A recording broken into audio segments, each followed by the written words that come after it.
Yu Tingtang, with a sudden jolt, realized that she had unwittingly become the wicked female antagonist in a melodramatic Mary Sue novel. With severed family ties, betrayal from her boyfriend, and vitriol from the entire internet, a mental health crisis awaited her. Raised in a Taoist temple, Yu Tingtang maintained her composure. Rather than lamenting her own plight, it would be more prudent to bury others. Reason proved futile, and she found herself spiraling into madness. During a reality dating show, the miserly movie star articulated, "If you marry me, I'll gift you a copper trinket, symbolizing our eternal union." Yu Tingtang retorted, "If you're marrying for the sake of gifts, you might as well marry a paper doll, for paper embodies ephemeral sentiments." The delicate young man confessed, "I struggle with depression. My sunshine is merely a fad." Chapter 1. You have a new Are You Insane? Ordered by Yu Tingtang, you only dare to bully Qingqing so brazenly because you're the eldest daughter of the Yu family, hurling insults at her live broadcast, accusing her of usurping your place. Now, it's all come to light. The Yu family has publicly declared that Qingqing is their only daughter. This is the price you pay for your reckless behavior. Yu Tingtang, with blood trickling from her forehead, sat on the sofa, reeling from the insults that echoed in her head. In an instant, her disordered thoughts coalesced into clarity. She found herself ensnared in a world from the sensational novel titled The Enchantress, captured by the powerful elite of the capital. She was the detestable villainess, reviled and despised. Due to her frail constitution, often suffering from blood loss, her parents had sent her to a Taoist temple for recuperation. Not long after, her parents adopted a caring and robust girl, the very protagonist of this tale, Sang Qingqing. As time passed, Sang Qingqing blossomed into the cherished daughter of the Yu family. Meanwhile, Yu Tingtang, the legitimate heiress, languished in obscurity at the temple for over a decade, neglected and forgotten. Naturally, she was incensed and, during a live stream, publicly exposed Sang Qingqing's identity as an adopted daughter. Unexpectedly, Sang Qingqing collapsed, succumbing to a high fever. The internet erupted in ridicule, branding her a princess with delusions, incapable of recognizing her own worth, as if she were a mere shadow. Yu Tingtang, the sky has fallen. She could not fathom how someone like her, who often assisted elderly women across the street and helped elderly men cross against the light, could be labeled as delusional. Yu Tingtang's frustration was palpable, and the man standing before her sneered. "You have no choice but to apologize and withdraw from the show. Spare me your pretense of ignorance." Yu Tingtang touched her forehead wound and gazed at him. Qi Wang, the male lead of the novel, her illustrious boyfriend. Romance with a top-tier celebrity equated to self-destruction. Qi Wang, in pursuit of his beloved Sang Qingqing, had resorted to dating her, generating scandal to draw fire away from his true love. Under the constraints of the plot, Yu Tingtang pursued him into the trending dating reality show Love Is Not As Good As Farming, further fueling the flames. Faced with a furious backlash from fans online, Qi Wang remained silent, opting for the wisdom of silence, while Yu Tingtang endured the scorn and criticism, buried beneath the weight of public derision. The Yu family's denial of her identity felt like a betrayal. Even the injury on her forehead was a consequence of Qi Wang's actions, and he had the audacity to accuse her of being unruly. Yu Tingtang seethed, springing to her feet and delivering a kick aimed at Qi Wang. "You scoundrel! Even if the building collapses, it can be rebuilt. I doubt you can manage that. Healing doesn't erase the baggage. Who are you to instruct me?" Caught off guard, Qi Wang was sent sprawling, his head colliding with the wall, stars dancing before his eyes.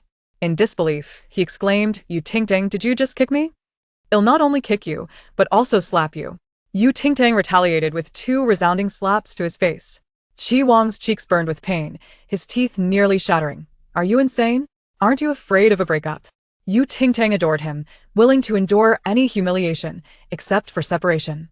Rolling her eyes, she replied, "If we break up, so be it. Am I insane? Truly, the world is divided into 2 categories, major and minor goods. You, Qi Wang, think you possess them all, believing yourself exceptional."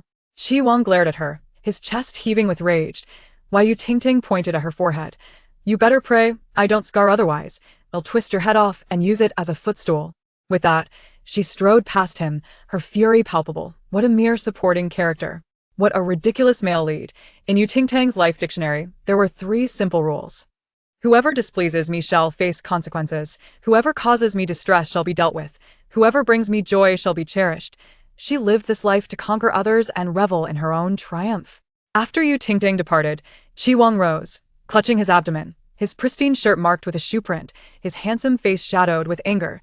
While Yu Tingtang's actions would undoubtedly lead to regret, The Yu family had already forsaken her should he lose her as well. He would witness how she intended to remain tethered to the Yu family. Would she rely on her humiliating claims of delivering takeout? Or on the brothers of the Yu family, who were unwilling to even acknowledge her? In contrast to Yu Ting, Qingqing was undoubtedly the ideal sister in their eyes. Qi Wang smirked. Let's wait and see. He anticipated her regret and pleas for forgiveness. Delivering takeout is humiliating, apologies, but Yu Ting had already begun. She sped through the city on her yellow electric scooter, the wind rushing past her, her speed rivaling that of a nearby Ferrari. The wind intertwined with the notifications from her phone. You have a new Are you insane? Order. Please accept and deliver it to the designated address. New order. As the notifications chimed in succession, Yu Ting erupted in anger. Am I insane? Do I look insane? Stop rushing me, or I'll leave a bad review. The notifications ceased abruptly. A motorcyclist passing by muttered, "What a bold delivery rider." While Yu Ting overtook 8 sports cars and finally arrived at her destination on time. An abandoned factory in the suburbs. Inside, it was dark and damp, reeking of an oppressive stench. A stunning young man was bound to a chair, ashen-faced and parched, having gone without food for 3 days. Several kidnappers sat nearby, feasting and drinking, intentionally denying the young man any respite. Their intent was to starve him to death. While Yu Qijo clenched his lips tightly, darkness clouding his vision, dizziness overwhelming him. He was ravenous, his stomach churning with hunger. He longed for food. Even a simple bowl of congee would suffice. Kid, blame yourself for being born to the wrong parents, suffering for your father's sins. You deserve to descend into hell. One kidnapper laughed, tossing a bottle to the floor. What good is a noble birth? It won't save you. Yu Qijo bit his lip, a fierce glimmer in his eyes, like a wolf dog fixated on its prey. Once he escaped this place. Suddenly, footsteps approached from the entrance, growing nearer. Silence enveloped the room. A girl clad in a little black dress and wearing a helmet stepped in, brandishing the takeout bag. Who ordered the Are you insane? Delivery? Please sign for it. The kidnappers exchanged bewildered glances. Which fool was audacious enough to order takeout at such a perilous moment? Yu Qijo wanted to warn her to flee, but his throat betrayed him, unable to produce a sound. His phone incessantly reminded him that the order customer was on the brink of starvation, and Yu Ting, growing impatient, reiterated, "Who ordered the takeout?" The kidnappers burst into raucous laughter. "A sacrificial lamb has just delivered herself to us. Ha ha ha. Brothers, tie her up, we'll execute her together later." As the words fell, they witnessed Yu Ting draw a kitchen knife from her delivery bag. Her expression remained impassive. "And, O customer, shall perish of hunger in my presence. Those who obstruct my path to good reviews shall meet their demise." Chapter 2. Rise and eat after taking sleeping pills. 5 minutes later, the abandoned factory was strewn with burly men. As Yu Ting sheathed her knife, she approached the bound youth. Yu Qijo gazed at her as she strode toward him against the light, resembling a hero descending from the heavens. Weak yet exhilarated, he uttered, "You are sent by my elder brother to rescue me." Before he could finish, the blade was pressed against his neck, silencing him instantly. Yu Ting raised the knife toward Yu Qijo and inquired, "Did you order takeout? If so, hurry and confirm the delivery on your phone. I am in a rush to deliver the next order." The delivery business was already frustrating. Delays meant losing stars. And these customers dragging their feet displayed no enthusiasm for their meals. What could they possibly excel at? Yu Qijo dared not claim this was not his takeout. Instead, he weakly replied, "My phone is on that table." Before he could finish, he fainted from hunger. Yu Ting pretended not to notice and directly seized his phone. The screen illuminated, revealing a button that confirmed the order was delivered, along with a rating interface. Just then, her phone emitted a sharp alarm. "Warning. Your customer is on the verge of starvation. An automatic 10-star negative review will be issued upon the customer's demise." Yu Ting exclaimed, "What a calamity." With a sharp slap, she struck the unconscious Yu Qijo's face, shouting, "Hey, wake up. Eat something before you take the sleeping pills again." Yu Qijo stirred awake, bewildered. "Huh?" Yu Ting forcefully tore open the takeout, urging, "Hurry up. Don't die just yet. Eat something to warm your body before heading to the afterlife." Yu Qijo, confused, stammered, "I can't move." Had he mentioned this sooner? Yu Ting tore a hole in the ropes, freeing his hands, and placed the takeout bowl in his grasp, insisting, "Eat." Yu Qijo stared at his liberated hands and the rest of his body that remained motionless, struggling to find words. What was even more absurd was that the takeout he held was none other than the bowl of rice porridge he had longed for just minutes before. Nothing but porridge. Not even a single piece of pickled vegetable. He devoured the porridge ravenously, nearly choking, disregarding all manners, yet it was still a delightful sight. Ting Tang, seeing this, grew anxious. Don't eat so quickly, slow down. Chijo felt warmth in his heart. She continued, if you choke to death, who will give me a good review for this delivery? Chijo was momentarily speechless. Once he finished the porridge, Ting Tang promptly shoved his phone toward him, urging, now, confirm the delivery, and give a 5-star review. Without even wiping his mouth, he tapped the screen under her insistence, confirming it had been delivered, and typing out a 50-word 5-star review. Ting Tang's phone chimed. Congratulations. The writer has received their first 5-star review in their career. Congratulations from Dianlim, and we hope you continue to strive for excellence. Chijo used his phone to call the police, intending to contact his family, but ultimately, he only sent a message to his agent. At that moment, he remembered to express his gratitude to Ting Tang and looked up to say, thank you for saving me. I will repay you handsomely once I escape this predicament. However, before he could finish, he realized she had already left. She really came just to deliver food. Yet he didn't even know her name. He recalled when she was sent to the temple for recuperation, her senior brother had scrutinized her for a long time, merely stating, innate deficiencies require more exercise. Afterward, she was assigned to deliver takeout. What kind of training in a reputable sect involved delivering food daily? Strangely enough, each time she delivered, the instances of her coughing up blood diminished. Over time, she managed to persevere. Her brother had also informed her that if she accumulated 10 5-star reviews, she could participate in 10 consecutive draws on Dianlim with substantial rewards. Ting Tang's biological parents, a man in a tailored suit and a woman in an intricately embroidered qipao, sat on the sofa in the living room. Who allowed you to enter my house without permission? Ting Tang frowned in displeasure. How dare you speak to us like that? We are your parents. Can't we even enter our own home? Don't forget, this is our gift to you. U.S. father, with a stern expression, rebuked. Look at the good deeds you've done today. Not only did you publicly humiliate Qingqing, but you also caused her to faint from fever. Where is your upbringing? It turned out it was a lecture. Ting Tang scoffed. How long did you raise me to lecture me about upbringing? You are ill yet dare to prescribe me a remedy. I must have given you too much face in the past. Before she was sent to the temple, she had been raised by her 2 elder brothers. Her parents enjoyed a harmonious relationship, traveling sweetly together, spending 363 days a year away from home. Her brothers were too reliable, allowing the children to raise each other while they indulged in their carefree lives. Who would have thought that after adopting Sang Qingqing, they would learn to be competent parents? U.S. mother stood up, disapprovingly saying, Tangdang, I understand you have grievances against us. But how can you speak to us this way? Qingqing is your sister. We are all family and you shouldn't. Ting Tang was too tired to listen. She had grown weary of their words. Since you have already denied my identity, do not parade your parental authority before me. I will not buy into that. Now you speak of family?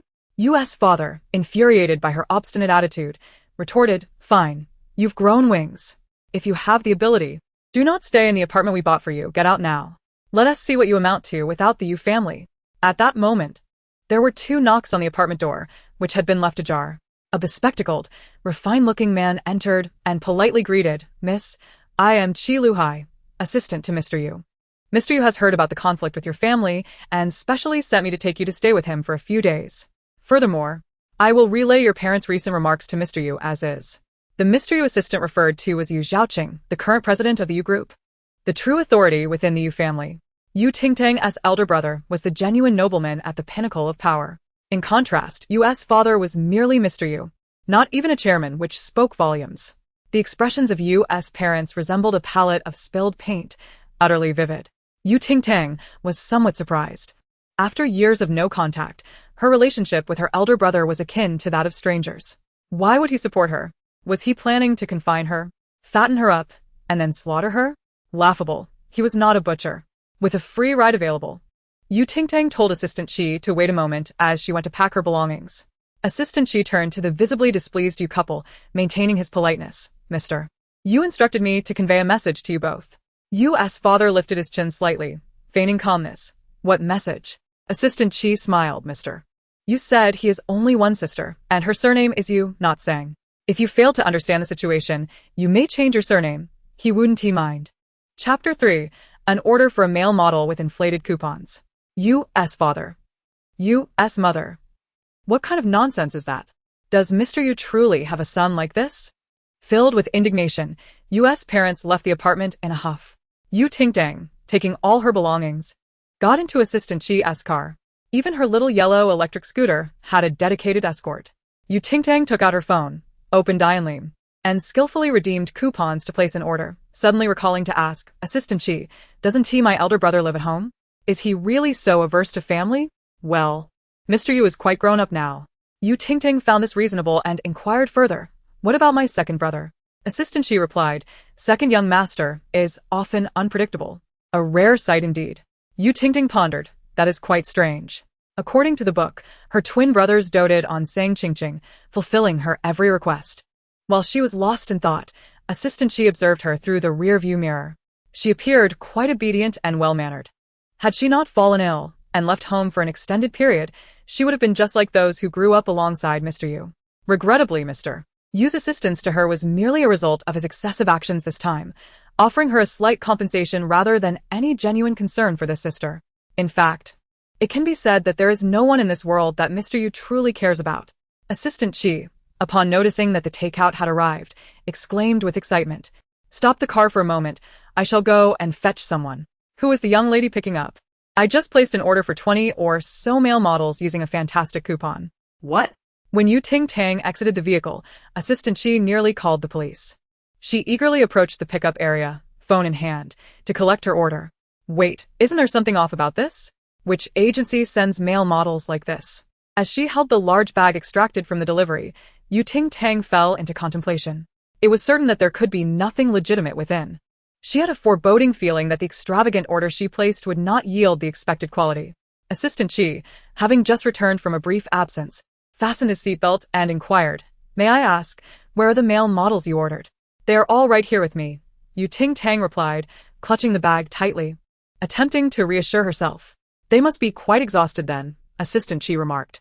Before long, the car passed through the grand, intricately carved gates, traversed manicured gardens and fountains, and halted before a black villa across from Swan Lake. Upon exiting the vehicle, Ting Tang glanced around, noting that this place appeared rather gloomy and did not seem to reflect her elder brother's style.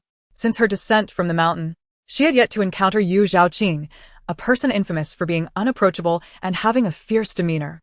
This dark aesthetic did not seem to align with his preferences. Ting Tang smacked her lips. This feels more like something my second brother would cherish. He has a penchant for keeping pets like crows, bats, and black swans. In our childhood, when I annoyed him, he would unleash geese to peck at me. Assistant Chi paused, his sharp eyes glimmering beneath his glasses, a smile gracing his lips. The young lady grew up in a Taoist temple and seldom saw her family, yet she remembers the second young master's tastes. Ting Tang's memories of her two brothers had long since faded. When she was first sent to the temple, they would visit her frequently, bringing gifts. But gradually, those visits ceased, leaving her forlorn, weeping as she struck the crane's rear, a sorrow that took a week to alleviate. It's all right, I suppose, she replied weakly. Then, why don't you reach out to them? I have tried, she stated defiantly. When? In the dead of night, through dreams. Assistant Chi adjusted his glasses, concealing the displeasure etched on his lips. Follow me, he instructed, leading the way. An elderly butler clad in a vintage long coat emerged from the living room, momentarily taken aback upon seeing them. This is Butler Bay, Assistant Chi introduced. He manages all affairs within the villa. You may consult him for anything during your stay. This feels a bit unsettling, Ting Tang remarked, her attention captured by Butler Bay, oblivious to Assistant Chi's departure. Once outside the villa, Assistant Chi removed his glasses, revealing his eyes, which shimmered with an enigmatic light. It was as if through the facade of his refined demeanor, one could glimpse a hint of his true self. With a scoff, he muttered, fat-headed fish. Heartless. Inside the villa, Ting Tang sneezed, suspecting a chill from the draft during the delivery, and promptly wrapped herself tighter in her jacket. Butler Bay delivered her luggage to her room, respectfully advising Miss, after a long day, please rest well. Should you need anything, simply instruct this old servant. Upon hearing his words, Ting Tang nearly felt as though she had been transported back to ancient times. Butler Bay, you may call me by my name. Absolutely not. The young lady is of high status. How could this old servant overstep the boundaries of respect and call you by your given name? That would be mortifying. Have you watched too many period dramas, or not cleaned your memory thoroughly? Ting Tang quipped. I merely possess a slight fondness for them. Butler Bei humbly replied. Realizing that her brother had hired a butler from a comic convention, Ting Tang, after Butler Bei departed, casually tossed the male model delivery aside. She then flopped onto her bed, propping her legs up as she began scrolling through her phone. A live stream featuring the popular star Chi Wong captured her attention. It dawned on her that she had yet to unfollow this annoying figure, and with a tap, she entered the stream. Chi Wong appeared to be in a dimly lit van. When viewers inquired about the day's stream, he simply remarked, "Adopted daughter." Quite the novel title. I suppose it's the first time Ching has heard it. Well, I'll be visiting the hospital later. After all, she is somewhat affected by my involvement. Ting Tang has a rather irritable temperament. Indeed, Ting Tang resided at Ching's home, and it was not easy for her alone. In just a few words, Ting Tang was trapped in the role of an uninvited guest at the Yu family, her true identity shrouded in ambiguity. The comments flooded in, praising Chi Wong's kindness and cautioning him against being deceived by gold diggers. Suddenly, Ting Tang sprang up, connecting to the live stream. There seemed to be a slip on the other end, and the connection was inadvertently established. Ting Tang's face abruptly filled the screen. Chi Wong and his fans were taken aback. The next moment, the comments exploded. Haters. Oh. Is this not the gold digger Ting Tang who tried to take advantage of the Yu family and got publicly humiliated? How dare she show her face in the live stream? If I were her, I would have jumped off by now. Haters. Chi is avoiding her like the plague. And she is still shamelessly clinging on. Is she starved for love? Truly disgraceful. Utterly disgusting. Ting Tang shot back, lucky for you. Garbage classification is now in effect. Otherwise, I wouldn't know which category you belong to, with such a foul mouth. Haters. How dare this wretched girl show up? Stay away from my brother. I'm sick of her. Can someone please run her over and give us some peace? Ting Tang fired back, Qingming South Road, Mo Feng Mountain. I'll be right here waiting to see who dares to run me over. If I don't crack open your skull today, it will be a disgrace to your ancestors. A bunch of societal refuse. They deserve to be flushed down the toilet and sent to the cesspool, returning home in disgrace. Haters. Chi Wong. Does she not wish to remain in the entertainment industry? What a lack of decorum. Ting Tang declared that with her record of 999 takeout orders resulting in 998 unfavorable reviews, she had a singular mission to lower the moral standards of the entire delivery industry. She intended to demonstrate to this crowd what true lack of decorum looked like. Ting Tang succeeded spectacularly in her mission. Within 10 minutes of Chi Wong's live stream, it was abruptly terminated, due to her offensive language. His Weibo account faced sanctions, resulting in a ban of 1,438 months. Chi Wong. He was baffled as to why his account was penalized when it was Ting Tang who had come to his live stream to hurl insults. Was he losing his mind? Chapter 4. A notorious, disjointed family. In a fit of frustration, Chi Wong called Ting Tang, only to discover she had blocked him, his chest heaving with anger.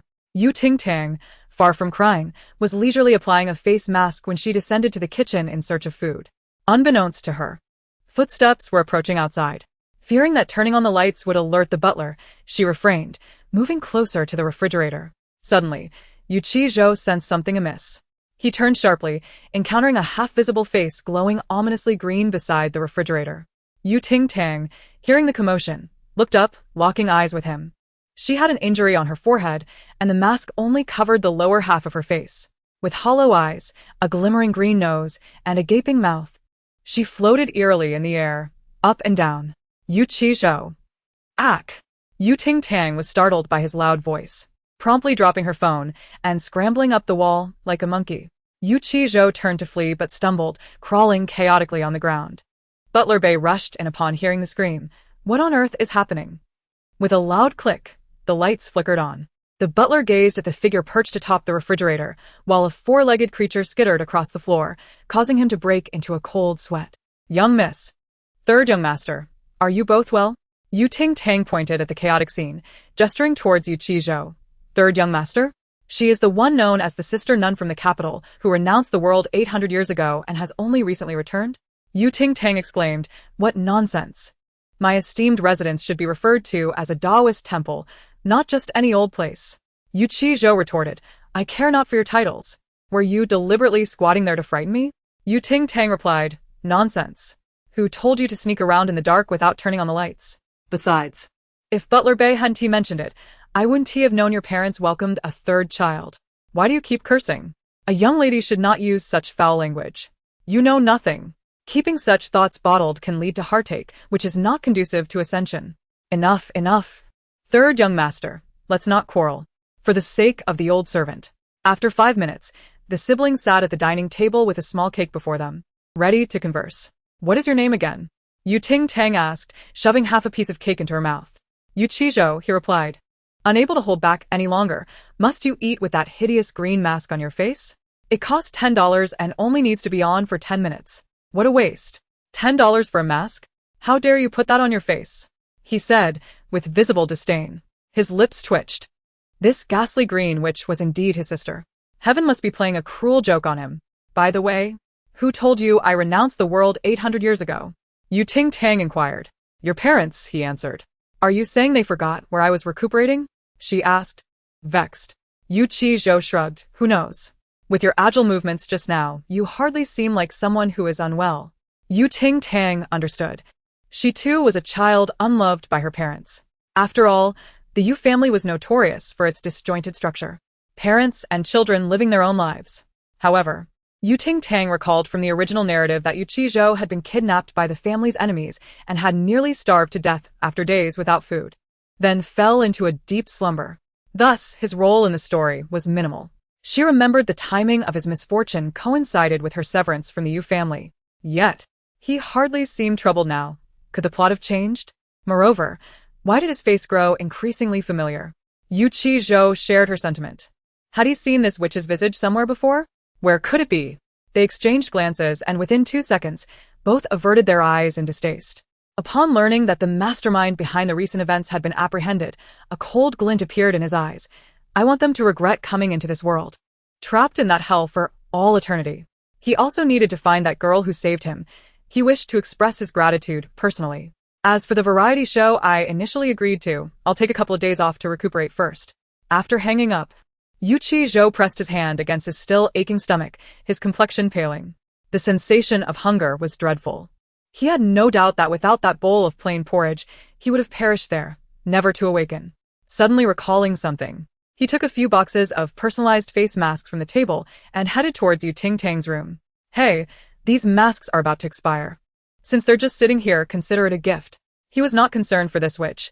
He simply wished to avoid seeing her ghastly green face any longer. The next morning, Love is Not As Good As Farming aired on schedule. This was the most popular variety show at the moment, referred to as a dating show but written as farming. In simple terms, one must maintain elegance and poise even after toiling on the fields. Viewers exclaimed in excitement. This is truly bizarre. I absolutely love it. The live chat buzzed. While conventional dating shows are delightful, the eccentric ones are even more tantalizing. Can we please replace that phony young lady who hasn't even dressed properly? Who wants to watch her? Just because she shares the same surname. Does she really think she can ascend to the upper echelons? Let us not even discuss her authenticity. Even if she were genuine, our beloved Chi would never look her way. The comments were inundated with disdain from Chi Wong's fans, who wished for Ting Tang to be banished from the entertainment circle.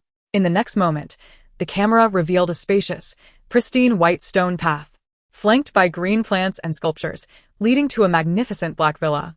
2 rows of maids and bodyguards stood at the entrance, and a figure approached. They all bowed in unison. Safe travels, young miss. In the living room, Yuchizhou pointed at the spectacle and asked Butler Bay, when did our family adopt such archaic traditions? Why was I never afforded this treatment? Butler Bay smiled discreetly. The second young master requested this. It was just implemented today. Chapter 5. The dating show begins with chaos. As soon as the words left his mouth, the figure drew closer. The audience in the live stream focused intently. A girl with a glowing green face and wild hair ambled into view, yawning. She muttered, I don't know which light bulb malfunctioned last night. It hurt my eyes and made me so sleepy. The live stream erupted. Is she serious? Does she not realize how radiant her face is? Yuchizhou was stunned and furious. I told you. A $10 mask is unacceptable. Look at her face. It's terrifying. Butler Bay, calm down. I cannot calm down. You must dispose of her toxic masks immediately. In a few days, have my personal caregiver come to redo her treatment. I do not wish to awaken in the middle of the night for a drink only to be frightened by her. Understood, young master. In the live chat, did she really give her face a glow treatment to look this way? This is hilarious. She hasn't even realized her face is glowing. Seriously? This phony young lady is still at it? She thinks renting a luxurious villa and hiring people to call her young miss will fool us? Even if she were real. Archie would never be interested. Don't worry. All the guests were accustomed to pampering, loathing any exertion, let alone climbing mountains. Yet, amidst the chaos, one figure stood out. Ting Tang moved swiftly, hauling her suitcase without losing momentum. After so many years of delivering takeout, she had to possess some stamina, right? Teacher Yu, your task remains unfulfilled, the chief director reminded her. Ting Tang paused. What task? Then it struck her. Failure to complete the task would incur a penalty. The director, relishing in her predicament, asked, Are you willing to forfeit the task? Just as she descended the mountain yet again, needing to bring along that unruly group of guests, anyone would feel a surge of frustration. The production team thrived on provoking Ting Tang's ire to incite conflict. Throwing down her suitcase, she rolled up her sleeves and tucked in her shirt. It's merely herding pigs up the mountain. I'm well versed in this. Just wait. The director was taken aback. Herding what? Ting Tang marched off. Moments later, a staff member rushed in. Director Wong. Ting Tang has driven an excavator down the mountain. What did she say? The roar of the excavator echoed as it stirred up clouds of dust, creating a raucous commotion. With a rhythmic flare, Ting Tang chewed on a blade of grass as she descended the mountain. At the foot of the mountain, Chi Wong and Sang Qing had just arrived, sharing the details of their tasks. Chi Wong felt as though he were playing a flute to cattle, while Sang Qing was heartily expressing affection to a pig. Ah, my brother has performed at so many concerts, and now he has reduced to cattle. Has this cow even voted? Did it buy a ticket? Is it just me, or do these top-tier fans seem a bit out of touch? Teacher Chi. It's so hot here. Do you need a handkerchief? Sang Qing offered a handkerchief, her melodious voice laced with familiarity, enhanced by her subtly crafted no-makeup look, adding to her sweetness. As the barrage of comments began to proclaim the arrival of the beloved sweet girl, Chi Wong smiled graciously, expressing gratitude. Thank you. It's still yours to use. Uncertain of how much longer they would have to walk, he appreciated the leisurely pace amidst a busy schedule of announcements. The two exchanged glances, a palpable bubble of pink affection forming around them. Although Chi Wong's fans expressed dissatisfaction, Sang Qing made no deliberate attempts to approach or speak, leaving no room for criticism. After a tiring stretch, they paused to tackle their tasks. Chi Wong spotted a cow, perched upon a large rock. He struck a pose and began to play an original melody on his bamboo flute. The melodious notes floated through the air. The grazing cow, drawn by the music, ambled over. Chi Wong sensed a disturbance. Suddenly, the harmonious sound was drowned out by the thunderous roar of an excavator, causing the cow to bolt toward him. Alarmed, he leaped off the rock and fled. His escape route led him directly toward Sang Qing, whose face turned pale as she too dashed forward. At the foot of the hill, Ting Tang noticed only 3 individuals standing there, leaning out from the driver's seat, her head tilted in disbelief. Is it just you 3? The trio was taken aback by her glowing visage. They pondered where the remaining guests could be. In the blink of an eye, they were scooped into the excavator's bucket. Stunned, the 3 guests found themselves seated in the bucket. Ting Tang swiftly maneuvered the excavator, exclaiming, Wait, I have a fear of heights. We're not all here. Chi and Qing are still being chased by that cow. They must be out of their minds to ride an excavator. Being chased by a cow seems better. Cow, no one supports your lofty aspirations. I shall escort you to the underworld. However, Ting Tang remained focused on her task. She drove alongside the fleeing Chi Wong and Sang Qing, leading the cow to change direction. They were forced to turn back, racing up the hill. The scene was quite the spectacle, a cacophonous excavator trailing behind, 3 startled heads peeking from the bucket, and a cow pursuing the couple as they sprinted toward the sun. All screams were muffled by the machine's roar, creating a strangely beautiful tableau. Upon reaching the recording site, the production team scrambled to subdue the cow, ultimately rescuing the nearly exhausted Chi Wong and Sang Qing. Meanwhile, Ting Tang nonchalantly leapt from the excavator, a blade of grass in her mouth, exuding confidence. Director, my task is complete. The chief director replied, perplexed. Your task was to safely escort all guests, not to drive them here. Ting Tang retorted, just confirm whether they made it or not. The chief director exclaimed in disbelief. What a chaotic beginning. Someone save these guests. They appear to be on the verge of collapse. Is Ting Tang deranged? She got our brother's live stream account banned yesterday, and now this. Ching Ching is still unwell. How can she endure such a chase? This is attempted murder. Wait, wasn't it she, the top influencer, who angered the cow, prompting the chase? Why is Ting Tang being blamed? Oh, how peculiar. Even a gold digger has fans now. All guests, except for Ting Tang, were left weak and sitting on the ground, forsaking any semblance of idol dignity or star image. Suddenly, the chief director noticed something amiss. Are we missing a guest? Ting Tang, did you leave someone behind? Ting Tang counted around. Can you not count? We're missing two. The chief director, taken aback by her boldness, explained that one guest was temporarily unable to attend due to illness, bringing the total to 7 guests. The question remained, where was the missing guest? Determined not to let a single stray fish thwart her mission, Ting Tang revved the excavator and rolled on. As she exited the village, a plump posterior bobbed on the river's surface. Leaning out, she scanned for the source, who lost their backside in the river. Could this be the 7th guest? With a playful smirk, she scooped the figure from the water, depositing him on the bank with a splash. A drenched man lay there, his black shirt clinging to his form, accentuating his well-defined, yet not overly muscular chest. He coughed, his porcelain-like face flushing as his fox-like eyes narrowed, revealing a hint of intoxication. Ting Tang, unable to contain herself, whistled at the sight. What a captivating tableau of a man emerging from the water.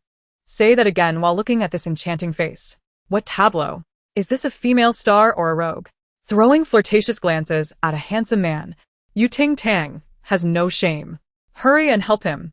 Can't you see he's unconscious? Just as the comments flooded in, the sound of 2 slaps echoed. Ting Tang playfully smacked the man's face. Wake up. Morning has arrived.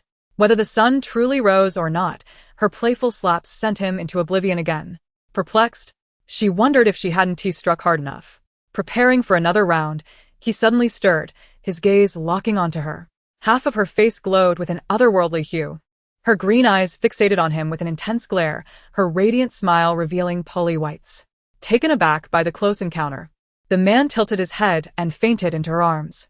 Wait, how did you faint again right after waking up? With no other option, she clutched his collar and dunked his head in the river, attempting to rouse him. He awoke, though his eyes were rimmed red, his lips quivering, appearing quite disheveled. What happened to me? Ting Tang unabashedly replied, Oh, you fainted while washing your backside in the river, and I kindly rescued you. He frowned. I wasn't washing. The words lingered unspoken, but the heat of the day had compelled him to soak in the water. What are you saying? I don't understand. Your complexion is so fair and smooth, it's like a meme. Who is this guy?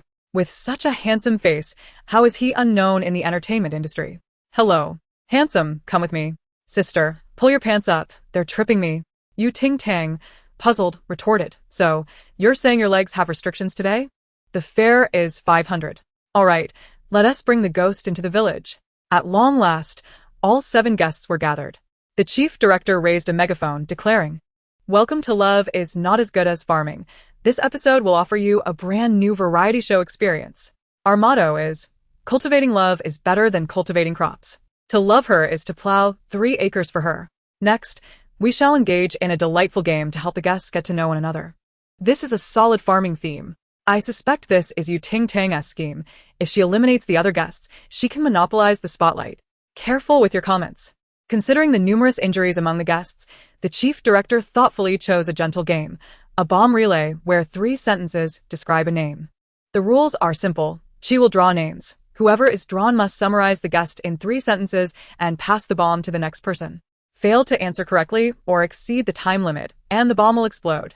Rest assured, this bomb is merely an old relic discarded from the battlefield. Its power has diminished significantly, posing no threat to life. All guests, what on earth is this? Is this a way to send them off? The staff handed the bomb to Chi Wong, who held it while waiting for him to draw from the lottery box. Chi Wong's lips twitched slightly, regaining his composure. He drew a slip of paper and pondered for a few seconds before declaring, charming, talented, the best newcomer male actor. Upon hearing this, the audience could easily guess who it was. Sang Qingqing took the bomb and quickly said, Teacher Zhou Yunli. Zhou Yunli, standing in the center, smiled slightly, his fair and handsome face radiating a bit of brilliance. After answering the question, Sang Qingqing drew another slip, and her expression changed momentarily. Candid, straightforward, and like a little monkey fond of snatching things. A male guest beside her scoffed. Isn't that describing you, Ting Tang? Who doesn't he know she is desperate to become the lady of the Yu family? What candidness, if not a lack of brains? Yu Ting Tang scoffed. The male guest paused for a second. What? The man wringing out his wet clothes smirked, telling her not to make a fuss. The male guest, you can't even understand such kindergarten-level English. I see you're about as bright as 1/3 of Neza. Yu Ting Tang disdainfully appraised him. The male guest failed to comprehend. The man kindly explained, Neza with 3 heads and 6 arms, and you have 1 head and 2 arms. The male guest, so it's just you two with big mouths. Did Sang Ching Ching just imply something about you, Ting Tang? Who doesn't he know that the monkeys on a certain mountain love to snatch things? Did Princess Ching Ching say something wrong? That certain dead fish is indeed that kind of person. It's just a pity that even if she covets our princess's belongings, she can't snatch them away. Yu Ting Tang is truly fearless. She even dares to offend the young master of Haixing Group. She should be careful not to get blacklisted tomorrow. The young master of Haixing glared at Yu Ting Tang several times. Bang! Having held on for too long, the bomb suddenly exploded in his hands, covering his face with black powder and causing him to cough violently. The chief director announced, Hurry up, the bomb is about to blow up again. The young master of Haixing wiped his face furiously and drew a slip describing, gentle, virtuous, the ideal wife of choice for marriage. Chapter 7. It's advisable not to survive until evening. The female guest who took the bomb had a stiff expression. It sounded as if it were describing me. Well, let me introduce myself. Hello everyone, I am Mixue, and my ambition is to be a shrew. Ah, Shea darling, you are certainly not a shrew. I share a similar dream with Shea. I want to be a femme fatale who slashes at anyone I see. After drawing her slip, when Shea contemplated for a moment, exceptional, a male bodhisattva, a beautiful lotus emerging from the water. This description undoubtedly referred to the man whom Yu Ting Tang had just fished out of the water. Yu Ting Tang couldn't recall any mention in the book of a guest who liked to soak their head in the river. Moreover, according to the plot, there should be 8 guests in this episode. Currently, there are only 7. Assuming one of the originally 2 should be selected, it should be Yu Ting Tang confidently declared. Liang Baikai. The chief director kindly reminded, the original guest selection was Teacher Liang. But while bending down to pick something up in the restaurant, he accidentally let out a super loud fart, ruining a candlelit dinner for the table next to him, and was subsequently educated by the other party. He has now become a national treasure of Egypt, and is recuperating in the hospital. That's great, it's a mummy. He's beyond saving. I can testify. I was on site when Liang Baikai let out that fart, and awkwardly yet politely asked the big brother if they were full, which earned him a beating. Haha, this is gold. It made me laugh out loud. So, who is this handsome guy? So mysterious? Yan Lanxing spoke. The man lazily replied, his fox-like eyes glancing at Yu Ting Tang. My name. Yu Ting Tang. I can't read. Yan Lanxing. Yan Lanxing? Is he the one I know? The head of the prestigious Yan family, a super wealthy man who controls both finance and power. And so rich that even his bitter tea is lined with gold. Oh, you've even seen his bitter tea? I would absolutely never allow my daughter to marry such a man. I fear she might go astray. But I can marry him. I'm not afraid of going astray.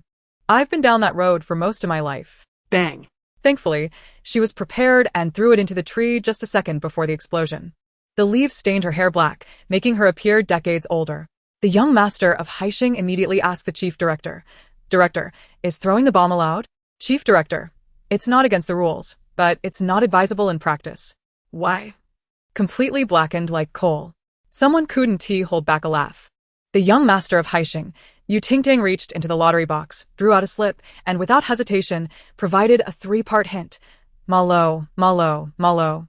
The audience. What kind of ridiculous hint is this? Yan Lanxing took the bomb and smoothly provided the answer without a moment's pause. Jiang Malo. The young master of Haixing was taken aback, then his face flushed with anger. My name is Jiang Hailu, not Jiang Malo. Good Malo. Got it Malo. Ha, Yu Ting Tang, you truly are fearless. The young man's face flushed more than any heartbeat. Speechless. That dead fish is deliberately riding on the young master of Haixing's coattails. Good. Yan Lanxing drew the last slip and, without a second thought, stated, Scumbag. Trash. Loves to show off. May heaven strike him down. After speaking, he flicked his fingers backward, directly tossing the slip aside, smiling. Such an obvious answer. I want to keep you in suspense. Yes, It is indeed teacher Qi Wang. Ting Tang clapped her hands, saying, "Well said. Here's a reward." Yan Lanxing chuckled lightly. "Thank you for the reward." Qi Wang's face turned pale. Why is it him? How on earth do those 3 adjectives relate to him? When did he offend this person? After completing this round of the game, the guests established a good rapport with each other. The chief director once again raised the loudspeaker. Next, we will embrace local customs and engage in the second round of games using a primitive approach. You will need to communicate through the method of carrier pigeons, posing questions to your desired guests to confirm mutual feelings, ultimately forming successful teams, and selecting accommodations. Female guests will sit in the canola flower field, while male guests will sit in the wheat field. Now, let the pigeons take their positions. Flap, flap. The pigeons fluttered about in the fields.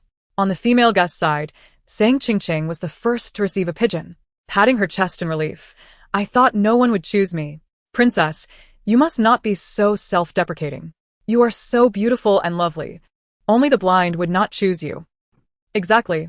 Only that certain dead fish should worry about not being chosen. I find it strange. Ting Tang is merely pretending to be the lady of the house. It's not a serious crime, just a bit of mockery. Why resort to personal attacks? Oh.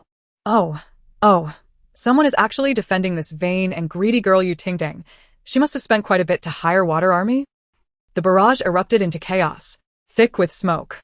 Ting Tang remained oblivious, as 2 pigeons flew in succession. She opened the paper in the capsule. "You're not young anymore. It's time to get married. Even though there are no men who want you, don't worry, I don't want you either." Ting Tang promptly wrote, "You're not young either. Shouldn't you be dead by now? Although there isn't a coffin in your size, rest assured. My digging skills are top-notch." After writing, she even thoughtfully added a dollop of pigeon droppings. She then opened the second piece of paper. "I am an introverted and sensitive person. I tend to overthink at night. Would you accept my bad temper?" Ting Tang wrote, "Darling, I suggest you don't live to see the night." At that moment, a 3rd pigeon arrived. "Sister, I'm different from those stinky men outside. I will only feel sorry for you." Ting Tang wrote, "How are you different? Don't you have a little something?" I'm afraid that what astonished me even more than the 3 pigeons received by Ting Tang was her attitude towards the male guests, which certainly seemed to be aimed at pursuing romance. Perhaps she was mourning instead? She sent off 3 male guests in just 3 sentences. It appears that these male guests are merely toying with her, having no intention of forming a team. Can I say that she, the popular figure, has chosen Princess Sang? Their communication is quite sweet. Qi's ears turned red, undoubtedly enchanted by Princess Sang. Meanwhile, a sharp explosion erupted from Jiang Hailu's direction, followed by his distorted silhouette rushing towards the river. The final team arrangements are as follows: Qi Wang and Sang Qingqing, Wen Xia and Zhou Yinli, Jiang Hailu and pigeon droppings. As for Ting Tang, who had ruthlessly eliminated 3 male guests in communication, she is now in Chapter 8, The Overbearing Love. I find myself in a team with the old turtle. Ting Tang, embracing the lost old turtle she just found, displays an expression of calmness. Yan Lansheng simultaneously holds onto a scarecrow freshly pulled from the field, declaring, "I'm in a team with my family." Others respond with confusion, while the director looks on. I thought Jiang and droppings being in a team was already outrageous, but it turns out there is something even more astonishing. Where did she get that turtle? Someone asks, "If you wish to team with the turtle, have you consulted it? Turtles have rights too." Another chimes in, "Does that mean scarecrows have no rights?" As the reality show Love is Not As Good As Farming officially airs for less than 3 hours, it has gone viral, trending on social media. Ting Tang's fluorescent skull face, Qi's heartfelt devotion to the wrong person, Yan's authority figure falling into the river, and Ting Tang's overbearing love for the old turtle are all making waves. A series of shocking posts flood the internet, each more explosive than the last, drawing in curious onlookers. The director lights a cigarette, acknowledging that even negative popularity is still popularity, with no background to worry about. She feels something is amiss with how this is unfolding. The live broadcast continues, and the director permits certain guests' erratic behavior, announcing, "Congratulations to all guests for successfully forming teams with their desired partners. Please turn around. This 3-story villa will be your love nest." Each floor contains 4 rooms, with a small garden in the courtyard and a front yard for planting crops. However, 4 of the 8 rooms have issues, and guests must choose randomly. Now, guests who have completed their task cards may select rooms first. Speaking of task cards, Qi Wang and Sang Qingqing both appear a bit uneasy. Having been chased by a cow, Their legs still ache, and they've long forgotten about any tasks. Qi Wang glances at Ting Tang, his jaw tightening. She has done all this to attract his attention, but he will not let her have her way. The director announces, Ting Tang's task of safely escorting all guests to their destination has been completed. Yan Lansheng's contemplation by the river has been completed, and Wen Xiaxia's ballet at dawn has also been completed. The other guests have all failed and must face penalties before selecting their rooms. The failed guests let out a chorus of lamentations. Sang Qingqing looks worried. With only 4 good rooms, if 3 are chosen, only 1 will remain. Yet there are still 4 guests who failed. It's all right, Qi Wang reassures her softly. You need not worry, I will find a way. Sang Qingqing's beautiful eyes sparkled with gratitude, her smile sweet. Thank you, Teacher Qi. How sweet. Qi and Qingqing truly are. Someone remarks. Are we unable to lift a knife against them? Have you already chosen names? Fans of the popular figure should be more understanding. At least Sang Qingqing is a distinguished princess and excels, unlike letting Ting Tang take advantage of your brother. Fans of the popular figure retort. You make it sound quite reasonable. In comparison to Sang Qingqing, they certainly dislike Ting Tang more. After all, Sang Qingqing has never been rumored to be involved with Qi Wang, while Ting Tang has persistently lingered around him. Ting Tang is the first to embrace the old turtle and head to select a room. As she walks, she lovingly strokes the old turtle's head, saying, My dear, look at which room you prefer.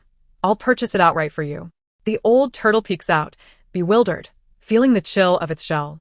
Ting Tang inspects the first floor and heads straight to the second floor. After a few turns, she selects the innermost room. Upon exiting, she encounters Yan Lansheng, who still clings to the scarecrow. Ting Tang comments, Your girlfriend is quite elegant and stylish. Her braids are lovely, though she seems a bit lazy and reluctant to walk. Yan Lansheng laughs, Your boyfriend is very steady and quiet, though he is too shy and doesn't even greet anyone. Are you both studying finance? So economical. Another interjects. Isn't it rude for a scarecrow not to walk and for an old turtle not to speak? I can't understand. I'm off to kiss a hen now. Half an hour later, all guests have made their selections and gather in the courtyard. The room allocations for the first floor are as follows. Qi Wang, Zhou Yunli, and Sang Qingqing. On the second floor, Ting Tang, Zhang Hailu, Yan Lansheng, and Wen Xiaxia. The director places several bags of seeds on the table, consisting of various vegetable and fruit seeds, allowing each person to select 2 to plant in the garden. Ting Tang, reluctantly forced into this dating show, does not agree. She feels that in this romantic reality series, she is merely a stepping stone for the main couple's relationship to flourish. With the entire internet against her and her family disapproving, she fears ending up in a mental institution, starving to death. Knowing her fate, she wishes to kick the dogs in this romantic show, yet they remain sweet? Fine. She will not allow them to sweeten their lives. Sang Qingqing smiles, saying, Farming is Ting Tang's forte. She used to do it often. Ting Tang, will you teach us later? Zhang Hailu snickers. Let us leave it all to her. It's just waste utilization. Ting Tang spins around and sends Zhang Hailu flying. He crashes headfirst into the ground, struggling to pull himself out. Ting Tang remarks nonchalantly, Is there anything difficult about planting? Just insert it into the soil like this, and next year, you'll reap a bountiful harvest. Oh, it's even a rare variety, a plant person. Sang Qingqing responds, her eyes turning red. Ting Tang. I merely wanted to tell everyone you are also remarkable, enduring such hardships and still persevering. You, who only have a verbal guardianship, pity me, who has inheritance rights. Isn't that a bit inappropriate? Ting Tang shows no signs of yielding. Qi Wang furrows his brow and sternly states, Ting Tang, you are going too far. Sang Qingqing said nothing, and your words are not merely careless, they betray your insecurity. Ting Tang elegantly raises her middle finger to him. Whether weakly acidic or weakly alkaline, just like you, weak-mindedness is still intelligence. Qi Wang retorts, You. What about me? So eager to jump out? Fearing others don't know you're engaged in a clandestine romance? Have you gone mad? Is this something to say during a live broadcast? How dare she insult Wang and the princess? The girl should just die. What does she mean? My brother and Sang Qingqing are in a secret romance. When did this happen? Don't believe everything Ting Tang says, she is clearly cornered and lashing out. That's hard to say. The atmosphere between Qi Wang and Sang Qingqing is indeed quite intriguing. Chapter 9. Aren't you afraid of being beaten by her? Forget it, Teacher Qi. Ting Tang's temper has always been like this. Don't argue with her. Sang Ching, with red eyes, appears pitiful. Let her say whatever she wants. It's fine with me. Chi Wong feels a pang of sympathy. Ching, you are truly kind, unlike some people. Ting Tang rolled her eyes. Unlike certain individuals who shroud their romantic endeavors in secrecy while enlisting others as shields. Skit. Leaving this ticking time bomb behind, she turned and walked away, leaving Chi Wong fuming, his face ashen. He wished to retort but feared her wrath might expose everything, so he swallowed his indignation. A soft chuckle emerged from the side. Mr. Yen, what makes you laugh? Chi Wong inquired, puzzled. Yen Lansheng replied lazily, I believe there's an advertisement that would suit you two perfectly. Chi Wong relaxed. The Yen family's enterprises span the globe, touching various industries. As the youngest heir of the Yen family, befriending him could prove advantageous. Sang Ching inquired with a smile, what advertisement might that be? Yen Lansheng responded, a jumping-off advertisement, requiring a single continuous shot. Chi Wong. Sam Ging. At the Black Swan Villa, Yu Chi Zhou lounged on the sofa with a facial mask, 2 buttons of his collar undone, lazily watching a live television broadcast. Suddenly, he burst into laughter. Ha ha ha. Goose. The butler from the north rushed in with a spatula. Third young master. Did the chef's goose run in here? I'll catch it immediately. Before he could finish, upon seeing the large goose laughing on the sofa, he halted. Yu Chi Zhou was nearly laughing his mask off, gesturing at the television. Uncle Bei, do you think she's gone mad? Who would take a liking to a turtle? Ha ha ha. The butler tactfully queried, Third young master, where did that facial mask on your face come from? Oh, it's you Ting Tang's. I saw she hoarded 2 boxes and wanted to try this thing out. Yu Chi Zhou turned to him, the luminescent mask on his face shining brightly even in daylight. The butler felt a jolt. You borrowed the young lady's facial mask without fear of her wrath. Yu Chi Zhou paused his motion of patting his face. Surely not? We share blood ties, and I bought her so many masks, each worth several thousand. Just as he finished speaking, on the live broadcast, Yu Ting Tang kicked Zhang Hailu away. Yu Chi Zhou. The butler, amen. At noon, guests scattered their preferred crop seeds in the garden, each one perspiring and famished. The chief director seized the opportunity to announce a new task. As we are newcomers without prepared ingredients, you will need to form teams and visit the homes of 5 locals, Wang, Li Hao, Fong, and Zhang, to procure food. However, these locals are not particularly welcoming to outsiders, which will pose a challenge that you must overcome. Now, each team must send 1 member to draw lots, and whoever draws which family goes there. Observing the director's mischievous smile, a sense of foreboding washed over the crowd. Jiang Hailu suddenly sensed something amiss. Director, I haven't successfully formed a team yet. The director was taken aback. Where is your pigeon droppings? Jiang Hailu, do you think I'm as crazy as that girl, Yu Ting Tang? I would rather jump off from here today than team up with pigeon droppings. The director kindly reminded him, if you do not have a team, you won't be able to visit the locals. Jiang Hailu's face flushed. At that moment, a chicken was offered beside him. Forget it, ma'am. What obstacle can't be overcome? Who you team up with doesn't matter. Look at this chicken. It has such a charming appearance. You can easily see a couple's resemblance. It was Yu Ting Tang. She pulled the hen from the corner and shoved it into Jiang Hailu's arms. As he looked down, he met the hen's gentle gaze. Ah, a chicken. The young master of Haisheng, who had never seen a live chicken in his life, jumped up, tripped over his own legs, and fell face first into the mud. Wow. He fell into the vegetable garden with a magnificent thud. Wow. He actually developed feelings for a chicken. Ha ha ha. What a lunatic. In the end, Jiang Hailu would rather starve than beg. Yu Ting Tang drew the Li family and, cradling the old turtle, set off. The Li family resided across the bridge by the small river, with 2 jujube trees planted at their entrance. Upon seeing Yu Ting Tang and the cameraman enter, the Li family immediately became wary. Are you here to mooch off us during mealtime? Have you no manners? Get out. We don't host outsiders.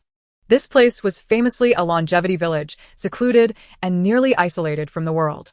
Yu Ting Tang exclaimed, Brotherly, long time no see. The last time I saw you was ages ago. Your father, Li Sanxiu, constantly mentions you, saying you stuffed firecrackers in a cow's rear and spent 9 months bedridden after a cow kicked you. The once cautious Li hurriedly interrupted, Sister, wait. Don't say any more. Do you truly know my father? Yu Ting Tang casually settled down.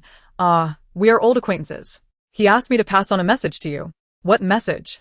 He knows you miss him, but there's no need to rush to see him. Ting Tang pointed at the table.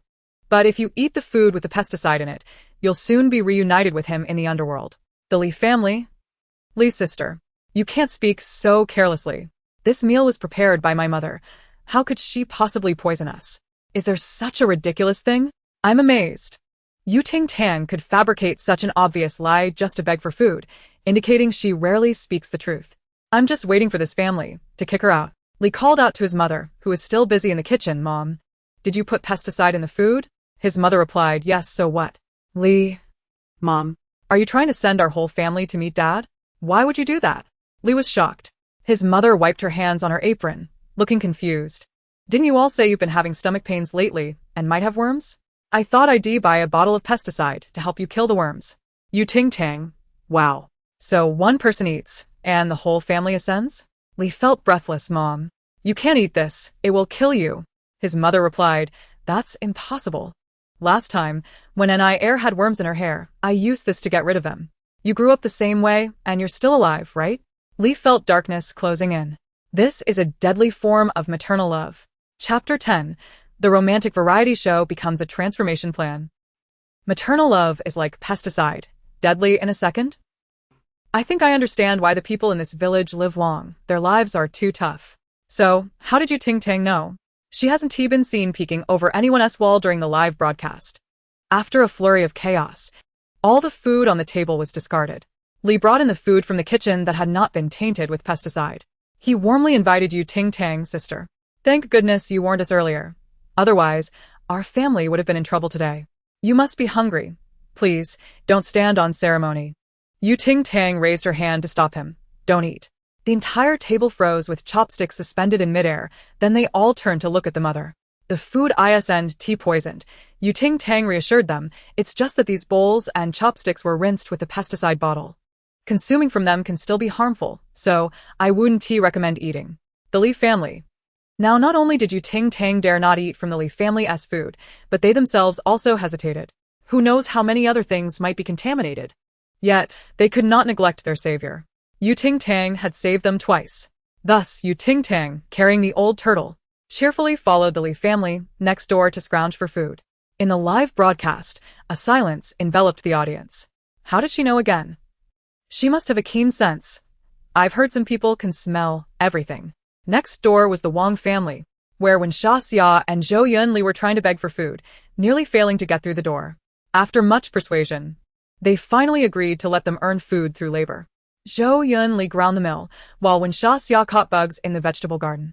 As Ting Tang passed by, one of them was nearly exhausted, while the other was frightened to tears by a caterpillar, huddling in a corner, too paralyzed to move. Uncle Wong, standing nearby, remarked disdainfully, the youth of today, even grinding grain is a chore for them, not as resolute as a donkey. Afraid of a mere bug? Can it devour you? Yunli retorted, humans are not as brave as donkeys. When Xia Xia, terrified by the sight of the bug, was rendered speechless. After finally completing their tasks, they were allowed to enter for a meal. Aunt Wong plopped herself down next to Xia Xia and immediately inquired, my dear girl, how old are you? Where do you reside? What is your education? Have you found a boyfriend yet? I have a nephew who is both handsome and honest. A perfect match for you. He is currently in prison but will be out after the new year. I'll introduce you then. Don't worry. He has been reformed by the state. Oh, you know the strength of our nation, right? When Xia Xia's smile faltered as she held her bowl, unwilling to respond. You girls should consider yourselves lucky to get married. Be careful not to be too picky, or you'll end up alone. When Xia Xia's complexion turned pale. Just then, a young man named Pan Zhou Dan stepped in, deliberately sitting between her and Aunt Wong. Auntie, what do you think of me? Perhaps I should meet your nephew. I believe we would have plenty to talk about. Ting Tang, with a distinctly greenish hue to her face, leaned in, nearly giving Aunt Wong a heart attack. Young lady, your looks might be a tad lacking, but not entirely unappealing. However, how can you claim to have common ground with my nephew? Ting Tang casually draped her right leg over her left, unabashedly proclaiming, we've both been incarcerated. Surely we have something in common. Aunt Wong gasped, what? I once went on a blind date and broke the man's. Well, you can imagine, and ended up in prison for 2 years.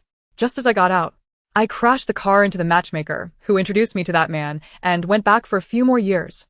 As she spoke, Ting Tang grasped Aunt Wong's hand, Perhaps feeling nostalgic about her time in prison, I don't know why, but seeing you makes me want to go back. She flashed a wide grin, her greenish visage appearing particularly eerie. Aunt Wong felt a chill run down her spine, her lips quivering as she struggled to free herself. Ting Tang's grip was strong, and Aunt Wong's face turned green as she finally pulled her hand away. I suddenly remembered something I must attend to. I'll take my leave. Oh, don't rush off. Let us chat a while longer. Aunt Wong, upon hearing this, fled even faster. What is wrong with this aunt? Trying to set us up with someone who has been to prison, thinking we can easily intimidate our timid Xia? Feeling conflicted, it's surprising that only Ting Tang stood up. Yunli didn't he stand up. He was already faint from exhaustion, lying on the ground. Oh no. I think I might be falling for Ting Tang. Her voice gives me a paralyzing sensation. Am I losing my mind? No. You just seem to be on the verge of a breakdown. Ting Tang smirked, casually picking up an old turtle nearby and rising to leave. Suddenly, someone grabbed the hem of her clothing. When Xia, with reddened eyes, softly murmured, "Thank you." Ting Tang waved her hand dismissively and found her seat. Nearby, the Leaf family catered to her every need, serving her food and drinks as if she were royalty. Even her precious old turtle received special treatment. The Wong family remarked, "Is this girl here to mooch off us or to take the throne?" After satisfying her hunger, Ting Tang departed from the Wong residence, feeling slightly tipsy. She often felt this way after a hearty meal, a phenomenon she referred to as food drunkenness. The Leaf family persistently invited her to visit their home, but upon recalling their kitchen filled with dubious concoctions, she declined. Old Lee could only regretfully hand her a pile of snacks, which she had pilfered from the Wong household, and urged her to come back for a meal sometime. After Ting Tang left, Old Lee's son quietly asked, "Dad, I just remembered. Didn't my grandfather pass away long ago?" "Yes, what of it? Do you recall what little you said?" "She mentioned my grandfather sent her a message and even knew about your childhood." Old Lee instantly felt a chill, his eyes widening. "Could it be that your grandfather mistakenly sent a dream message to little you instead of us?" Old Lee's son replied, "Is that what you meant?" Passing by the Hao family, Ting Tang heard a commotion inside. Qi Wang was being chased around the room by a flock of chickens, feathers sticking to his meticulously styled hair and his designer clothes in disarray. When he finally managed to stop, a chicken landed gracefully on his head. Qi Wang, what a hilarious sight. Is this really a dating show, or a celebrity transformation program? Qi looks utterly green with envy. While he hasn't even had his meal, Ting Tang has already devoured 3 bowls of rice and taken home a bunch of snacks. What a difference. I'm still pondering whether he and Sang Qingqing are indeed in a secret relationship. We've got a single mother here. How could anyone believe the ramblings of that crazy woman Ting Tang? In contrast to the chaos, Yan Lansheng at the Fong family's residence was relatively calm. He had been tasked with taking care of the children. Chapter 11. Your turtle has run away. 5 children sat in front of the television, each as noisy as a flock of ducks, chattering away. Do you know the animation about a sheep and 6 wolves? What about 7 grandpas and a gourd? Yan Lansheng replied, "Gourd grandpa." One child asked, "What is the name of the show with a little dwarf and 7 Snow Whites?" Yan Lansheng answered, "That's called If You Are the One." The children gasped, "Wow, big brother, you know so much."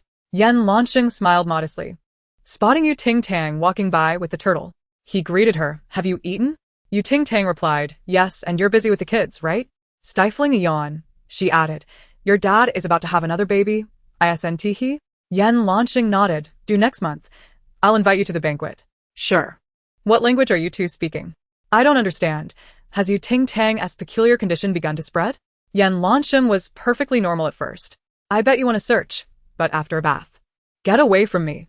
A donkey cart, an ox cart, a mule cart, and an old tricycle, all adorned with flowers, yet failing to mask their rustic charm. The guests fell silent, pondering where the luxury lay in these vehicles. Seizing the moment while they were distracted, Ting Tang clutched the old turtle and jumped onto the tricycle. Hearing the commotion, she turned to see Yan Lansheng and his girlfriend sitting in the back. In a rapid-fire manner, he stated, "The fare is 500.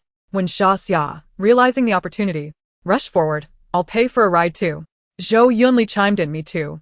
Jiang Hai Lu, feeling rather disgruntled, declared, "I'll pay 1,000. I want a first-class seat." Those who had hesitated earlier, Qi Wang and Sang Qingqing, quickly joined in. They weren't yielding to Ting Tang.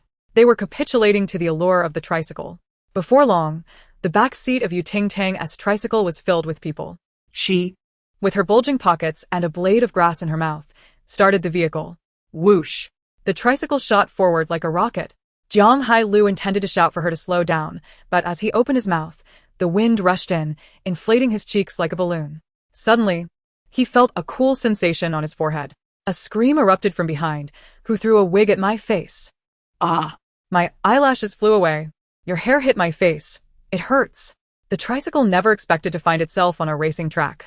I just checked Ting Tang as zodiac attributes. Thank goodness. She S an air sign. I thought she was an abstract sign. Jiang Hailu, why are you so insecure, wearing a wig at such a young age? By the end of the ride, the guests were evenly distributed across the seats of the tricycle. The back seat was filled with complaints, while Ting Tang at the front remained blissfully silent. As they approached their destination, she finally turned around, humbly seeking advice from the other guests. Do you know where the brake is? As soon as the words left his mouth, the three-wheeled vehicle fell into an eerie silence. Jiang Hailu's face contorted in disbelief. You don't even know where the brake is, and you dare to drive?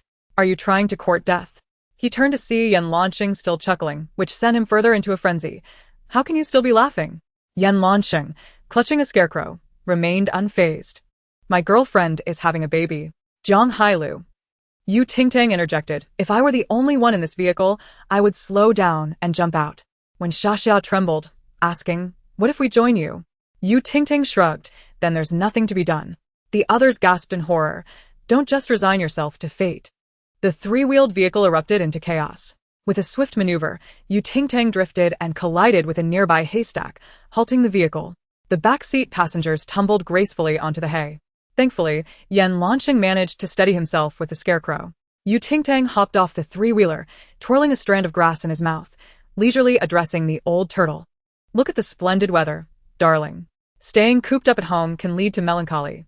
One must venture out, jump from heights, plunge into the sea, and collide with vehicles.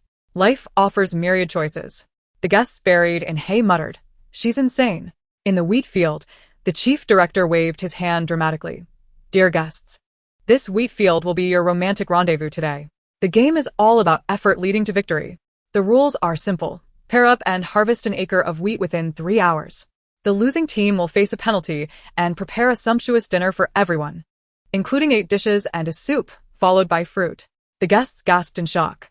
Having never wielded a sickle before, the thought of harvesting wheat was daunting, and the idea of preparing dinner for a group made them weary just thinking about it. Is this truly a romantic destination? Did she and the princess actually date or not? Always asking, does it not tire you? If they did, I'd eat dirt. The chief director continued. Thanks to Jiang Xiao for generously providing the harvester. However, it won't arrive until tomorrow, so until then, I hope you all can fend for yourselves and shine in the field. Jiang Hailu retorted, what did you eat to sponsor us without revealing the password? Zhou Yunli chuckled, Director, it's our first time harvesting wheat. Completing it in 3 hours seems too difficult. Is that harder than a future wife asking why you can't finish an acre of wheat? The chief director inquired. Zhou Yunli, Director, it seems someone here might be cheating. Qi Wang noticed Ting Tang's actions and called out, look, the son of Old Li is here with a harvester, teaching Ting Tang how to use it. Ting Tang preemptively stated, the director only said the harvester would arrive tomorrow. Not that we couldn't use one, right? If we weren't allowed to use it, why buy 10 harvesters? The chief director. Once today concludes, all your phones and belongings will be confiscated. Let us see how you'll recruit people then. He smirked. Of course you can use it. Borrowing a harvester from the locals is a skill of your own. Qi Wang's lips twitched. They wanted to borrow it. But would those cunning locals agree? Sang Qingqing gently suggested, Teacher Qi, we can ask Ting Tang to lend it to us. She should be willing. In front of the live stream, it would be hard for her to refuse. You're right. Qi Wang nodded appreciatively. Ting Tang arrived, donning sunglasses and operating the harvester. Compared to the other guests wielding manual sickles, she appeared effortlessly cool. After harvesting half an acre, she paused to rest. Suddenly, a loud shout echoed from afar. Teacher Yu. Trouble. Your turtle ran away. Ting Tang. Chapter 12. She is petty and holds grudges. Ting Tang never imagined that while she was harvesting wheat, her beloved turtle had escaped. Before leaving, she had lent the harvester to Xia, complete with a hand-drawn user guide from Old Li's son. The assistant director exclaimed, Director, that's not just any turtle. That's her cherished guest. The chief director responded. A frantic staff member rushed over. Director, something's wrong. Mr. Yen said his girlfriend Scarecrow is about to fall apart. He just took her to the clinic for bandaging. The chief director. And also, young Master Zhang accidentally sliced the toe of his shoe while wielding the sickle and is now howling in the field. The chief director. What kind of dating show is this? Or is it a case study for a mental institution? No one told him that filming a dating show required a psychiatric license. Such erratic guests, and there are 3 who love farming. Perhaps it's a reflection of my upbringing. I would never slice my shoe while harvesting wheat. The photographer for Ting Tang nearly lost his shoes. That girl can really run. The Scarecrow has transformed into a glamorous protagonist. Being carried off to the clinic by the domineering prince? If she cannot be healed, I'll drag all of you to the grave with me. Ting Tang searched from one end of the village to the other and finally located her turtle. The good news was that the turtle was alive, not taken for soup. The bad news was that the turtle's family disapproved of their relationship and wanted to break them apart. Though she and the turtle had been together for less than half a day, their feelings were as bright as the sun. The local man, beleaguered by Ting Tang's persistence, frowned. Miss, wake up. You have no future with that turtle. I cannot allow you two to be together. Stop dreaming and find someone else. A fine young lady like her. How could she fall for a turtle? What a pity. In the live stream. What dream? Ting Tang implored earnestly. Uncle. We are truly in love. The local man shuddered. You might as well be truly loathing each other. This turtle has outlived my great-grandfather and grandfather. How could I possibly give it to you? My grandfather would rise from the grave to hit me. Ting Tang blinked. What is your grandfather's name? He Ting Tang suddenly recalled that one of her 998 negative reviewers bore that name. Why did she remember it so clearly? It was simple. She was petty and held grudges. Uncle, if your grandfather agrees, could I borrow this turtle to care for it for a few days? The local man chuckled. My grandfather passed away over 10 years ago. How can I get him to agree? If you can convince my grandfather, you can take it to nurture or play with as you wish. Upon hearing this, Ting Tang instantly perked up. She pulled a palm-sized brush from her pocket, breathed on the tip, and began to draw in her palm. The strokes flowed smoothly, and the conclusion was crisp and decisive, without any hesitation. Once finished, she took out her phone and dialed a number. As soon as the call connected, she handed the phone to the local man. Uncle, please take this call. The local man, unsure of her intentions, accepted it. After a brief exchange, his expression shifted dramatically. His face paled, and he began to cry out, Grandpa. The live stream? What is happening? Why suddenly Grandpa? Wasn't he his grandfather deceased over 10 years ago? Perhaps he's mistaken. I can't take her anymore. She's always putting on a show, doing anything for fame. What transpired next shattered the viewers' speculations. The local man called out, summoning his entire family. A multitude of relatives appeared, bowing to the phone screen, weeping profusely. This left the audience in utter confusion. who was on the other end of the line. A chilling sensation crept down the spines of the viewers. As the 3 minutes elapsed, the call automatically disconnected. The local man led his family in a deep bow to Ting Tang, who swiftly dodged away. The attitude of the fellow villager underwent a dramatic transformation. Master, I may have raised my voice a bit earlier. Do you fancy this turtle? No problem. I shall deliver it to your home, with great pomp. Ting Tang responded calmly, that won't be necessary. Master. It's just that my grandfather's fellow villager is feeling a bit embarrassed. Ting Tang nonchalantly blew away the ink stains from his palm. He had committed an offense below, and was unable to visit the detention center for a while. What did he do? After drinking, he touched Ting's behind, and was sentenced to 3 years in a small dark room. The fellow villager felt a wave of shame wash over him. What on earth are they talking about? My friend is frantically trying to massage his roommate's chest. Isn't it time to elaborate on what happened upstairs? Either Ting Tang has gone mad, or this family has lost their wits. How can they address him as master? I don't know if you heard, but there was indeed an elderly man speaking on the other end of the phone, and his voice was quite loud. Oh my! Have the hired hands of the dead fish arrived? Amidst the onslaught of detractors, the barrage of comments did not delve deeply into the matter. At last, Ting Tang successfully acquired the beautiful turtle. As evening approached, the other guests had completed their harvesting tasks, utilizing the harvester borrowed from Ting Tang. However, the Sang Qingqing group not only used it themselves but also lent it to Zhang Hai Lu Ting Tang. Thank you for the harvester. It is truly effective. Sang Qingqing approached with a smile in her beautiful eyes, tucking a strand of hair behind her ear. Your task is not yet complete. Do you need our assistance? Ting Tang, maintaining a stoic expression, instructed Wen Xia, please notify a certain museum. Huh? Me? Tell them that their pig head is fake. And the real one is on her head, he pointed at Sang Qingqing. Sang Qingqing's smile nearly faltered. Qi Wang rolled up his sleeves and approached, frowning. Ting Tang. It was merely a brief use. Must you be so petty? Teacher Qi, do not speak so. Ting Tang's mood is understandably sour since the task remains unfinished. Sang Qingqing gently adjusted her sun hat. At that moment, Ting Tang noticed a green bubble popping above her head. Sang Qingqing, yes. Change completed to not completed. Novel correction system. Understood. Modifications have taken effect. Chapter 13. You're engaging in something quite novel. Boom. A loud noise erupted from the harvester nearby, which began to smoke and malfunction. Ting Tang exclaimed, what audacity this novel possesses. In a swift motion, she squatted down, hoisting Qi Wang with her left hand and Sang Qingqing with her right, and dashed toward the fields in a Thomas spiral. All right, if you're going to date, at least let me be your shield. If you're going to ruin my harvester on a variety show, I must say you've grown bored of life. When Xia had no time to intervene, Ting Tang launched herself like a cannonball toward the distant wheat fields, leaving a trail of piercing screams in the twilight glow. The production team rushed over to intervene. The director attempted to stop Ting Tang, but she wielded Qi Wang like a weapon, sweeping past him and embedding him into the ground. The assistant director tried to grab her leg, and she simply leaped off his back. Staff members were successively flung aside, unable to impede the whirlwind of flying fish. Reaching the edge of the wheat field, Ting Tang flung Qi Wang and Sang Qingqing into the river. Splash. The river water soared 2 meters high. The world fell silent. The live chat was left in shock. Did Ting Tang just start sprinting? Sister, I thought you were pretending to be mad. Turns out you're genuinely insane.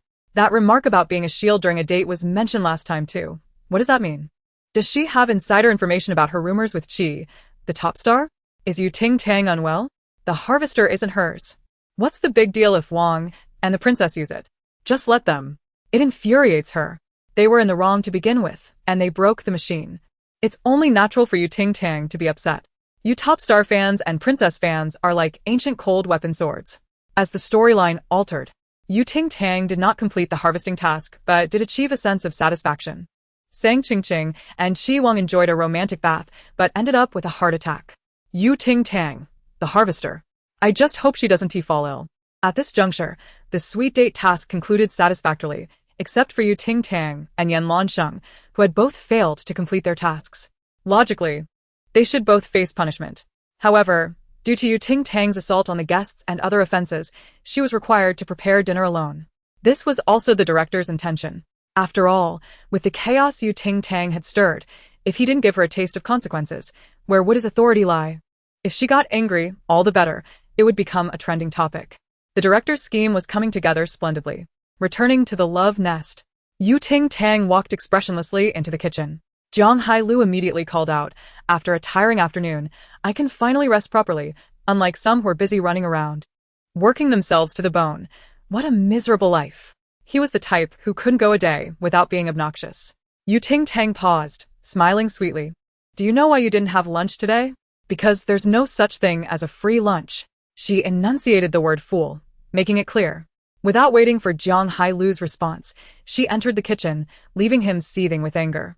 The more he thought about it, the angrier he became. When Xia, confused, asked, why do you always provoke her when you can't win an argument? Are you trying to get yourself in trouble? Zhang Hailu replied, I despise people who pretend to be wealthy when they are broke, especially those who masquerade as noble ladies. Xia, don't mind him. People like him have a common name, obnoxious. I'm dying of laughter. What does pretend to be wealthy mean? Is it a thing? Jiang Shao is so genuine. I'm a fan. The kitchen door was tightly shut, and Ting Tang had even posted a note. Only fish and dogs allowed inside. How ruthless. It effectively scared off those guests who wished to watch or lend a hand. Yan Lanxing knocked and entered, curiously without his straw doll girlfriend. Ting Tang turned to him. Did you not see the sign on the door? Yan Lanxing blinked his fox-like eyes and slowly said woof. Ting Tang responded. If you're human, stop pretending to be a dog. If you're a dog, don't act like a human. Just one question. Are you neutered? I'm here to help. So tell me, what are your special skills? Yan Lansheng hesitated, his fair ears turning slightly red. Should I say it here? Won't it be broadcast? Her patience was wearing thin. Scram, she shouted, sending Yan Lansheng out, his ears still flushed. It wasn't that he didn't want to tell her. It was that there were cameras everywhere. He feared surprising her, but she seemed upset. Yan Lansheng frowned, caught in a tangle of thoughts. Sang Qingqing, having changed her clothes, walked downstairs and spotted Yan Lansheng standing outside the kitchen in a daze, filled with questions. She had found it odd since the morning. Had this character ever appeared in the book? Where had he come from? 2 hours later, the meticulously prepared dinner by Ting Tang was finally served. Wow, she actually made 8 dishes and a soup, with fruit and drinks for after. Ting Tang's culinary skills are impressive. Finally, she resembles a normal woman, otherwise, someone like her wouldn't even be desired in our village. Upstairs. I find your words amusing. You seem quite charming, especially your mouth, it's rather cheeky. The cameras didn't capture her cooking process. Who knows if this isn't takeout? Zhang Hailu was the first to grab his chopsticks, declaring, "My taste buds are the sharpest. I shall test the quality of these dishes." With that, he picked up a bite of stir-fried chicken with shredded potatoes and stuffed it into his mouth. After chewing a couple of times, Zhang Hailu froze, his eyes reddening as he covered his mouth. Beside him, Wen Xia and Zhou Yunli were taken aback, wondering if the food was genuinely that delicious to make him cry. Zhang Hailu, initially dismissive of Ting Tang, found himself utterly captivated by her culinary skills, which speaks volumes about the exquisite flavors of her dishes. Without hesitation, they eagerly filled their plates, rushing to sample the delicacies. Within mere seconds, a peculiar phenomenon occurred again. When Xia covered her mouth, tears streaming down her face, while Zhou Yunli concealed his face in disbelief. Qi Wang and Sang Qingqing were skeptical. They couldn't fathom how delectable the food could possibly be. Upon tasting a bite, their eyes reddened and tears flowed uncontrollably. In the next moment, everyone bent over towards the trash bin. "Isn't this stir-fried beef? Why is it all ginger? It's so spicy," they exclaimed. "And this chicken stir-fried with shredded potatoes? You mistook ginger for potatoes, but how is the chicken also made of ginger?" They continued, "And this braised pork, even the bones are made of ginger. Ting Tang, what kind of new trick are you playing?" Chapter 14. Mind your own business. Sister Yu has her own rhythm. I thought they cried from the deliciousness, but it turns out they were crying from the spiciness. Ginger, a versatile ingredient that can successfully disguise itself in any dish, delivering a lethal blow to unsuspecting diners. Oh, everyone is eating. I thought they were defusing a bomb. See, if ginger can do this, what about people? No matter how hard you try to become the person she likes, she's still one tea like you. Even ginger can make someone go crazy in love. At the dining table, everyone except Ting Tang had succumbed. Oh wait, there was one more. Yan Lansheng was leisurely enjoying the stir-fried beef, even commenting, "Not bad." Zhang Hailu thought he had finally encountered a dish devoid of ginger, only to spit it out. Qi Wang coughed violently, and upon seeing Sang Qingqing's red eyes, his heart ached.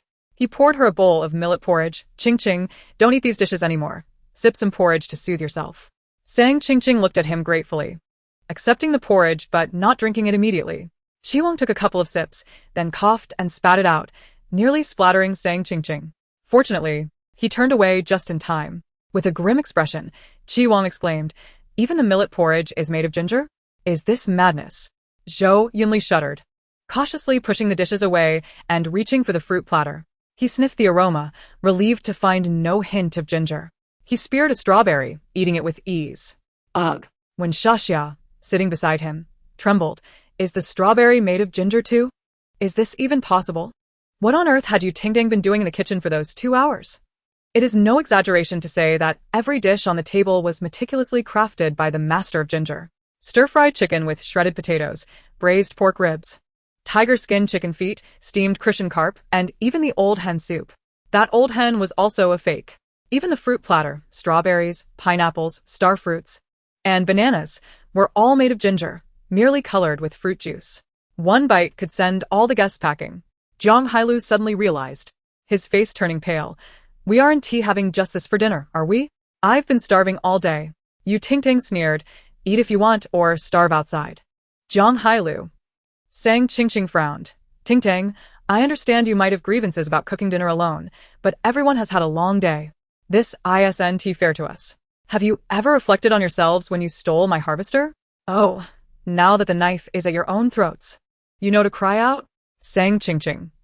Chi Wang slammed the table, wanting to scold you Ting Tang, but his ginger-ruined voice only produced a croak. Who let the duck out of the club?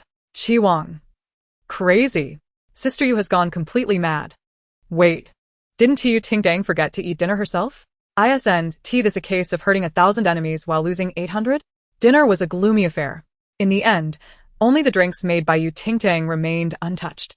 The others could endure somewhat, but Zhang Hailu was truly on the verge of starvation.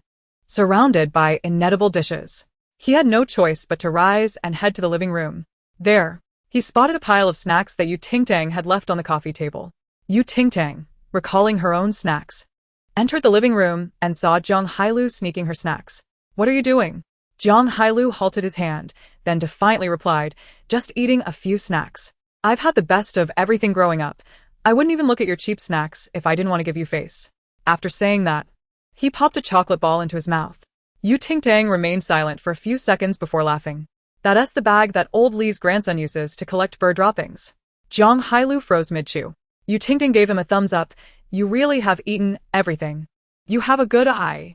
Zhang Hailu seemed to freeze in place, his complexion shifting from yellow to green, akin to pickled vegetables that had marinated for 20 years. A cacophony of retching erupted in the living room. When the other guests rushed over, they found Zhang Hailu sprawled on the floor, looking pale and seemingly out of sorts. When Xia gasped, what happened to him? Ting Tang calmly crossed her arms. The young man has a strong constitution. He just fell asleep. When Xia, is that so? The young master from a wealthy family is truly extraordinary, bravely eating bird droppings. Wait, aren't these kids afraid of accidentally consuming the droppings? Isn't it possible that he is just a child, not a fool? So, Zhang is a fool then. The production team, aware of the situation, promptly delivered the previously prepared dinner.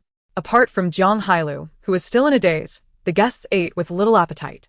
It felt as though their tongues had been pickled in ginger. Everything tasted of ginger. Ting Tang, however, was unaffected, devouring 3 large bowls of rice. After dinner, the chief director instructed all guests to surrender their luggage, except for daily necessities and mobile phones. Snacks, toys, gaming consoles, novels, and comics were all included. Since the live broadcast had been ongoing, the staff kept watch over the guests' belongings. Upon returning their items, they were required to check and confirm what they needed before surrendering. When Xia opened her suitcase, complaining, "Director, can't you leave me just one? I can't sleep without hugging a toy at night." The chief director, stern-faced, replied, "No." When Xia let out a wail, Zhou Yunli, laughing, said, "How about I make you a teddy bear out of a towel? I've done it for my sister at home. It's quite simple." When Xia's cheeks flushed slightly, then "Thank you, Teacher Zhou. You're welcome." Wow. These two seem to be developing romantic feelings. Mom and Dad, our Tianxia has been born. Ching is so inspiring, bringing so many books to a dating show, always maintaining her reading habits, striving to become a better self. Chi, the top influencer, brought vinyl records, and it's a special edition of the Beatles. What taste! Zhang Hailu is insane, bringing a suitcase full of cash to a dating show. There's at least 1 million here, right? Just 1 million? Is that a lot? I have over 10 million pixels at a young age. Zhang Hailu's suitcase full of cash startled the chief director, who jumped from his seat, shouting in a panic, "This is a serious dating show, not a hostage exchange scene." Yet Zhang Hailu remained lost in the shadow of the bird droppings, lying there with a vacant stare. Chapter 15, Bulk Purchase of Male Models by Sister Tang. Initially, everyone thought Zhang Hailu's suitcase of cash was already shocking. But when Yan Lanxing's suitcase opened, a dazzling array of gemstones and shells formed a sparkling castle. Surrounding it were soft black, pink, and white pearls overflowing. Atop it sat several flying elephants, octopuses, and starfish. It looked less like luggage and more like a display cabinet. The individuals present were momentarily dazzled. Sang Ching's eyes widened in astonishment at the exquisite rosy conch pearls. In high society, a single pearl is meticulously set into a necklace, cherished immensely by affluent ladies. Her mother yearned for an entire set of conch pearl jewelry, yet alas, the pearls were exceedingly rare, with only 1 earring still unaccounted for. However, Yan Lanxing possessed more than a mere single pearl. It was as though he had unearthed the entire nest of conch pearls. A hint of envy flickered across Sang Qingqing's face. Were these jewels merely for collection? Yan Lanqing languidly remarked, for playing marbles. Sang Qingqing quizzically responded, are you interested? Yan Lanqing turned to Ting Tang, saying, in light of you rescuing me from the river, I shall offer a friend's discount. Ting Tang, perched atop a suitcase, yawned after the discount. Is it 99? No more. What use is it if it cannot be eaten or drunk? Sang Qingqing inquired. At that moment, the director interjected, Ting Tang, you are the last. As Ting Tang opened her suitcase, it remained stubbornly shut. She resolutely placed a foot on the suitcase and tugged vigorously. With a resounding bang, the case burst open, and its contents scattered like petals in the wind. A card floated down lazily, equipped with a switch that emitted a voice in a comically high pitch, proclaiming, thank you, Sister Tang, for taking care of business at the wholesale male model store. We look forward to your next visit. The peculiar sound reverberated throughout the living room. What a shocking surprise. Isn't this supposed to be a serious dating show? This is inappropriate, creating an atmosphere of discontent. Where are the male models? Bring them all here. Quickly, the camera panned to the scattered items on the floor. None other than the male model takeout Ting Tang had ordered the previous night, but had yet to unpack.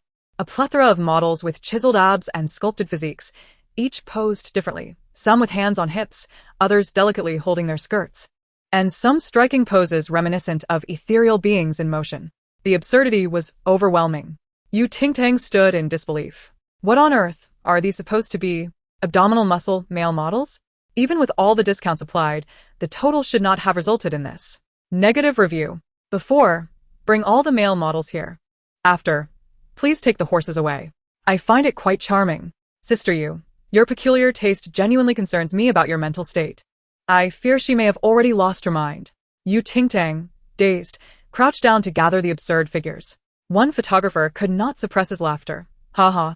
The director exclaimed, you're still laughing? The live stream has just been shut down. The photographer retorted, indeed, due to Sister Tang's male model abdominal muscles wholesale and the chaos of these ridiculous figures. The live stream was abruptly terminated. The agricultural live stream was lost, but it trended on social media. Whether it was Ting Tang holding a turtle, Yan Lanqing embracing a scarecrow, or Qi Wang and Sang Qingqing in a romantic bath, any scenario that emerged became a topic of significant interest. Meanwhile, in a luxurious 7-star hotel shaped like a sailboat, the penthouse suite was illuminated brightly, the circular floor-to-ceiling windows revealing a serene night view. A man clad in a tailored dark suit entered, his long strides exuding confidence. Following closely was his assistant, detailing the agenda for the next day, including an important business dinner that evening. Mr. Yu, there's also one more thing. Assistant Shi informed me that while he was escorting the young lady to your residence, he was ambushed and placed in a sack. After consuming a drink, he opened another bottle. Observers, unaware, might have assumed he was sipping fine wine due to his elegant demeanor. The assistant inquired, is it possible that you still wish to live, sir? And have you perhaps developed a penchant for strawberry milk? At 10 o'clock that evening in the Love Nest, the live stream had finally resumed. The director instructed the guests to don their pajamas and gather outside for a casual night chat to conclude the evening. Sang Qingqing and Qi Wang descended in succession. One dressed in adorable cat ear pajamas, the other in luxurious black silk sleepwear. The comments erupted in admiration. Following them was Wenxia, clad in a large Doraemon pajama set, complete with a bell-adorned nightcap, cradling a plush bear made by Zhou Yunli. Zhou Yunli gently advised her to tread carefully. The comments surged with youthful excitement. What sort of pajamas are these? Lacking in taste, remarked Zhang Hailu, who had been seated there since morning in his dollar bill printed sleepwear, eager to display his wealth. Why is Ting Tang taking so long? Even changing into pajamas takes forever. Girls sure know how to drag things out. Zhang Hailu continued to complain, though no one paid him any heed. A voice interrupted, in such a hurry to see your father. Are you preparing to kneel and pay your respects? Ting Tang had arrived, her pajamas surprisingly normal, a blue and white striped two-piece set with Yaoguang City Mental Hospital emblazoned on the back. Wait, what? Whose kind-hearted family uses a mental hospital uniform as sleepwear? Suddenly, I find that anything she does in this outfit is entirely justified. Oh no, there's someone even more outrageous. Yan Lanqing also made his entrance. As the heir of a top-tier family, his status was lofty, and even his sleepwear was custom-made. Ting Tang observed him. What does yours say? Yan Lanqing tugged at the hem, reading aloud. How to make your husband dote on you for a lifetime. He thinks he deserves such affection? Ting Tang retorted. Yan Lanxing smiled subtly. Apologies, the designer made a mistake. He then produced a sticky note from his pocket, which he slapped over the character husband, altering it to read, "How to make your wife dote on you for a lifetime." Below it was an illustration of a strikingly handsome character gazing sorrowfully at the sky. A sight that was nothing short of eye-catching, especially as he stood beside Ting Tang, resembling patients from the same institution. As all the guests took their seats, Ting Tang was not empty-handed. She had brought along a substantial bag of snacks and beverages. A self-proclaimed beverage enthusiast, she felt unwell if she didn't indulge in something sweet each day. When Shea eyed her strawberry milk with envy, "Could you spare me a bottle?" Ting Tang opened her bag. "Help yourself." When Shea peered inside and gasped, "These drinks seem to be knockoffs." Ting Tang insisted, "Impossible. I bought this for $10 a box. It can't be fake. Just like the face masks I bought for the same price, they work wonders." When Shea countered, "Wake up. Anything that cheap is certainly a knockoff. Even that strawberry milk in your hand is a counterfeit."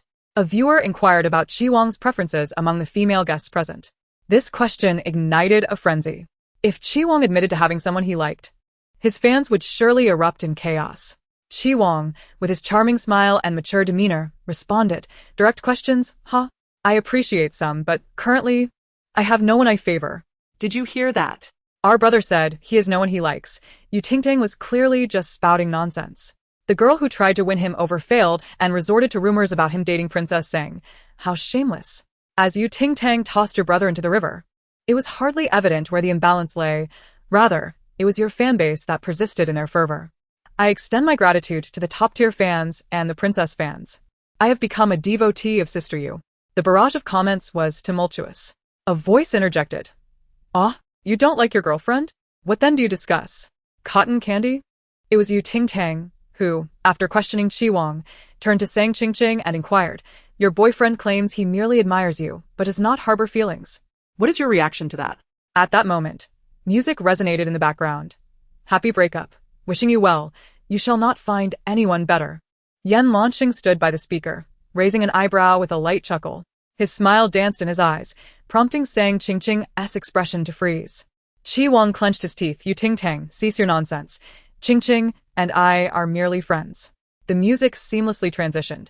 "It matters not. We are just friends. Occasionally sharing your burdens." Chi Wong.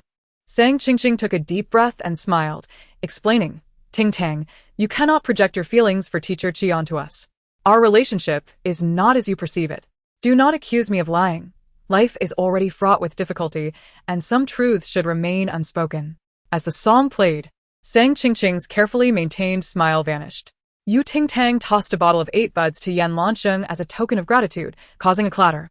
Some individuals, alas, are afraid to publicly declare their affections.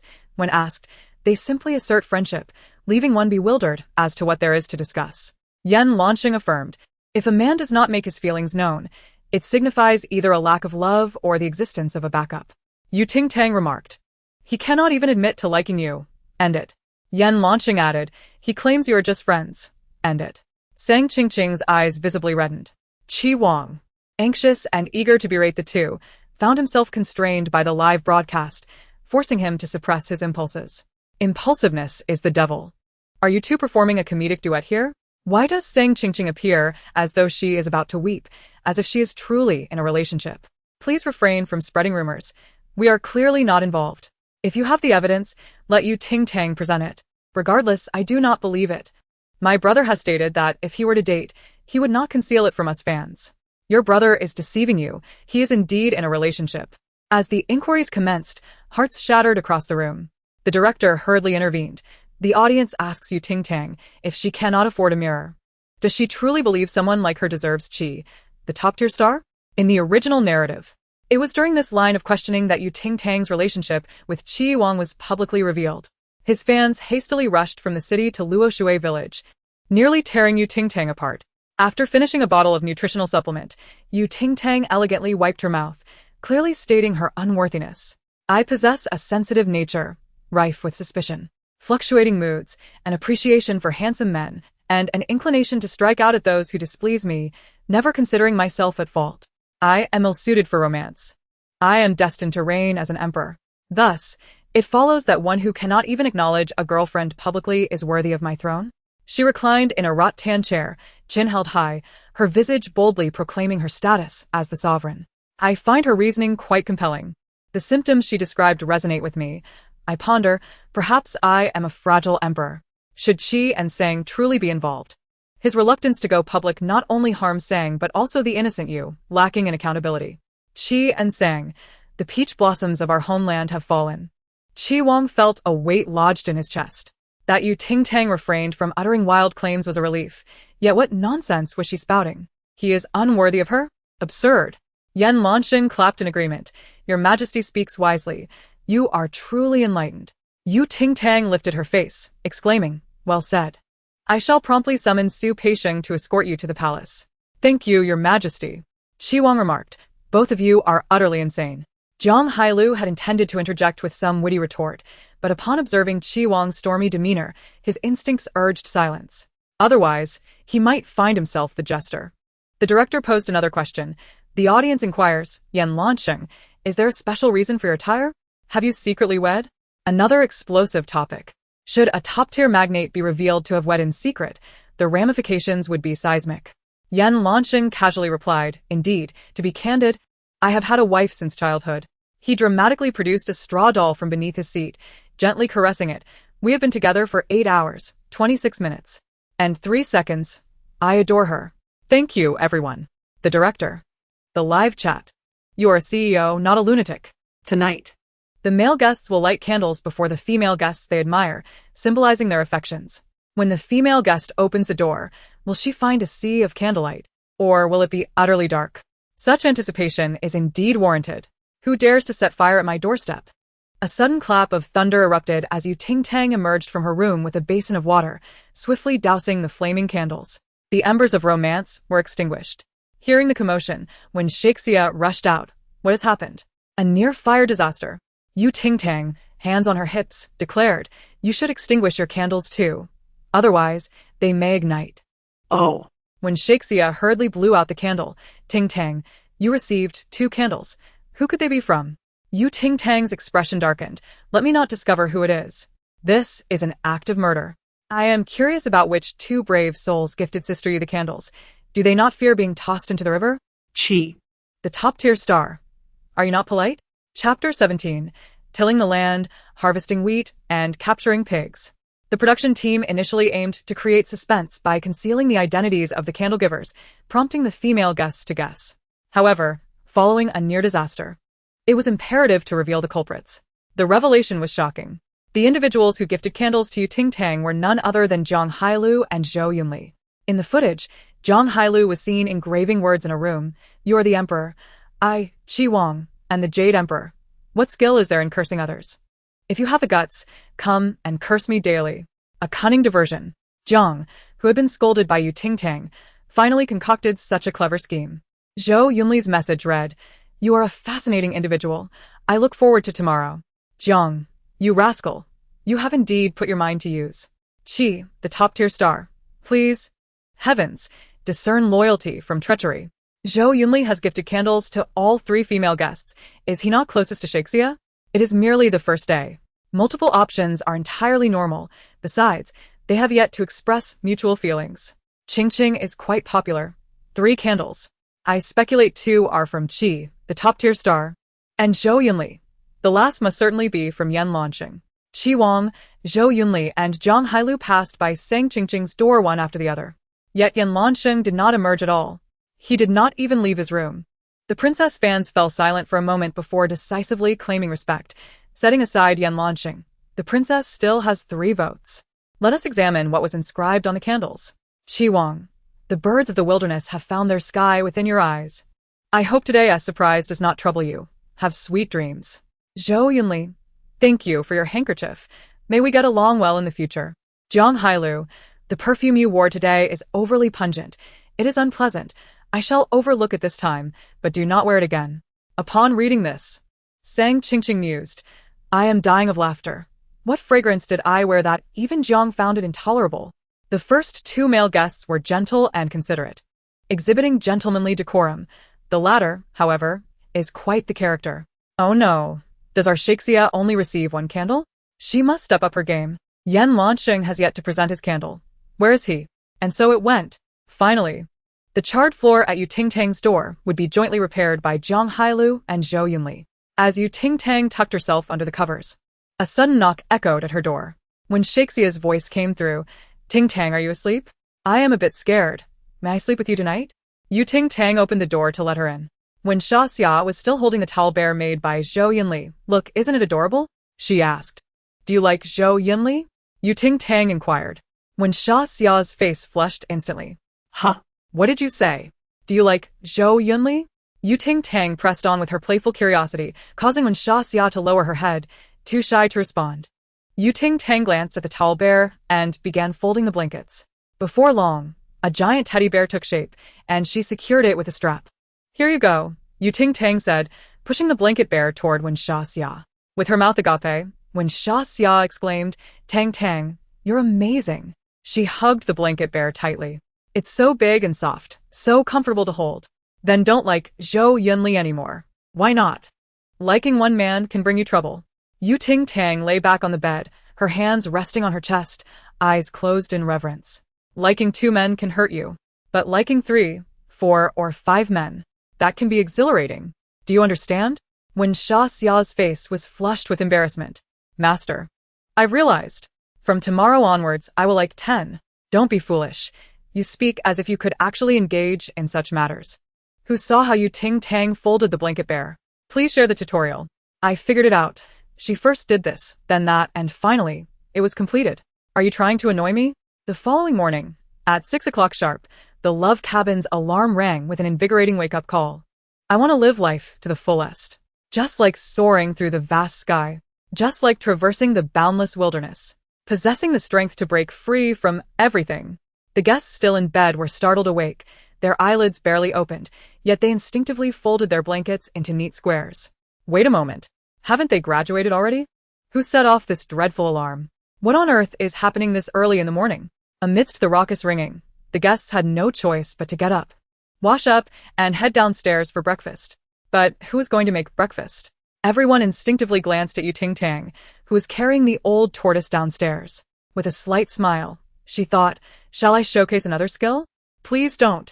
The others protested vehemently. Good morning. It was a bit noisy last night, what happened? Yan Lansheng approached yawning. Someone set a fire, Ting Tang summarized. Yan Lansheng replied, setting a fire to burn mountains will lead to imprisonment. Setting a fire in the house, and you'll be locked up immediately. By the way, teacher Yan, it seems you were the only one who didn't deliver candles to the female guests last night, Sang Qing said with a sweet smile. The staff knocked on your door for quite a while. Oh, Yan Lansheng responded. Sang Qing recalled the incessant knocking and politely asked, did you die yesterday? Thanks to your blessings, I'm still alive, Yan Lansheng replied slowly. I thought the candle was a decoration, and I turned off the lights to admire the little fires dance, then I got hypnotized. God, he was hypnotized. Just thinking about the other male guests diligently carving words on the candles while some had already fallen asleep with them lit makes me laugh. How dare he speak nonsense with that face? Everyone attention! Zhu Jing has arrived. A loudspeaker blared throughout the room. Ting Tang patted the tortoise's head, puzzled. Who is Zhu Jing? A new guest? The entrance is quite grand. Each pig earns a point, and points can be exchanged for ingredients. Please participate actively. Upon hearing this, Ting Tang opened the refrigerator, only to find it completely empty. Jiang Hailu could no longer contain himself. Is this a dating show? Farming and harvesting wheat is one thing, but now we have to catch pigs too. Without catching them, there would be no food, and despite the guests' reluctance, they had to comply. But when they stepped outside, they were dumbfounded. They thought only a few pigs had barged in, but the yard was overflowing with them. And a massive herd was marching toward them from outside the gate, seemingly endless. Get away! Came a startled cry from nearby. Ting Tang shouted, Director. There are people openly mating with pigs in broad daylight. Chapter 18. The Golden God is unworthy of love. If Ting Tang hadn't spoken up, everyone's attention would have been on the pigs, and no one would have noticed Qi Wang's predicament. The other guests turned in unison to see Qi Wang pinned beneath a pig. Their minds raced with thoughts. He actually, in public, with a pig. Shock. The popular idol is involved with a pig. Is this the decay of humanity or the collapse of morality? Join us in today's Love Farming. Poor Qi, the idol, toyed with by Peppa. Now the idol's fans know their brother has truly been horned by a pig. It seems last night. Wong carved a love message on the candle. His fans are breaking down. Because of what Ting Tang had said last night, Sang Qing intended to steer clear of Wong. It was only because Zhou Yunli came to help that she approached. However, the pig was too heavy, and more pigs kept coming to stir trouble. Wong was so embarrassed that his handsome face turned beet red. Everyone lend a hand. Regardless, we are in this together. We should help each other in times of trouble, Zhou Yunli said fairly. At this moment, if others remained indifferent, it would seem callous. When Sha Xia, surrounded by two pigs, was on the verge of tears. I am going over now. Jiang Hai Lu strained his neck, trying to avoid involvement. As the young master of Haisheng, how could he possibly touch a pig? Ah! A series of panicked cries echoed from the other side. Yan Lansheng fell onto a pig's back and was carried away. Ting Tang suddenly had a flash of inspiration. She rolled up her sleeves. You all handle this. I'm off to rescue the bride being carried away by pigs. With that, she grabbed a stick and jumped onto the backs of the pigs, balancing steadily as she made her way across the yard filled with pigs. Finding an open space, she landed and ran off. Jiang Hai Lu exclaimed, "This is possible?" When Sha Xia struggled to break through the Peppa blockade to help, Jiang Hai Lu could no longer pretend to be dead. Otherwise, it would appear he was even less capable than when Sha Xia, and where would he put his face? Meanwhile, Ting Tang was searching for the pig bride. The pigs were running ahead, and she was in hot pursuit. Can you just jump off it? Why must you sit on its back? Ting Tang called out while chasing. Yan Lansheng's delicate face had turned as pale as a wall, his pale lips trembling. His fox-like eyes misty as he managed to utter, "My legs are numb." Just as the audience thought Ting Tang would find a way to rescue Yan Lansheng, she suddenly stopped. Yan Lansheng, bewildered, asked, "Why aren't you chasing anymore?" Ting Tang placed her hands on her hips and rested. "My legs are out of power. I need a moment." Yan Lansheng. Huh? Due to his position on the pig's back, as it ran, he bounced up and down. And his series of cries came with a tremor. Once Ting Tang had rested enough, she resumed her chase. Stretching her stick, she jabbed it through Yan Lansheng's waist, reaching the back of his neck. Just like that, she hoisted him up, resembling a dried sausage skewer. Yan Lansheng. Ting Tang swiftly retracted the stick, finally removing him from the pig's back. Crack. The stick made a sound under the strain. Ting Tang paused momentarily. Yan Lansheng lowered his head. Their eyes met. Suddenly, Yan Lansheng fell straight down, crashing toward Ting Tang. I know this one. In typical idol dramas, whenever one party falls, they inevitably kiss the other. Mom is so moved. Is your love finally coming? This is the correct way to open a dating show. The live broadcast chat momentarily froze. Immediately, a flurry of question marks filled the screen. In the split second that Yan Lansheng descended, Ting Tang swiftly swung her stick, striking with precision akin to a baseball bat, sending Yan Lansheng flying 2 meters away, suspended in midair for a moment. Ting Tang planted her stick in the ground, placed her hands on her hips, and wiped her forehead, narrowly escaping a near-death experience. I just saved you. Can you refrain from repaying kindness with enmity? Yan Lansheng retorted. What are you doing lying there? Are you trying to kiss the ground? I don't understand your lack of compassion. Let me handle it. Another voice chimed in. Jia. Is there a possibility he might have actually fallen to his death? Help him. She had noticed yesterday that this individual had peculiar inclinations. While she understood, she did not respect them. Ting Tang proceeded to drive the pigs away. She located the most stubborn pig in the herd and subdued it with a single blow. Pig Daqiang, your task today is to lead your companions to prison. Standing atop a pig's back with one hand on her hip and the other wielding the stick, she pointed towards the love shack and shouted, "Run." Pig Daqiang transformed humiliation into motivation, charging forward with a wild cry. It ran swiftly, while Ting Tang remained steadfast on its back, her high ponytail swaying rhythmically. Is she using glue on her feet? How can she stand so firmly? Jia, you seem less than human. If you consume a packet of rat poison, it would confirm you are a rat. Provided Ting Tang continued to wave her stick. The other guests were still engaged in a battle of wits with the pigs in the yard. Wong and others crouched to block the pigs' path, while Sang Qingqing and Wen Shea wielded sticks to herd them out. The pigs, indifferent to their presence, continued to munch on the vegetables in the garden, creating a stalemate. Ting Tang, whose stomach was grumbling, questioned, "Are you all staging a new form of romantic mime with the pigs? Why are you just standing there, waiting for the sun to set?" Qi Wang gritted his teeth. Can you not be so rude? Can't we gently guide the pigs away? Sang Qingqing replied. These pigs are easily startled. If we push too hard, they'll scatter and ruin the garden.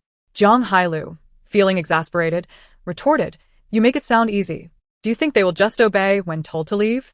Despite the chaos, Ting Tang's patience waned. Herding pigs isn't that difficult. Watch closely. She stepped forward, demonstrating the proper technique. Get out. Get out, do you hear me? You're being given face. If you don't move, I'll gnaw on your behind. With a running leap, she charged at the pigs, mimicking a predator ready to pounce, causing them to scatter in fright. Ting Tang's enthusiasm intensified, as if she had activated a turbo mode, shouting, I'll gnaw, I'll gnaw, I'll gnaw. Pigs squealed in panic. Is this the legendary Voldemort roaming the earth? Ting Tang, have you been starving? Peppa, I may not be human, but you are definitely a dog. Please, I beg you, stop gnawing. The pigs will die of fright. In the yard, chaos reigned as Peppa and others fled in terror. Ting Tang, relentless, accelerated her pursuit. Qi Wang and his group were caught in the crossfire, running blindly in sheer panic like the pigs. Zhang Hailu scrambled up a tree, only to have a pig nip at his backside, eliciting a scream. Ouch, my behind. Sang Qingqing's skirt was caught by a pig, leaving her pale with fear, as Qi Wang quickly shielded her. Get away, he shouted, pushing the pigs back. Sang Qingqing looked up at him, her heart racing.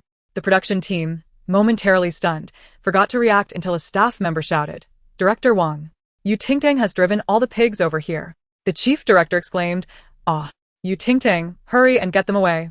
Don't bite my behind. Amidst the mayhem, they finally managed to drive all the pigs out of the love shack, but Ting Tang, famished, collapsed to the ground. Hearing someone approach, she grabbed the person's pants, and before she could utter, Give me food, she inadvertently tore a large piece off. Looking at the fabric in her hand, she raised her gaze to see Yan Lanqing staring at his now half-torn pants. Both fell into silence. Starved and delirious, Ting Tang muttered, It was intentional. Yan Lanqing, lips pressed together, blushed slightly. Teacher Yu, I mentioned this shouldn't be aired. Ting Tang continued, There are 6 states of matter, solid, liquid, gas, plasma, Bose-Einstein condensate, and fermionic condensate. Do you know which state you belong to? Which? A pervert. All right, the entire yard has fallen apart. Ting Tang, you are indeed a natural disaster. With that state of mind, you seem rather at ease. Ting Tang clearly knows how to herd pigs but intentionally caused the scene out of embarrassment for failing to impress. Do you think the face of your idol group fits size 38? If so, I would have stuffed it in my shoes. Zhang Hailu lay on the sofa, eyes vacant, muttering, My beautiful behind has never been touched, and now it has been nibbled by pigs. Qi Wang lay on the other side with an ice pack on his forehead, looking unwell. Zhou Yunli fainted. Sang Qingqing, on the verge of tears, lamented, In my entire life, I have never been nudged by a pig. When Shea, unsure how to comfort her, suddenly had a bright idea. Now that you've been nudged, you'll have experience for next time. Sang Qingqing? The chief director surveyed the room, his lips twitching. Where are Ting Tang and Yan Lanqing? The assistant director replied, Director Wang. Ting Tang is in the dining area devouring the chef's seafood noodles. She has already finished 5 bowls. Yan Lanqing is soaking his head in the river. The chief director. What is going on? He said he feels like he doesn't want to live anymore. The chief director clutched his chest, suddenly yearning for a heart-saving pill, questioning whether his heart could withstand the conclusion of this dating show. At noon, he proposed a reshuffling of the guest groups, believing that Ting Tang's mental state was adversely affected by that old turtle. If only there were a normal person nearby to offer a few reminders, she might restrain herself. The chief director explained the game called Animal Sounds, where 2 guests would compete, and the winning pair would face off against other winners until a top 3 were determined, who could then select their desired partners. Notably, the victorious pair's choice must be accepted by the losers. But it must be human. Human. This final remark was clearly directed at Ting Tang and Yan Lanqing, fearing they might conjure up a non-human partner. After the previous day's live broadcast, friends had called the chief director, questioning the nature of this dating show, which seemed to be pushing the boundaries with its unconventional pairings. The chief director was on the verge of losing all dignity. Ting Tang felt a weight in her heart. She could hardly fathom that in this day and age, there still existed individuals who practiced biological discrimination. What was wrong with her dear turtle? Yan Lanqing, in a hushed tone, asked her, Do you know why 1 fish can work for an hour, while 2 fish only need half an hour? Why? Because teamwork makes the fish swift. Yan Lanqing's fox-like eyes curved slightly. He placed a hand near his lips and coughed lightly. Would you like to collaborate with me? In case anything happens, it would be beneficial to have another mind at work. No, I have my own ways, I replied. Yan Lanqing seemed particularly eager to head towards the river again today. With the director's command, the game commenced. The first pair to compete were Ting Tang and Zhang Hailu. Zhang Hailu limped over, wielding an inflatable hammer. Although his backside had not suffered any injury, the humiliation was an indelible mark on his memory. He sought vengeance. He yearned to strike Ting Tang's face and compel her to kneel and call him master. Zhang Hailu, brimming with fury, exclaimed, "What sound does an animal make?" "An ant." With that, he swung the hammer down towards Ting Tang's forehead. Ting Tang let out a cold laugh. Payment of 1,000 yuan has been received. Zhang Hailu paused. What does this have to do with ants? Just answer whether this thing is an ant or not. He looked to the director, who merely smiled and remained silent. Suddenly, Ting Tang struck him on the head with a hammer, causing him to see stars. Chapter 20 commenced with a bold leap into the river. Zhang Hailu, infuriated, demanded, "Director, isn't that a mistake?" Ting Tang smiled slightly. "Can you claim that humans are not animals?" The director declared, "No mistake, the game continues." Zhang Hailu, exasperated, retorted, "Then let her tell me how to call Jiang. Isn't that simple?"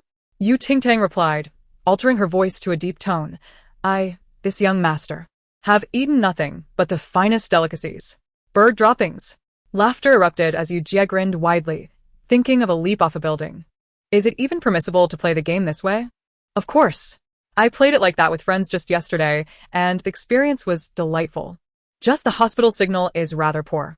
Zhang Hailu was not convinced she could mimic a fox's call. He was determined to avenge himself. In this love variety show, I am in control, understand? Ting Tang replied rapidly, exhaling into her palm as she lifted the hammer and leaped towards Zhang Hailu's head. Bang! The hammer flew away. Zhang Hailu collapsed, unconscious. The other guests gasped in terror and began to retreat. This game could be fatal. Now, this is a true test of endurance. Even through the screen, I can feel the headache that would ensue from such a blow. Jie, you truly possess a blend of styles, with elegance and prowess. I admire you. Qi Wong watched the scene unfold, frowning disapprovingly. Ting Tang, wasn't that a bit excessive? Did you really need to knock him out? Ting Tang, hammer in hand, wore a smug expression. If he can't handle it, should I be blamed for my hard hammer?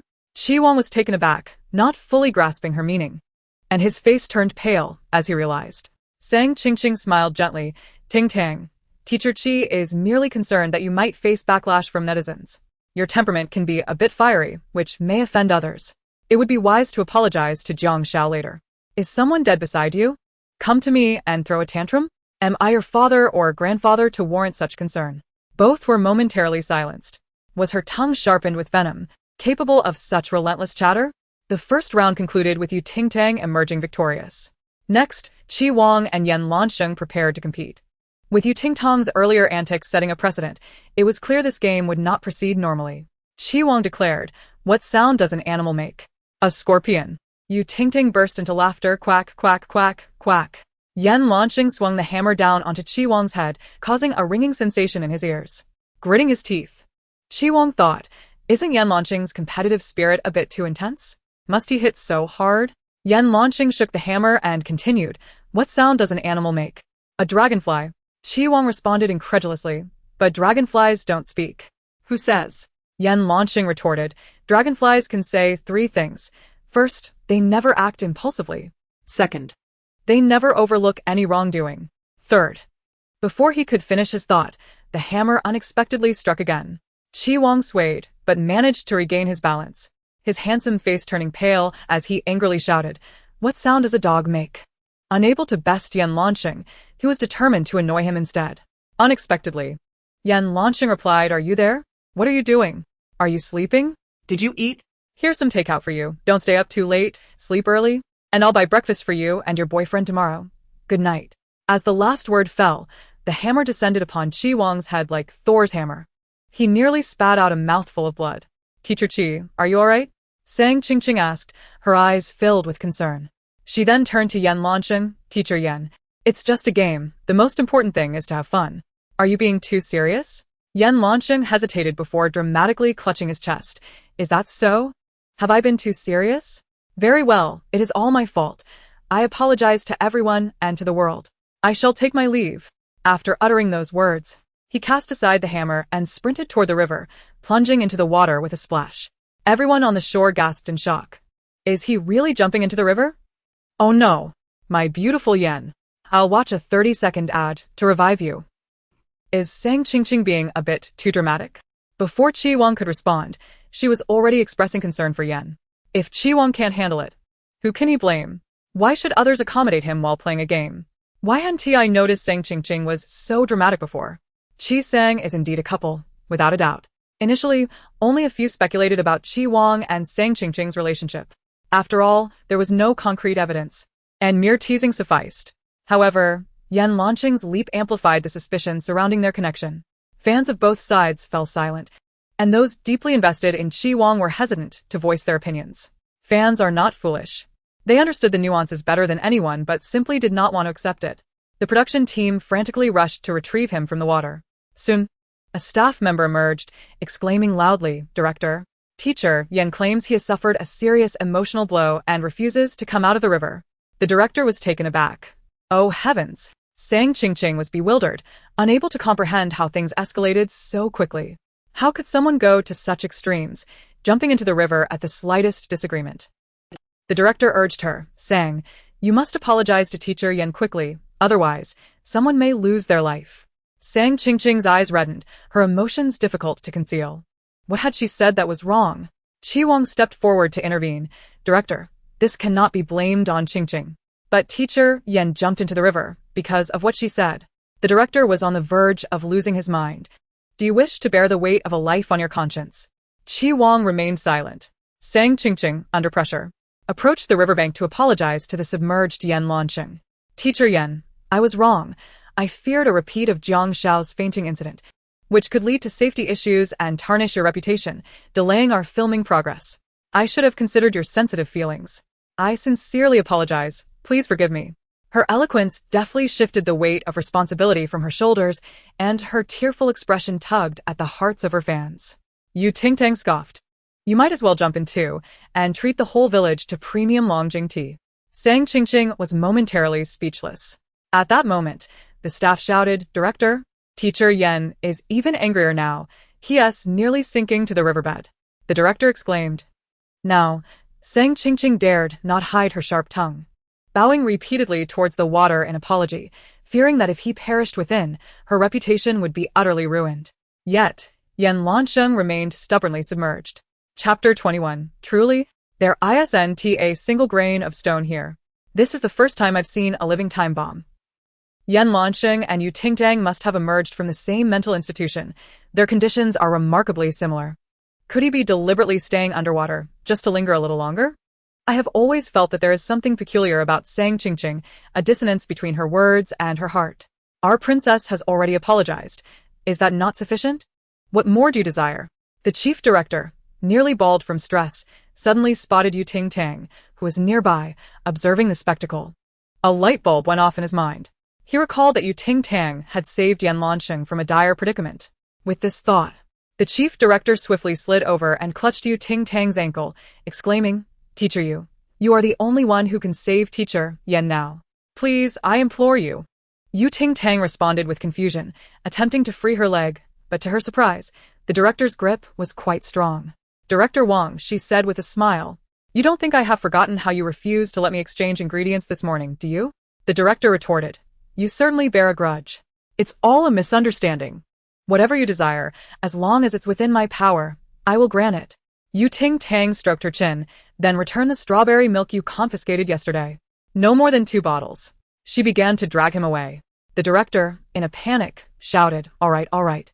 I will give it back to you." Satisfied, Ting Tang said, "Let's see." The director, grumbling internally, complied and escorted her to the riverbank. Casually, Ting Tang tossed a ball into the water and began to chant emotionlessly, "My ball has fallen into the water. I wonder if there are any kind-hearted water spirits willing to retrieve it for me. Are you invoking the Frog Prince here? How could Yen Meirind be a water spirit? At the very least, she should be a river goddess." Sang Qingqing, with her cherry lips slightly curled, remarked, "Ting Tang, this is futile. How could he possibly? Before she could finish, a splash sounded, and a wet head emerged from the water, staring fixedly at Ting Tang, pushing the ball to the shore. Then he awaited praise. Ting Tang, pleased, said, "You finally surfaced. I was just about to inform you that Jiang Malo had washed his hands in this river after handling pigeon droppings. Do you understand what I mean?" Yan Lansheng, confused, responded, "Huh?" In less than a second, Yan Lansheng emerged, water dripping from him, trembling as he wrapped a towel handed by the staff around himself, nearly wishing to perish on the spot. Ting Tang stood up, tossing the ball, and teased, "Just kidding. Jiang Malo went to another river." Yan Lansheng's eyes reddened, his voice hoarse. "Really?" "Indeed." The director rubbed his hands together. "Teacher Yan, let us communicate properly from now on. Please refrain from jumping into the river at the slightest provocation. My heart can't take it anymore." Yan Lansheng weakly pressed his forehead, confessing, "To be honest, we are a family of fragile hearts. Any provocation makes us lose control. I sincerely wish everyone has insurance." Others chimed in. "I've heard of ancestral antique jade pendants and gold, but never of a hereditary fragile heart. And you have no intention of restraining yourself, do you? Ladies, everyone rise. It seems our goldfish's love has finally awakened." "Is the goldfish referring to Ting Tang?" "Why call her that? A fish that can turn into a golden spirit at any moment, hence the name goldfish. When others apologize and plead, it has no effect. But with a single phrase from Sister Yu, he is reeling her in. What else could you possibly be enamored with? Sunflower seeds? In my opinion, their fan names should be Tang E Bomb. One is a wild card named Sugar Coating, and the other, a potential river jumper, is called Bomb." Amidst a series of unforeseen incidents, the game How Does the Animal Call? Finally concluded. The victors were Ting Tang, Yan Lansheng, and Wen Xia during her match against Sang Qingqing. Wen Xia found inspiration and asked, "How does Ting Tang call?" Sang Qingqing had no clue how Ting Tang called. Her words were often quite candid. Thus, she lost the match. In the end, Wen Xia faced the solitary Zhou Yunli and emerged victorious once more. Wen Xia's eyes widened in shock, confusion, and disbelief. How could Tang Tang choose Teacher Zhou? Yan Lansheng stood beside Zhou Yunli, his gaze slowly drifting from him to the ground, noting, "The path is quite smooth today." Zhou Yunli, puzzled, asked, "Huh?" Yan Lansheng chuckled lightly, "There isn't even a pebble here." The director prompted, "Teacher Yan, please choose your desired guest." Without hesitation, Yan Lansheng pointed to the left, saying, "This one." Sang Qingqing, surprised, pointed to herself. "Me? No, the one at your feet." Sang Qingqing looked down to see Jiang Hailu unconscious on the ground. The director exclaimed, "Teacher Yan, this is a bit beyond the scope. Did we not agree that the choice lies with the victors? The defeated cannot refuse." Yan Lansheng lazily replied, "And the chosen ones have not objected. So, what's the rush?" The director protested, "But Jiang Hailu must be able to object." "Ah, "Since you refuse to choose me, I shall pick Malu to infuriate myself."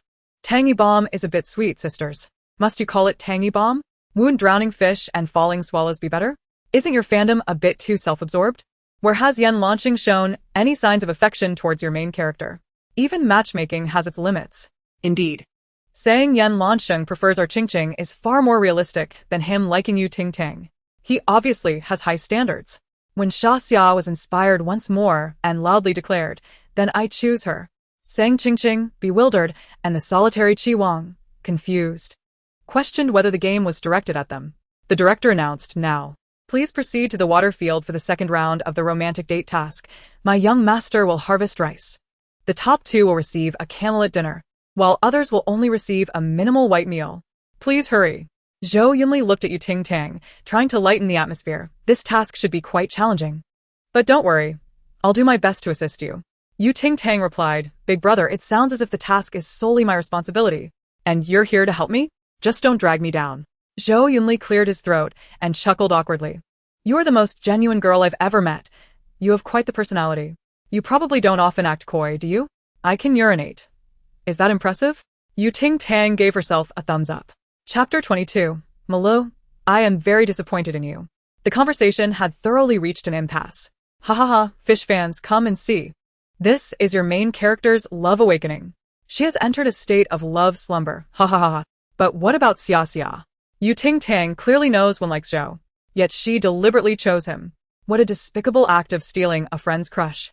When Xia indeed felt a bit disheartened by the team results and quietly asked Yu Ting Tang, Tang Tang, do you like teacher Zhou? Yu Ting Tang responded, huh? She looked at the naive girl. Do you trust me? Of course. To say it poorly would be too mild. Any girl who has dated Zhou Yunli has been utilized as a resource and sent to another's bed. In the original storyline, when Xia was drawn to his gentleness and was ultimately one of those flowers that rotted away. Yet now, she remains radiant. Really? I remember Zhou saying he has never been in a relationship. Sister, do you believe that, or do you believe I'm the Jade Emperor? Yu Ting Tang is spreading pure rumors. If you're capable, present evidence. Don't take my brother away without a date. Let us not speak too soon. Perhaps Yu Ting Tang genuinely understands divination. Otherwise, those two locals wouldn't have treated her with such respect. When Xia opened her mouth slightly, trying to argue, but having many exes, isn't a major flaw. Yu Ting Tang bluntly stated, he ruins your career luck. I would keep my distance. When Xia turned pale. Love may be absent, but her career must not falter. But where did you hear all this? Yu Ting Tang replied, from his face. She has been delivering food for so many years. What kind of heartless beings and monstrous entities has she not encountered? In her eyes, a person's visage serves as the most detailed chronicle of their life. Every virtue and vice is inscribed clearly, making it nearly impossible to overlook. When Shea murmured, but his face isn't engraved with words. Then, if you team up with him, will you also be affected? No, Yu Ting Tang reassured her. I possess a strong fate that wards off all who defy me. As the break concluded, all guests began their journey towards the rice fields, and Jiang Hailu finally awoke. He spotted Yan Lanqing squatting nearby, his face radiating a paternal warmth reminiscent of his father. He exclaimed, Ma Luo, eh? Jiang Hailu responded with confusion, what? The team formation has ended. You and I have formed a father-son duo. Are you not delighted? Yan Lanqing kindly inquired. Jiang Hailu tilted his head and fainted again. Before them stretched an endless expanse of rice fields, where the guests gathered. The chief director announced the rules. These 7 plots of rice fields were generously provided by the village chief, with each group of guests responsible for one. Learning the proper method of transplanting rice seedlings from the villagers, aiming to complete the task before dusk. The villagers brought in by the production team were none other than Old Li and his son. Without hesitation, they rushed to Ting Tang's plot, exclaiming, we will teach you first. Learn quickly so you can take first place. The chief director interjected, there's no need for both of you to teach. Old Li and his son, however, had their own motives. They pretended to instruct Yu Ting Tang, while secretly working hard themselves. After planting a few seedlings, they would stand up to teach a single sentence before returning to their labor. This cycle continued until the chief director caught on and sent them to assist the other guests. After their instruction, the guests enthusiastically began transplanting rice seedlings. If it weren't for a love of farming, one would never witness the scene of their own family cooking rice seedlings. Oh dear. The baby must be suffering in this heat. The sweat must be unbearable. If it's too uncomfortable, just take off your clothes. Don't be shy with us. Hey, this is a comment section, not a no man's land. Transplanting rice was no easy task, and soon the guests felt the strain in their backs and waists. Zhou Yunli paused to rest and said to Yu Ting Tang, if you're tired, you can take a break. I can manage on my own. Before he could finish, he fell silent, noticing that the section of the field he was responsible for was perfectly filled with seedlings, of vibrant green. This contrasted starkly with his own side, which appeared sparse and desolate. Yu Ting Tang brushed the mud off her hands and approached. Oh, is this all you've planted? My friend, you have impurities. Zhou Yunli, what? More refining is needed. Zhou Yunli displayed a hurt expression. Did I do something wrong? I have the impression you harbor some discontent towards me. You're mistaken. Yu Ting Tang shook her head. It turns out I misunderstood. My discontent towards you is not an illusion. Zhou Yunli? Honestly, if the male guest I was collaborating with was so inept, I would be upset too. It seems Zhou Yunli is all show. When it comes to actual work, he reveals his shortcomings. Yu Ting Tang, enough already. First you slander my brother, and now you mock him here. Such rudeness. While Zhou Yunli struggled, Jiang Hailu was nearing collapse. His transplanting technique was subpar, prompting Yan Lanqing to quip. You could go act in a movie. Have you heard of Up? You could play the first 2 words. Jiang Hailu. His seedlings were crooked and uneven. Leading Yan Lanqing to ask, do you know what it's called when smoke is inhaled and exhaled? Waste fog. Jiang Hailu. Yan Lanqing lamented, Ma Luo. I am quite disappointed in you. Jiang Hailu. What had he done to offend this authoritative member of the Yen family? He was subjected to relentless mental onslaughts.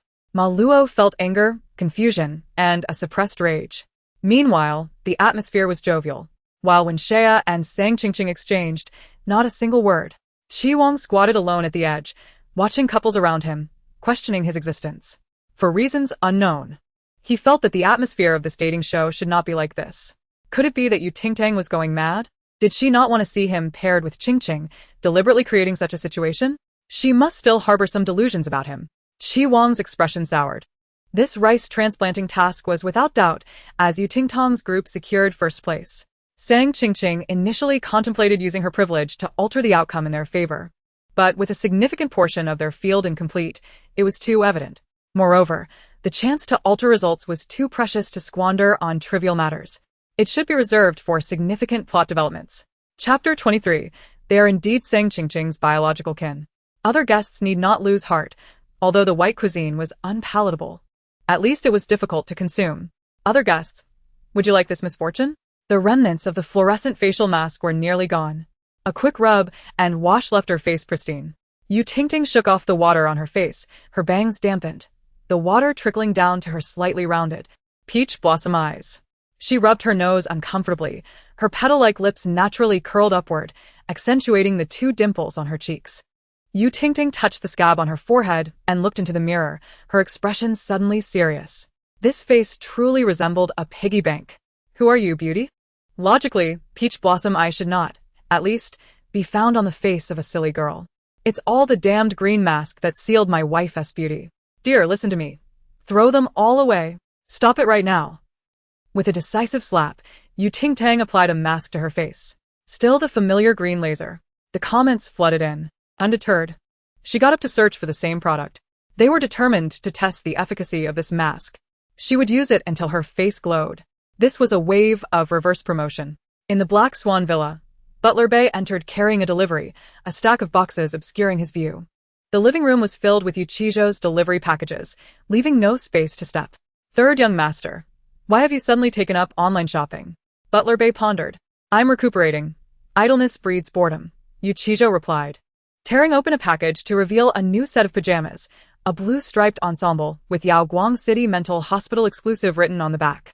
He opened another, this time a box of nutritional yarn drinks. Another one. Most were identical to what Ting Tang wore on the dating show. Uchijo muttered. That strawberry milk and the pig model are all sold out. I couldn't snag a single one. Butler Bay, please contact the headquarters of these two companies tomorrow and see if we can pull some strings. Butler Bay expressed disapproval. Young master. How can you refer to Mrs. Pig model as a silly pig? You should respectfully call it the abdominal muscle model. Uchijo, you must have a few screws loose. At that moment, on the television in the live farming broadcast, Ting Tang, wearing a mask, descended the stairs to use the restroom. She brushed past Sang Qingqing. The comments erupted with the real princess has arrived. Imposters be gone. Uchijo frowned at the scene, perplexed. Butler Bay explained, young master, you may not be aware, but Madam has removed Miss from the household registry. On what grounds? It seemed to be because Miss had stated in the live stream that Miss Sang was an adopted daughter. Uchijo was bewildered. Did she say something incorrect? Isn't Sang Qingqing merely an adopted daughter? Are they supporting the adopted daughter and ousting their biological daughter from the family tree? This is no different from my childhood abduction, where they overlooked me to pick up Sang Qingqing from school. I suspect they are the true biological parents of Sang Qingqing, being so dutiful to her. Butler Bay cleared his throat, pretending he hadn't heard. Uchijo was quite indignant. Although he harbored a disdain for Ting Tang, she remained his biological sister. He could loathe her, but what right did others have to do so? He logged into an account he hadn't accessed in ages and composed a blog post titled Love Nest. Zhou Yunli had made a special effort to present himself, donning unique yet tasteful attire, and held a bouquet of rapeseed flowers wrapped in paper. Alas, the village lacked a flower shop, with only fields of rapeseed available. In contrast, Yan Lanxing and Zhang Hailu had made far simpler appearances. Yan Lanxing emerged in his pajamas, while Zhang Hailu wore an expression of utter despondency, clearly only venturing out for the meal. I have arrived. Ting Tang stepped out from the courtyard. Zhou Yunli turned, flowers in hand, ready to offer a gentle smile. But it froze upon seeing Ting Tang's appearance. Why are you dressed like that? Without acknowledging him, Ting Tang plopped down onto the ox cart, commanding, "Let us go." Zhou Yunli hesitated, forgetting to present the flowers. Jiang Hailu pointed at Ting Tang and burst into laughter. What on earth is she wearing? Doesn't she own any decent clothes? Who goes out in such attire? Ha ha ha. Yan Lanxing spoke with a kind tone. Young man, if you do not understand how to respect a woman's freedom of dress, I possess some knowledge of educational rap. Should you wish to try it? Jiang Hailu retorted. If he weren't the head of the Yan family, I would have kicked him by now. I typically side with women, rarely with men, but sister, you've instilled a bit of fear in me. She could wear a hospital gown, or, at the very least, work clothes. But what is she attempting to achieve by wearing a durian? Ha ha, I'm truly amazed. Where does she acquire such peculiar garments? Have you noticed? Yen Marin seldom maintains a sarcastic demeanor towards anyone unless that individual has insulted Sister Yu. Just ponder that. Here we go again. You lot are just bitter because you lack the sweetness of the tangy cannonball, right? Associating with Ting Tang, the sister pretender, is enough to bring misfortune even to dogs. Indeed, Ting Tang's durian skirt was quite prickly, resembling a massive durian draped over her. The space at the back of the ox cart was limited, and as they sat side by side, any slight movement from Zhou Yunli would result in him being jabbed by her durian spikes. He awkwardly shifted away, saying, "Your outfit is rather unique." Ting Tang replied, $10 for the set, no link available. Zhou Yunli, his eyes flashed with disdain as he subtly moved further away. Upon reaching the open-air restaurant, under the night sky, illuminated by the moonlight amidst the melon fields, 2 sets of tables and chairs awaited, with white candles burning brightly. The silence of the guests was deafening. Jiang Hailu incredulously pointed at the scene. "This is called an open-air restaurant." The director declared, "Indeed. This entire expanse of melon fields belongs to you tonight. Only you can appreciate this beautiful moonlight. Is it not romantic?" Ting Tang remained expressionless. "Romantic, you say? Banana and pineapple peel legs." The director retorted, "No personal attacks on the director. Remember, how can a candlelit dinner lack music and dance? I ask both groups of guests to draw lots for dancing or playing music as a warm-up exercise to enhance the romance." The 4 of them collectively sighed. So many trivialities. Yan Lanxing scoffed, "If one does not work, one does not eat." Ting Tang chuckled, "Once work begins, it's bound to bring hardship." The director quipped, "Only you 2 have mouths to speak." In Chapter 24, Laser, Illuminate My Beauty. While the 2 were grumbling, Zhou Yunli and Jiang Hailu were already competing to draw lots. Neither wished to dance. As the results emerged, Jiang Hailu made an exaggerated gesture. "Huh, I've never lost in luck. Zhou Yunli, can you waltz?" Yan Lanxing turned to Ting Tang. Ting Tang raised her chin, confidence radiating. "Piece of cake, I'm excellent at dancing." Yan Lanxing pondered thoughtfully. As the music began, the waltz commenced. Yan Lanxing passionately played the arrow, while Jiang Hailu was reluctantly forced to play the suona, attempting to send Ting Tang and Zhou Yunli to the great beyond. To keep pace with her, Zhou Yunli had no choice but to dance along, resulting in Ouch. I nearly got pierced by her durian spikes. In my lifetime, I never thought I would hear an arrow and suona rendition of a waltz, or see a waltz version of a folk dance. While they danced disgracefully, the music was equally chaotic. Once seated, Zhou Yunli forced a smile and presented the rapeseed flower bouquet to Ting Tang, saying, "This bouquet complements your outfit perfectly." Ting Tang glanced at it dismissively. "Is this enough to stir a dish?" Zhou Yunli nearly lost his composure. "I didn't realize you liked them so much. I'll pick more next time." Before he could finish, a hair darted past his leg. Zhou Yunli jumped up in fright, only to sit back down after the hair dashed away. Another hair appeared, and he stood again, performing squats in his seat, feeling somewhat overwhelmed. Why are there so many hairs? Ting Tang, enjoying her country-style candlelit dinner, casually remarked, "Of course. It's because I smelled the scent of melons on you. You certainly have a knack for humor." As Zhou Yunli attempted to change the subject, a distant voice suddenly erupted, an old man bellowing, "At last, I found you, you rascals. You didn't even bother to ask before stealing my rapeseed flowers. Shame on you, coming from the city. You're stealing my rapeseed flowers." The old man brandished a hoe and charged toward Zhou Yunli.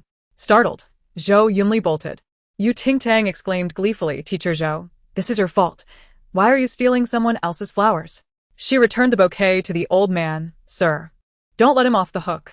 If he dares to pick your flowers today, tomorrow he'll dare to burn your fields. Hurry and chase him down. I'll cheer you on. At 80, it's the prime of adventure." The old man accepted the bouquet, grumbling as he pursued Zhou Yunli. Meanwhile, Zhang Hailu panicked. I only picked a few. Besides, I already left money on the ground. The old man paid no heed and angrily chased after them. Under the moonlight. The two were pursued through the melon fields, resembling hares more than hares themselves. Haha, while others are hunting hares under the moonlight. You two are being chased by an old man, hilarious. Why steal from the fruits of a farmer's labor? You deserve a beating. Listen to me.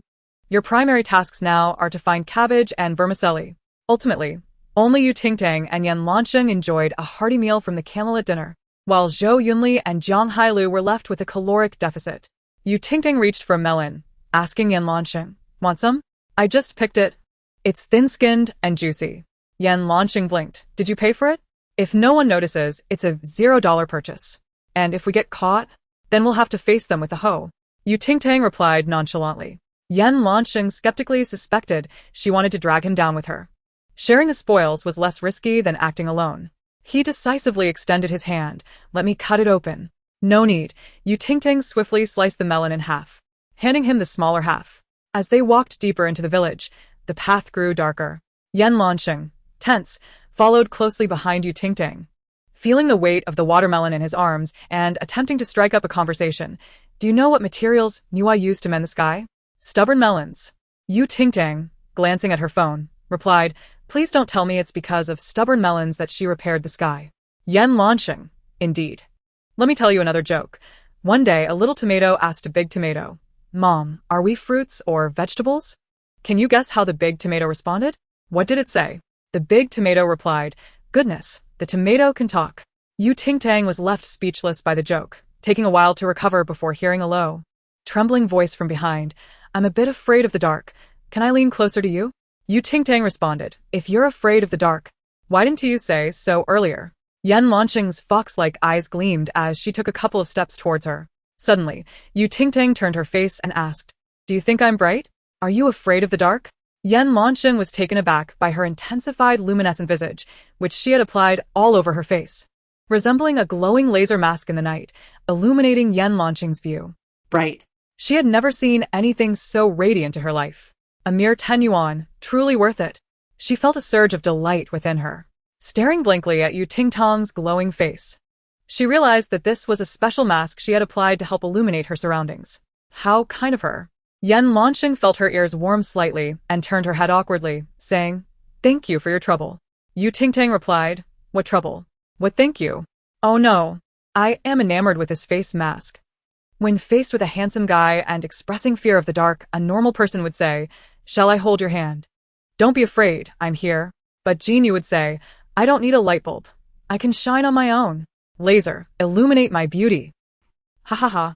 Tang, he feels like she's having a heart attack. Sister, you should keep that mask on longer. Don't fall for him for real. Romantic dwelling. The atmosphere was peculiar.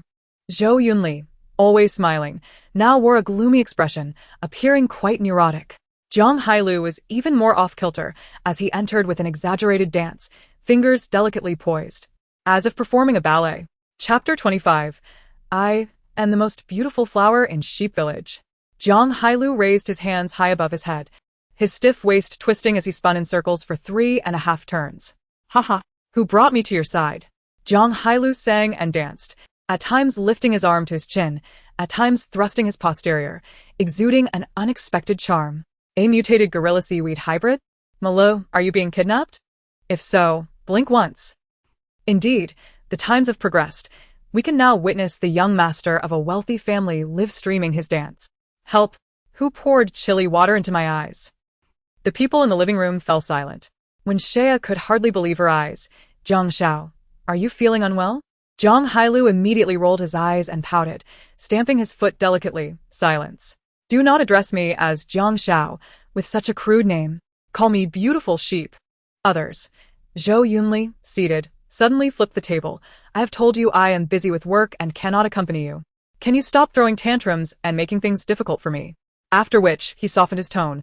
I was too loud just now, darling. By the way, let's go to a gathering tonight. What? You slept with him? You truly repulse me. I introduced you to my friends not for you to cuckold me. Zhou Yunli slapped himself several times, insisting if you force me, I will not refuse. You are merely making excuses. I do not want to hear it. We are breaking up. Bang, bang, bang. The slaps grew increasingly forceful. Brother, please stop slapping. It frightens me. What nonsensical ramblings is he uttering? Is this a script? Zhou Yunli acting like this alone might be scripted, but everyone knows Jiang Xiao's temperament. How could he possibly cooperate?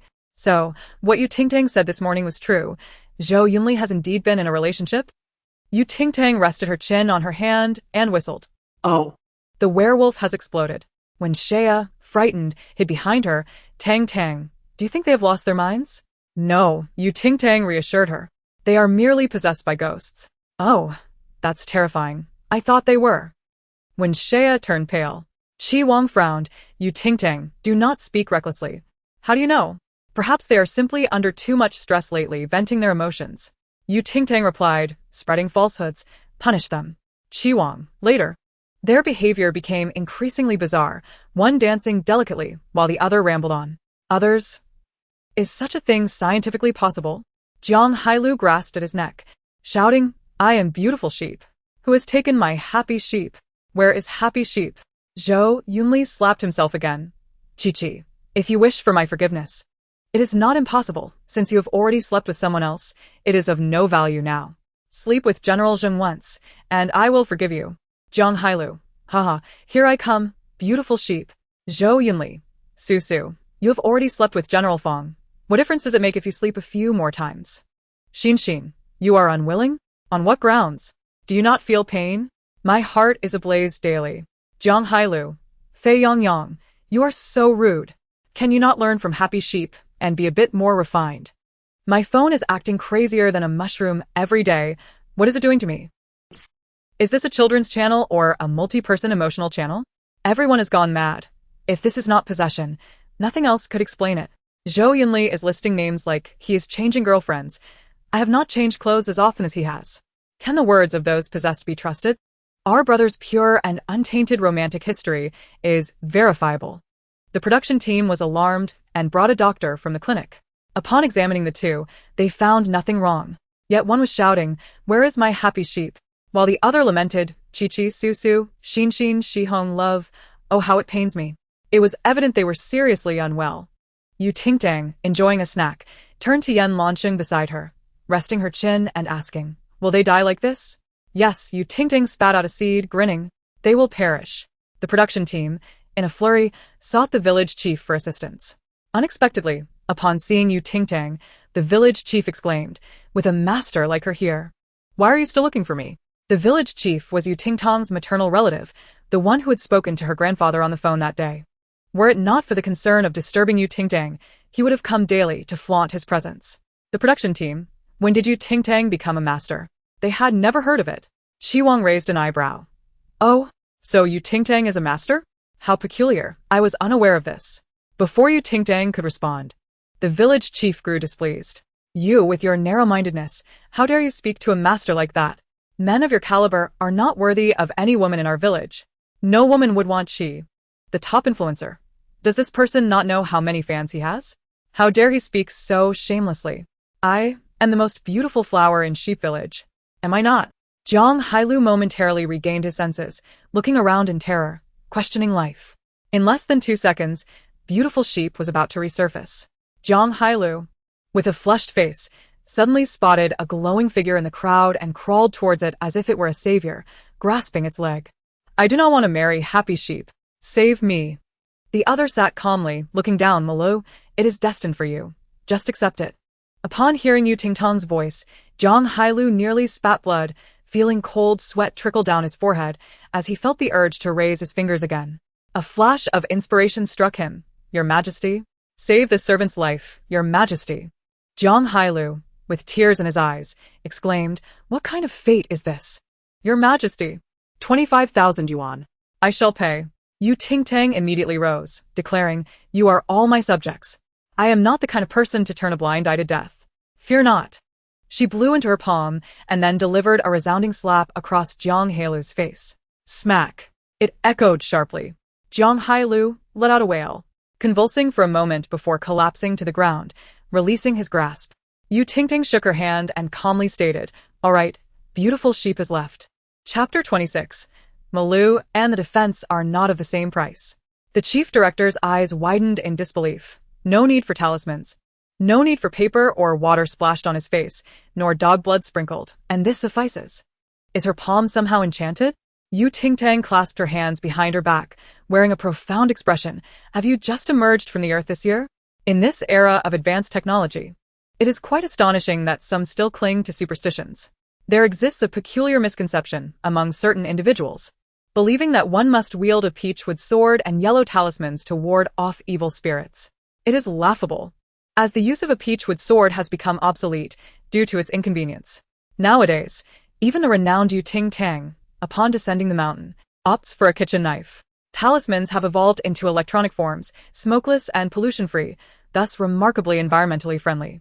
I find myself questioning the very essence of existence.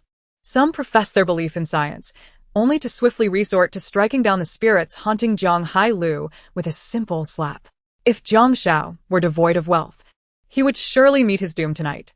Yu Jia, please refrain from striking that one. Rather, direct your attention to me. The chief director, bewildered, inquires, what just transpired?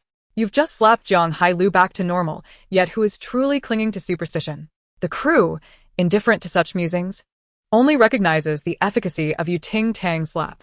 Hence, they drag Zhou Yunli by the head, calling out, Teacher Yu, here, quickly deliver a slap. Ting Tang remains composed. I require additional compensation. How much do you desire? 35,000 yuan, along with 10 servings of strawberry milk. Why is it 1,000 more than Zhang Xiao? He charges for his services, while Zhou Yunli charges for his defenses. Naturally, the prices differ. The crew remains baffled. The chief director grimaces, while others face fines for a slap. She collects thousands from her blows.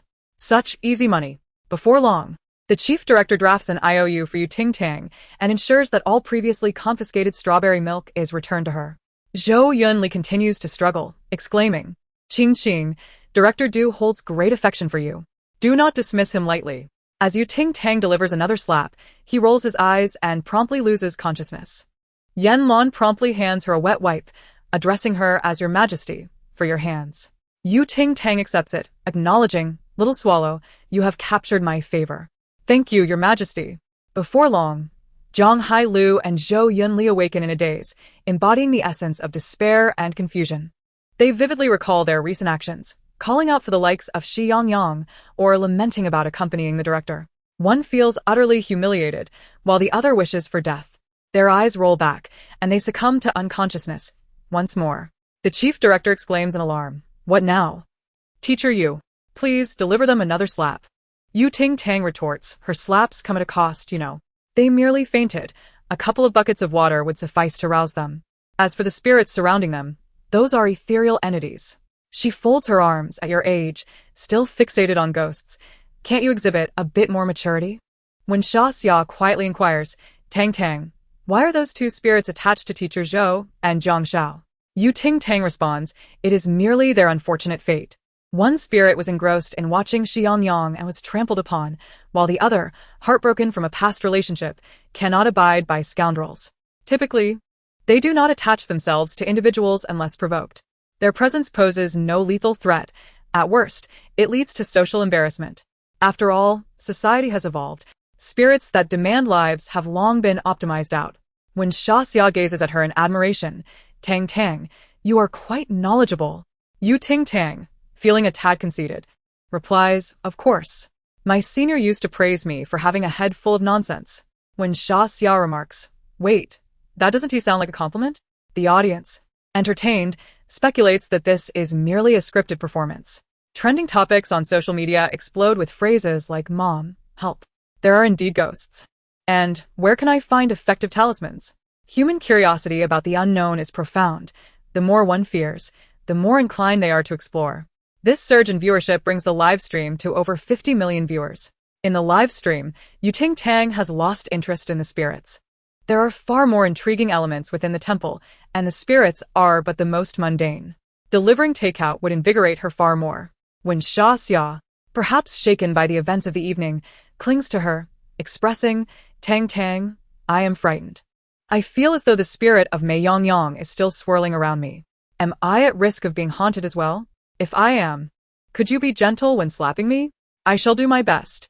Ting Tang, fatigued by her queries, instructs her to take out her phone and draw a symbol in her notes. The sketch is crooked, but vaguely resembles a chubby fish. When Xia exclaims, "Is this a talisman? Can it ward off evil?" It cannot ward off evil. Oh. Ting Tang smiles, but it can silence you. When Xia silently lowers her phone, contemplating her near belief in Ting Tang's whimsical claims. What is happening? The fan club of Zhou Yunli is currently scrutinizing every individual associated with the names Chi, Su Su, and various directors. Are those not Zhou Yunli's nonsensical ramblings? Can it be that there truly are ghosts? Zhou Yunli had recently received the Best New Actor award, marking a significant rise in his career, thus attracting attention to his past. Despite the chaos outside, the love nest remains tranquil. Qi Wang, observing the unfolding drama, quietly asks, "Qing, do you know what Ting Tang learned at the temple? How did she acquire such abilities?" Qing reflects. "My parents often mentioned that she would play in the fields at the temple, covered in mud. I have not heard of her studying any techniques. Perhaps it is merely coincidence." Qi Wang nods in agreement. Qing gazes at Ting Tang, her expression complex. She had briefly contemplated using her modification privileges to assist Jiang Hailu and Zhou Yunli to gain their favor. However, after careful consideration, she deemed it unwise. Utilizing her privileges wisely is far more valuable. Many years ago, when Qing had just arrived at the Yu household, the plot had progressed to Yu Zhaoqing and Yu Buqiu yearning for Ting Tang. Concerned that she might be bored while recuperating, they requested additional leave from school to accompany her at the temple. It was then that Qing used her rights to modify. She expended all her admiration points and luck to change yearning to forgetting. Subsequently, they indeed ceased to remember Ting Tang. Turning her head, Ting Tang notices that green bubbles are once again surfacing above Qing's head. Qing, system. When can I modify 2 characters at once? Novel correction system. The host's current admiration points and luck are insufficient to unlock this privilege. Please be patient. Qing. Very well. Let me access the daily task interface. I shall seek inspiration. This situation is somewhat excessive. No wonder it resembles a Klitsch Mary Sue narrative. The protagonist possesses such a system, rendering her nearly invincible. For instance, if she earned 1,000 yuan today, she could simply alter it to 1,000,000,000. Wouldn't that be a direct path to wealth? Individuals like Ting Tang, who dabble in metaphysics, are least concerned about scientific inquiries. If they can be subdued, so be it. If not, let them be subjected to the supernatural. The following morning dawns. The alarm rang punctually, albeit with a different tune. It heralded the day of 2 weddings in Rome, when suddenly, a man burst into the chapel, shouting at the bride, "I will not allow you to marry another man with my child." The groom was taken aback, and with tears welling in her eyes, the bride replied, "There is no possibility for us. You must let go. You are my brother." The groom's expression turned ashen, at which point the bride's family stood up, revealing, "There is something we have kept from you. You were actually adopted by us." The balcony of the small house was crowded with heads. Apart from Ting Tang, the other guests stood there, brushing their teeth and eagerly listening to the gossip, more engaged than during mealtime. What happened next? You must continue. I am truly amazed. If the school played such gossip tunes every day, I could rise at 6 o'clock each morning to listen. The essence of humanity is to indulge in gossip. In essence, we are all quite similar. Even during breakfast, when Xia continued to murmur about the bride marrying the groom while carrying the child whose father was her brother, emphasizing that they were not biologically related. Director, who does the bride end up with? The chief director pointed at Ting Tang. You should ask her. This idea was hers, and the story is only half told. Ting Tang yawned. The latter half will be revealed tomorrow. I wouldn't want you to miss breakfast. When Xia, the Luo and Ma families are coincidentally holding a wedding tomorrow in Luo Shui village. The Ma family, upon hearing this, resumed their discussions about the wedding arrangements, oblivious to the discomfort visible on both the groom's and bride's faces. In the love cabin, Jiang Hailu and Zhou Yunli were slow to emerge. It was only when the chief director announced the morning task that they were compelled to make an appearance. Ting Tang touched her scallop hairband and was about to step outside when someone suddenly offered her an arm for support. She looked up to see Jiang Hailu bowing respectfully before her. Your Highness, please this way. Watch your step. Your Highness, I did not. Then why the fuss? Jiang Hailu initially felt embarrassed, but Recalling the terror inflicted upon him by Mei Yangyang the previous night, his shame seemed trivial in comparison. Thus, he endured. I'm merely following you around. A proper expression of gratitude turned into a pledge akin to a gang oath. I just woke up a bit late. And now someone wants to steal my place. From the second-floor railing came a languid voice. Yan Lansheng leaned against it, a smile in his fox-like eyes. Your Highness. I was personally carried into the palace by Su Peisheng. You haven't forgotten, have you? ISNT it said that the position someone fights for is the one worth having? Jiang Hailu felt a surge of crisis. Your Highness. Yes, you. I am more useful than anyone else. How could you know without trying? Yan Lansheng replied. You've eaten dirt. Your Highness. I have wealth to honor you. I possess strength, and I can handle the dirtiest and most laborious tasks. You've eaten dirt. Damn. Jiang Hailu thought. How could this Yan family scion be so cruel? He wasn't even entangled with Mei Yangyang. Ting Tang's capacity for acceptance was formidable. She immediately declared. Do you all know the palace rules? Jiang Hailu, what? From now on, in public, you must not reveal my identity. You shall address me as Ting Tang. Composed and articulate, General Yu. With that, she lifted her leg and strode out. Jiang Hailu. Yan Lansheng, PFF. I must be unwell. Laughing like I've never seen a person before. Considering John's previous comments on Sister Yu, it's a miracle he hasn't been executed. Let alone think of elevating her. That's not fair. Zhang's words may have been reckless, but he's not entirely devoid of sense. He could still manage as a rough servant. What's with Zhou Yunli? He seems rather distracted. In the courtyard, the chief director finally remembered this was a dating show and stopped sending the guests to farm and tend to pigs, instead opting for activities in the cabin. The upcoming romantic interaction was a hold back the laughter challenge. 2 contestants would be randomly chosen to compete. The first to laugh would lose. The winner would have the privilege of selecting their next daily task. Now, please draw lots. Those who draw the same colored ball will compete. The rules were stated just as the guests completed their draws. Ting Tang drew a yellow ball and was examining it when another yellow ball nudged hers. Teacher Yu, have mercy. Yan Lansheng chuckled, holding up his ball. Ting Tang tossed her ball playfully. Fine, I'll handle my affairs. You just worry. The first pair to battle was Wen Xia and Jiang Hailu when Xia was well prepared. However, Jiang Hailu, abandoning all decorum, boldly exclaimed, Where are you? Happy sheep? When Xia burst into laughter, instantly losing. The laughter of the crowd diminished the number of detractors in the live stream today. With the outcome decided, the next pair was Ting Tang and Yan Lansheng. Both wore expressionless faces, revealing a determination to win at all costs. Chapter 28. A master of skills, a mistress of technique. Ting Tang initiated the offense, tugging at her coat to remove it, then bowed to Yan Lansheng in a peculiar banana salute. Yan Lansheng nearly broke down but quickly composed himself for a counterattack. He performed a handstand by the bucket, bobbing his head in and out of it like a piece of crisp meat in a hot pot. Ting Tang, I hadn't realized this lad was so full of surprises. With an impassive face, Ting Tang remarked, which article? The turtle's backside. Yan Lansheng smirked slightly. Do you know why humans have better physiques? Because of their immune systems. Ting Tang altered her tactic, discarding the banana salute and instead donned a plastic bag over her head, turning her back. Yan Lansheng also rose, brushing his damp hair back with both hands. His brows raised in anticipation of her next move. In the following moment, Ting Tang turned around. What faced Yan Lansheng was none other than a distorted version of Edvard Munch's iconic painting, The Scream, under the plastic bag. Yan Lansheng bit his lip, reflecting on all the sorrowful moments of his life, managing not to laugh at that screaming visage. Quick, call the museum.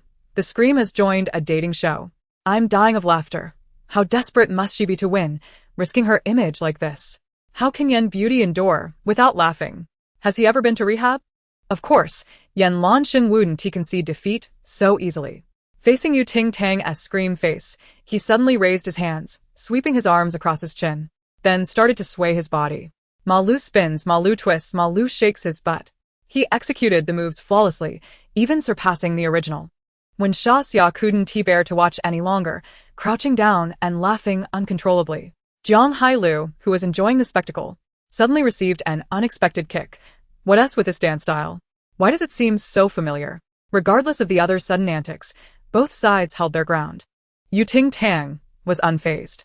Whether it was dunking heads into the bucket or mimicking dance moves, she was determined not to lose. Little did she know. Yan Lansheng leaned forward, poking his head through the nearby wooden railing. With exuberance, he declared, "Teacher Yu, watch closely. I can emerge in 3 seconds, unimpeded." He began to pull his head back. 1 second. 2 seconds. 3 seconds. Yan Lansheng grasped the railing with both hands, squatting there as if frozen. An eerie silence enveloping him. "You can't be stuck, can you?" Ting Tang observed for a while, nearly losing her composure. Yan Lansheng's lips moved slightly. "Help me." Ha ha ha. While Ting Tang managed to keep her composure, the others could no longer hold back, bursting into laughter and slapping their thighs. Ting Tang stepped forward, crouching by the railing. "Teacher Yan, this skill of yours seems a bit dubious. Moreover, if your head is stuck, brute force alone won't work. You need technique." She slipped through the railing with a smooth motion, instructing, "Watch closely and follow my lead."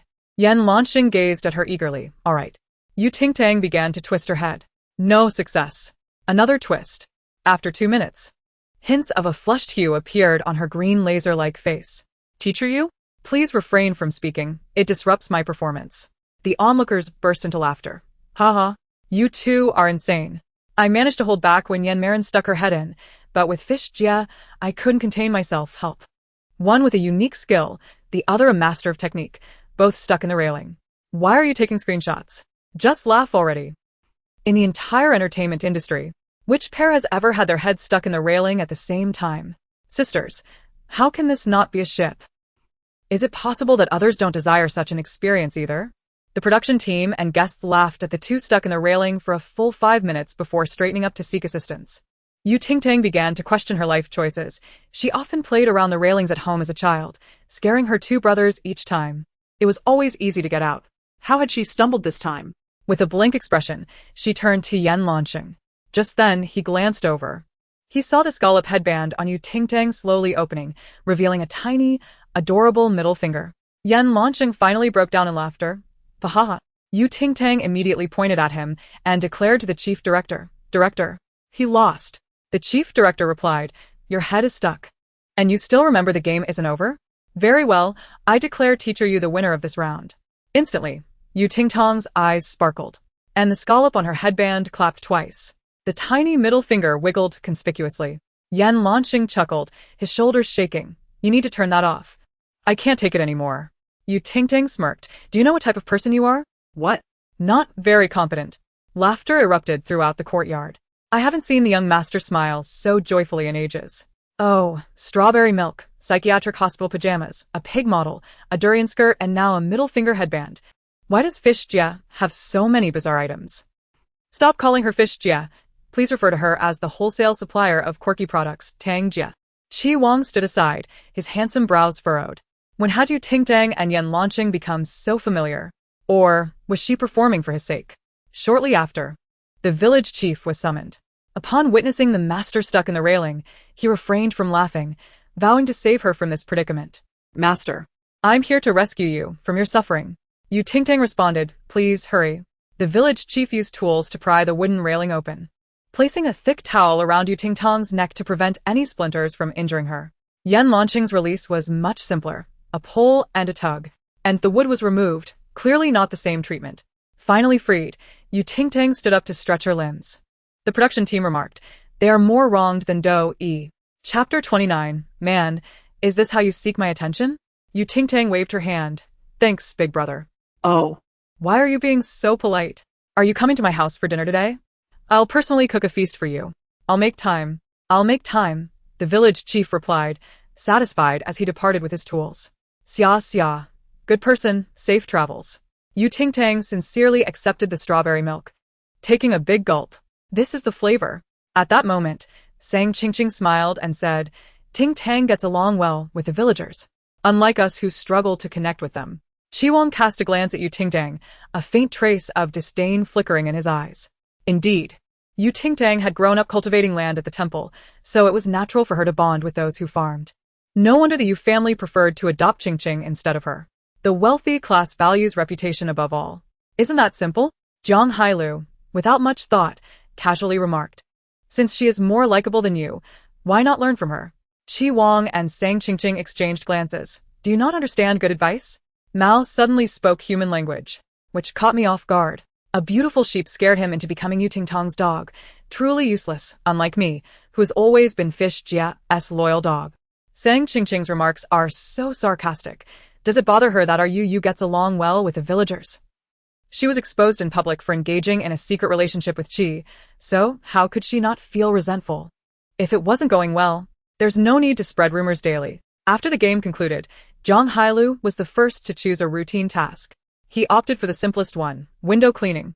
When it was Ting Tang's turn, faced with tasks like sweeping, mopping, weeding, laying stones, and repairing the fish pond, she chose the most challenging one, repairing the fish pond. The usually low-profile Zhou Yunli picked weeding. There was also a secret task.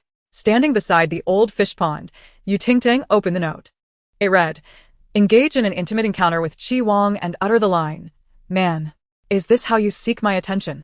The condition is that the other party must not discover this as a task, or it will be deemed a failure. Guests who fail the task will have only boiled eggs for lunch." Ting Tang. Was the production team trying to stir up trouble? Indeed, they were. So far in the live broadcast, aside from her naturally provocative presence, Ting Tang had contributed significantly to the show's buzz. Her rumor relationship with Qi Wang was a topic of great public interest. The production team would not squander such an excellent opportunity. They intended to provoke drama at every turn. The only one burdened by this was Ting Tang. However, rather than feeling troubled, she energetically dug out the soil from the old fish pond. This pond was aging, and since she intended to repair it, she planned to make it better. She envisioned raising a few fish inside, ready to catch and roast whenever she pleased. Her senior brother closely monitored the cultured catfish at the temple, and she hardly got to eat them throughout the year. Now, with her own fish, she could indulge as she wished. Ting Tang was brimming with enthusiasm, wielding the hoe like a magic wand, swiftly at work. Qi Wang happened to pass by and frowned upon seeing the state of the courtyard. Ting Tang, this courtyard is public. Everyone needs to use it. Isn't it excessive to leave it like this? If you have a farming itch, go to the fields outside. What's the point of ruining the courtyard? Ting Tang leaned on her hoe, dismissively retorting, "What is it to you? Come and try to stop me if you dare." Qi Wang tightened his jaw. "You are becoming increasingly unreasonable." "I only deal with reason," Ting Tang replied with a smile. "Are you?" Qi Wang's expression turned icy. "I'm kindly reminding you. Whether you heed it is up to you, but there's no need to give me that attitude. Additionally, I advise you to refrain from any unnecessary antics or entanglements. It comes across as quite desperate." His words carried an implicit warning, leaving one perplexed. Ting Tang promptly hurled the hoe at him. Qi Wang quickly dodged, but as he turned, a dustpan full of garbage splashed onto him. He looked up in shock. Holding the dustpan, Yan Lanqing appeared nonchalant. "Oh my, is that you, Teacher Qi? What a remarkable coincidence. As if fate guided you to stand in the exact spot where I was about to throw out the trash. I didn't wear my magnifying glass today. I thought you were just some wooden post. Who would have thought I mistook you? Haha, Yan Marin, you are so dramatic. Were you being intentional or just oblivious? Qi Wang lives by the sea and meddles so much. Our fish Shao can do as she pleases with the land. Can he control that?" Yan Lanqing's exaggerated tone made Qi Wang's veins bulge. How could he mistake someone as prominent as him? Just as he was about to lose his temper, he suddenly remembered this was a live broadcast, and the man before him was known for jumping into the river at the slightest provocation. There was a lake behind the small house. If he were to jump in again... Qi Wang took a deep breath, his smile failing to reach his eyes. "Teacher Yan, it would be wise to exercise a bit more caution next time. I am simply magnanimous. Even when doused with refuse, I remain unperturbed. Had it been someone more meticulous, you might find yourself tossed into the river." With these words, he simultaneously ridiculed two individuals, subtly alluding to Yan Lanqing's carelessness while mocking Ting Tang's pettiness. Yan Lanqing smirked, about to retort, when a thunderous slap descended upon Qi Wang's head. The sound was so resounding it almost made one's heart race. Qi Wang instantly contorted into a posture reminiscent of Tomcat cradling his head. Yan Lanqing remarked, "Wow."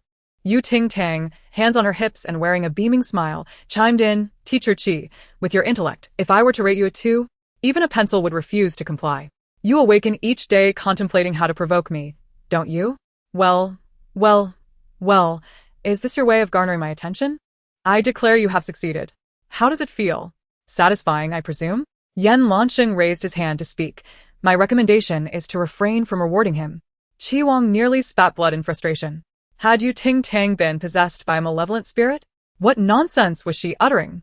It was she who had consistently sought his attention, yet she turned the tables. Ting Tang, you truly are something. Qi Wang's face darkened to an extreme, and he hastily departed. Ting Tang huffed in satisfaction, feeling immensely pleased. The trivial hidden mission was effortlessly within her grasp. Qi Wang's well-intentioned warning to Ting Tang went unappreciated, and she retaliated without restraint. What a display of poor upbringing. The trending topic erupted on social media. There was a major expose revealing Ting Tang's interactions with Qi Wang, along with incriminating evidence of her pilfering Princess Zheng's handbag and jewelry, masquerading as a lady of high status. Chapter 30. This is my sister, my only sister. A detailed account of Ting Tang's attempts to ingratiate herself with a top influencer surged to the forefront of trending topics. An insider disclosed that Ting Tang was pursuing Qi Wang in hopes of cultivating a romantic relationship, with an official announcement impending during a live broadcast, thus solidifying the rumors surrounding their connection. This was expected to occur in the near future. Upon witnessing this trending topic, the fervor among the top influencers' fans ignited. Shortly thereafter, a second scandal surfaced, alleging that Ting Tang had illicitly appropriated Princess Zheng's luxury items for personal gain. This was triggered by her appearance on the day of the live stream, adorned with accessories identical to those once worn by Princess Zheng. Investigations unveiled that both the handbag and jewelry were indeed the same, as Princess Zheng's wardrobe consisted of bespoke pieces, making it nearly impossible to find duplicates. Clearly, Ting Tang had surreptitiously taken them for her own use. With the emergence of these two scandals, the pent-up frustration of the top influencers' supporters and Princess Zheng's admirers found an outlet, leading to a barrage of vitriol directed at Ting Tang on social media. Insults flowed freely, branding her a gold digger and a pretender. In the past, such scrutiny would have resulted in widespread mockery directed at Ting Tang. However, the situation had changed. Following her live stream, she had attracted a zealous following, drawn in by her unpredictable demeanor and unconventional approach to confrontation, leading to a fervent fanbase. These fans dedicated their time to supporting her, often matching wits with the supporters of top influencers. Moreover, it was evident to anyone with discernment that there was no hint of romantic tension between her and Qi Wang. Rather, it resembled a feud steeped in animosity. Yet, the matter of her pilfering Princess Zheng's belongings left her fans bewildered. Soon, another revelation surfaced. Fans of Ting Tang were impersonating Qi Zhou's account, claiming that she was the true biological daughter of the Yu family, attempting to restore her reputation. The critics only laughed louder. Who was Qi Zhou? The youngest and most promising director in the entertainment industry. At 17, he directed a short film that spotlighted the issue of school violence, raising societal awareness and earning him immense acclaim. The following year, he helmed The Dream Eater, clinching 7 awards, including Best Director and Best Screenplay at the Qingyan Awards. His early fame paved the way for a flourishing career, garnering countless fans. Even Princess Zheng, his biological sister, refrained from capitalizing on his popularity. Yet someone dared to impersonate his account to defend Ting Tang? This was an open provocation. Accidentally logging into the wrong account, Qi Zhou expressed his disbelief. Impersonating oneself? Are these fools out of their minds? He swiftly located his primary account among 88 others, logging in to directly address the malicious gossip. What a farcical joke. I don't even recognize my own sister, yet these gossipmongers presume to instruct me? He continued. Allow me to introduce you. This is my sister, my only sister, the pure-hearted femme fatale, Ting Tang. He added, and the innocent maiden, Zhu Ganglai, is merely my alter ego. Any objections? These revelations detonated like bombs, leaving fans in shock and reverberating throughout the entertainment industry. Brother, I can read these words, but when they come together, I find them incomprehensible. So our goldfish isn't impersonating a lady. She is indeed the rightful daughter of the Yu family. My heavens! These marketing accounts have truly hit a wall. Qi Zhou, who rarely posts aside from film promotions, is infuriated enough to release 3 statements of clarification. Wait. If that's the case, why do the Yu couple deny Ting Tang's identity? Isn't that contradictory? Qi Zhou, get your facts straight. If Ting Tang is your sister, then what does that make us regarding Princess Zheng? This statement ignited a maelstrom of controversy. Was Princess Zheng adopted while Ting Tang was the biological child? How could this be possible? The princess's fans were unwilling to accept this reality and questioned. What about Ting Tang stealing from Princess Zheng? Thanks for the inquiry. Who knows how my sister's belongings ended up in your Princess Sang's possession? Ting Tang merely wasn't home. She isn't deceased. When she left, our parents intended to give her room to Princess Sang. But due to the objections of Yu Zhaoqing and Yu Buqiu, this plan was thwarted. The items in her wardrobe are changed annually, with few duplicates. Even if 1 or 2 pieces are missing, it would hardly be noticed. The princess's fans immediately perked up. Oh. How the esteemed princess has also taken to wearing RUU's clothes. Who is truly the pretender here? Princess Sang is fully aware that she is the adopted daughter. Yet Ting Tang has endured ridicule without clarifying her status, consistently presenting herself as a victim, leading to widespread misconceptions. What does Yu Qizhou's acknowledgement of Ting Tang matter? The Yu couple doesn't recognize her. What standing does she have in their household? Indeed. What if she is the biological child? It still does not spare her from being dismissed by my brother. Yu top influencer fans are akin to the sheep in Shaun the Sheep, unable to locate their mother across 3,000 episodes. Yu has the right to inherit, but does your Princess Sang? The top influencer's fans and Princess Sang supporters were exasperated. Yu Qizhou reveled in his triumph. He pranced about the living room like a pompous pup, eagerly anticipating the moment Ting Tang would realize that the wild servants outside could not compare to the privileges of a true master. A mere skirmish of online discourse, he had mastered this game long before they were even born. Uncle Bei, quickly turn on the television. I must monitor those wild servants. Not to learn, but to scorn their shameless conduct. Butler Bei appeared troubled. Young master, has the old servant fallen short in some way? Prompting you to seek to usurp his position? Those are indeed your words. Yu Qizhou chuckled. In the live stream, the number of viewers soared to a new high. The moment Ting Tang appeared on screen, the comments flooded with, "Allow me to introduce you. This is my sister, my only sister, Ting Tang," whose vehicle not only remained upright, but also sent the critics flying.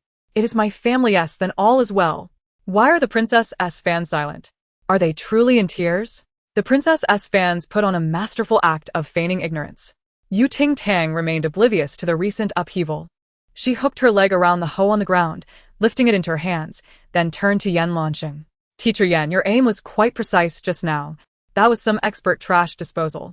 Flattery, Yan Lanqing replied, his fox-like eyes sparkling with amusement, appearing both relaxed and self-satisfied. Ting Tang, allow me to remind you.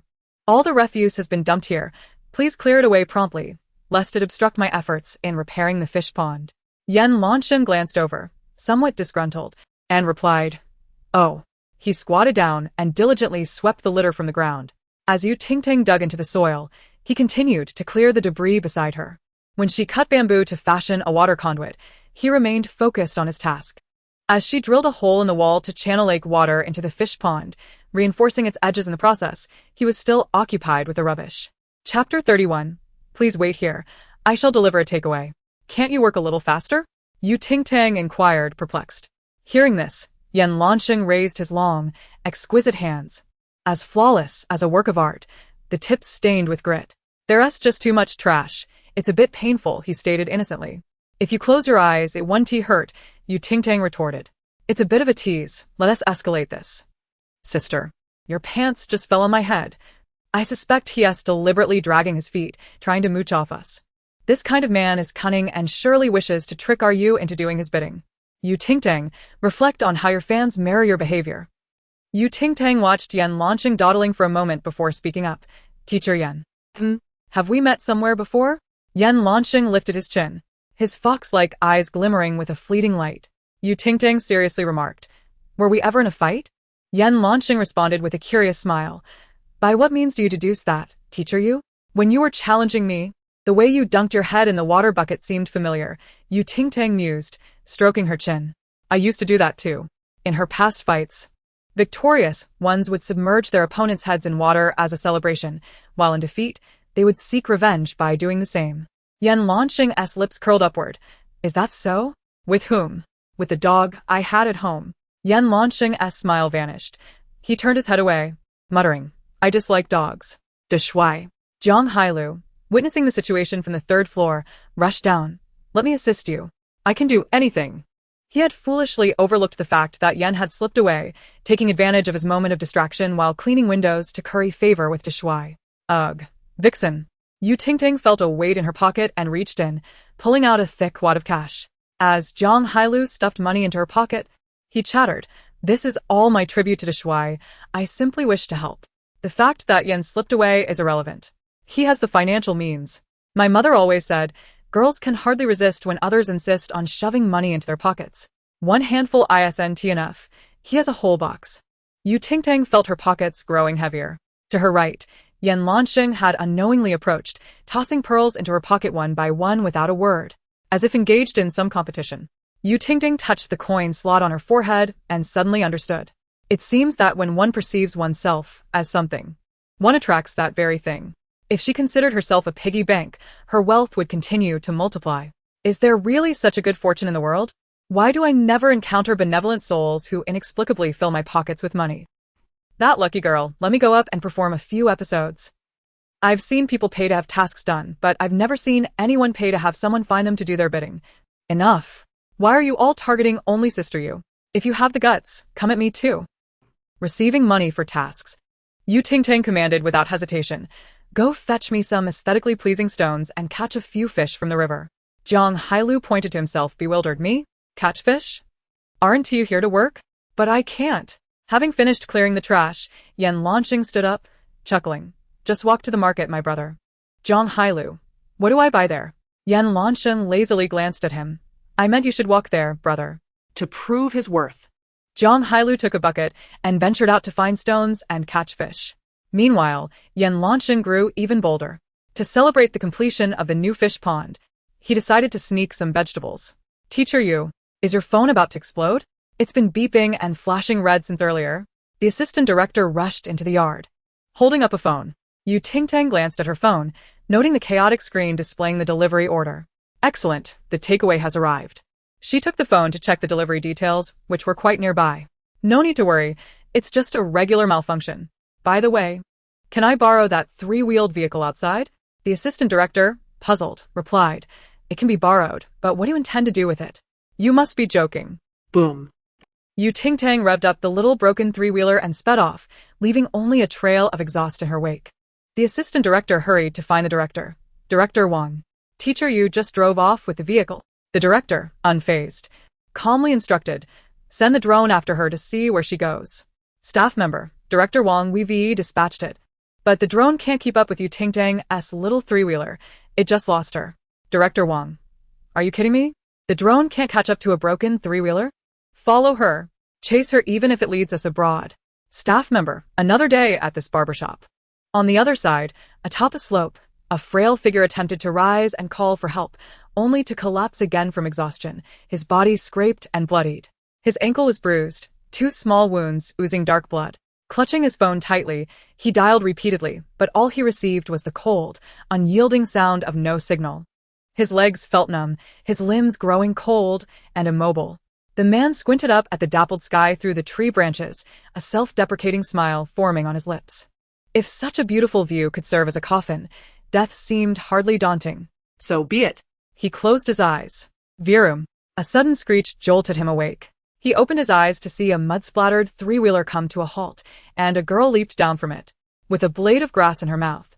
A straw hat atop her head, and sunglasses shielding her eyes, she strode toward him, stepping on the weeds scattered around her. Is this the takeaway you ordered? Please sign for it. The man, his dark pupils widening in shock, struggled to speak. I didn't order any takeaway. Ting Tang tapped her phone. It shows an order in my records. You can verify it on your phone.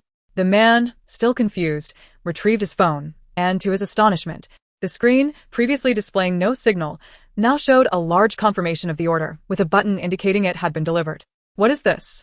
Ting Tang glanced at his bleeding ankle. It seems you've been bitten by a 5-step snake. How far have you managed to walk? 4 steps, he rasped, his voice hoarse and weak. I'm going to die, aren't I? Not on my watch, Ting Tang reassured him. Stay here. I'll fetch a 7-step snake to bite you a few times, which should help you escape from here. Chapter 32. It should be fine to ascend to the west. The man? The man's beautiful eyes widened slightly. Was she attempting to help him leave, or was she wishing for him to perish here? He dared not question it, quietly lowering his head. She replaced the grass in her mouth with a lollipop, chewing it as she tended to his wounds. First, she tied a rope above his injury to prevent the toxin from spreading further, then she washed the wound with mineral water.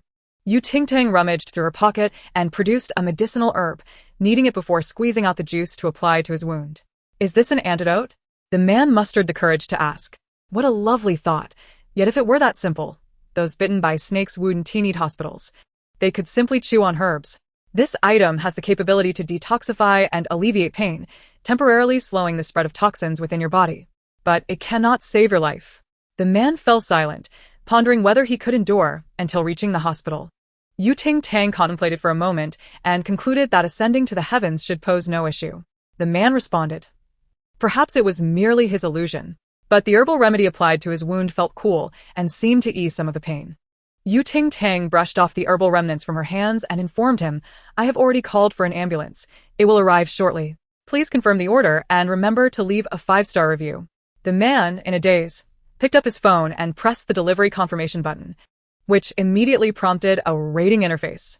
Summoning his remaining strength, he composed a 30-character 5-star review. Ding. Congratulations to the delivery rider for receiving their second 5-star review. Personal moral rating increased by 0.000001. Keep up the good work. Ting Tang paid no heed. She possessed no sense of morality. Delivering the takeout intact to the customer was her utmost ethical duty. After completing her delivery, Ting Tang prepared to leave when suddenly, a cold hand gently tugged at the hem of her pants. The man, perspiring cold sweat from his forehead, mustered the courage to ask, May I know your name? Ting Tang promptly responded, Ultraman Tiga. Those in her profession were most averse to disclosing their real names or forming connections with customers, as it could lead to complaints. The man responded with a confused. He coughed softly and began to say, My name is, but before he could finish, Ting Tang had already jumped onto her tricycle, pressing the accelerator and roaring away. The man thought, is it just me? Or does her demeanor remind me of that rumored little apprentice? What is this? Can the earth not rotate without me? Ting Tang, with a lollipop in her mouth, reversed the tricycle. Whether the earth could spin without him was debatable, but the little courtyard certainly could not do without her. The assistant director, looking weary, urged, You should clean this place up quickly. 2 mysterious guests will be arriving soon. Mysterious guests indeed warranted a proper welcome. Ting Tang stroked her chin, pondering seriously. Shall we add a dish for lunch? The assistant director confirmed, yes. What on earth was Jia doing just now? What could she possibly be hiding from us? Didn't she say she went out to deliver takeout? Oh, come on, Yu is different from some people who have to do everything themselves. Some even rush to offer money to help her out. It's truly exhausting. Suddenly, a piercing scream echoed from the rooftop. When Xia, having laid waterproof material on the leaking roof, was about to descend when she slipped and fell from the ladder. The camera jolted, and the unexpected scene nearly caused everyone in the live stream room to have a heart attack. In the next instant, Ting Tang, who had been outside, blinked and appeared in the frame where when Xia was plummeting, catching her as steadily as if receiving a bouquet of flowers. Everything transpired in a single breath, too fast for anyone to react. The crisis was swiftly averted. The camera even failed to capture how Ting Tang arrived, leaving only a blurred afterimage in the frame. Oh my god, what just flashed by? Am I seeing things? Wasn't Ting Tang outside the small house? You're not mistaken. She was just reversing the tricycle, then suddenly appeared inside to catch someone. Can you believe it? Ting Tang switched the lollipop to the other side of her mouth and remarked, You seem rather leisurely, playing free fall on the rooftop? When Xia, her face pale and eyes reddened, couldn't help but chuckle at this. She wanted to come down but grimaced. Tang, my leg feels a bit uncomfortable. Ting Tang pondered for a moment. If I break your leg, you won't feel uncomfortable anymore. When Xia momentarily forgot her fears, laughing uncontrollably. Teacher Wen, are you alright? Zhou Yunli rushed into the courtyard, worry etched on his face. I saw you fall from the window just now. It scared me. Teacher Zhou, didn't you say you were down below holding a ladder? Why did you suddenly leave? When Xia asked, puzzled. That ladder was already unsteady.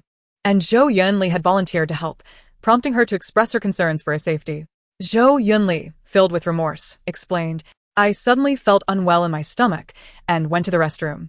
I didn't expect this to happen. I'm so sorry. Slap. A dark object struck his face. Ting Tang calmly interjected, Screw you. Why should Zhou Yunli, that scoundrel, benefit? Ting Tang ignore him. Zhou Yunli winced in pain, covering his mouth and demanding, Teacher Yu, what do you mean by that? Nothing much, Ting Tang replied with a smile. I just dislike certain people. Right now. I find you displeasing, so. She pulled a stone from Jiang Hai Lu's arms, preparing to launch it. Zhou Yunli's expression shifted dramatically, and he hurriedly fled the scene. The stone still struck his head, producing a crisp sound of impact. Damn. My precious stone, Jiang Hai Lu exclaimed. I searched for it for so long. Ting Tang turned to him. Where did you find these stones? Chapter 33, emphasizing indiscriminate creativity. Those aren't unwanted. Ting Tang smiled slightly. Those are left out to dry by others. And what are stones dried for? Ting Tang kindly explained. These stones have a scientific name called cow dung cakes. They are used as fuel and fertilizer. Jiang Hai Lu, clutching a pile of cow dung cakes, suddenly felt weak. Huh. Why do you like messing with dung so much? Is your element lacking this? Jiang Hai Lu's lips trembled, and his vision darkened. Just moments after being struck by the cow dung cakes, Zhou Yunli wore a blank expression. In the next instant, both let out simultaneous screams. One dropped the cow dung cakes they were holding and staggered towards the shower room, while the other dashed to the nearest faucet, desperately rinsing his mouth. The sound of rushing water could not drown out the cacophony within. I'm no longer clean. Cow dung, ha ha ha ha, cow dung. Damn it. Thank you. Ugh. Jiang Hai Lu and Zhou Yunli's miserable state successfully made Wen Xia forget her earlier fear of falling. She tugged at Ting Tang's sleeve and asked, Tang Tang, aren't you afraid of being scolded by their fans? Scolded for what? Well, they might say your actions lack decency or something. Ting Tang maintained a calm demeanor. What does one need decency for in life? Those with decency are easily bound by morals, while those without sweep the world. Rather than engage in self-doubt, one might as well embrace madness every day. With that, she shoved her hands into her pockets and stepped outside, continuing her battle of wits with the tricycle as she reversed into the garage. Is this the young master of a wealthy family? Or the big fool of a wealthy family? After eating dung, Zhou Yunli has also fallen. Did Yunli not eat well? He merely brushed his lips. When Xia's guess was not far from the truth, Zhou Yunli's fans indeed turned their ire towards Ting Tang. However, they could not compete with the fans of Ting Tang, who were bold enough to confront even the top-tier idols. They could hardly match the fervor of Zhou's fans, who rushed in to defend their sister. Frustrated, they declared on the spot that if Zhou Yunli helped Wen Xia with anything further, they would unfollow him. Xia fans, impressive. Oh, you are so amazing. Your brother has dated over a dozen girlfriends outside. Only fans. In the precarious position of survival, the fans of Yun Tianxia, Ting Tang made her 38th attempt to reverse the tricycle, but still failed to park it inside. Frustrated, she crushed the candy in her mouth and revved backward with a roar. Crash. The rear of the tricycle collided with a nearby haystack. The haystack toppled, revealing two figures within. Qi Wang and Sang Qingqing sat side by side, their faces filled with astonishment as they locked eyes with Ting Tang on the tricycle. Their expressions shifted dramatically. Ting Tang whistled, hiding your romance so discreetly. One would think you were clandestinely meeting. Oh my! Fans of top-tier idols and princesses, come quickly to see your brother and sister holding hands. Didn't you say you were just friends? Didn't you say your relationship was pure? If you dare hold hands without being married, what will happen when you do get married? Severely suspecting that the rumors between him and Ting Tang are merely a smokescreen to conceal a genuine romantic relationship, the situation unfolds. Wang Zai is just fulfilling a secret mission. The accidental touch was entirely unintentional. One glance at Qing Sheng reveals a sweetness that is both steady and profound. Sweetness, you say? The fans are rolling in disbelief. The top-tier fans are suddenly exposed, heartbroken and shedding tears, with emotional outpourings flooding social media. According to the original plot, the relationship between Qi Wang and Sang Qingqing was supposed to be revealed in a timely manner, a moment eagerly awaited by fans. However, the moment is not ripe. Revealing it now would be disastrous.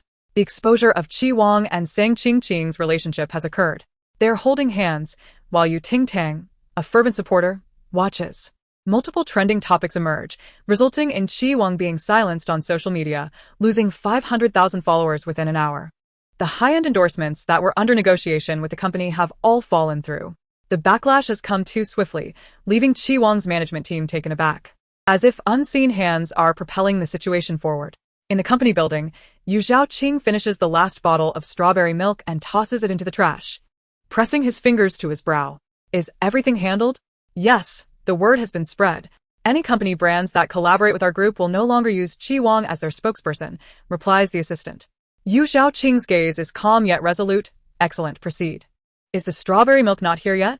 Mr. Yu, the production of this brand's strawberry milk is limited. We have expedited the request, but we must wait a little longer. The assistant wonders if the milk has an addictive quality, given that Mr. Yu consumes 3 bottles a day and still craves more. Is it really that delicious? Yu Xiaoqing closes his eyes, concealing the increasing fatigue beneath them indeed. The office returns to silence.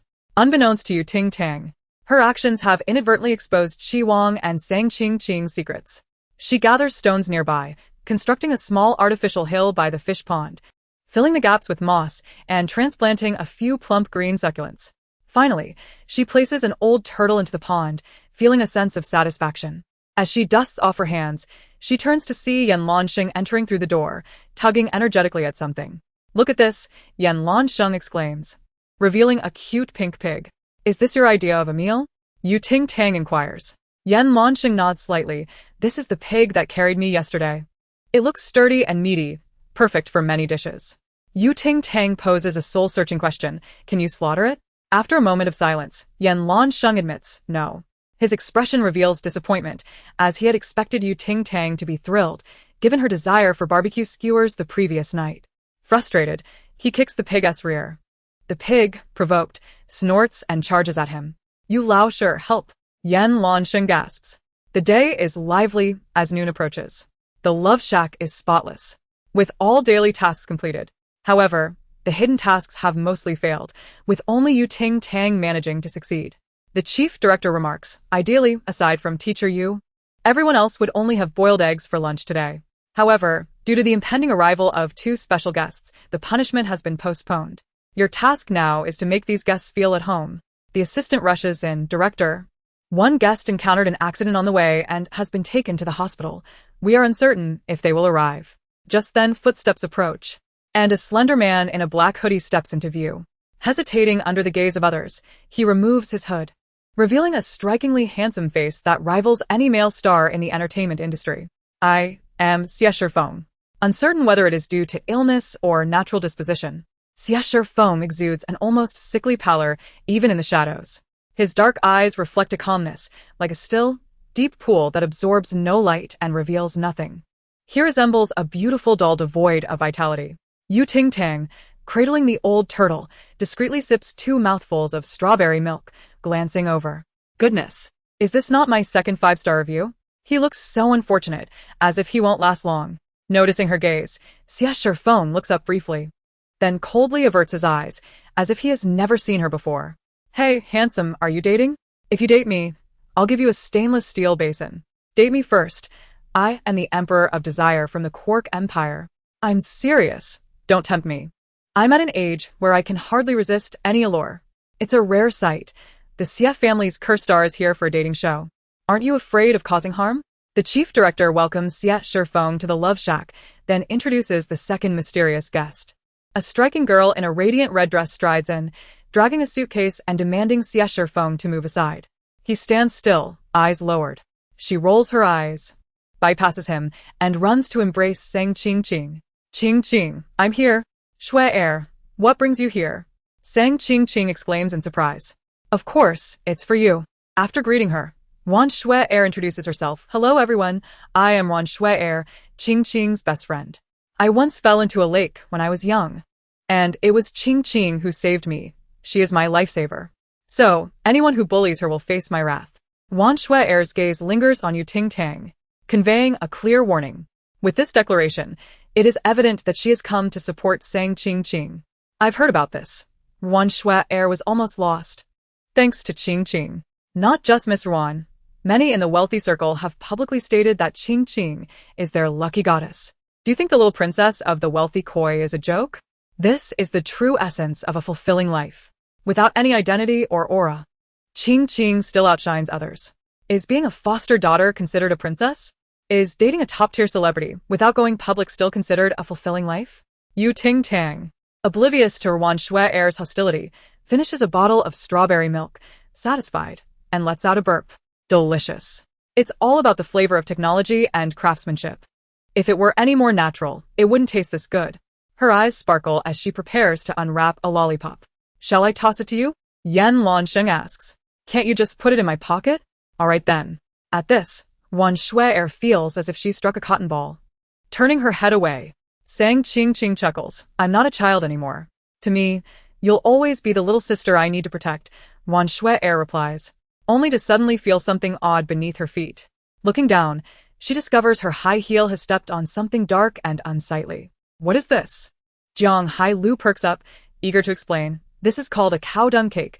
It's a local specialty made from cow dung. Wan Shui gasps and steps back multiple times, exclaiming, why on earth is this in the yard?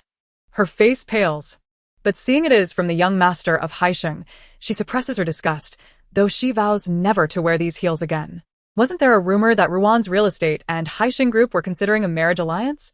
Finally, Ma Luo no longer has to associate with the likes of filth. Wan Shui must be targeting Sister Yu, having liked dozens of Sister Yu's scandals on Weibo, subtly implying that Sister Yu, despite her noble title, is not favored by her family. Doesn't that protective brother Yu Qizhou seem to despise Sister Yu? The lunch prepared by the production team is particularly sumptuous. Yu Tingtang's eyes sparkle with anticipation, ready to indulge. What kind of dishes are these? Wan Shui expresses her dissatisfaction, stating she only consumes beef that is freshly delivered from the ranch, as that is the only way to ensure freshness and health. As for fish, she only eats ocean fish. How could river fish possibly grace the table? And the fruits? I only eat fresh fruits that are carefully selected and air-freighted from abroad daily. Goodness, are these merely scraps fit for pigs? Production team, as the resident guests are about to start their meal, Yu Tingting scoops a generous portion of corn stir-fried with meat and chews, saying, you might as well chase after cows in the fields for the freshest catch. In my view, you should be the one picking bones from the fish. Who could possibly outdo you?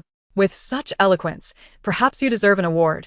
The Nobel has long been in discussion. Wan Shui, momentarily silenced, retorts coldly.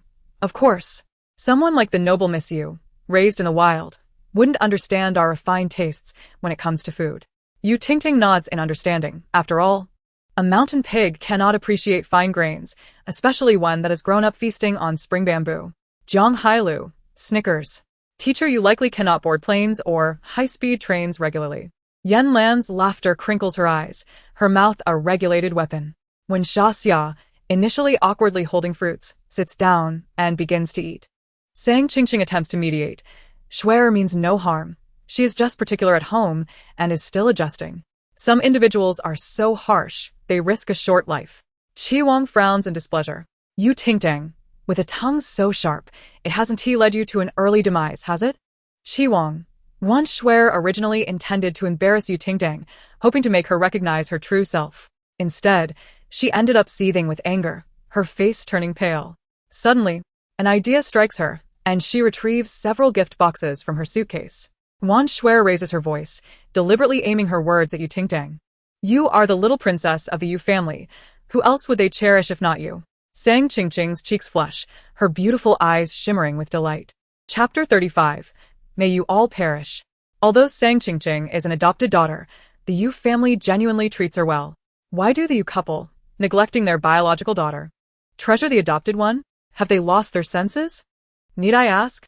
Our Qingqing is simply more endearing. Wan Shui, seeking to provoke Yu Tingting further, continues.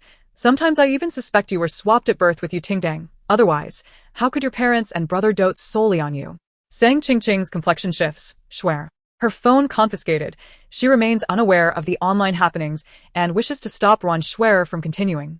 Sang Qingqing is the daughter of Yu Jiwen, the first love of Baiyu. But Sang Yao believes Sang Qingqing is the daughter of her deceased first love. How could she not be cherished? Yu Jiwen and Sang Yao are the names of the Yu couple. Her words nearly ignite a fire among those present. What nonsense. Sang Qingqing's face pales, her eyes brimming with tears. Tingting, why would you slander my parents like this? What benefit do you gain? As she cries, Qi Wang and Wan Shui feel a pang of sympathy. Yu Tingting, silence yourself. Qi Wang admonishes sternly. Do you know anything to be spreading baseless rumors? Wan Shui, do not provoke the relationship between Qingqing and her parents. How can someone as malicious as you exist? Wow, when Sister Yu gets serious, she dismantles even her own parents. I have long wondered why the Yu couple, appearing to have lost their minds, dotes on their adopted daughter. This explains it. It's often said that the Yu couple is a renowned loving couple in the wealthy circle, inseparable. The rumors indeed hold some truth. Fearing Yu Tingtang might continue her tirade, Sang Qingqing hurriedly summons the system. System. I wish to modify the script. System. Understood, host. The system presents the modifiable plot. Sang Qingqing targets a line and declares, this one. Remove that word. System. The modification has taken effect. Yu Tingtang scolded Qi Wang becomes Yu Tingtang kissed Qi Wang. Seeing their chat projected, Yu Tingtang is taken aback. The next moment, her body moves uncontrollably towards Qi Wang. Observing this, Sang Qingqing breathes a sigh of relief. The best way to cover this incident is to create an even bigger news story. What could be more explosive than Yu Tingtang kissing a top-tier celebrity? However, she trusts Qi Wang. He would never allow Yu Tingtang to act recklessly. But if Yu Tingtang does proceed, it would be catastrophic. Yu Tingtang approaches Qi Wang, placing her hands on his shoulders. Qi Wang, startled, instinctively defends himself. Yu Tingtang, what are you doing? Yu Tingtang, expressionless, has a flicker of flame in her eyes. Her body moves against her will, unable to vocalize, compelled to act according to the script laid out for her. Just as she descends from the mountain, she unconsciously walks the path predetermined by the narrative. Is this the fate of a character in a book? No, this is not her destiny. Her fate is hers to dictate. Yu Tingtang bites her tongue, uttering in fragmented words, maintain focus, harbor no distractions. A trickle of blood seeps from the corner of her mouth. Damned narrative. Damned system. Damned protagonists. Dare to control her. May you all meet your end. In an instant, Yu Tingtang breaks free from the invisible shackles, raises her arm, and delivers a resounding slap to Qi Wang's face. A loud crack reverberates, echoing as if striking Sang Qingqing and the system. Sang Qingqing leaps up. How could this be? Yu Tingtang, who gave you the audacity to strike someone? Qi Wang, clutching his left cheek, is in disbelief. This is being broadcast live. Has she lost her mind? Wan Shuer seethes. You speak recklessly and still dare to hit someone. You must be furious. Uncle Yu and Aunt Yu must be infuriated by such a daughter. Hearing this, she coldly retorts. Yu Jiwen hides photos of his first love behind wedding photos, gazing at them every night before bed. While Sang Yao believes he is utterly devoted to her, Sang Yao is even more outrageous, keeping a portion of her first love's ashes in a necklace, wearing it daily as if they are still together. Both believe they owe each other, living in false sentiments for most of their lives, unaware that neither truly loved the other. Sang Qingqing's blood rushes to her head, her vision darkening. Don't say it. Yu Tingtang points at her. And you? Flaunting your first love in front of Yu Jiwen and your initial love in front of Sang Yao. The dealer has laid it out for you. Sang Qingqing's visage turns ashen. She cannot fathom how her parents would react to this. She worries about the impact on her status within the Yu family. Yu Tingtang continues her verbal onslaught. Qi Wang has been dating you for a year and a half, during which his fans remain oblivious. Paparazzi nearly exposed it, forcing Qi Wang to use me as a shield. Meeting on the 5th of every month at Xingyue Hotel Room 5001, the 15th at May Pao Lake Pavilion, and the 25th at Donghu. Quite an extensive repertoire, isn't it? What's the matter? Is dating atop my shoulders more appealing? Qi Wang's handsome face darkens. Yu Tingtang, I have had enough. Yu Tingtang retaliates with another slap. Has it become your turn to bark? Qi Wang tumbles onto his chair, his ears ringing. Wan Shuer grits her teeth. Are you foolish? She merely began, and Yu Tingtang's barrage ensues. Did I forget you? Your father keeps 13 mistresses outside, and your mother. The moment she travels, it's 14 at minimum. Oh, and currently, he is at Jinbi Hotel Room 5309, frying sesame seeds. Wan Shuer. You're talking nonsense. My parents are deeply in love. She trembles with fury, lunging at Yu Tingtang. Yu Tingtang charges like a bull, pushing her aside, then swiftly climbs onto the refrigerator, ready to fire back, in a whimsical display of affection. It seems that your father has plans to embark on a seaside adventure with your mother, contemplating an unexpected plunge into the sea, while a jovial group of 14 thrives together in happiness. Be quiet. Can you believe it?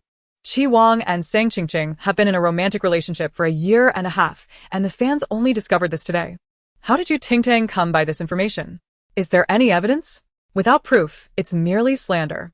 I myself witnessed an elegantly mature lady at the Golden Jade Hotel, pulling a pair of unclothed individuals from room 5309, followed by a procession of others in a similar state of undress.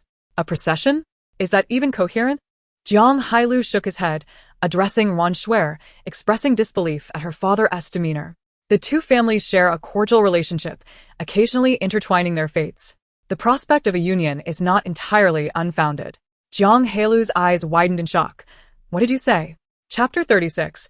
This definitely cannot be broadcasted. Realizing the gravity of the situation, Zhou Yunli tactfully retreated. Yu Tingtang locked her gaze on him. Zhou Laosher, what are you hiding from? Fear not. Aside from treating past girlfriends as gifts, aside from having experienced a juvenile escapade at a tender age, and aside from administering a potion to silence a colleague's voice last month, you have nothing to worry about. Zhou Yunli exploded. Stop talking. Can someone please silence her? Yan Lansheng, who had been observing the drama unfold, stepped forward, a languid expression adorning his features, as if to say, shall we test the waters? The staff, who had been preparing to intervene, halted abruptly.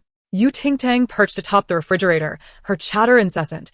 Qiwang neglects to wash his feet before bedtime. Sang Qingqing pilfers bath products during live streams.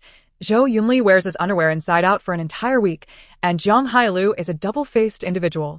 Not to mention Yan Lansheng, who enjoys performing as the heart-wrenching male lead from a school drama beneath the showerhead, mockingly lamenting that no matter his efforts, he can never surpass another. Yan Lansheng. He abruptly turned his head. Teacher Yu, this absolutely cannot be aired. The atmosphere was rife with chaos, with casualties aplenty. Save for Wen Xia and the early escaping Xie Shifeng, not a single guest could evade the sensational disclosures. The trending topics erupted into a frenzy, as the entertainment and elite circles faced simultaneous upheaval. Qi Sang's romance reigned supreme, while Ruan's infidelity scandal followed closely behind. Videos of Mrs. Jiang confronting an illegitimate child surfaced, and Zhou Yunli found himself under scrutiny from the relevant authorities.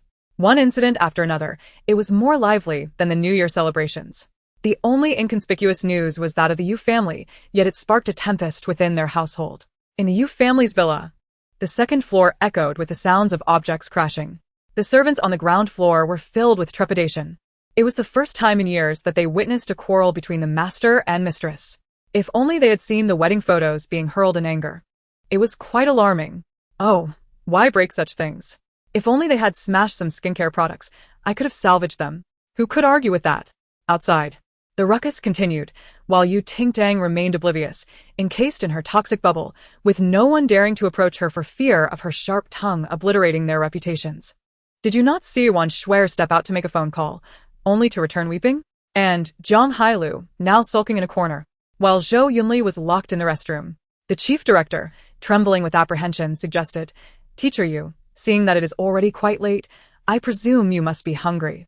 Perhaps we could have a meal first? Yu Tingtang replied, serve the food. The director complied. Regardless of the circumstances, it was prudent to placate her. At first, I thought Xie Shifeng's decision to retreat was wise, until a bird flew overhead. How unfortunate for him. I suggest he seek Yu Jia's aid. After the afternoon's explosive revelations, I have reasonable grounds to suspect she possesses some magical prowess. She managed to contact the deceased village chief's grandfather. Perhaps she even has a position in the underworld unbeknownst to us?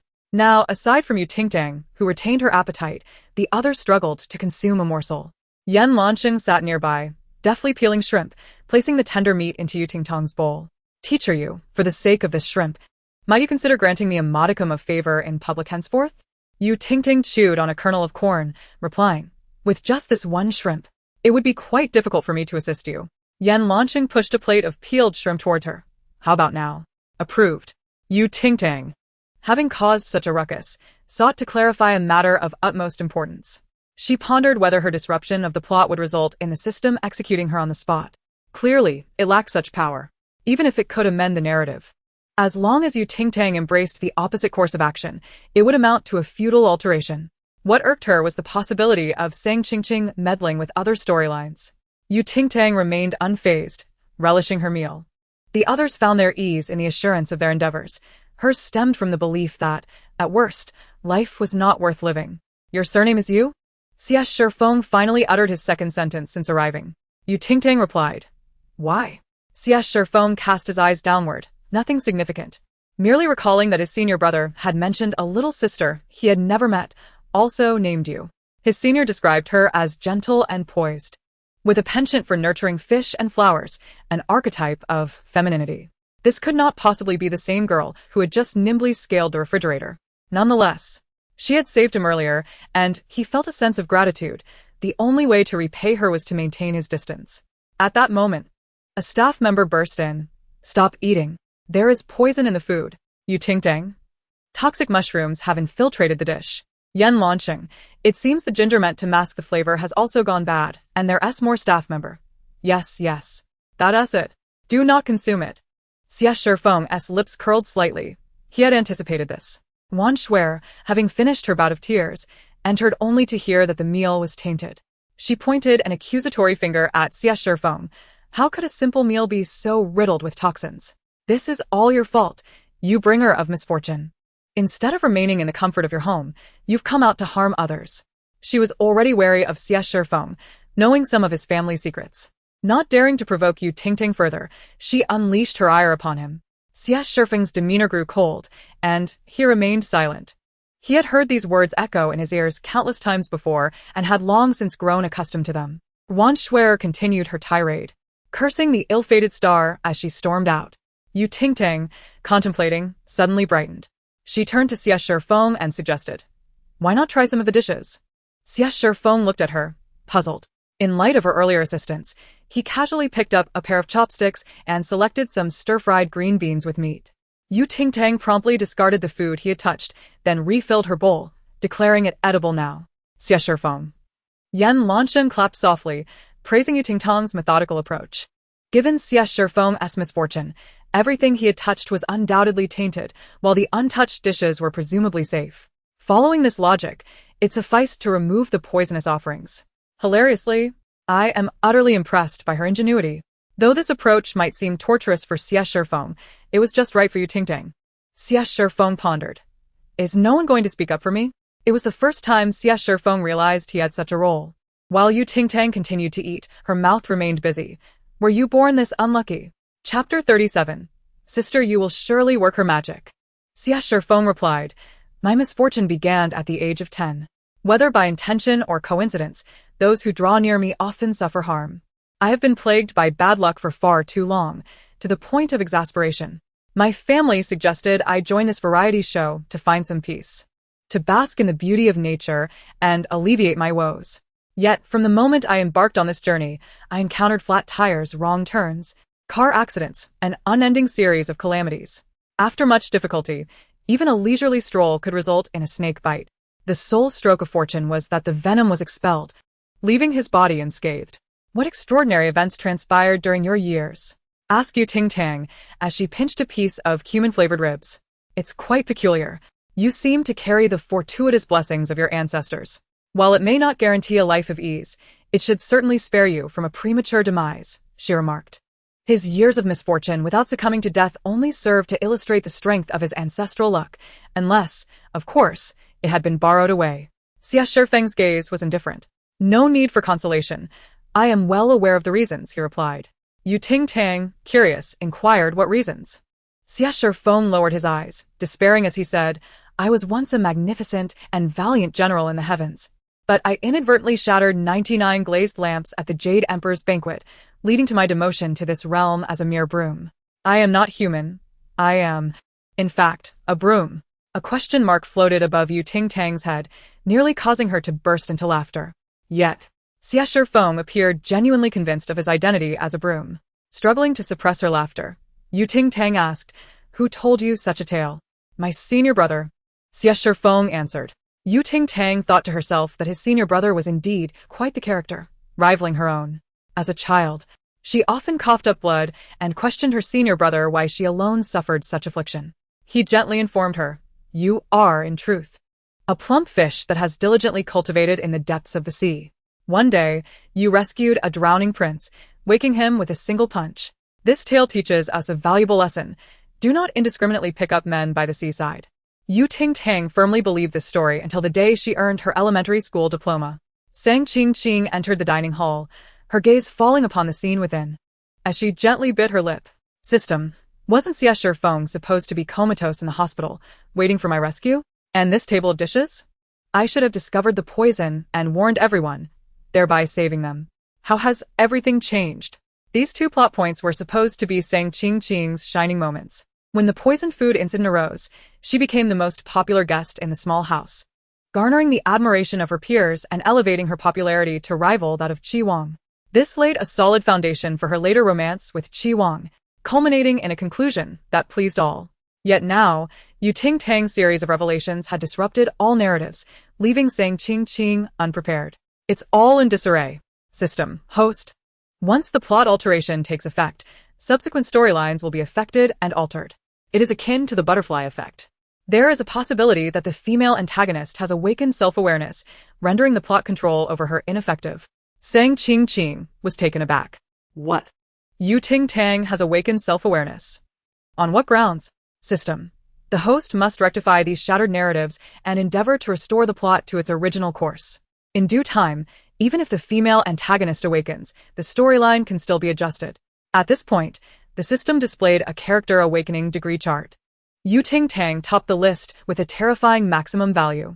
Below her were Xiaoqing and Buqiu. System. Why do they both have a 49 awakening value? Sang Qing queried, puzzled. System. Host, do not concern yourself. Only characters with an awakening value exceeding 80 will develop self-awareness. Sang Qing felt a wave of relief wash over her. She closed the system interface, unaware that Xiaoqing and Buqiu's progress bar had suddenly surged to 85. In the dining hall, Ting Tang rested her chin on her hand, observing Sang Qing conversing with the system on the screen. Still hoping to amend her? Let us see who truly repairs whom. This way, Xiesher Foam 1T have to sleep on the couch. Yuan Shui Air was adamant about leaving the last room. In the dead of night, a loud crash echoed from an unknown room as the bed frame broke. Water began leaking from the bathroom, and the chandelier above swayed precariously. Suddenly, a thunderous noise erupted from above, jolting Ting Tang awake as her fingers instinctively began to calculate. In the next moment, she donned her jacket and rushed outside. Everyone, wake up. The house is going to collapse. During the day, the guests faced a crumbling house. At night, the small abode was in peril. In this reality show of love, who could survive? This feels more like an earthquake. How can Yu Jie be so certain the house will collapse? After the afternoon's events, even if she claimed the earth would explode, I would believe her. Hearing the commotion, Yan Lanxing stepped out and began knocking on the doors of the second floor. Soon, everyone was roused and rushed outside for safety. Yuan Shui Air, awakened and displeased, grumbled, "Can a person have a peaceful sleep? Is this never-ending? Just because you say the house will collapse, it will? Does the house share your surname?" Sang Qing attempted to soothe her. "Don't be upset." After speaking, she noticed Qi Wang, sweating profusely as he held his lower back. Concerned, she asked, "Teacher Qi, what is wrong?" Qi Wang grimaced in pain. The sudden collapse of the bed had injured his back. Ah? "We must get you to the hospital immediately. Don't worry. It's nothing. It's cold at night and you're underdressed. Don't catch a chill." Sang Qing nodded shyly. Interjecting, Ting Tang remarked, "You express concern for someone's warmth yet fail to offer your coat. What a contradiction." Yan Lanxing nodded in agreement. Such verbal concern resembles fragmented diamonds, often worthless. The two stood behind Qi Wang, ready to critique. Wearing only short sleeves, Qi Wang was infuriated. "Will you two ever stop?" He removed his short sleeve and offered it to Sang Qing. "Qing, you wear this for now. I'll see if I can grab a jacket." As Sang Qing reached out to take it, Ting Tang chimed in. "He dares to give you his sweat-stained shirt? He's trying to suffocate you." Yan Lanxing added, "Wearing a short sleeve like that is rather unseemly. He's trying to ruin your image." "Qi Wang," Sang Qing, "why don't a bolt of lightning strike them dead?" Thunder rumbled ominously. The love nest trembled violently, as if it were about to collapse.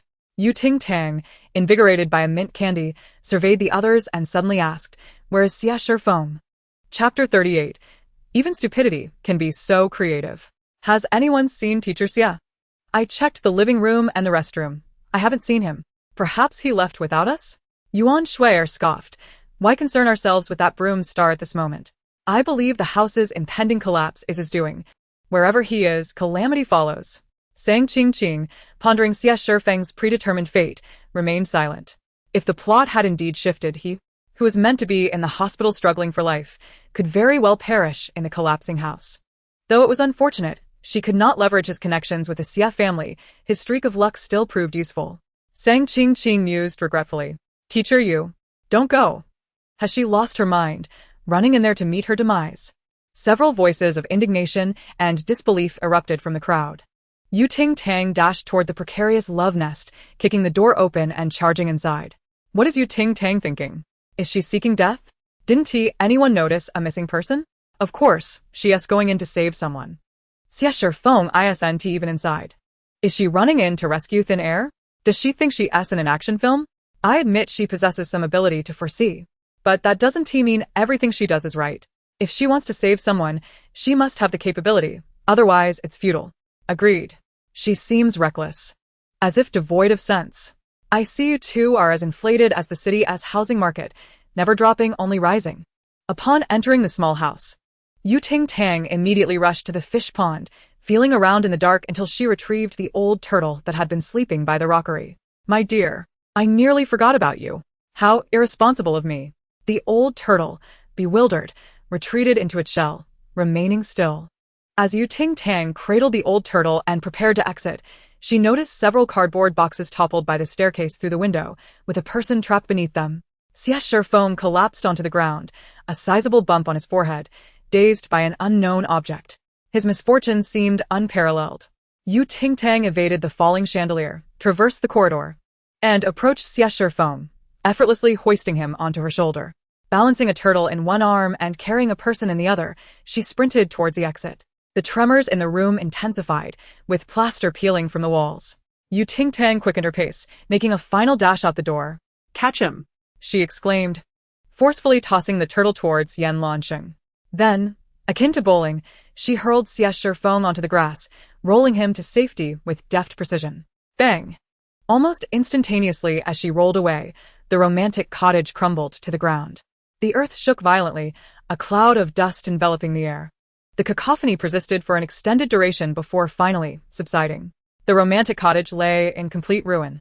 They watched in disbelief as Ting Tang executed the rescue of both the man and the turtle in mere minutes, emerging unscathed. The astonishment was palpable. Wow. Zhang Hailu was almost ready to kneel before Ting Tang. What a remarkable feat. Who claimed Xie Feng had already escaped. Did you not realize how close he was to death? Stop dawdling. Check if anyone is injured. Director Wong. It seems teacher Yan has fainted. The scene descended into chaos. You is amazing. You is incredible. If it weren't for you rushing in, Xie Feng would have been buried alive by now. Every day we talk about low birth rates. I reckon there are plenty of births in this live stream. You disregard a life and still dare to slander you. You truly are despicable. The once boisterous detractors in the live stream quickly fell silent, not daring to utter a word. The fervor among you supporters rose, and no words could sway them. On the grass, Ting Tang brushed off the debris and stood, glancing around. Tang Tang, are you alright? When Xia approached with a coat to wrap around Ting Tang. You frightened me. You almost got buried inside. You were looking for Teacher Xia, right? He just... Before she could finish, Ting Tang curiously inquired, where's my turtle? Huh. When I rushed out, I entrusted the turtle to Yan Lansheng. Where did he take it? Where is it? This question was well posed. Yan Lansheng was, unfortunately, incapacitated. He had been quite literally crushed by her turtle. Ting Tang knelt beside the unconscious Yan Lansheng, cradling the old turtle, perplexed. How can someone faint from such a gentle hit? When Xia felt a tinge of sympathy for Yan Lansheng. That turtle is so heavy. How could he not faint? It's a miracle he didn't die. Zhang Hailu chuckled. You've raised quite the turtle. It serves as a pet and, when danger strikes, can also be used as a weapon against foes. A dual-purpose turtle. Indeed. Ting Tang retorted. Your father has 3 illegitimate children. The remark struck hard, causing Zhang Hailu to sulk instantly. At that moment, Xie Feng regained consciousness. He sat on the ground, hand against his forehead, pondering why he found himself in this predicament. It's all your fault, you jinx. If it weren't for you, we wouldn't be without a place to sleep tonight. Wan Shuer, unable to contain her anger, erupted, her frustration mingling with the fury she felt upon learning of her father's scandal. You know you're a disaster. Just stay inside. Coming out only brings misfortune to others. What's the point of your existence? Xie Feng raised his gaze, frostiness in his eyes, his words laced with chill. You seem to possess quite the talent. Wan Shuer. thinking he was complimenting her, responded, "What?" Xie Feng replied, "Even your foolishness is creative." Wan Schwenner's face flushed red then turned pale. "What right do you have to mock me? You squandered so many years of good fortune. A few jabs at you are well-deserved." Yu Tingting squatted nearby, resting her chin on her hands, enjoying the spectacle. Sang Qingqing suddenly shot her head up to look at her. "What does this have to do with you?" Wan Shuer glared at Yu Tingting with disdain. "You just can't keep your mouth shut." If it weren't for Yu Tingting, she wouldn't have lost face in the live stream. People in their circle would surely be laughing at her. Yu Tingting popped a candy into her mouth. "Oh, desperate times call for desperate measures. Remember when you fell into the lake at 10 years old and nearly drowned? Fortunately, you were rescued, right? Do you know where that luck came from?" Pointing at Xie Shifeng, she remarked, "It came from him." Xie Shifeng was taken aback. Sang Qingqing's face turned ashen. Indeed.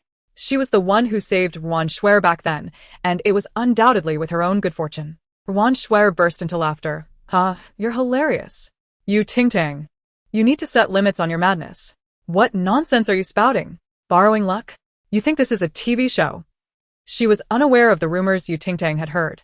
However, she was certain that it was Qingqing who saved her from drowning. Yu Tingting aimed to sow discord between the two. What a futile dream. Chapter 39. Wipe away your tears. Leave the rest to me. The candy in Yu Tingtang's mouth shifted from left to right as she said, "If you don't believe me, I might have to slap you." Wan Shuer, "What?" Yu Tingtang produced a brush from her pocket, expertly huffing onto the tip, and said to Xie Shifeng, "Now, fill this with your blood." She pulled out a bottle cap. Xie Shifeng. He didn't understand but complied nonetheless. Afterward, he began to question his life choices. Why was he so obedient to her? Yu Tingting, with the cap of blood in hand, splashed it towards Wan Shuer, wielding the brush in a swift stroke. "Heaven's decree, 3 to 5 unite. The sun and moon bless me while doom befalls you. Retreat." As the final word fell, an audible crack resonated in the air, as if something invisible had shattered. A line of blood appeared on Wan Shuer's body, seeping from her heart until it vanished. Simultaneously, the dark energy surrounding Xie Shifeng dissipated, as if the clouds had parted to reveal a clear sky, refreshing his appearance. Though he looked the same as before, something felt distinctly different. Did Ultraman just unleash a light wave? Ha ha ha ha, Yu Tingtang's about to jump up and bop you on the head. Wait, I thought you were joking about her having magical powers. Is she for real? So when she called the village chief's deceased grandfather, that was real too? Yu Tingtang just waved a brush, and you all lose your minds? What does that even prove? Magic? More like a sleight of hand. The detractors seized the opportunity to stir trouble. In the next moment, Wan Shuer fell flat on her face, covered in mud. Sang Qingqing rushed to help her, only to see a frog leap onto Wan Shuer's head, causing her to recoil in fright. "Ah!" Wan Shuer screamed, "Get it away! Hurry!" Staff members rushed to assist, but one accidentally stepped on her shoe, causing her to slip and tumble down the embankment. Wan Shuer fell silent. Others turned to Yu Tingting, chills running down their spines at her earlier words about borrowing luck. If Wan Shuer had simply fallen, it would have been one thing. However, the series of unfortunate events, one after another, made it seem as if she was cursed. Yu Tingting felt a twinge of regret. She had wanted to see Wan Shuer and Xie Shifeng clash. Merely arguing was pointless. A good fight was far more thrilling. Alas, what did you just do? Xie Shifeng asked hesitantly. Yu Tingting sighed. Nothing much, just severed the connection to the luck that was tied to you. Perhaps she was siphoning it too aggressively, causing her to choke. Xie Shifeng. Her explanation was refreshingly straightforward and unpretentious. Why would I be affected by her luck? I've never even met her, Xie Shifeng queried, perplexed. Yu Tingting sighed again. Some forms of luck can be manipulated without the person's consent, but the side effects are greater. Not many understand this method. Sang Qingqing's system is quite adept at it. Xie Shifeng was momentarily taken aback, feeling utterly absurd that such a thing could occur. Due to his misfortunes, he had been unable to approach his parents, devoid of friends or confidants, and had lived a solitary existence for over a decade. If this were a natural disposition, he could have accepted it. But now, to be informed that it was man-made, how preposterous. However, why had you been sighing since a moment ago? Is there something peculiar about me? Xie Shifeng gazed at Yu Tingting with a look of confusion. Yu Tingting sighed, saying, "Ah, the thought that you have been subjected to this artificial misfortune for so many years, and now it has finally been lifted, weighs heavily on my heart. It should have been resolved later, at least after they had finished their brawl. I Haven T had the chance to enjoy the show. Xie Shifeng was taken aback again. He had not anticipated Ting Tang to care for him so deeply, feeling sorrow for his plight, especially since this was only their second encounter. For the first time, he felt a sense of helplessness, his voice faltering. Since the matter has been resolved, I am not too concerned. Thank you for your effort, and please, do not be too distressed. Ting Tang looked at him in bewilderment, thinking, what is he talking about? Xie Shifeng's ears turned crimson as he stood, pressing his palms against his knees, inadvertently overlooking the incline beneath him. Had it been in the past, he would have stumbled and fallen into a ditch, perhaps acquiring a fractured limb. Yet this time, he merely tilted slightly and regained his balance. A glimmer of astonishment flickered in Xie Shifeng's eyes. No amount of words could match the persuasive power of personal experience. It seemed that his ill fortune had truly dissipated. Thank you, Xie Shifeng said solemnly, expressing his gratitude to Ting Tang once more. Xie Shifeng's ears were quite red. What secret conversation had he just shared with Sister Yu?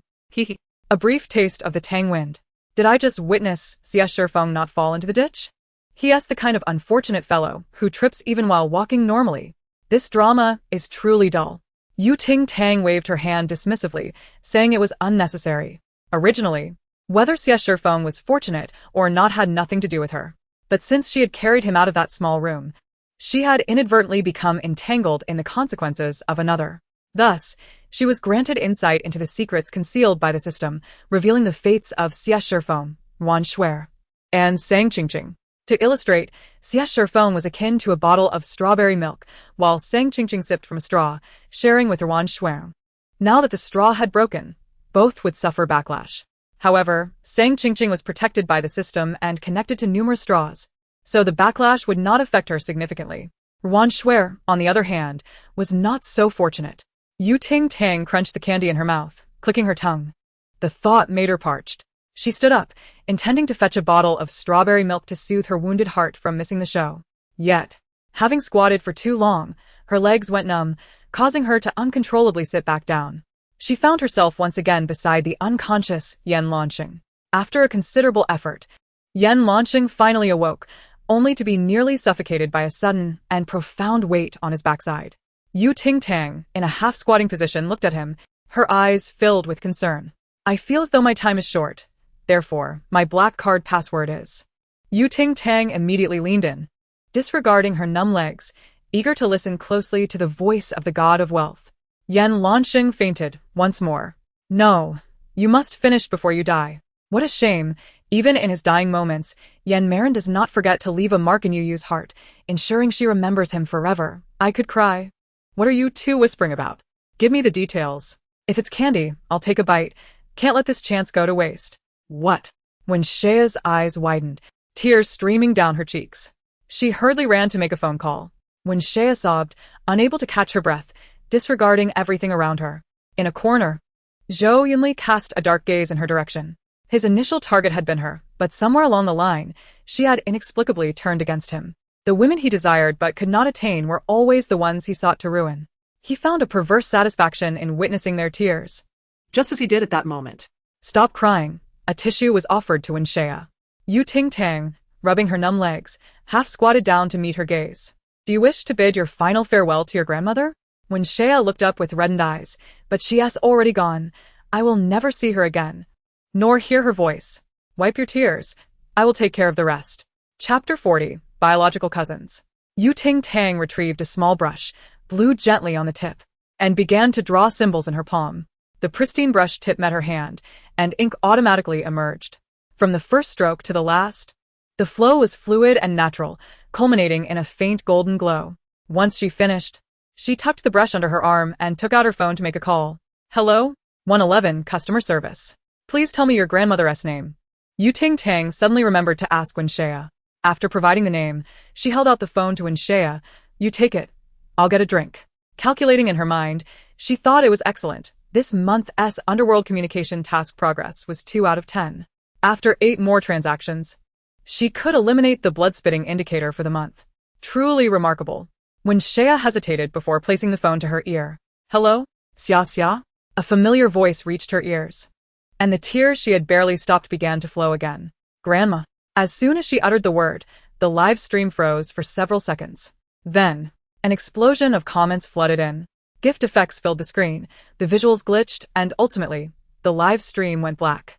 The trending topics were ablaze. Who exactly was Ting Tang? The heir of the Xie family was borrowing luck. Ting Tang called the underworld customer service when Xie's grandmother had passed away, and the phone call was a farewell. Bystanders were bewildered. What is this? I can't understand a thing, even though it's all in Chinese. Who believes in superstitions like underworld connections? Seeing Ting Tang trending, they wondered who she was and what capital was backing her to allow such an absurd persona. Society is my sister tough and wild. Forget about lesser fans, come join her. It's a daily feast of gossip and joy. Now, with new fans being promoted, follow bow and receive a belly full of envy from the other side. Limited gifts, first come, first served. As the doubts from bystanders and detractors began to rise, US fans quickly diverted the topic with humor. This incident not only attracted attention from the entertainment industry, but also caught the eye of the elite circles. The scandals of the Jiang and Wan families had become common knowledge. The quarrels within the Yu family had also leaked out. The cunning old foxes in the elite circles speculated deeply. Rather than believing Ting Tang could divine fortunes, they suspected the Yu family had hired a detective to gather gossip from high society, deliberately using her to create buzz during her live stream. The notion of contacting the underworld was even more laughable. It was likely a script. Given the Yu family's background, such a feat was not beyond their capabilities. The only puzzling aspect was the matter of the Xie family heir borrowing luck. The possibility of fabrication there was nil. The Xie family had been involved in politics for years, their background somewhat unspeakable, making it improbable for them to collaborate with others in a staged performance. As it was difficult to approach the Xie family, those with a mind to investigate turned their sights on the Yu family, reaching out to Yu Zhaoqing's secretary. Our Yu family president and the young lady aren't very familiar. You have the wrong person. A certain aristocrat asked. The brother and sister are not familiar? Aren't you biological cousins? In the live stream, when Xie, with tears in her eyes, bowed gratefully to Ting Tang for allowing her to say goodbye to her grandmother. No, I'm allergic to this kind of thing. Ting Tang interrupted her. If you truly wish to thank me, bring me some snacks. She possessed no particular virtue of altruism, had it not been for the blood-spitting indicator. She would have preferred to remain a fat, lazy fish who needed assistance to turn her fate around. After all, the underworld was overflowing with spirits, increasingly crowded, and in dire need of helping them sever their ties to the mortal realm to be reincarnated. Otherwise, the phone wouldn't even connect. When Xia, breaking into a smile through her tears, declared, "Here, take it all. I can give you everything." The collapse of the love nest left the guests without a place to sleep, forcing them to temporarily stay with the villagers. Consequently, the subsequent filming schedule was affected. While this could have been resolved, the situation escalated unexpectedly. Before dawn, the Luo and Ma families, preoccupied with wedding preparations, suddenly clashed. The Luo family berated the Ma family's son, accusing him of immorality, threatening the bride with private photographs. The argument spiraled into chaos, leading to an all-out brawl. At that moment, a head popped up over the wall, Ting Tang, straining to peek inside. Inside, the bride's brother shielded her, shouting, "Enough. This wedding is off." The groom, his face pale with fury, pointed accusingly. "What right do you have to interfere with our marriage? Even if she was adopted. She has called you brother for years. How dare you lay a hand on her?" The two men grappled fiercely. Ting Tang, eyes gleaming with excitement, cheered, "Yes, yes. Fight harder. Aim for the face. Arguments are meaningless without a real fight." Suddenly, a magnetic voice interrupted. "Is Teacher Yu here to enjoy the show at this hour?" Yan Lansheng, resting his chin on his hand, watched with a smile in his fox-like eyes. Ting Tang couldn't tear her gaze away. Yan Lansheng was equally awake at this late hour. "Not at all," Yan Lansheng replied playfully. "Thanks to you. I just woke up, first knocked out by the old tortoise. Then by you." Ting Tang chose to ignore that, fully engrossed in the spectacle. Inside, the bride, having cried enough, stood up and shouted, "Stop. Don't fight anymore. I'm not pregnant. I was just trying to force you to acknowledge your feelings."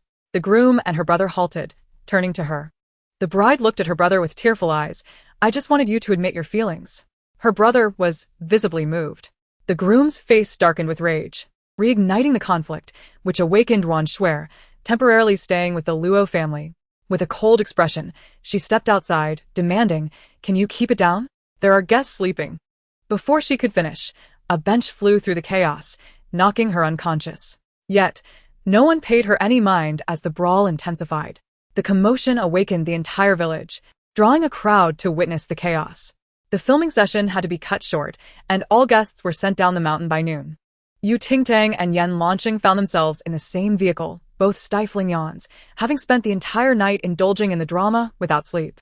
I heard you grew up in a small temple, disconnected from your family for years, Yen Lanqing casually inquired. How's your relationship with them? Half-hearted, Ting Tang replied lazily, leaning back in her seat. They're not treating you poorly, are they? It's fine for now, she said, but who knows about the future? In the original story, how did she end up in a mental institution? It was none other than her own elder brother who had delivered her there, simply because she obstructed Sang Qingqing's path. Her second brother was even more ruthless. They hadn't taken action yet, merely waiting for her to provoke their patience, as she had in the story. When that day came, they would not hesitate to abandon their sister for Sang Qingqing. Since awakening her self-awareness, Ting Tang had never considered trusting anyone from the Yu family again. Chapter 41, Miss, Come Home With Me. Even those who once cherished her like a precious gem, her two beloved elder brothers, had changed. The only constant was the kitchen knife in her hand. One by one, she'd confront them, ready to fight. At the foot of the mountain, the atmosphere was electric. Zhou Yunli had just arrived when he was dragged from the car, adorned with a custom silver bracelet, and taken for tea. The Wan family's bodyguards lifted the unconscious Wan Shuer into their car, but barely 5 meters down the road. A tire burst. As Qi Wang and Sang Qingqing arrived, a swarm of journalists emerged from the woods, eager to capture fresh news. This scene was nothing short of an epic spectacle. Ting Tang watched with delight, having brought the old tortoise along. Before leaving, the village chief had insisted she take it, believing they were destined to be together, which served his selfish motives too, strengthening ties while ensuring his grandfather, still locked away, was safe. Regardless, Ting Tang felt quite pleased. The old tortoise was in a daze when suddenly, a silver Rolls-Royce stopped outside the crowd of reporters. 2 bodyguards in black stepped out, and Qi Wang escorted Sang Qingqing toward the car. A hint of mockery flickered in Qi Wang's eyes. He had anticipated this. Yu Zhaoqing and Yu Buqiu had always doted on their younger sister. Even though Ting Tang shared their blood, she could never surpass Qingqing. Once this information reached the journalists, it would solidify the narrative that Ting Tang, the eldest daughter of the Yu family, was indeed neglected by her family. Suddenly, a black Bugatti pulled up beside Ting Tang. The window rolled down to reveal a breathtakingly beautiful man. His long black hair cascaded over his shoulders, silver-rimmed glasses perched on his nose, partially obscuring his captivating, elongated eyes. His sharp features exuded a charmingly roguish demeanor. One hand casually rested on the steering wheel as he leaned toward Ting Tang, his voice languid. Ting Tang blinked, wondering if he was speaking to her. The crowd held their breath. Yu Zhaoqing? He had personally come. Sang Qingqing's eyes lit up with joy as she approached, asking, "Brother, are you here to pick me up?" Ting Tang couldn't help but laugh. What are you laughing at? Qi Wang glared at her. Why don't you ask if he is Yu Zhaoqing? The man in the driver's seat smirked, clearly amused. I'm Yu Buqiu. The reporters gasped in shock. Yu Buqiu, the second son of the Yu family, was known for his ruthless decisiveness, yet he carried a more carefree, whimsical air than his elder brother.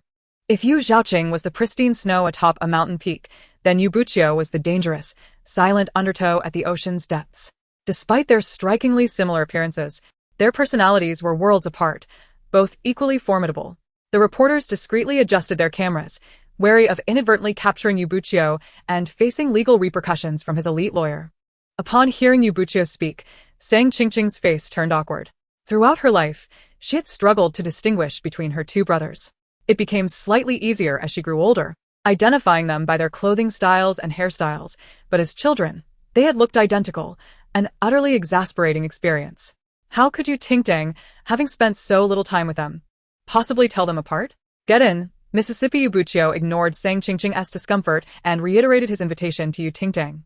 She, unreserved, loaded her suitcase into the back seat and took her place in the passenger seat. After settling in, she glanced at Sang Qingqing outside the car, saying, "How awkward." With a shrug, her cheeky expression made one want to jump into the car and give her a good smack.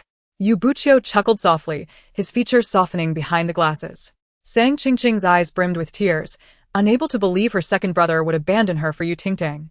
Her eldest brother had even sent someone to fetch her. Clearly, The rumors were untrustworthy. Who said Ting Tang wasn't valued by her family? The journalists murmured among themselves, noting that Buchio had personally come to collect her. Originally, I thought it was quite impressive for the bodyguard of Yu Zhaoqing to come and fetch someone. But I did not expect that the treatment of a foster daughter and a biological one would differ significantly, which is only natural. Shi Wang cast a cold glance at the group of reporters and comforted Sang Qingqing. Do not be disheartened. Your second brother has always been eccentric, and no one can truly fathom his thoughts. Your eldest brother still cares for you. With teary eyes, Sang Qingqing nodded, reassured that as long as her elder brother stood by her side, she had little to worry about. In the car, Ting Tang was baffled that Buchio would unexpectedly leave Sang Qingqing to come and pick her up. The book described him as capricious and peculiar, capable of engaging in lively conversation one moment and striking with cold ruthlessness the next. His actions defied conventional logic. However, one would be foolish not to accept a free ride. Ting Tang calmly tucked her hands into her pockets. Buchio broke the silence, saying, Qizhou asked me to come pick you up, revealing that their relationship was amicable. This was his first request for her assistance. Ting Tang responded with little more than an indifferent "Oh. Are you accustomed to living at your elder brother's house?" Buchio inquired again. Yes, she replied. After being away from home for so many years, many things have changed. If you are unclear about anything, just ask Qizhou. Indeed, Buchio said, his eyes narrowing with a hint of amusement. It seems you harbor quite the opinion of me. Indeed, Ting Tang replied slowly, as she unwrapped a lollipop. I dislike you. Surprised by her directness, Buchio paused for a moment before laughing derisively.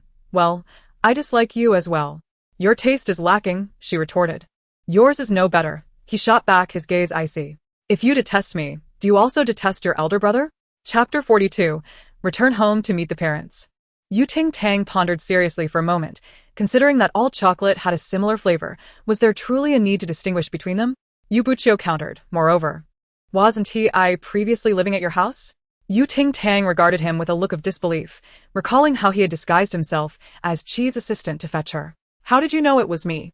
Buchio asked, momentarily taken aback, as his skills in disguise were renowned for their effectiveness, rarely being seen through. Yet, upon their reunion after years, Ting Tang had discerned his true identity twice. Intriguing, she mused, propping her chin on her hand. I initially did not know, but your earlier utterance of young lady had a distinct personal flair to it. The elongated tone, casual yet aloof, unmistakably bore the mark of a rascal. She remarked, Mr. Yu, your skills in disguise require further refinement. Upon hearing this, Buchio turned to scrutinize her, his eyes penetrating. Given our ages, you should address me as second brother. Ting Tang's face bore a clear expression of resistance. This topic was utterly tedious. Shall we discuss something more exhilarating instead? Such as?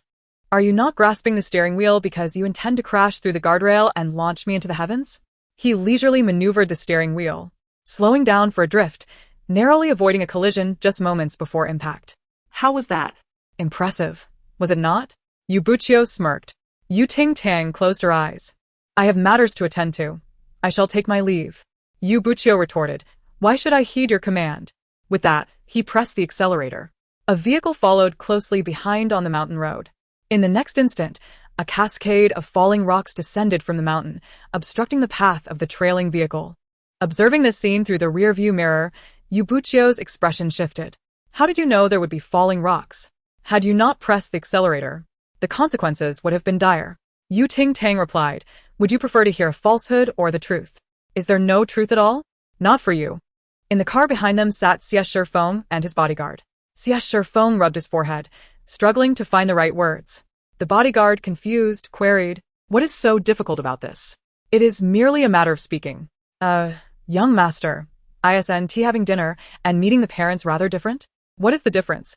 Aren't they both about visiting my parents? Xie Shifeng's ears flushed. Young master, the bodyguard lamented, you have been plagued by misfortune for too long.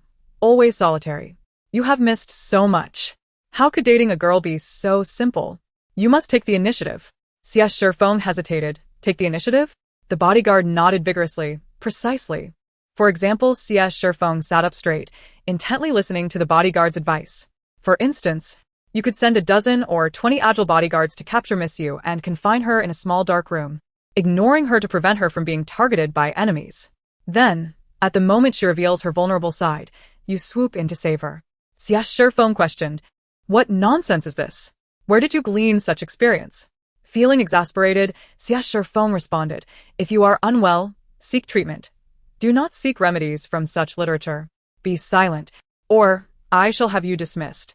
Yes, young master, the bodyguard replied, feeling aggrieved. At the Black Swan Villa, as Yu Buqiu halted the car, Yu Jiwen and Sang Yao rushed forward. Yu Ting Tang, I demand to know what you meant during the live stream. Do you harbor such hatred for me and your mother that you speak recklessly in public, tarnishing our dignity before so many people? Yu Jiwen banged on the car window, angrily demanding, get out. Kneel and apologize to your mother and me, unfilial daughter. How could we have given birth to such an ungrateful child?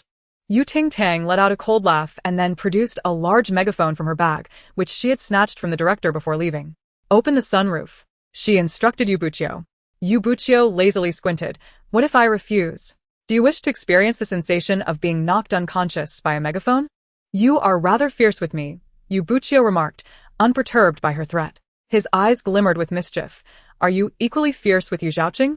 Despite his words, he opened the sunroof. Yu Ting Tang stood up, megaphone in hand, and shouted at the couple, you think you are so impressive. Daring to do what you fear I might say? It was you, Yu Jiwen, who taught Sang Qingqing to falsely claim she was the daughter of Sang Yao's first love. You are so afraid of hurting her feelings that you specifically instructed her on how to manipulate Sang Yao. Am I wrong? Do you dare swear before the god of wealth's portrait that you have never done this? If you dare, I shall take your surname. Yu Buqiu mused. What if she doesn't actually have the surname Yu? Yu Jiwen trembled with rage, ready to pull Yu Ting Tang out of the car, but was restrained by Sang Yao. Is what she said true? Did you teach Qingqing to deceive me, misleading me for so many years? Sang Yao asked incredulously. Yu Jiwen, suddenly forgetting about Yu Ting Tang, hurriedly explained, dear, do not listen to her nonsense. Yu Ting Tang interjected, oh, and Sang Yao takes Qingqing annually to pay respects to her first love, telling her that he is her father and that if he were still alive, the three of you would be very happy. Yu Jiwen's attempts to explain faltered as fury erupted. Is this how you teach children? What do you mean? Am I obstructing your family's reunion? My dear, I was momentarily confused. Momentarily confused? Have you worn that ashes necklace for so many years only for it to be a fake? And what of you? You assisted Qingqing in deceiving me for years, and you think you are justified? The couple had only recently reconciled that very morning, coming together to confront Yu Ting Tang, only to find their trust shattered by her words. The very notion of divorce was thrown into the air, leaving them entirely disregarding Yu Ting Tang. Yu Ting Tang held the megaphone aloft, providing a soundtrack to their confrontation. If she did not lie, why would she continue to lie? Oh. Yu Jiwen felt as though her heart had stopped, rushing forward to confront her. Observing this, Yu Buqiu began to reverse the car, circling around the fountain statue. Yu Jiwen, furious, chased after them. Thus, the entire villa resonated with Yu Ting Tang as heart-wrenching song. One might think a large goose from some household had experienced unrequited love. Chapter 43. Who truly is the master of this household? Yu Jiwen and Sang Yao were thoroughly exasperated by Yu Ting Tang and left, likely not to return in the near future. Yu Ting Tang tossed the megaphone aside and, shouldering her suitcase, exited the vehicle. The housekeeper hurriedly approached. Young miss, allow this old servant to assist you. Such labor is not befitting one of your stature. You must let me take care of it. Without waiting for response, he seized the suitcase from Yu Ting Tang's hands, even snatching the strawberry milk she held. Thank you, Uncle Bei, Yu Ting Tang replied, stretching lazily. Yu Buqiu passed his own suitcase over. Let me carry this too. The housekeeper paused, hesitating to ask, second young master, is your hand injured? Yu Buqiu retorted, who is truly the master of this house? He leaves for only a few days, and Yu Ting Tang has taken over. As Yu Ting Tang began to walk away, Yu Buqiu called out to her, there is a charity gala tonight. You are to attend with Qi Zhou. He paused before adding in a neutral tone, dress elegantly, so they may see who the true young lady of the Yu family is. Yu Ting Tang looked at him in confusion. This was not how the story unfolded in the book. In that narrative, Yu Buqiu had warned her against attending the gala, fearing she would embarrass the Yu family. Yet she went anyway, only to embarrass herself by bidding on a counterfeit item, while Sang Qingqing showcased a genuine treasure, solidifying her status within the family. Now, however, Yu Buqiu was encouraging her to go. Was this the daylight madness? What? Do you not wish to attend? Yu Buqiu misinterpreted her silence. If you do not want to go, then do not. Ting Tang's eyes flicked, not outright refusing. But I have no money. I cannot attend a charity gala and not contribute. Yu Buqiu replied, I will give you my secondary card shortly. Ting Tang nearly laughed, fine. Then I shall go. With the card in hand, she felt triumphant. After all, Yu Buqiu would eventually have to deal with her. Why not take advantage of the situation before he acted against her? The more she spent now, the less Sang Qing would have to later. It was a win-win for her. With a cheerful stride, she walked toward the villa. Yu Buqiu furrowed his brow, asking the housekeeper, why does she look so mischievous? Is she plotting against me? The housekeeper chuckled, second young master. Not at all. The young lady is simply overwhelmed by your thoughtful consideration. Yu Buqiu paused, taken aback. Is that so? The housekeeper's eyes glistened with emotion. Yu Buqiu pressed his lips together, a hint of discomfort rising within him. No wonder Ting Tang's words were often laced with sarcasm. Perhaps she was disappointed in them. Just then, a thunderous shout erupted from the villa. Which idiot has been stealing my face masks? They cost me $10 each, and now I find only one box left? Where is Yu Qizhou? He better come out and apologize for this. Yu Buqiu could only respond with a resigned, amen. That evening, at the charity gala venue, Yu Qizhou, sporting a bandage on his head, obediently accompanied Ting Tang into the banquet hall. He complained, it was just a few of your face masks. And they were the laser treatment ones, which should have been thrown away anyway. Is it really worth getting this upset over? Ting Tang scoffed. What do you know? Those were a significant investment of mine. Hydrating, skin enhancing, and even illuminating. They are a limited edition. Where did you buy them? I will replace them for you, he asked. From a street vendor, she retorted. Yu Qizhou felt defeated. How could she be so careless as to use a product from a street vendor? How unrefined could her standards be? Ting Tang scrutinized his face for a moment, then queried, where have you been these past few days? You look awful. Why should I care what you think? He replied, sulking. Go fetch me some cake, drinks, and fruit. Why should I do that? Return my face masks first. He shot back, begrudgingly leaving to comply. If not for the sake of his second brother, he would have left in a huff. Once he was gone, Ting Tang casually found a seat and surveyed the gala. It was quite the spectacle, bustling with people, akin to a haunted house yet pleasantly cool. Turning a corner, she overheard voices behind a potted plant. Awang, I think I just saw Ting Tang. She is here at the gala. It was Sang Qing's voice. Wong frowned. She has been maligning us in her live streams, and now she dares to show her face here? If it weren't for Ting Tang, my relationship would have been progressing smoothly. The revelation of her presence was a setback for both him and Sang Qing's reputations. Qing, I am sorry. This time it was my fault, Wong apologized. Sang Qing looked surprised. Why do you say that? Because Ting Tang's actions are merely an attempt to gain my attention. She still harbors feelings for me. Understanding dawned on Sang Qing, her brow furrowing in thought. It's my fault. I should not have told you that she liked you. You wouldn't have pretended to date her to protect me. Wong took her hand. You cannot blame yourself. It was my choice to act that way. Suddenly, the lights overhead went dark. Oh, even the lights cannot bear your nonsense. Ting Tang clapped her hands in mock applause. Wong nearly choked in disbelief. Sang Qing gasped, Ting Tang? When did you arrive? Ting Tang maintained a benign smile. Oh, since the moment you two began your little charade. She had long been curious about how someone as rational as Sang Qing could be enamored with Wong, completely losing her mind over him. How delightful. As Sang Qing opened her mouth to retort, Ting Tang seized a bucket left by a janitor and doused both Wong and Sang Qing with water, declaring, I see you both were carried to the hospital by your mothers when you had fevers, and yet you make such a racket behind the scenes. And as for your lingering feelings, if you have issues, go see a veterinarian. Stop fantasizing over being with me.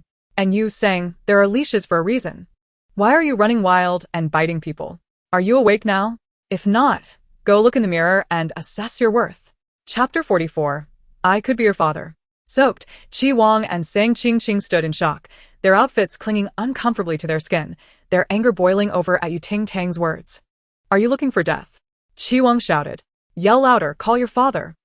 Ting Tang retorted, swinging the bucket at his head. With a crash, Sang Qing paled, standing behind him in silence. Since realizing her attempts to alter her image had no effect on Ting Tang, she had grown wary of her. She was an unpredictable ticking time bomb. Who knew what madness she might unleash? Anger aside, understanding her own aesthetic was not flawed brought her some relief. She must be someone who knows how to love. Ting Tang pulled out her phone and whimsically updated her Weibo. Ah, how I long to collapse into the arms of a handsome man, tall with six-pack abs, long legs, fair skin, and a captivating voice that can charm anyone. Fans flocked to her post. Does he have to be a handsome guy? What about a strong woman? I just got out of prison. These traits sound like Yen Mei Run, right? Wait for me. I'm sneaking into the Yen family to steal her for you. Where is Yen Mei Run? She should come serve Emperor Yu. How ridiculous. The head of the Yen family has no time to entertain your nonsense. Even if you aim for the moon, have some dignity. After finishing with the fortune teller persona, are you now preparing a publicity stunt with Mr. Yen? Clearly, he doesn't even want to acknowledge you. You must be cursed. Fans of top celebrities and princesses jumped into the comments, arguing. While they were angry about their idols dating, they never forgot who was to blame. Ting Tang. She was the true villain. They resumed their keyboard warfare, when suddenly, a comment refreshed and quickly rose to the top of the hot comments. Yen launching. Is what your majesty said meant only for me? Or, do the other brothers hear it too? Pai hey, aren't you the only one with nothing to do in a prominent family? Do you still have time to surf the internet? This made them all gasp and drop their keyboards. Ting Tang had not seen Yen launching's comment and turned off her phone. Suddenly, the lights in the banquet hall went out, and the air conditioning seemed to intensify. The waiters rushed around with candles, lighting up the venue. Ting Tang, what are you doing? Come here quickly. Yu Qizhou called out from not far away, holding a plate of food. Ting Tang glanced over. In the next moment, an unexpected turn of events unfolded. Yu Qizhou was bumped into by a waiter and staggered back several steps. A guest behind him, who was cutting the cake, turned around with a knife in hand. Yu Qizhou thought he was reaching for the dining table behind him and instinctively reached out for support, only to see the sharp knife pointing directly at him. His face turning pale. In a critical moment, with a swift motion, Ting Tang, holding a rose in her mouth, glided past on a serving cart, catching Yu Qizhou just before he collided with the blade. Then, with a triumphant sound, she raised her hands high. She sat gracefully with her legs crossed on the cart. Yu Qizhou was lifted upside down like a weightlifter. The former was calm, while the latter was bewildered. The onlooking guests erupted into applause, cheering, "Well done. This girl has incredible strength. She can lift a grown man while sitting. Much stronger than my son, Who can only eat. and she was so fast, like a whirlwind, though the pose is a bit abstract." Ting Tang spat out the rose from her mouth, gently addressing Yu Qizhou. "You're surprisingly solid. You're quite heavy." Yu Qizhou, suspended in midair, looked dumbfounded. "Could you let me down first? I'm not feeling too great." Ting Tang released him, allowing him to land. Ouch. "What are you doing, Ting Tang? Weren't you the one who wanted down? Now that you've let me down, you're still unhappy." Yu Qizhou ground his teeth. "Is this how you act as an older sister?" Ting Tang casually popped a cookie into her mouth. "I could also be your father. Young Master Yu. Are you alright?" Several of Yu Qizhou's friends rushed over to help him up. "That was so close. You almost got stabbed by the knife." Yu Qizhou waved his hand. "I'm fortunate. I won die easily. Before coming here, Lu Ran's car almost got hit by a truck. And you nearly got stabbed. You two seem to be having some bad luck lately. Could it be that the misfortunes of the young Master Xie are falling upon you? I heard from my mom that the young Master Xie met someone powerful, and his bad luck has been dispelled. I wonder if it's true. Who is this stunning beauty? Is she your girlfriend, young Master Yu?" This group of young masters, uninterested in dating reality shows or gossip, did not recognize Ting Tang. Yu Qizhou's expression darkened. "This is my sister. What nonsense are you spouting?" The young masters quickly apologized. "Oh, it's your sister. We're sorry. You've been having bad luck lately?" Ting Tang asked while eating a small cake. Yu Qizhou scoffed a little bit. "I just have occasional misfortunes." "You're not just having occasional bad luck," Ting Tang chuckled. "Your life is on borrowed time." A boy in a white suit raised an eyebrow. What do you mean by that? Yu Qizhou looked skeptical. "Are you trying to scare me to get revenge for your face mask?" Ting Tang retorted, "Fool. Your heavenly luck is dim, and your property palace shows a bluish hue, indicating you've recently been plagued by malevolent spirits, even bringing them into your home, disrupting the magnetic field. Have you been having nightmares lately, sleeping poorly, and waking up in cold sweats?" Yu Qizhou felt a chill down his spine. Damn. That's spot on. He had followed Ting Tang's live stream and thought it was all scripted, but now her logical explanations made him reconsider, especially knowing she grew up in a temple. "So, what kind of entity is haunting me?" Yu Qizhou feigned calmness. Ting Tang patted his head. Don't you know where you've been, or what unusual things you've encountered? Zhou replied, I haven't been out much. The only time was when I went racing with them. My phone fell during the race, but I found it later and didn't think much of it. Several young masters nodded. Ting Tang smiled, but remained silent. Zhou's smile faded. His voice softened, don't scare me. Ting Tang smiled slightly. In this day and age, who still uses those things to curse others? That's outdated and easily raises suspicion. The hypnosis music you mentioned is one such thing. Most people will just think their phone is malfunctioning or infected and won't consider it further. At first, you might be addicted, then obsessed, until eventually, you lose track of time and sleep through it all. Chapter 45. Did you paint your lips bright red? Zhou still harbored a sliver of hope. Is it really that serious? This thing's supposed to be weaker than talismans? Ting Tang picked up a piece of melon and popped it in her mouth. Chewing, talismans are merely carriers, just like your phone. And you don't necessarily carry these things with you. Can you really avoid using your phone? Zhou replied. No wonder I've been feeling more and more lethargic and drowsy. A hint of mockery flickered in the boy's eyes, directed solely at Ting Tang. Ting Tang looked at him. If you understand so well, why did you almost get hit by a car? The boy in the white suit was Lu Ran, who had been playing a game of truck bumper cars on his way here. Lu Ran smirked slightly. It was just an accident. I happened to be in the wrong place at the wrong time. What does that prove? Are you implying I'm unlucky because of some curse? What kind of master are you? Sensing the heavy hostility in his tone, Zhou's gaze turned icy. Lu Ran, mind your words.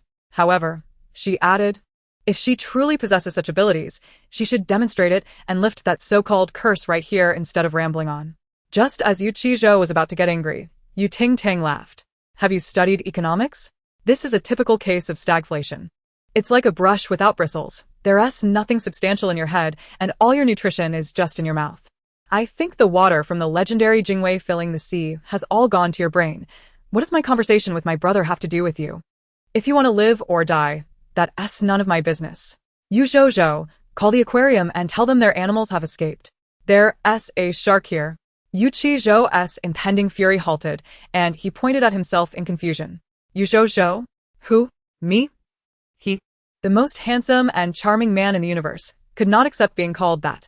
Lu Ran was so enraged he felt like he was choking, his complexion resembling that of a corpse 3 days dead. Has this woman's mouth been painted bright red? How can she speak so venomously? Ting Tang was not done with him yet. Let me make this clear today. If you can survive for 3 days, I'll call you Dad. Zhou. Again with me? Enraged, Lu Ran turned and stormed off, the hem of his clothes making a noise as he left. The other young masters exchanged glances, hesitant to speak. They too did not believe Ting Tang, but they were not as direct as Lu Ran in expressing it. Not survive for 3 days? How can she make such a baseless claim without fearing being proven wrong? Ting Tang was indifferent to whether they believed her or not. She was uninterested in whether they were also on the brink of disaster. If it weren't for Zhou defending her online, she wouldn't bother wasting her breath on him. She was a slacker, not a saint. She wouldn't help just anyone she came across. She wouldn't kick over this world unless it was for some strawberry milk to bless her. Zhou pulled Ting Tang aside and whispered, you just made a definitive statement. If Lu Ran isn't dead in 3 days, won't he be embarrassed? No, he will undoubtedly perish. Are you so sure?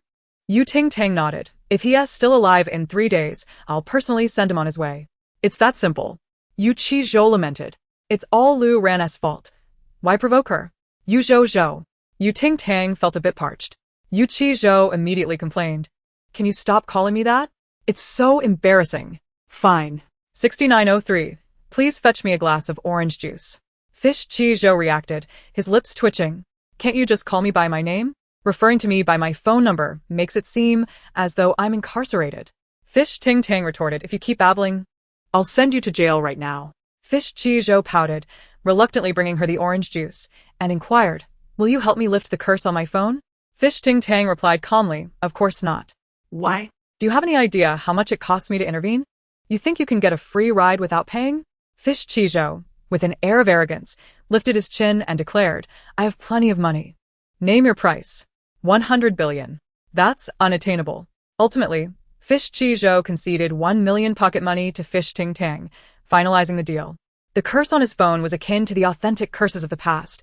It could not be destroyed or discarded, as doing so would result in greater trouble.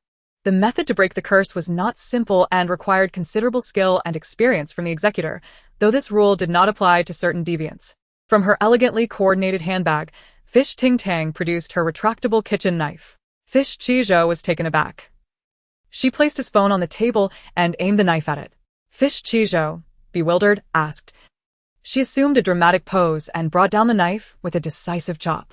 This custom-made phone, adorned with fragments of gold and diamonds, was low-key yet of exceptional quality. It cracked. Fish Chizhou was left speechless, and the onlookers were equally dumbfounded.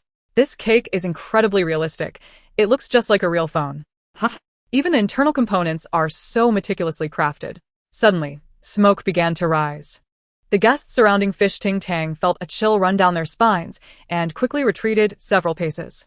Fish Chizhou's eyes widened in disbelief. He began to suspect that Fish Ting Tang was deceiving him. Is there any technical skill involved in that chop? How could it possibly be worth $1 million? I could do that. In the midst of the horrified gazes from those around, he whispered to her, "Why did you bring a kitchen knife to a banquet? Isn't it obvious? It's for self-defense. Now it's others who need to defend themselves against you. Aren't you afraid of being reported and arrested?" Fish Chizhou's expression was one of confusion. "You sound quite experienced."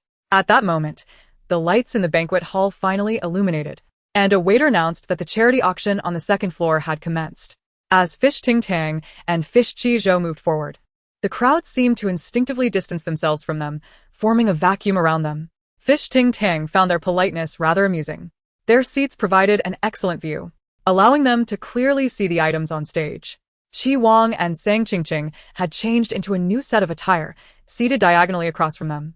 According to the narrative, Sang Qingqing was about to steal the limelight and earn herself a stellar reputation. However, when the first auction item was presented, Fish Ting Tang was left dumbfounded. Upon seeing the second, third, and fourth items, she began to question her existence. Is this a conference for burial items? Chapter 46. Perhaps the chrysanthemum has bloomed. No wonder the air conditioning here is so strong. The spirits are floating about, apparently seeking revenge after having their lair disturbed. Fish Ting Tang rested her chin on her hand, observing the ordinary spirits drifting around the burial items. Perhaps due to poor sustenance in recent years. Some spirits had begun to degenerate, resembling ghosts. They appeared round and plump, wielding tridents, either floating about in confusion or displaying anger, collectively attacking the auctioneer with their tridents. Unable to contain her laughter, Fish Ting Tang clapped her legs. Fish Chizhou turned to her in horror. "Why are you laughing at me? What have I done to deserve this?" Fish Ting Tang took a sip of her juice. "I've just seen something amusing. These beings may not possess much lethality, but if they were to jab the same spot with their tridents every day, who knows what could happen? Perhaps the chrysanthemum has withered. Perhaps the chrysanthemum wishes to bloom." However, the individuals involved would only feel that they are experiencing internal heat. Upon hearing this, Fish Chizhou scanned the stage with disdain. "What is so amusing? These auction items are rather mundane, and don't even compare to half of what my elder brother has in his collection. Mind your own business." Sang Qingqing, who had been waiting for Fish Ting Tang to place a bid, began to grow anxious. System. Why hasn't Fish Ting Tang made a move yet? Detecting character emotions. Host Fish Ting Tang currently exhibits 3 parts mockery, 5 parts spectator amusement, and 2 parts indifference, making it somewhat challenging to assess. Sang Qingqing frowned slightly. What does her mood matter? If she doesn't bid, how can I alter the text? Do not alter. Change it. Sang Qingqing was exasperated. This is her moment to shine. Is she just going to sit there? Suddenly, Fish Ting Tang's position lit up, signaling her bid. Sang Qingqing's heart leaped with joy as she prepared to change the text from Fish Ting Tang successfully bid on a rare artifact to Fish Ting Tang successfully bid on a rare counterfeit. Sang Qingqing pressed the button twice to confirm, but it was unsuccessful, causing her to lightly tap the table in frustration. Inadvertently, she activated the bidding button. Fish Ting Tang's voice rang out, "I have a stomachache and need to submit some materials at the office. Can I go now?" Sang Qingqing was taken aback. "Of course, please go." The auctioneer smiled and turned to Sang Qingqing. "Miss Sang, do you also need to submit materials at the office?" Laughter erupted from the crowd. Sang Qingqing forced a smile. "No, I want a bid." The auctioneer responded, "Very well, Miss Sang, 153 million for the first bid. Is there any higher offer?" Sang Qingqing's heart bled. While this sum wasn't insignificant, it was still a considerable amount, especially since she could have avoided this unnecessary expense. It was all Fish Ting Tang's fault for lighting up the bid and rushing off to the restroom. As in the original plot, she still managed to acquire a rare item, an intricately carved bridal box handcrafted by a prince from a bygone dynasty, inscribed with "When the scholar returns. Long will I pine after." However, the bride had died on the wedding eve, yet the prince insisted on holding the wedding ceremony, eventually being interred together after death. This was one of the burial items. Without the opportunity to expose Fish Ting Tang's acquisition of a counterfeit for comparison, Sang Qingqing failed to shine in the spotlight. Ladies and gentlemen, a mysterious gentleman has contacted us, willing to contribute to tonight's charity auction. The auctioneer's voice was filled with excitement.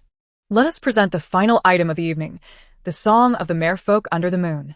What was brought forth was a stunning crystal statue of a mermaid, its tail adorned with blue and purple gradient gems, with pearls delicately arranged along the edges.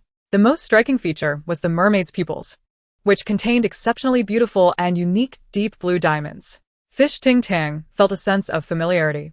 It seemed she had encountered this piece somewhere before. The auctioneer continued. The history of this item traces back to the last century, having passed through royal nobles and powerful figures before ultimately going missing, now re-emerging in all its glory. It has witnessed the ebb and flow of eras, the rise and fall of dynasties, the preciousness and collectible value of which cannot be measured in monetary terms. The starting bid is 80 million.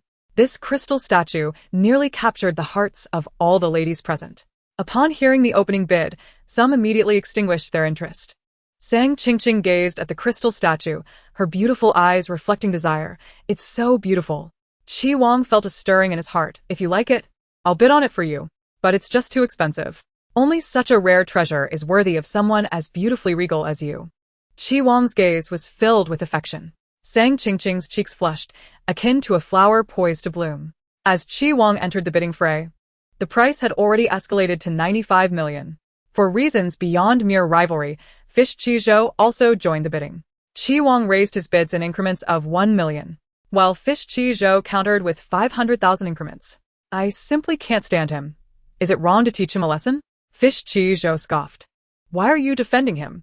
Fish Ting Tang retorted. Fish Qizhou huffed. It was no secret that she was infatuated with Qi Wang. Anyone could find out with a little inquiry. As the bidding continued, only Fish Qizhou and Qi Wang remained, while the others had given up. The bidding became increasingly arduous for Qi Wang. 200 million was already pushing his limits. At this moment, the auctioneer received another message, his face brightening with joy. 2 distinguished guests, one of whom was absent, had just placed a bid of 500 million. Is there anyone else willing to follow? The next second, the auctioneer proclaimed, "Let us congratulate Mr. Yu of the Yuanchu Group for successfully acquiring this rare treasure." Yu Qizhou. Yu Ting Tang let out a whistle, reveling in the misfortune. Fool, that's your elder brother. The auctioneer confirmed his suspicion as Mr. Yu's secretary revealed that this item was intended as a gift for Mr. Yu's sister, a truly touching display of sibling affection. Let us applaud once more. The applause in the hall thundered. Sang Qingqing's face lit up with surprise. Is this for me? You are his most cherished sister. Of course, it is for you, Qi Wang said, gazing at her with tenderness.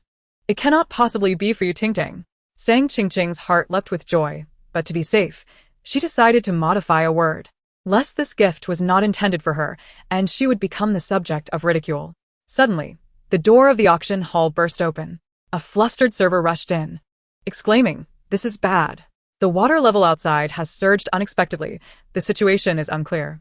The management urges everyone to leave the Jiangshang Pavilion as soon as possible to avoid being trapped by the flooding." The distinguished guests in the auction hall rose leisurely, unperturbed. It was currently the rainy season, and rising water levels were quite normal. It would recede shortly and could never flood inside. Otherwise, would the pavilion's waterproof measures not be a joke? Yu Tingting sensed something amiss and glanced in Sang Qingqing's direction. If nothing unexpected occurred, an incident was imminent. At the entrance of the pavilion, seeing the garden already submerged by the river, the previously calm guests finally changed their expressions. What's going on? Our cars are still outside. They can't all be flooded, can they? It hasn't rained today. How could the water level rise so suddenly? The water level continued to rise, and everyone rushed upstairs. Those already on the first floor had no choice but to retreat. Within a few minutes, The banquet hall on the first floor was also inundated. The pavilion stood only 6 stories tall, and given the current rate of the river's rise, no one knew when it would be completely submerged. Noticing Ting Tang's silence and her gaze fixed outside, Yuchijo assumed she was frightened and said, "I just inquired. The pavilion is already in contact with others, sending boats to rescue us. It shouldn't take too long." Ting Tang slowly stretched her limbs. "Do you believe they will reach us?" Yuchijo chuckled. "How could that be? Unless there's no signal." Just as he finished speaking, someone nearby exclaimed in terror, "I have no signal on my phone, what about you?" "Neither do I." "What a nightmare." Yuchijo's smile faltered, and he continued to reassure her, "It's all right. Help will surely come." Ting Tang unwrapped a lollipop and stuck it in her mouth. "It's useless." What? "This place has become an island. Those inside cannot escape. And those outside cannot enter. The rescue boats will not find us here. We can only wait for death." She watched the angry and aggrieved spirits below, blowing away the strands of hair that had fallen on her cheek. These spirits were not merely vengeful. Someone had disturbed their master's grave and used their master's burial items for money laundering. Even the most honest and upright ghost could have their temper. Yuchijo, confused, craned his neck to look outside. "Can you see the rescue boats coming?" "Where are they?" "All I see is water." Ting Tang was too disinterested to respond. Guests at the front had begun to stir. "Why haven't the rescue boats arrived? Have you truly contacted the outside, or are you deceiving us? My daughter has a heart condition. She has been feeling unwell since earlier, and I must take her to a hospital." The server repeatedly tried to calm the guests, saying, "Please do not panic. The boat will arrive shortly. Just be patient." Soon, the water level reached the 6th floor. Everyone had no choice but to run up to the top floor, standing there as the river water encroached, a suffocating sense of dread enveloping them. In this life-and-death situation, everyone hurriedly took out their phones to draft wills, leave messages, and delete all chat and browsing histories. The father holding his daughter with a heart condition wore a face of anxiety as he gazed toward the river. A newlywed couple began to argue fiercely, accusing the husband of being a homosexual who had deceived them into marriage and parenthood. Even more absurdly, the mistress turned out to be the sister of the bride. Ting Tang perked up, squatting beside them. "How intriguing. Is that spicy gossip?" Yuchijo was exasperated with her. Even at such a critical moment, she still had the mind to listen to others' gossip. He pulled Ting Tang toward the rooftop terrace. "We might be on the verge of losing our lives. What's there to fear?" Ting Tang remained unfazed. "Even if the sky collapses, others will bear the weight. As long as the protagonist is here, I refuse to believe the world would allow her demise." Unluckily, as they arrived, they found Shi Wang and Sang Qingqing already there. Sang Qingqing had just finished communicating with the system, her complexion slightly pale. When Ting Tang caught a glimpse of their chat bubble, she froze. "System. Host. A sudden situation has occurred, and it is beyond the scope of modifying words. Please gather your spirits and navigate through this crisis." Sang Qingqing. "Do you see me swimming or flying?" System. "You are the protagonist. A true heroine should fearlessly confront challenges and move forward." Sang Qingqing. Upon seeing this, Ting Tang felt a chill run through her. This wretched system was so capable of controlling her. Yet when faced with a real crisis, it could only utter empty words. She failed to notice Sang Qingqing's eyes widen in shock upon seeing Yuchijo. "Chijo? Aren't you in a vegetative state?" The topic of Yuchijo's recovery was 2 days prior, and Sang Qingqing had been troubled by the exposure of their relationship, remaining unaware of the developments. At this moment, seeing Yuchijo standing there in good health, her astonishment was palpable. He was not a significant character in the story, and his fate was merely glossed over with a mention of being in a coma. Sang Qingqing had never thought much of him and would never waste a lucky point to save someone who had never shown her kindness. Yuchijo furrowed his brow, ignoring Sang Qingqing. She quickly regained her composure and forced a smile. "What a coincidence. Did you all come together to the banquet? When had he and Ting Tang become so close?" No one responded to her. Shi Wang, unable to tolerate Sang Qingqing's neglect, shot a cold glance at Yuchijo. "Your sister is speaking to you. Are you deaf? Did you just speak to me?" Yuchijo turned to Ting Tang. Ting Tang's small face was expressionless. "When?" Shi Wang.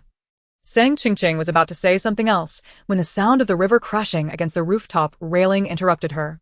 The cold river water was about to submerge them. Those who had been standing in other areas rushed toward the terrace. More and more children and women crowded onto the terrace. Yu Qizhou decisively lifted Ting Tang's waist, placing her at the very edge, successfully claiming the last position. He urged her, "This is the highest point. Sit tight and don't move. I bet the river will recede soon." Yu Qizhou raised his chin confidently. However, the water had already risen above his calves. The people below began to panic, desperately trying to pull up the children and women above, hoping to save themselves. The situation became chaotic, with shouts ringing out. As Yu Qizhou rolled up his pant legs, he noticed someone attempting to pull Yu Ting down. He immediately intervened with a punch. "Stay away from her." The others were intimidated by his fierceness and dared not make another attempt on Yu Ting, turning to others instead. Yu Ting was somewhat taken aback. She observed Yu Qizhou standing before her like a fierce little wolf cub, then glanced toward the increasingly enraged spirits in the distance. These spirits would not rest until the true culprits were drowned. Remembering what her senior brother had once said, Yu Ting crushed the candy in her mouth. "If I embarrass myself, so be it. It's no big deal." She stood up, lifting her skirt out of the way. As the skirt of Yu Qizhou splashed water onto her face, she blinked and was about to speak. Yet, upon witnessing the scene before him, he suddenly froze. Chapter 48. You dance your dance, and I shall guard you. Yu Ting casually tore off the hem of her skirt, which now trailed to her ankles, hanging irregularly. She tossed the fabric off the rooftop and declared to Yu Qizhou, "I bet you won't lose." Yu Qizhou was momentarily taken aback. What was she doing? The others stood in stunned silence. Someone hesitantly inquired, "What is she doing? Is she electrified by the water? She seems a bit unhinged." "I have studied dance." She appears to be performing a blend of breakdance and robotic dance, with a hint of the unique essence of square dancing. Meanwhile, Yu Ting exclaimed, "What I am doing is the witch's dance. It embodies classical beauty, merging divinity and enigma. In ancient times, shamans communicated with the heavens through dance. Yet, Yu Tingtang's square dance was garnering ridicule. Her limbs moved as if newly attached, clashing with one another, and there was a risk of them colliding. Those in the know claimed she was dancing, while those unaware might think the floor was biting her. However, amid this chaos, no one had the heart to ponder the nature of her dance. They merely sought to secure a safe position on the rooftop. Qi Wang coldly remarked, "Even at such a moment, she seeks attention. Does she not fear for her life? Can't she see how frantic these people are?" Sang Qingqing remained silent, inwardly questioning the system. Has she lost her mind? The system replied, "Host, this is a form of witch dance. This supporting character is rather extraordinary." Sang Qingqing doubted, "Is there such a dance?" The system insisted, "You should read more." Eventually, someone could not contain themselves and attempted to pull Yu Ting down amidst the chaos. Yu Qizhou's expression turned cold as he reached to his lower back, retrieving an object and pointing it at the intruder's forehead. The dark muzzle of a gun aimed at him. The man froze, his pupils dilating as he raised his hands, stammering, "I'm sorry, please spare me." Yu Qizhou stepped back, firmly positioning himself beneath Yu Ting, his gaze sharp as a wolf dog. "Everyone, step back. Let us see who dares to approach her." The men surrounding them exhibited fear, reluctantly retreating. Yu Qizhou brandished the gun forward, addressing the dancing Yu Ting with a nonchalant tone. "You dance your dance. I will safeguard you." Whether she was acting on a whim in her final moments or seeking her own amusement, he would stand guard. Yu Qizhou naively assumed Yu Ting was merely indulging in a momentary whim, unaware of the profound impact her dance might hold. Suddenly, someone noticed something amiss with the river. "Look! Isn't the water level decreasing? Just a moment ago it was up to my waist, and now it's at my hips. Is it raining?" Indeed. The rain was falling. The more she danced, the louder the sound of the rain became. The more she danced, the faster the river receded. The splashing water beat against the venue's surroundings, rolling in waves as if making a final struggle until it was completely calmed, slowly retreating. Everyone present suddenly realized something, holding their breath as they gazed at the girl dancing atop the rooftop. Such a coincidence was impossible to overlook. Someone quietly remarked, disregarding her bizarre movements akin to stepping on electric wires, "It's quite beautiful, isn't it?" "Yes, I thought so too." "Who said it looked like square dancing? This has such artistic appeal." "I am a dancer. I have performed solo at a grand theater. I can attest this girl is a dance prodigy." Yu Qizhou thought. "Even I cannot concoct such absurd flattery for my own sister." Yet, Yu Ting took it to heart, feeling elated inside. She knew she had talent in dance, and her senior had jokingly warned her that dancing could be fatal. Thankfully, she had not taken it seriously. As she concluded her performance, Yu Ting lifted her leg. twirled her skirt, and crouched down. With a splash, the surging river visibly receded from the third floor, the first floor, and the submerged garden bridge gradually reappeared. The rain suddenly ceased. A helicopter approached from the distance, capturing the scene atop the building. The pilot, astonished, murmured, "The magnetic field signal has been restored?" He flew closer and landed on the rooftop. Ting Tang remained in her crouched position. Someone started to applaud, exclaiming, "That was incredible. I have never witnessed such a breathtaking and thrilling dance. This lady's astonishing movements have left me in awe. I intend to enroll my daughter in piano lessons. Her dance calls the rain, and when she stops, the rain ceases too. To exaggerate, it seems as if she can control the wind and rain." "You've gone too far. She has no deity, merely lucky." Regardless, gratitude filled the air. Someone remarked, "Thanks to her, my daughter can go to the hospital." The crowd buzzed with various discussions. Yu Qizhou exhaled, noticing Ting Tang still striking poses, and approached her with a warning, "Stop posing. The floor is slippery. Hurry down." Ting Tang, her eyes glazed, replied, "Help me up.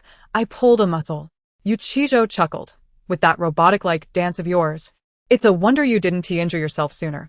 Despite being 2 years younger, he towered over her, making it effortless to lift her. Once she descended, Ting Tang was immediately surrounded by people, inquiring about the nature of her dance and whether it had any benefits for longevity or beauty. Ting Tang, clutching her waist, maintained a blank expression. Yu Qizhou pretended to reach for his gun again, prompting the crowd to retreat wisely. At that moment, a man in a black pilot uniform, wearing sunglasses, approached with a photograph and inquired, "We have been entrusted by Mr. Yu Zhaoqing to pick someone up. May I ask, who is Miss Sang Qingqing?" Instantly, envious gazes turned towards Sang Qingqing, who would not have to traverse the flooded parking lot and walk across the bridge to leave, as a helicopter awaited her. Such disparate treatment was hard to ignore. Feeling the stares, Sang Qingqing smiled subtly and pulled Qi Wang forward. "It's me." No sooner had she spoken than the man in sunglasses gestured toward Ting Tang, saying, "Miss Sang, please." Ting Tang asked, "What?" Sang Qingqing exclaimed, "You seem mistaken. I am Sang Qingqing." Fearing Ting Tang might overshadow her, Sang Qingqing quickly clarified. The man in sunglasses glanced at the photo and confidently affirmed, "No mistake. She matches the photograph. We are here to pick up this Miss Sang." He pointed at Ting Tang. Ting Tang also pointed at herself. "Bewildered me?" "Yes, you." The man nodded. "Please board the helicopter. Our time is limited." Chapter 49. The Coolness of Pairs. Yu Qizhou couldn't help but point at himself. "What about me?" The man in sunglasses replied, "Mr. Yu's instructions only mentioned picking up Sang Qingqing. No one else was mentioned." Yu Qizhou was taken aback.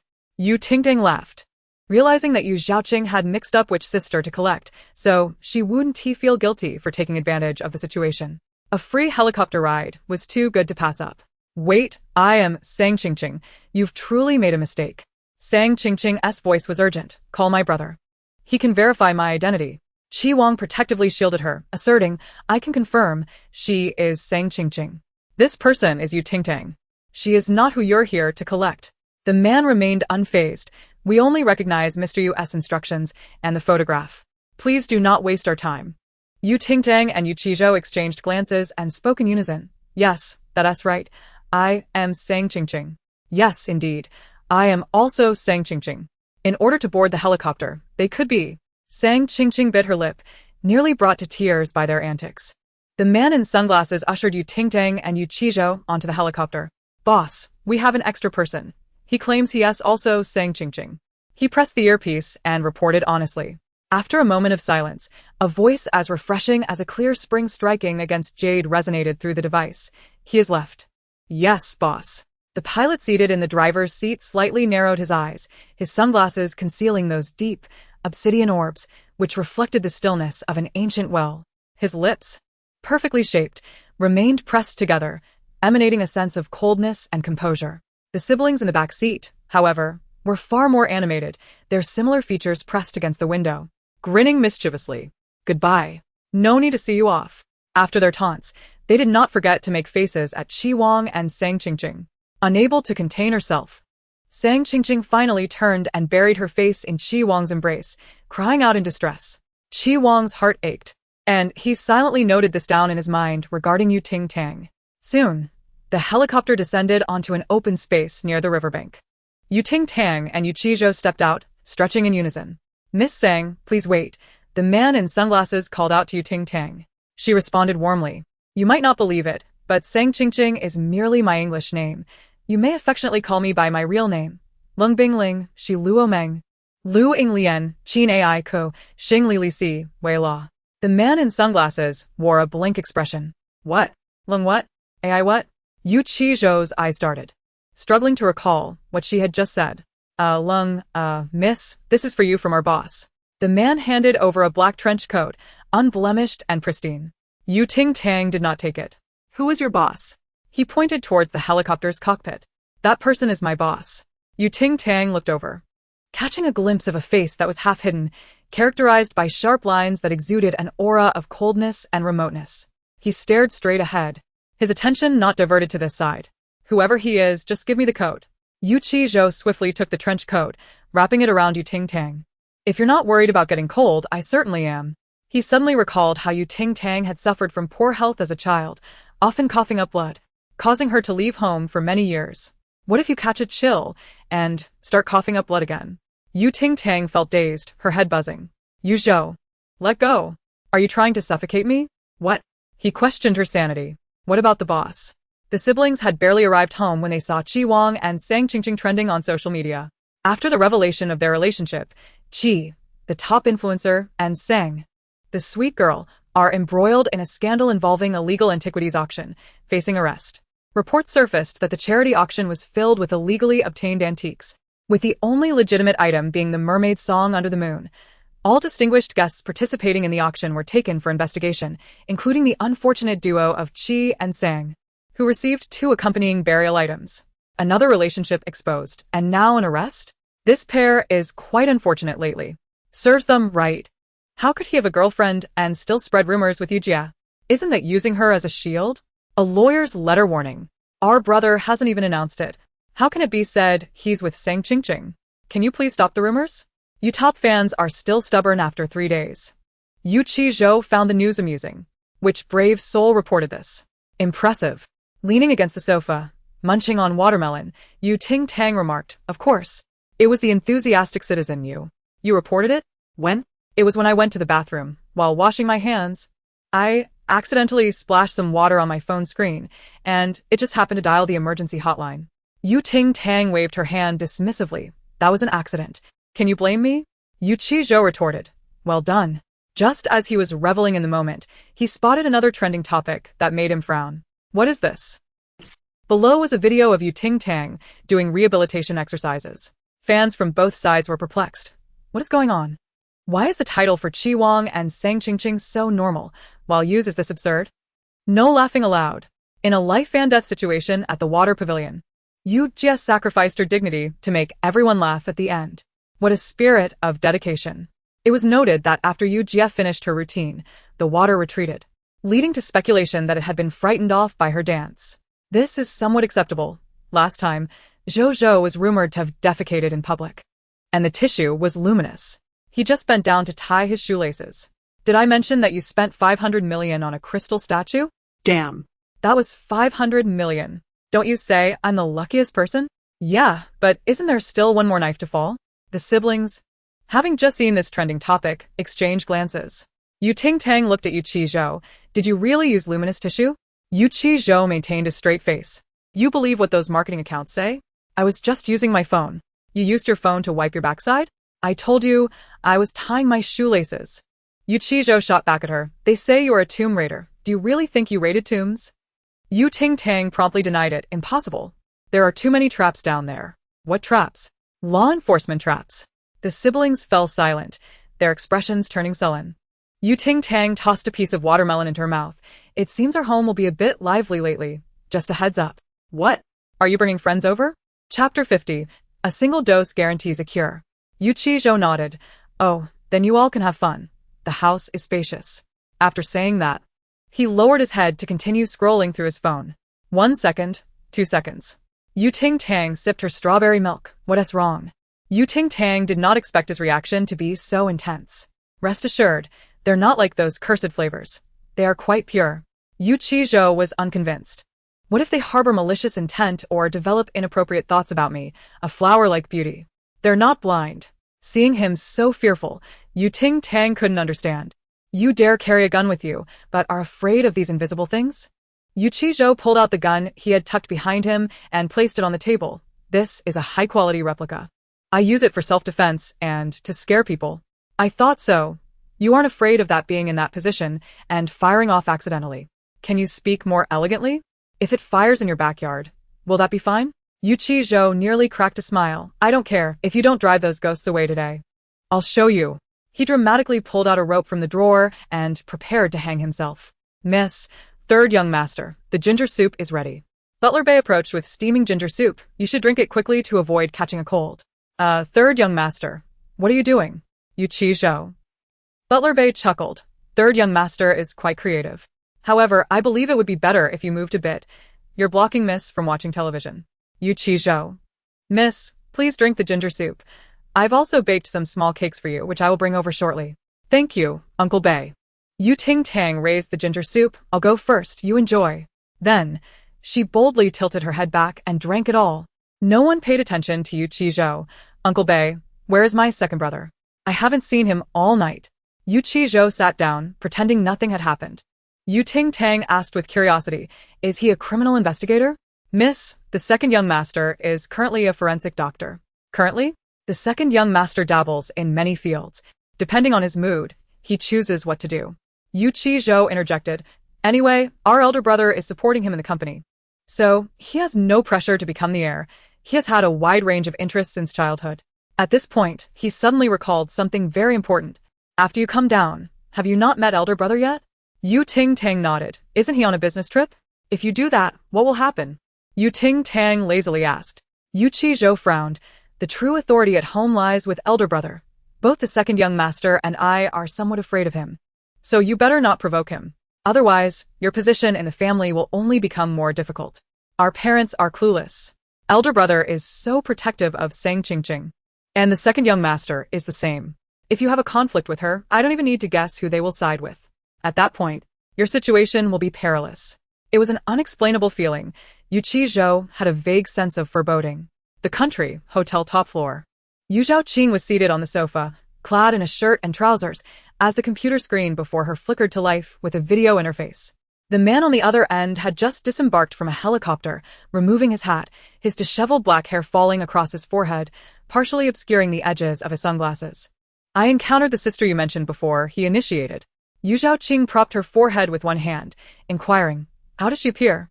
Is she frightened? You didn't offer me any words of comfort? Such sentiments do not fall within my obligations, she replied with a faint smile. You remain unchanged. The man did not dispute this, glancing at his watch. I have training. I will reach out when I am free. By the way, he continued, what is your sister's real name? He pressed a finger to his throbbing forehead, contemplating for a moment before uttering, Sang Qingqing? Goodbye. Rest well, came the man's response. Once the video call ended, Yu Zhaoqing remained lost in thought for a considerable while, instinctively reaching for the strawberry milk that usually rested on her desk. Only to find empty air. The following morning, Ting Tang descended the stairs yawning, only to be startled by the sight of Zhou across from her. Did you go pig-stealing last night? Those dark circles are quite pronounced. Zhou gazed at her vacantly. I was awake all night. Ting Tang took a sip of milk, impressive. I truly did not sleep. After a moment's reflection, she gave him a thumbs up. Then you are indeed impressive. Zhou ground his teeth. Do you know why I couldn't sleep? The moment I closed my eyes, the room felt overwhelmingly cramped. I feared turning over would reveal a ghost watching me, and I dared not extend my feet beyond the bed. He nearly fainted from sheer fright, remaining awake until dawn. Ting Tang kindly asked, how long has this vivid imagination persisted? If it becomes unbearable, I can prescribe some medication for you. Zhou hesitated. You can prescribe medicine? What kind? Pesticides. One dose guarantees a swift resolution. Zhou, expressionless, munched on a bun. I couldn't sleep due to fear of ghosts. What have you done to appear so exhausted? Ting Tang sighed. I was busy all night. Busy with what? Sharpening the kitchen knife. I felt I couldn't remain idle, so I made the knife gleam, preparing to send Yu Zhaoqing off in a swift stroke if necessary. Ting Tang fondly caressed the knife tucked under her arm, brimming with ambition, unaware that Zhou had quietly distanced himself from her. After breakfast. Butler Bay presented an invitation from the Xie family to Ting Tang, who, disinterested, barely moved. Butler Bay remarked, "The chef at the Xie residence excels in pastries. I would love an opportunity to learn from them." Ting Tang suddenly sat upright. "Uncle Bay, arrange a car for me. I'm going now." It was not for the pastries she craved, but for profit. She resolved to visit the Xie family to acquire a substantial sum, amassing funds for her future escape. Very well, Mississippi Chapter 51. Brothers digging underfoot. An hour later, at the Xie estate, guards were stationed like clouds every few steps a post, while security personnel in black uniforms patrolled, creating a solemn atmosphere. Once they entered the inner courtyard, the ambience lightened. The car halted, and Xie Shifeng stepped forward to open the door, shielding her from the car roof with his hand. Ting Tang, welcome." As he made eye contact with a turtle seated in the back, the old turtle sluggishly crawled forward. Xie Shifeng froze. "Why are you two gazing at each other so affectionately?" A voice from above broke in. "Have you found a kindred spirit?" Xie Shifeng looked up to see Ting Tang perched atop the car, enjoying an ice cream. "Why are you sitting up there?" "When I entered, your security team kept staring at me, murmuring, as if they were about to drool in envy." Xie Shifeng chuckled. "Could it be they mistook you for an intruder?" "Fortunately, I had given them prior instructions. Otherwise, they might have opened fire." "Come down. It's dangerous up there," he urged, extending his hand. Ting Tang, one hand clutching the ice cream bucket and the other supporting herself on the car roof, jumped down, retrieving the old turtle from the car. "Xie, your house is quite large."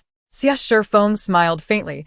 "It is a bit spacious for just family." "Follow me," he said, leading the way, when suddenly his arm was seized. Xie Shifeng paused. The next moment, a potted plant fell from above, shattering at his feet. He blinked in astonishment. Ting Tang set the old turtle down. "You summoned me here for this, right? Your external misfortunes may have ceased, but your home still harbors bad luck." Does it not? "However, this has little to do with your misfortune.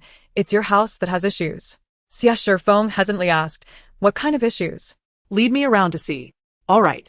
After wandering for half an hour, Ting Tang felt a bit warm and casually found a wicker chair to rest.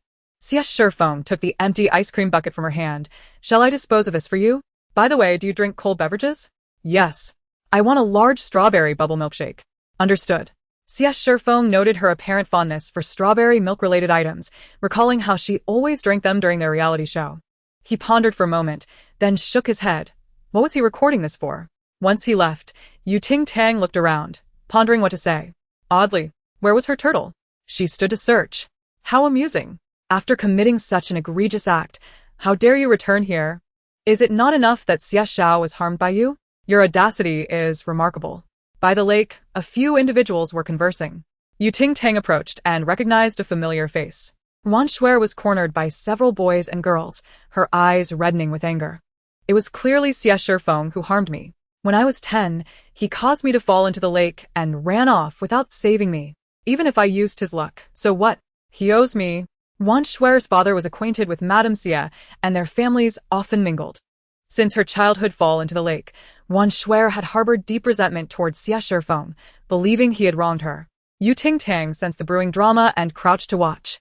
A boy, looking exasperated, replied, "We were there the day you fell into the lake. You lost your balance and fell, dragging Shifeng down with you. He never held it against you, and for all these years, he kept quiet, all for your father's sake. How dare you fabricate lies?" Wan Shuer's eyes widened. "What did you say?" "This is impossible. Believe it or not, you are not welcome here. Leave at once." Wan Shuer's face turned pale. She had always thought Xie Shifeng, relying on his family's status, could push her into the water without consequence, fueling her indignation. But now, she learned she was the instigator. Wan Shuer's body swayed, and as her ankle twisted, she stumbled backward. Ting Tang caught sight of the black object beneath her feet, her eyes widening in shock. Her turtle. With a splash, Wan Shuer fell into the lake. Before anyone could react, a swift figure dove in after her. Ting Tang propelled herself forward like a cannonball, creating a 2-meter splash that drenched those on the shore. As she swam forward, she frantically searched for her beloved turtle that had fallen into the water. Wan Shuer, unable to swim, instinctively grabbed Ting Tang upon sensing someone nearby. "Don't pull me. I need to find my turtle." Ting Tang retaliated with an elbow strike. Wan Shuer clung to her, refusing to let go. Soon, Wan Shuer was pulled back to the surface. Ting Tang had yet to resurface from the depths. Wan Shuer coughed up water, blinking her eyes open to the lake's surface. Where Ting Tang? If she remembered correctly, Ting Tang had exerted all her strength to save her. But what about herself? A girl shook her head. It seems she is out of strength and has sunk. Wan Shuer's pupils dilated. What? Why?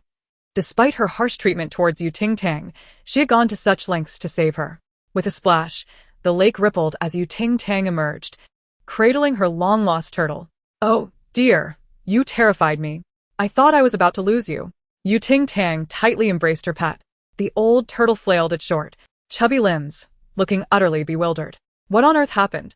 Xie Feng arrived with a cold drink, and upon seeing Ting Tang drenched, his eyes widened in surprise. He promptly removed his coat and approached her. Forgive my rudeness. He draped his coat over her shoulders. Wear this to avoid catching a chill. Let me take you upstairs to change. Ting Tang nodded, ready to leave when someone grabbed her calf. Looking down, she saw Wan Shuer, her eyes red-rimmed. Thank you. And I'm sorry. Had I known you were such a wonderful person, I would never have opposed you. Ting Tang was taken aback. What had she done to deserve such an apology? However, she did owe one. If it weren't for her, Wan Shuer's pet wouldn't have fallen into the water. In the third-floor lounge, Xie Feng led Ting Tang inside and placed a bag of clothes on the table. You change first, I'll keep watch outside. Just as she was about to agree, she heard the voices of a man and a woman approaching the door. Her curiosity piqued. She quickly pulled Xie Feng to hide. Caught off guard, he found himself pressed against her, staring at the back of her head in close proximity, momentarily bewildered. His mind began to blank, and he felt his ears redden. How could this space be so confined? Outside, the sound of high heels became clearer. Nanzai, let's not discuss this any further. I'll pretend I never heard it. Xie Feng was momentarily stunned. Was that his mother? Yunsheng, a gentle male voice responded. I am a good friend of Xie Hong. I lack nothing he possesses, and I can do everything he can, even better. Why can't you consider me? Ting Tang thought, wow, a brotherly rivalry unfolding right before my eyes. Chapter 52. He became infatuated with the magical girl. Madame Xie's voice was filled with resistance. I do not need you to excel. There is no possibility between us. You should abandon this notion. The man's voice suddenly grew fervent. Why is he acceptable, yet I am not? I knew you first. What do I lack compared to him? Yunsheng, I would give up everything for you, my family, my reputation, even my life. Hearing this, Ting Tang couldn't help but scoff to Xie Feng. You can tell it's insincere. If he truly wanted to sacrifice, why not say, I'll give you all my money? What are his reputation and life worth? It's all empty grandstanding. She feigned profundity, greedy and cunning. This fellow must not be spared. Xie Feng, feeling a mix of discomfort at having his mother pursued, found himself both amused and exasperated by Ting Tang's commentary. He wanted to say something, but when she turned, her damp ponytail brushed his arm, sending a ticklish sensation through him, leaving him momentarily speechless. Outside, the man's voice grew increasingly aggressive. Xie Hong is already a worthless man. He cannot provide you with happiness. Only I can. Doctors say he has only days left. Why persist? Before he could finish, a resounding slap echoed. Madame Xie exclaimed, enough. Xiananzai, it's one thing to harbor impure thoughts towards your sister-in-law, but to curse your elder brother? Ting Tang whispered, goodness. Is that your uncle? She quietly inquired of Xie Feng.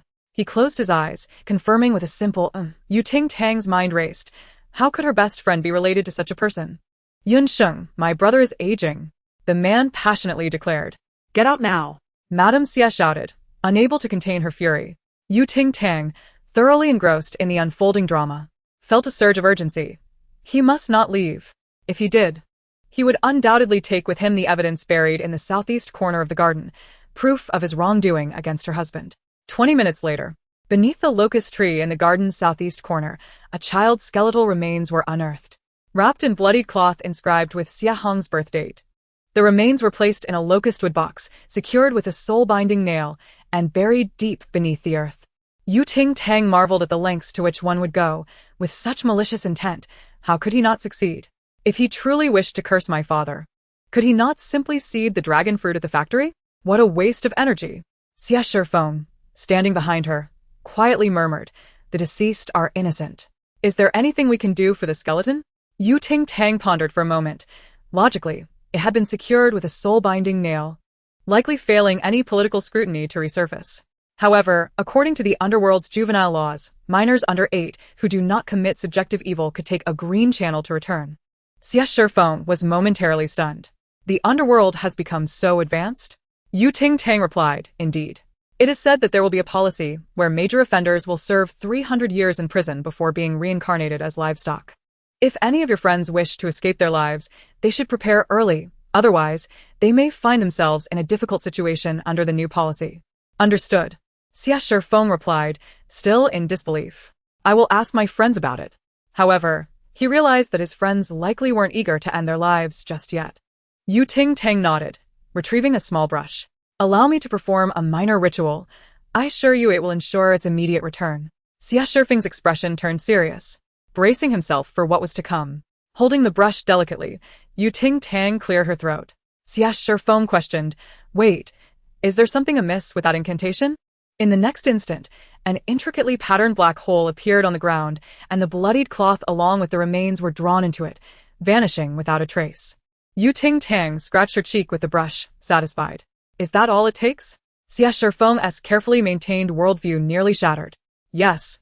What else were you expecting? But the incantation you chanted for the rite was peculiar. Ting Tang sighed dramatically. You can blame my master. During my studies in exorcism, he became infatuated with magical girls and insisted on playing with me every day. Your master seems to have a rather feminine side, Xie Shifeng remarked, relieved that his own mentor was steady and never engaged in such frivolities. Not long after, the police arrived. Following an investigation, Xie Nanzai was taken away wearing a rose gold bracelet, seated in a special car. Before departing, he pounded on the window in a frenzy. I was so discreet. I shouldn't have been discovered. It's impossible. He was subsequently restrained by the authorities. Xie Shifeng felt a tumult of emotions. His mother had always trusted him, and he never anticipated her being involved with such a person. Ting Tang consoled him. It's all right. If you're feeling down, just go to the kitchen, slice a lemon, and squeeze the juice into your mother's eyes. Though it may not be effective, you will certainly receive a well-deserved beating. After that, she should feel much better. Xie Shifeng. That was quite a clever piece of advice. Madame Xie approached with a smile, taking Ting Tang's hand. You've spoken right to my heart. Hello, sister. Ting Tang sweetly addressed her. Madame Xie covered her mouth in laughter. I am Shifeng's mother. You should call me aunt. Ting Tang gasped. What? You look so young. I would have thought you were Shifeng's sister. Xie Shifeng. Madame Xie burst into laughter, taking out her checkbook and swiftly writing. Ting Tang counted. Goodness, there are more zeros on this than on some checks. Clearly, this address to her as sister was worth it. Madame Xie pressed the check into her hands. I invited you to our home to thank you for your previous assistance with my little Shifeng. But I didn't expect you to encounter such distressing matters. I truly apologize. Ting Tang, opening her mouth for a series of polite remarks, exclaimed, Oh, sister. This is too much. How can I accept this? I have other gifts prepared for you. Shall we go see? Absolutely, sister. Left behind to ponder under the breeze, Xie Shifeng was suddenly struck with doubt about who truly was Ms. Lin's biological child. After lunch, Ting Tang followed Madame Xie to visit Mr. Xie, who had been bedridden for many years, clinging to life as doctors issued a critical illness notice. As the enigma surrounding Xie Nan's unraveled, a turning point emerged in his situation. He awakened. Ting Tang, feeling the weight of the red envelopes and checks in her pocket, took up her pen and drew an electronic talisman for tranquility. Setting it as her phone wallpaper, she believed that after 49 days, the malevolent energy surrounding her would dissipate, allowing her to gradually return to normalcy. Xie Shifeng solemnly accepted it, expressing his gratitude. Ting Tang waved her hand dismissively, saying, What else there to thank? I'm practically family with your mother. This is no formality. Xie Shifeng suddenly found himself at a loss for words. Chapter 53. Does she think this is a buffet? While Ting Tang stepped outside to take a phone call, Xie Shifeng quietly addressed his mother. Mom, there's quite an age gap between you and Ting Tang. Isn't it inappropriate to consider her a sister? Mrs. Xie raised an eyebrow at his comment. What's inappropriate about it? Isn't it even more unsuitable for you to hide in a changing room, whispering sweet nothings to a young lady? She retorted playfully. Xie Shifeng exclaimed. How do you know? Mrs. Xie scoffed. There's a giant turtle at the door. I'm not blind. Xia Shifeng's handsome visage flushed crimson as he turned to leave, his posture suggesting a hasty retreat. What's wrong with Xiaofeng? Mr. Xia asked with difficulty. Mrs. Xia chuckled. Ignore him. He's just a silly goose. Ting Tang received a food delivery order and graciously declined the Xia family's dinner invitation, returning home with a cart full of gifts and desserts. Upon arriving, she set down the turtle and hopped onto her yellow scooter, eager to head out. Yu Qizhou burst out from the villa, calling, Ting Tang, where are you going? I need to tell you something about Ge. But the butler, Mr. Bei, voiced his concern. Will we be able to find him? The police haven't provided any updates yet. Meanwhile, within an abandoned building set for demolition, frustration mounted. How could he vanish after clearly entering this building? A true testament to his cunning as a forensic expert. The burly leader bit into an ear of roasted corn, growling. If that were the case, the police would have already arrived. Keep searching. We must obtain that chip he possesses and destroy it. Indeed, if he hands that chip over to the authorities, we might never savor this delicious roasted corn again. The rotund man added nervously. Suddenly, the sound of an accelerating engine pierced the air, alerting the group of burly men. The police are here. Just as the words left his mouth, a yellow scooter zipped through the hallway, carrying a delivery box. Their eyes widened as they watched the scooter zoom by. The girl riding it reached out and snatched the unconsumed roasted corn from their hands. Taking a bite, Ting Tang gave a thumbs up, exclaiming, Wow, this corn is truly delightful. With that, she dashed up the stairs, disappearing around a corner. The stout man chuckled. Boss, see how good the corn I bought is? Even the delivery rider agrees it's delicious. His boss turned pale. The guards outside are all dead, and you let a delivery rider slip in? Don't just stand there, chase her. If she calls the police, we'll all end up in jail. Yes, boss. Ting Tang skillfully maneuvered her scooter with one hand while devouring the roasted corn with the other. She hadn't eaten much for lunch and wanted to save room for dessert, but now the corn was a perfect option. The scooter glided through the building with ease, drawing closer to the order's location, while behind her, a group of burly men struggled to keep pace. She turned into the furthest room on that floor, glancing around but finding it empty. Is anyone here? Your delivery has arrived. Please come out to sign for it. As she took another bite of the delicious corn, she wondered, where are they? Right here. A hoarse, deep voice resonated from above. Ting Tang looked up to see a section of the ceiling shift, revealing someone peeking down. Why are you here? Ting Tang's heart raced. The customer for this order was none other than Buchio. Buchio hesitated momentarily, then urged, I should be the one asking that. This place is dangerous. You should leave quickly and not linger. Initially, he suspected she might have been captured by those men in an attempt to lure him out. He had intended to remain hidden, yet somehow he found himself exposed. What a nuisance. Ting Tang placed the corn in the trunk and climbed onto the table, gesturing for him to come down. Buchio paused, not uttering the typical advice to leave him be, instead grasping her outstretched hand. Ting Tang effortlessly lifted him, tossing him onto the scooter as if he were a sack of cement. He grunted, Could you not be so rough? Kindness isn't in my vocabulary, Ting Tang scoffed. I'm not in a good mood. Don't talk to me. Buchio was baffled. What had he done to upset her? As Ting Tang drove the scooter out of the room, she encountered the group of burly men who had just caught up. The leader spat and crossed his arms with a sneer. Ha run. Let us see where you think you can go. Ting Tang remained expressionless, revving the engine and accelerating. With a crash, two burly men were knocked aside, prompting the others to hastily dodge. As she sped down the stairs, she continued munching on the corn. Another wave of men arrived to block her path, but unsurprisingly, they too were sent flying. Stop. If you run again, I'll shoot. A voice bellowed from behind. Chewing on corn, Ting Tang scoffed. Do you think this is a crime movie? If I don't run, do you think you want to shoot? Just spouting nonsense. Just as she finished speaking, a bullet struck the stone pillar beside her. Pathetic, can't you aim better? The shooter gritted his teeth. What kind of training are today's riders undergoing? They can dodge bullets just by looking in the rearview mirror. Furious, he fired again. Ting Tang ducked just in time, feeling a slight choke in her throat, and turned to head upstairs. As she knocked two burly men aside, she bent down to pick up an unopened juice bottle from the ground. Help me open this. She handed it to Buchio.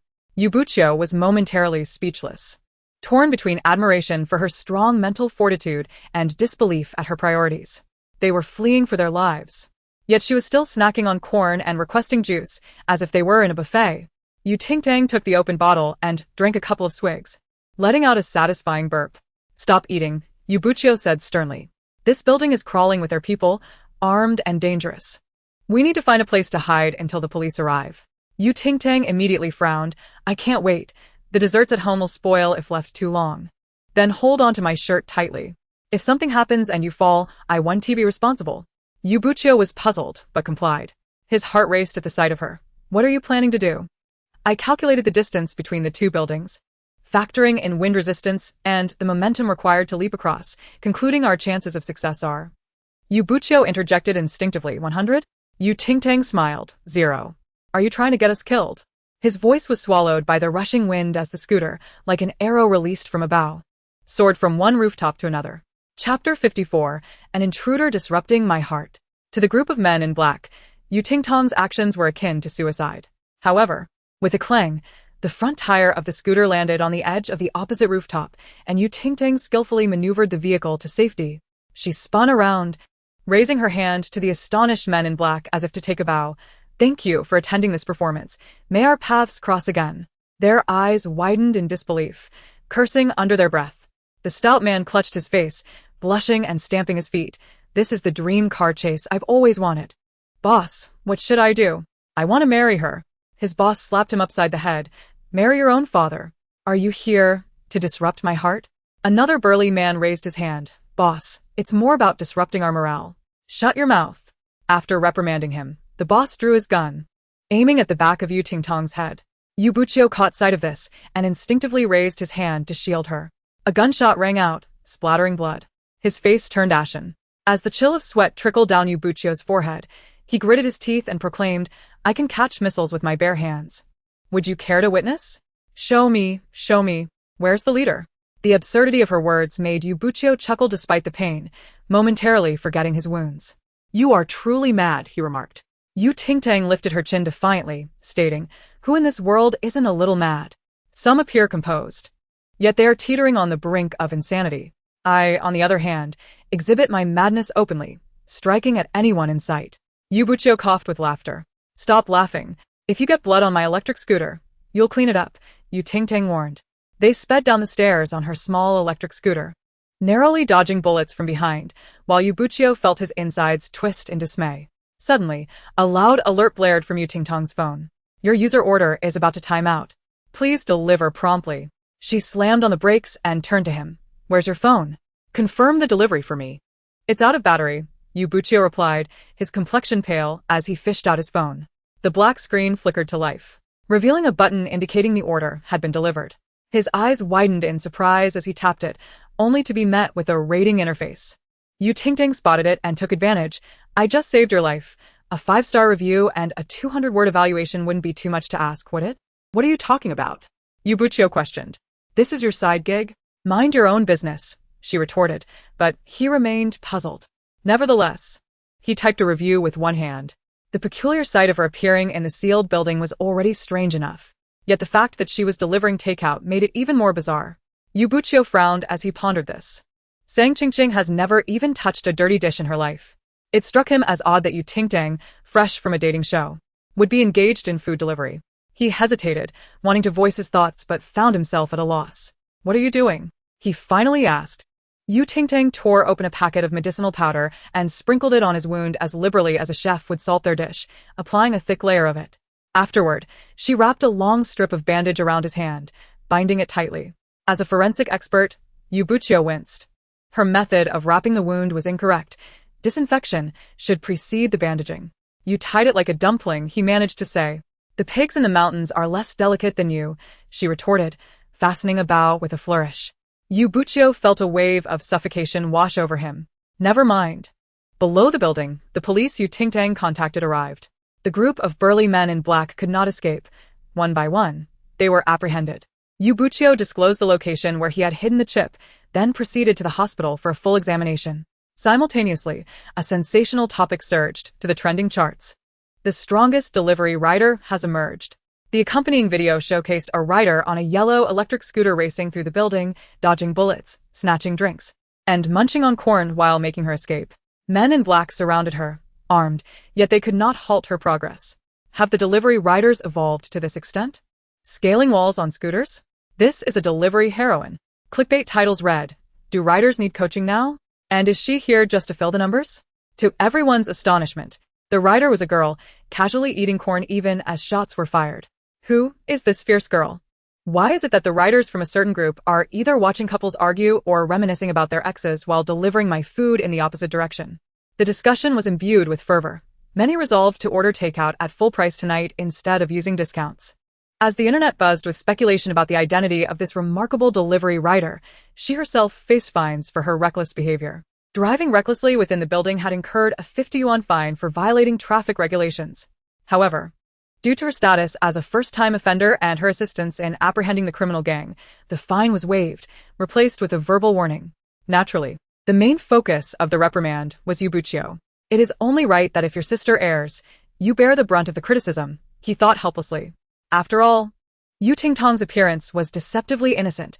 When silent, she seemed so well-behaved that Yubuchio's colleagues expressed their dismay over his leniency. "You are the most outstanding forensic expert and criminal consultant in the department. How can you not differentiate between work and family? Your sister may look delicate, but she is quite audacious." Before the conversation could continue, a gurgling sound interrupted. Yubuchio and his colleague turned to see Ting Tang lifting a water cooler off the ground, blowing into it. After finishing half a bucket, she let out a satisfied burp, exclaiming that her excessive corn consumption had made her thirsty.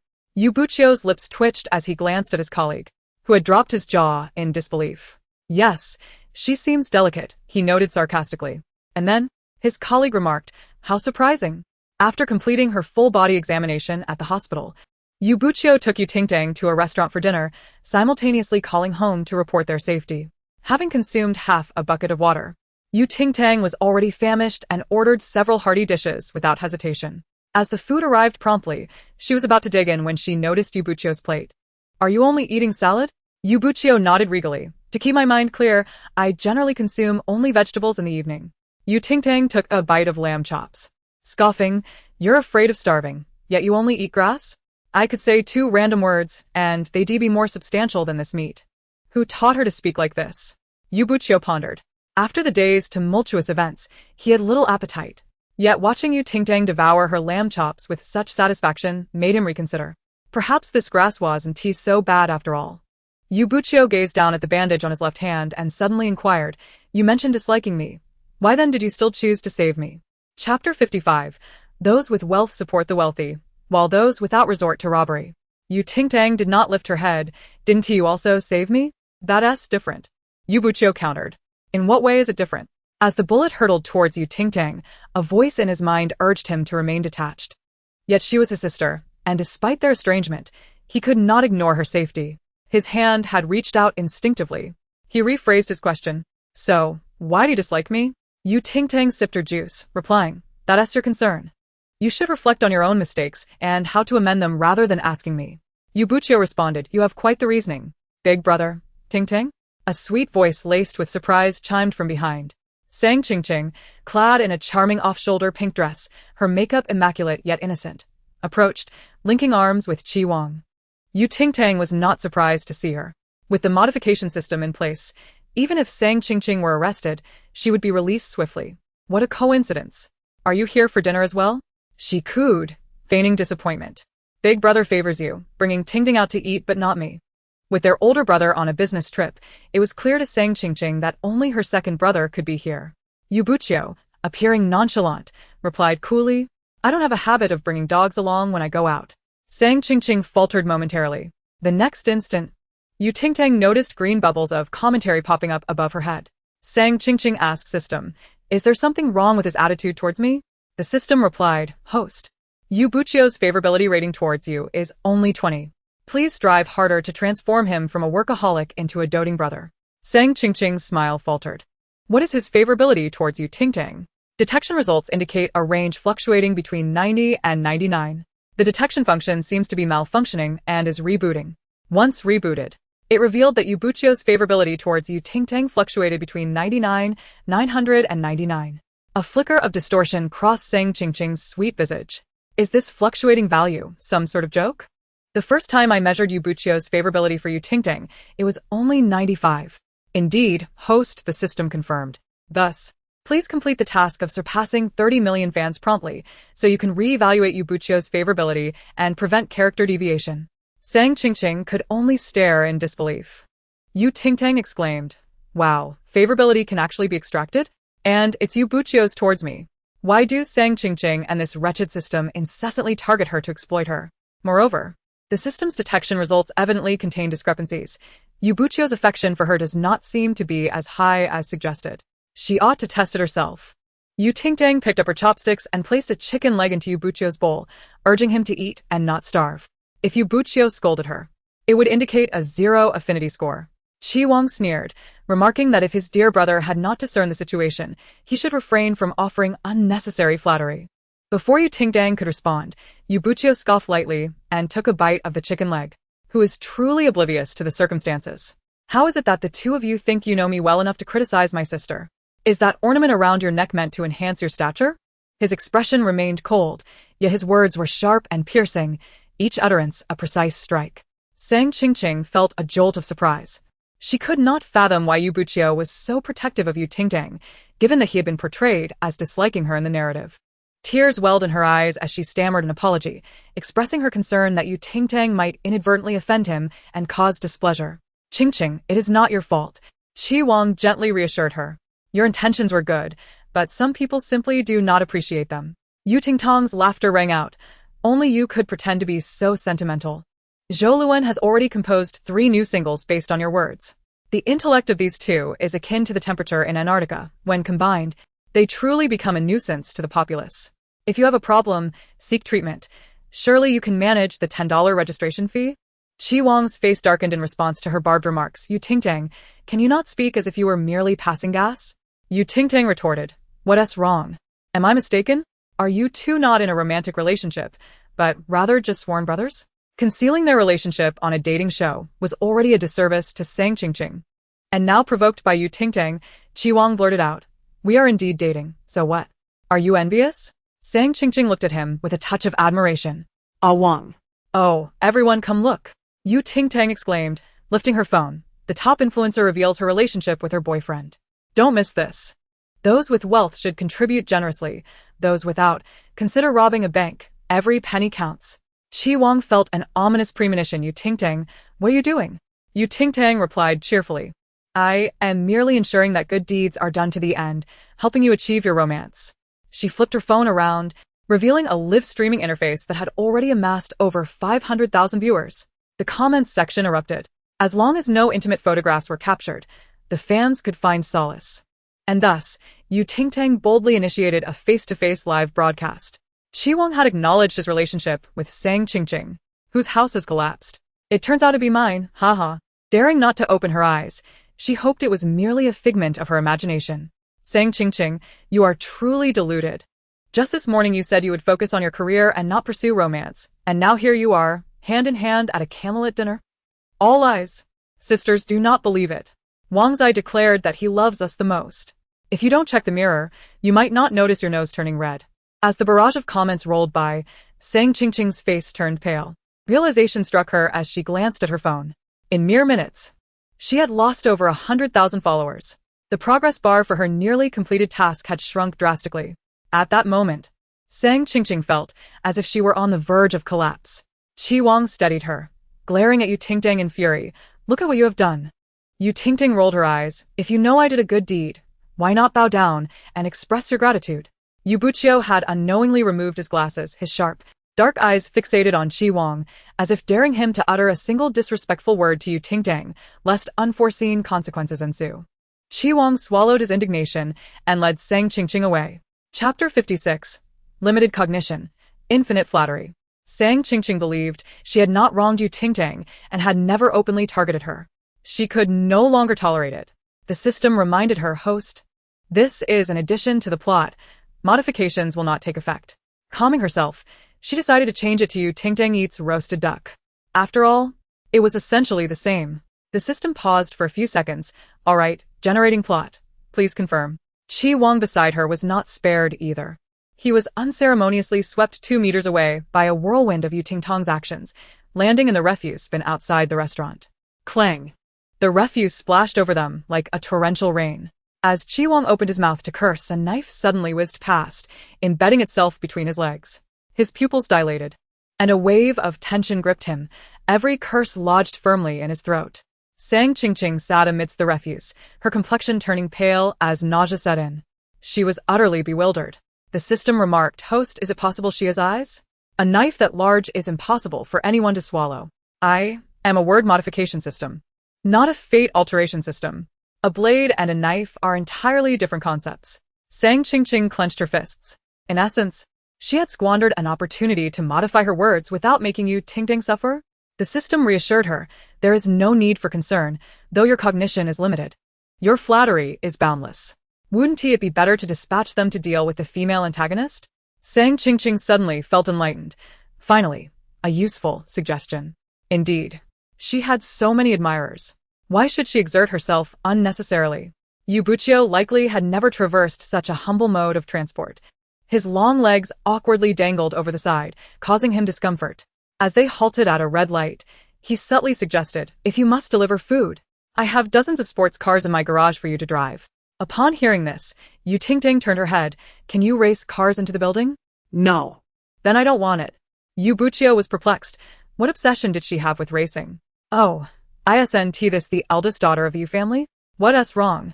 Unable to swindle and deceive, you've resorted to delivering food?" A red sports car pulled up, and Lu Ran leaned out of the driver's seat. A mocking expression on his face. "Seems you've made some money after all. Now, even hiring male models." Yu Buqiu was taken aback. Yu Tingting shot him a sidelong glance. "Are you envious? There's a duck restaurant ahead. With someone like you, you'd be lucky to be a doorman." The boy in the back seat chuckled. "Lu Xiao, you truly have feelings for Miss Sang. The moment you heard she was bullied, you rushed to her defense. What a pity. The beauty is already taken." Lu Ran's expression soured. "I was merely speaking the truth. What does it have to do with her?" The boy ignored him and whistled at Yu Tingting. "Miss, your looks are quite appealing. Rather than let that male model benefit, why not come play with us?" A pale hand suddenly shot out, seizing the boy by his collar and yanking him out of the car window. With a dull thud, he landed on the ground like a sandbag. Clutching his helmet with one hand, his long hair fell messily over his shoulders, accentuating his cold and expressionless features. "Which family do you belong to? State your name." Upon recognizing his face, the boy's lips trembled, unable to utter a word. Yu Buqiu lifted her leg and pressed her foot against the boy's face, applying pressure. "I asked for your name." The boy cried out in pain, struggling futilely, drenched in cold sweat. Those inside the car, including Lu Ran and the others, fell silent, not daring to make a sound. They could not distinguish which of the fish family's twins this was. Regardless of who it was, they were not someone they could provoke. A smirk graced Yu Buqiu's lips, her eyes a chilling hue. "Very well, if you refuse to speak, let your entire family bear the consequences of your foolishness." The boy gasped in horror. "Wait!" Before he could finish, Yu Tingting revved the engine and sped away. Yu Buqiu languidly remarked, "Uncle Bei played a steward last time." He uttered this line. Yu Tingting inquired, "Did you really invite Uncle Bei from the comic convention?" "Indeed, his butler demeanor and professional caliber are exceptional. I initially thought he was genuinely in this line of work." Yu Tingtang's eyes sparkled with newfound excitement. Upon her return, she inquired of Uncle Bei whether she might be allowed to join them for future outings. As soon as she arrived home, before the car had fully come to a halt, Yu Qizhou, with his disheveled hair resembling a hen's nest, rushed over. Who could possibly fathom how he had endured the day? The mere fact that he had not succumbed to fright was a testament to his robust heart. Removing his helmet, Yu Qizhou exclaimed, "What are you doing?" Upon entering the living room, Yu Tingting beheld the chandelier swaying chaotically, the television flickering to life, decorative cushions and trinkets flying about, and a broom autonomously sweeping the floor. Meanwhile, Butler Bei lay rigidly on the carpet, having departed from this world. "Hey, "Where do you think you're going, you little demon? Leave this estate at once, or I shall ensure your swift demise." Oh, and there was someone in a yellow Taoist robe performing a ritual, wielding a peachwood sword. He waved it about, and then spat a mouthful of water into the air. "Begone, all evildoers." He then sheathed the sword, tilting his head in an air of profound mystery, declaring that all the ghosts had been expelled and there was no need for fear. Turning around, he noticed Yu Tingting standing there, her expression devoid of emotion. Calmly, Yu Tingting asked, "May I inquire who taught you to exorcise spirits in such a manner?" His gaze flitted. "I have a friend." Before he could finish, A sharp rap on his head caused his white beard to fall away, revealing a strikingly beautiful face that was impossible to look away from. His fox-like eyes lifted slightly, exuding an air of innocence, as he spoke in a low, captivating tone. "Your Majesty, you are rather fierce. Indeed, you threaten to tarnish our reputation," Ting Tang remarked, clapping her hands. With a resounding clap, the living room returned to normalcy. Qijo, bewildered, asked, "Isn't this Taoist priest your friend? He claimed to know you, and that he could exorcise spirits, which is why I permitted him entry." Ting Tang cast a glance at Yan Lansheng, who lazily smiled. "In your Majesty's palace, how could one allow ghosts to tread upon it? That would be a provocation to your Majesty's dignity, would it not?" Chapter 57. I dislike having anything more yellow than myself in the house. Ting Tang found this reasoning quite sound and, considering his willingness to invest thought for her, resolved to be lenient. "Then how shall your Majesty deal with me?" Yan Lansheng inquired with a glint of mirth in his eye. "You shall scrub the toilet." Yan Lansheng appeared momentarily perplexed. Ting Tang's mood brightened. "Change out of that Taoist robe. I do not wish for anything more yellow than myself in this household." Yan Lansheng responded with a hint of disbelief. "Is it not fashionable?" he murmured as he made his way to the restroom. Before long, the chandelier above began to flicker erratically once more. Qijo ducked behind Ting Tang, visibly anxious. "I told you to expel them all. Look at the chaos now." What are you so worried about? Ting Tang retorted, turning on the television and projecting talismans from her phone onto the screen. With a crackle, the chandelier brightened once more, revealing a host of plump ghosts floating in the air. Dressed in ancient eunuch and palace-made attire, they wielded triangular forks, diligently performing household chores, sweeping, mopping, dusting vases, and cleaning the chandelier. They were industrious and meticulous, truly exemplary workers. Qijo stood dumbfounded. "Are these ghosts? They've become so rotund?" "Indeed," Ting Tang replied, accepting a fruit platter from the plump ghost. "They felt uneasy residing here for free, so they volunteered to help with the cleaning, harboring no ill intent." The plump ghosts nodded in a pitiful manner. Initially frightened, Qijo could no longer maintain his fear upon seeing their bellies spilling out of their garments. "Fine. I shall not argue with a bunch of chubby spirits. Strange. Have these fellows dispelled their resentment?" Ting Tang surveyed the scene, noting that the spirit's essence appeared significantly clearer than the previous day. "Resentment? What purpose does it serve?" "It serves no purpose but causes them discomfort. Hence I affixed purification talismans upon them. Within 3 days, their resentment shall dissipate." "When did my home become so lively?" came the icy voice of Buchio from behind. Ting Tang and Qijo froze, exchanging glances. "Oh dear, we nearly forgot the rightful owner of this abode." Qijo widened his eyes. "This is our elder sister." He protested. "I advised her to expel these ghosts, but she refused to listen." Ting Tang countered. "It was Zhuo's vague words that led to this." Qijo retorted. "All of this is Tang Tang's fault for taking matters into her own hands." The siblings hurled blame at one another, causing Buchio's brow to twitch. "Enough of your antics." Just as he was about to suggest expelling the ghosts, the siblings turned their heads in unison, looking at him with pleading eyes. "Could we not keep them?" The plump ghosts stood in a row, mirroring their expressions. Buchio felt a sudden pang of guilt at the thought of denying them. He closed his eyes. "Just ensure they do not enter my room. The rest is up to you." "Hooray." Ting Tang and Qijo high-fived. "By the way, your friend." Buchio glanced toward the restroom, slightly frowning. "What is his name?" With a hint of pride, Ting Tang replied, "My capable subordinate, Yan Lansheng." "Isn't he the one who recorded that dating show with you?" Qijo suddenly recalled, becoming wary. "That fellow is delicate and weak. One punch from me, and he would likely crumble. Do not be deceived by him." "You think too much. No one in this world can deceive me." Ting Tang dismissed his concerns. Inside the restroom, Yan Lansheng, his gaze lowered, smirked. "Line up, one at a time. Your auras are heavy with negativity. Once I heal you, you must depart quickly so as not to disturb Her Majesty's sacred rest." With a gentle tap on one plump ghost's head, he gazed deeply into its eyes. "Otherwise, I shall send you to the frontier. Do you understand?" The plump ghost nodded blankly before scurrying away. "Help! There are ghost merchants here." The following day, Ting Tang awoke to find the plump ghosts had all taken their leave. On her bedroom carpet lay a small mountain of gold, silver, and jewels as a token of gratitude for their temporary stay. After a moment of contemplation, she divided the treasures into 3 equal portions, then further subdivided 2 of those portions. She took the smallest two portions and went to present them to Uchijo and Yubuchio, as well as Butler Bay, as compensation for their inconvenience. After spending another 2 days at home, the second episode of Love is Not As Good As Farming began filming. The chief director, having learned from the failures of the first episode, resolved to change the filming location for safety. The housing quality in Luoshui village was concerning. If another collapse were to occur, the show would be forced to cease operations. Which vehicle is the Fish Emperor in? We need a close-up. This time, the guest list is confidential. Could they be changing participants? Others may be uncertain, but Chi-sang would certainly not dare to come.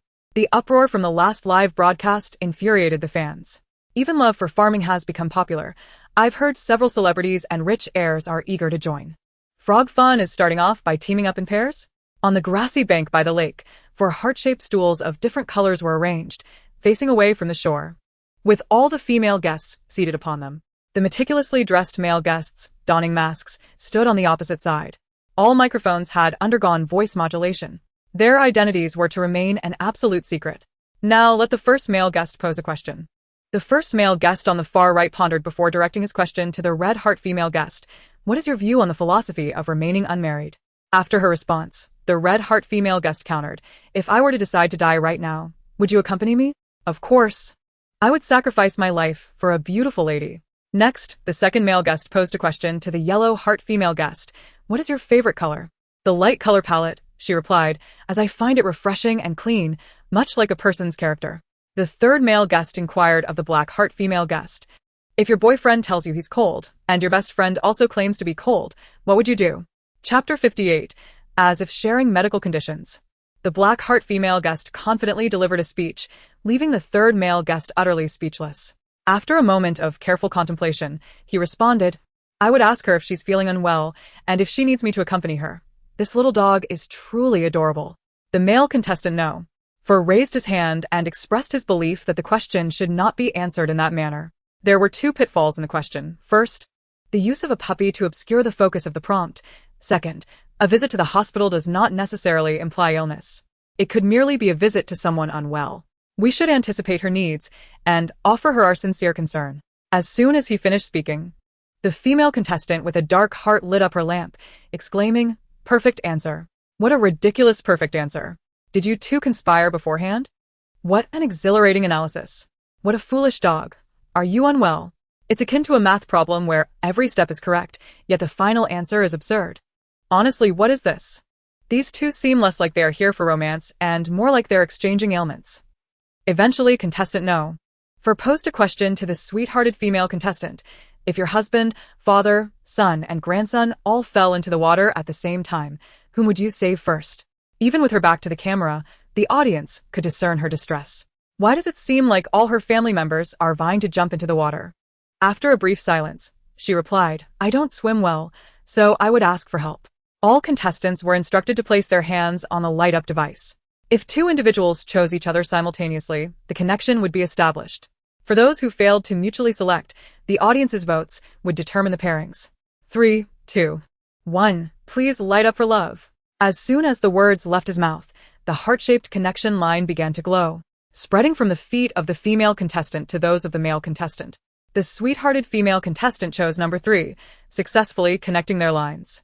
The heart-shaped seat turned towards the male contestant, where a girl with a gentle smile introduced herself. Hello, I am Yanshu. Contestant number 3 removed his mask, revealing a handsome and elegant smile. I am Helin. It's a pleasure to meet you. Shu, you are beautiful. I wish I could swing on your eyelashes. He, the film emperor. Oh my, a mature and composed gentleman. My ideal type. Is it possible that only this pair successfully chose each other? Why didn't he, the dark-hearted contestant, and number 4 select each other? What do you expect when 2 individuals with issues come together? Are you trying to sabotage the others? The director was also taken aback by the singular successful pairing and had no choice but to announce the results of the audience's voting. The yellow-hearted female contestant paired with number 4, the dark-hearted female contestant with number 2, and the sweet-hearted female contestant with number 1. The audience voted with a humorous mindset, resulting in almost random selections. However, they firmly believed that dark-hearted and number 4 should never be paired together. Otherwise, could this still be called a romance show? It might as well be renamed Iron Man's Love. As the female contestants turned, all male contestants removed their masks. Good morning, everyone. I hope you have a beautiful day. The yellow-hearted female contestant was revealed to be Sang Qingqing. The male contestant directly across from her also looked familiar. I am Lu Ran, he said, gazing at Sang Qingqing with a hint of emotion in his eyes.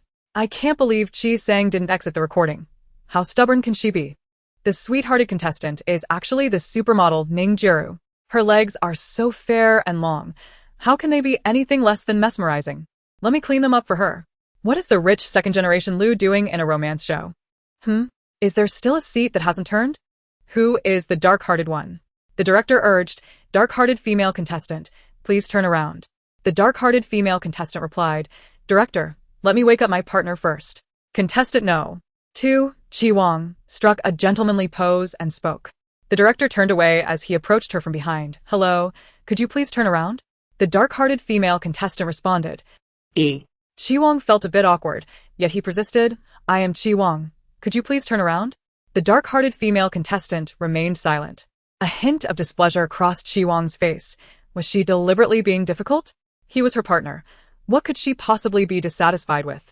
It seemed this female contestant had no interest in Chi Wong. Yan Lanxin lazily interjected. Let me give it a try. Please, Teacher Yan. Chi Wong quietly smirked. He couldn't get her to comply, so he doubted Yan Lanxin could. This woman was clearly being obstinate. Yan Lanxin walked to the dark-hearted contestant's back, rolled up his sleeves, and grasped the sides of the heart-shaped seat. With a pop, he yanked the seat out of the ground. Is this the delicate Yan beauty who was afraid of the dark on a night walk last episode? He can hold his breath underwater for over 8 minutes. He can't be that fragile, can he? The scene revealed Ting Tang, half leaning against the back of her chair, her head tilted back, donning a sleep mask adorned with 2 eye patterns. She was sound asleep. Everyone present was astonished. How could she possibly sleep in such a place? Yan Lanxing raised his hand to shield Ting Tang from the sunlight and smiled. 500,000 has been credited. Ting Tang abruptly opened her eyes, jerking up in surprise and colliding with Yan Lanxing's chin. Who just transferred money to me? She muttered sleepily, fumbling for her phone but only grasping at air. Gradually, she became alert, yawning. I slept quite well, she remarked. Chi Wong feigned a smile. I called you several times, and you wouldn't wake up. Yet. She awoke instantly at Yan Lanxing's call. Did she think he couldn't tell she was being deliberate? Ting Tang finally remembered they were still recording and waved casually at the camera. Oh, look who caught the monkey. Your humble servant greets the Fish Emperor. Long live the Fish Emperor. You scared me. I thought this episode wouldn't feature my sister Yu. That would be like having kanji without pickled vegetables. No different from being online without anything happening. The faithful wish to trade their ex-boyfriend's dog life for Ting Tang to continue going wild in the entertainment industry. It can't be that only my house crumbles down. Are you attempting to drag the entire entertainment industry down with you? Yan Lanxing's fox-like eyes glistened with a thin layer of mist, and his enchanting voice whispered, It hurts. Ting Tang responded, It should hurt. That means you are still alive. Yan Lanxing queried, What else would it mean? Chapter 59. It appears they intend to get serious. Observing their engaging conversation, the director re-entered with the next segment. Please proceed to the dock and board the yacht to your destination. Your current task is to arrive at the love cabin and spend sweet time together. Please depart immediately.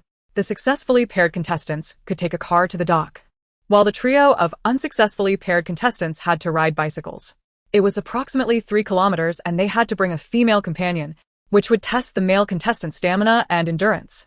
Ting Tang's partner was Chi Wong, and to ease his burden, she resolutely strapped on a 30-kilogram combat backpack and hopped on the back of the bicycle, saying, Let's go. Driver, I'm in a hurry to get to the dock. She treated him as if he were merely a rideshare driver. Chi Wong nearly lost his balance under the weight and almost fell off the bicycle. Her words infuriated him further. Biting his teeth in frustration, he replied, Fine. By the time we ride to the dock, Chi, the top influencer, will have developed 8 new abdominal muscles. Everyone else is lightly equipped, but what's in the Fish Emperor's combat pack that makes it so heavy that Chi, the top influencer, is gritting his teeth to pedal? The atmosphere between Lu Ran and Ning Jiru is quite pleasant. It exudes the pure love of a campus couple. I can't stop laughing. Yan Beauty swept Sang Qingqing off her feet with a single leg sweep to get on the bike. Ha ha ha. After enduring a sweeping kick from Yan Lanxing, Sang Qingqing dared not let him ride anymore and had to get on herself. Perhaps she could earn Yan Lanxing's sympathy and favor, which would be helpful for future tasks. Half an hour later, everyone arrived at the dock. Besides Yan Shu and He Lin, who had taken the car, All the other male contestants were panting heavily, their images diminished. Oh, and there was also Yan Lanxing, who had leisurely sat on the back of the bike. Sang Qingqing pedaled furiously in front, while he sat comfortably behind, wearing a sun hat, looking exceedingly relaxed. As soon as they disembarked, Sang Qingqing nearly burst into tears. As a result, he remained silent throughout, and she took the initiative to speak, receiving only a terse response. "Did you not eat breakfast this morning?" Sang Qingqing felt a surge of grievances, wishing to confide in Qi Wang, but upon turning around, she witnessed him clumsily dropping his bicycle. Ting Tang, carrying a combat backpack, jumped down ahead of time, patting her chest in relief. "With your skills, you dare to carry passengers? I wouldn't give you a single cent for fare. It's a miracle I didn't ask for compensation."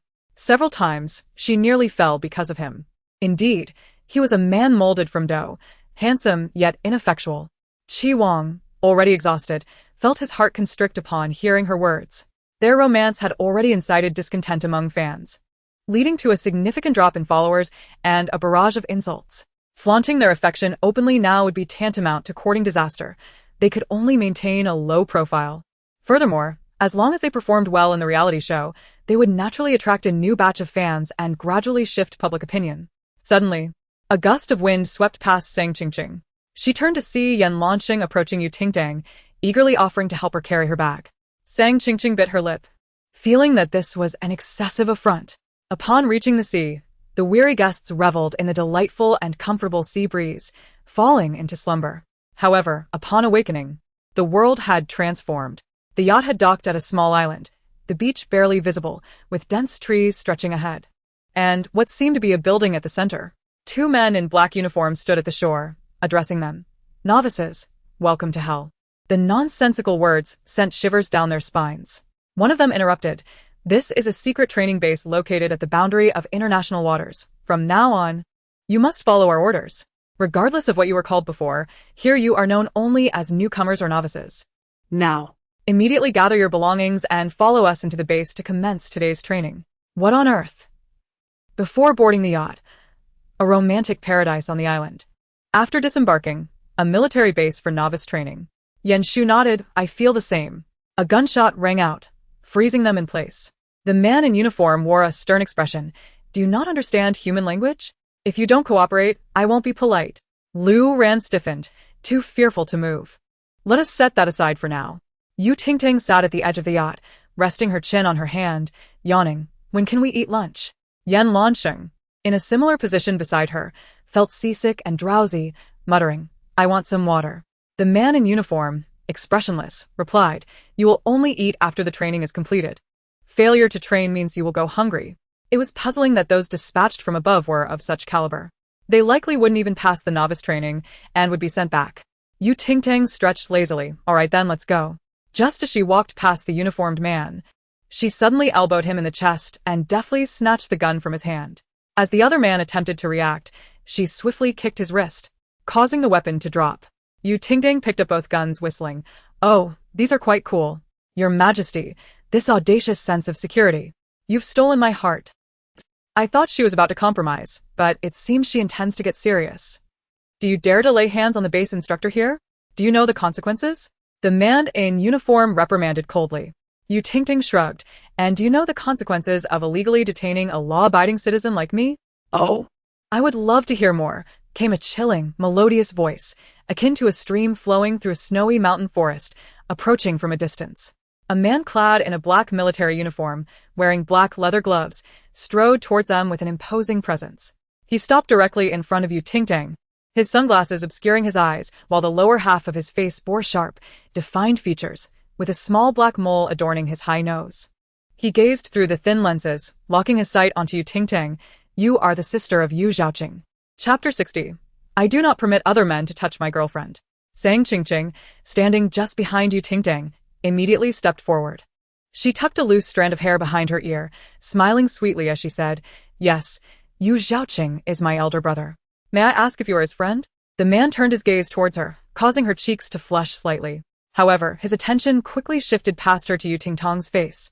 "I was asking about Yu Zhaoqing's biological sister." A hint of indignation flickered in Sang Qingqing's eyes as she pursed her lips and took a step back. What of being a biological sister? Ting Tang's status in their brother's heart was not inferior to hers.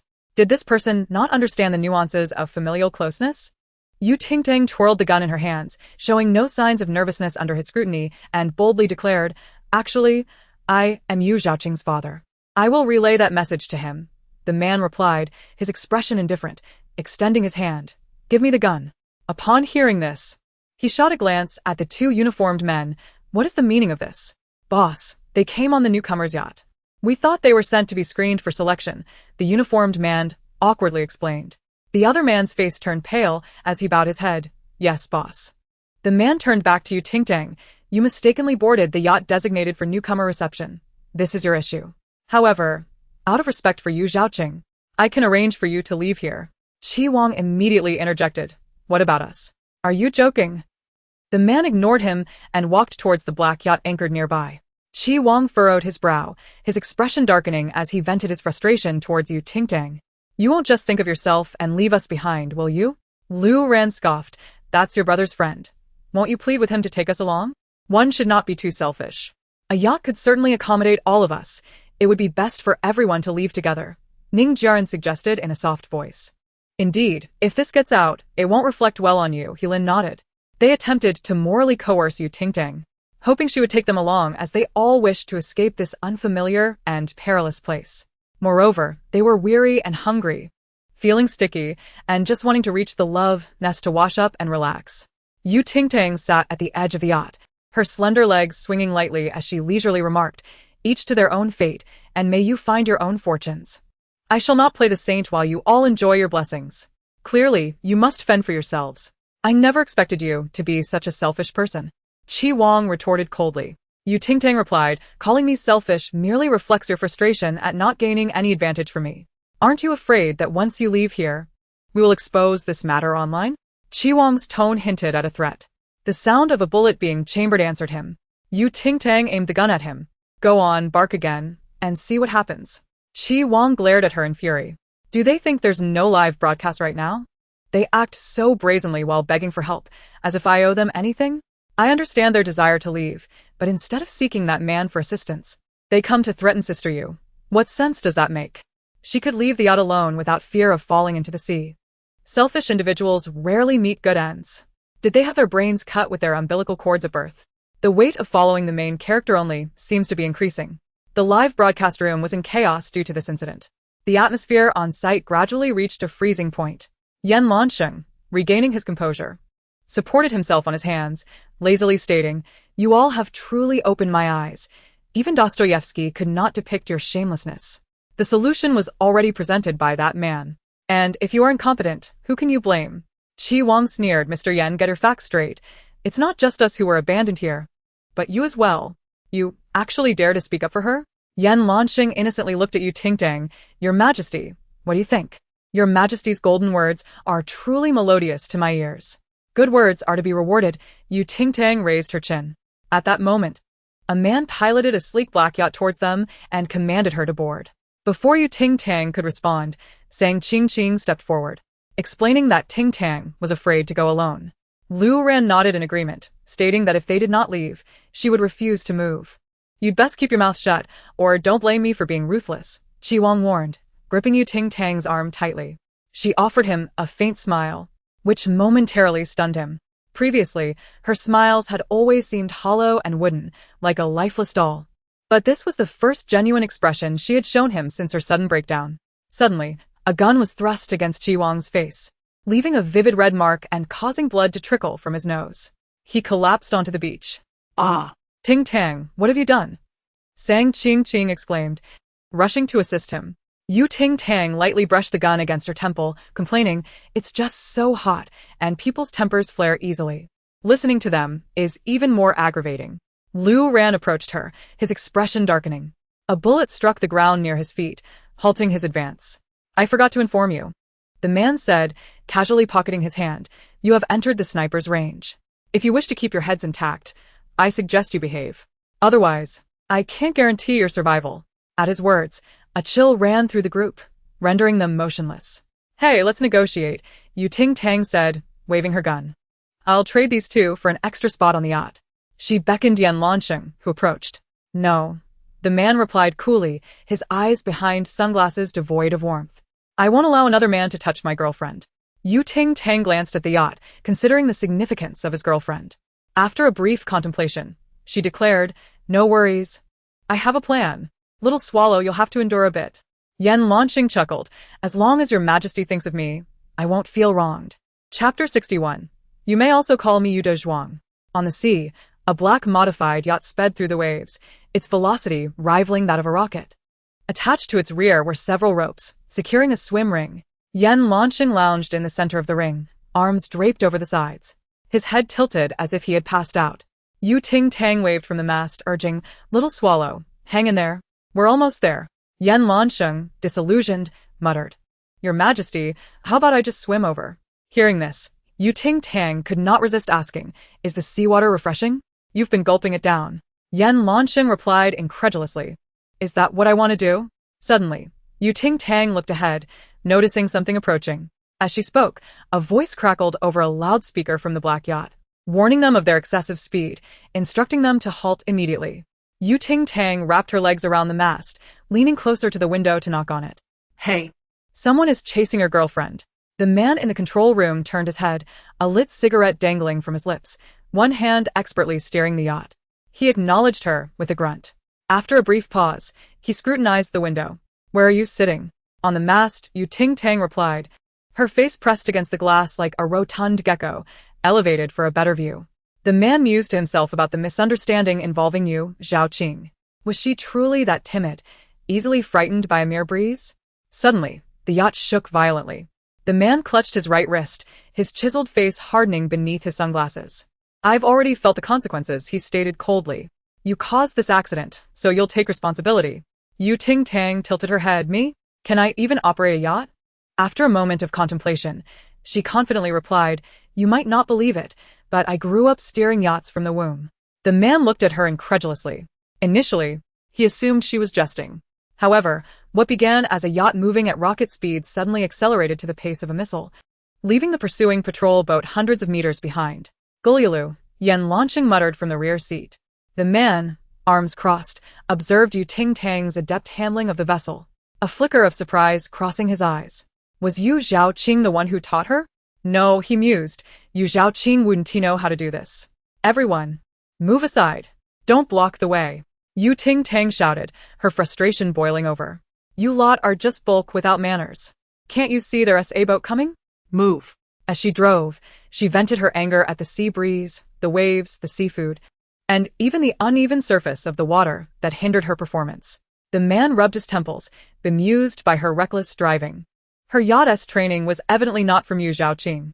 As her rant grew louder, the speed of the yacht increased. The patrol boat's sirens blared sharply across the water.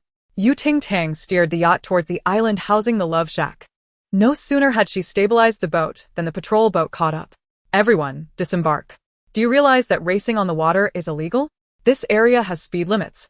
And you have severely exceeded them. Step down for an investigation. Ting Tang turned to the man, feigning innocence. But you told me to drive fast. He retorted. But I didn't instruct you to drive like this. He typically sped across the water, without reaching her velocity, let alone while arguing with passing seagulls. The patrol officers urged them again. Did you hear that? Get down immediately. This is your final warning. Before he could finish, the man stepped out of the control room. It's me. The officer paused, then grimaced. Mr. Wen. Why is it you again? Had I known you were racing on the yacht, a simple phone call would have saved us this chase. This man spent at least 32 of the 31 days in a month speeding on the water. They could hardly stop him. Today was especially outrageous. The yacht nearly took flight. The man stood there, arms crossed, his demeanor calm. I'll call next time. The officer replied, Shouldn't that mean you 1T speed next time? He dared not say more, politely reminding them before departing on the patrol boat. Wow. Yes, quite influential, Ting Tang remarked as she leaped off the yacht, casually slipping a lollipop into the man's pocket. Here's your fare. He glanced down at the candy and nodded faintly, then turned back towards the control room. Remembering something, he paused. Your name is Ting Tang? He bent down to hand her a piece of ice, noticing her gaze suddenly fixated on him, her head tilting back. What's wrong? She asked, covering her eyes with her fingers. Your collar is open, and your chest is a bit. Well, haha. He responded with confusion. What are you laughing at? I'm leaving, he said, pursing his lips as he quickly walked towards the control room. Ting Tang munched on the ice and casually inquired, by the way, what is your name? She searched the original text for this character. After a long pause, the man's voice drifted with the sea breeze. When Han. The yacht swiftly departed from the coast, leaving only a white wake on the sea. When Han continued steering the yacht with one hand, his right wrist aching as he turned it a few times, his gaze lingering on the lollipop. He pulled it from his pocket, deep in thought. Super new cilantro flavor. He despised cilantro. With a thud, the ice in Ting Tang's hand fell to the ground as her eyes widened in astonishment. In the original text, the later developments see the characters Ho Chi and Yu Zhaoqing turn against each other, driving the protagonists, Sang Qingqing and Qi Wang, to the brink of despair. Ultimately, the primary antagonist meets his demise under the dual radiance of the protagonists. Was his timing for appearing not rather inappropriate? Ting Tang pondered, stroking her chin. The original narrative does not elaborate on the reasons for Yu Chen's fallout with Yu Zhaoqing, yet the mere fact that he targets the protagonist speaks volumes. He must be a good person. Ting Tang tossed an ice cube into her mouth, cheerfully heading towards the island. Suddenly, a significant thought struck her. Yan Lansheng. Where are you? Chapter 62. What is great is what encompasses the world. Your Majesty, it seems you still remember me. A sudden commotion arose by the seaside, and then a damp head emerged, with beautiful fox-like eyes fixed intently on Ting Tang, glimmering with a dark light. It matters not if your Majesty does not remember me. I still recall you. Yan Lansheng's voice was haunting. I will remember how your Majesty happily conversed with that esteemed officer, forgetting me entirely. I will also remember how your Majesty offered that esteemed officer a lollipop. Your Majesty has never bestowed upon me such sweets. They were evidently meant for another. He resembled a secretly darkening shark, revealing his sharp teeth to Ting Tang without any intention of causing her harm. The next moment, a lollipop was thrust into his incessantly chattering mouth. His enchanting eyes, previously swirling with dark undertones, became momentarily dazed. Yan Lansheng froze for a few seconds, his handsome face contorted in bitterness. Cilantro flavor? Did you not despise cilantro? I mistook it for lemon flavor, inadvertently purchasing the wrong one. Ting Tang retorted with confidence, expressing that having something to eat was better than being picky. So, does that mean the sweets your Majesty gives to others are also cilantro flavored? Yan Lansheng visibly brightened, shaking off the droplets from his hair, and stepped onto the shore.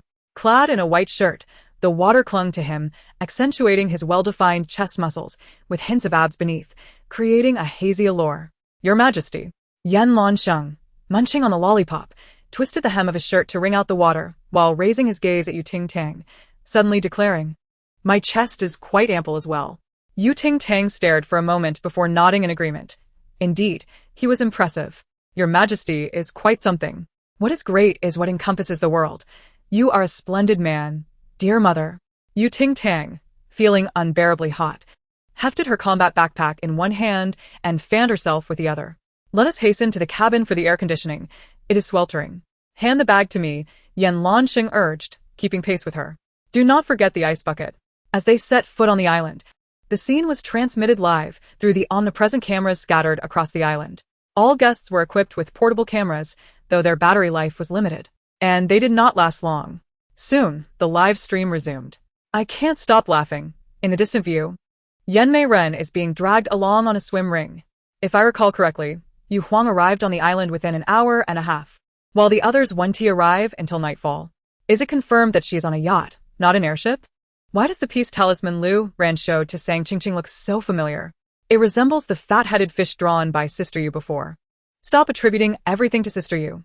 Did you not hear Lu Xiao mention that he spent hundreds of thousands seeking it from a master? I wouldn't dare squander that much on a talisman. I'd rather Play-Doh Dijou with my beans.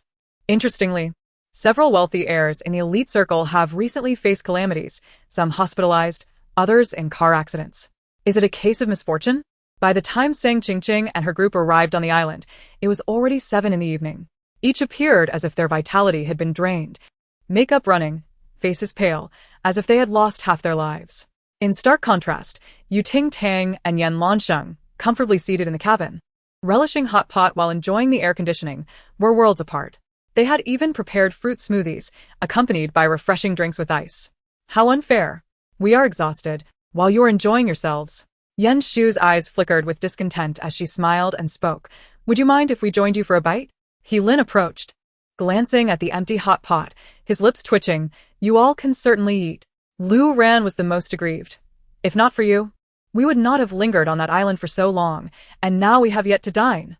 If you had any conscience, you would have prepared dinner for us, as an apology.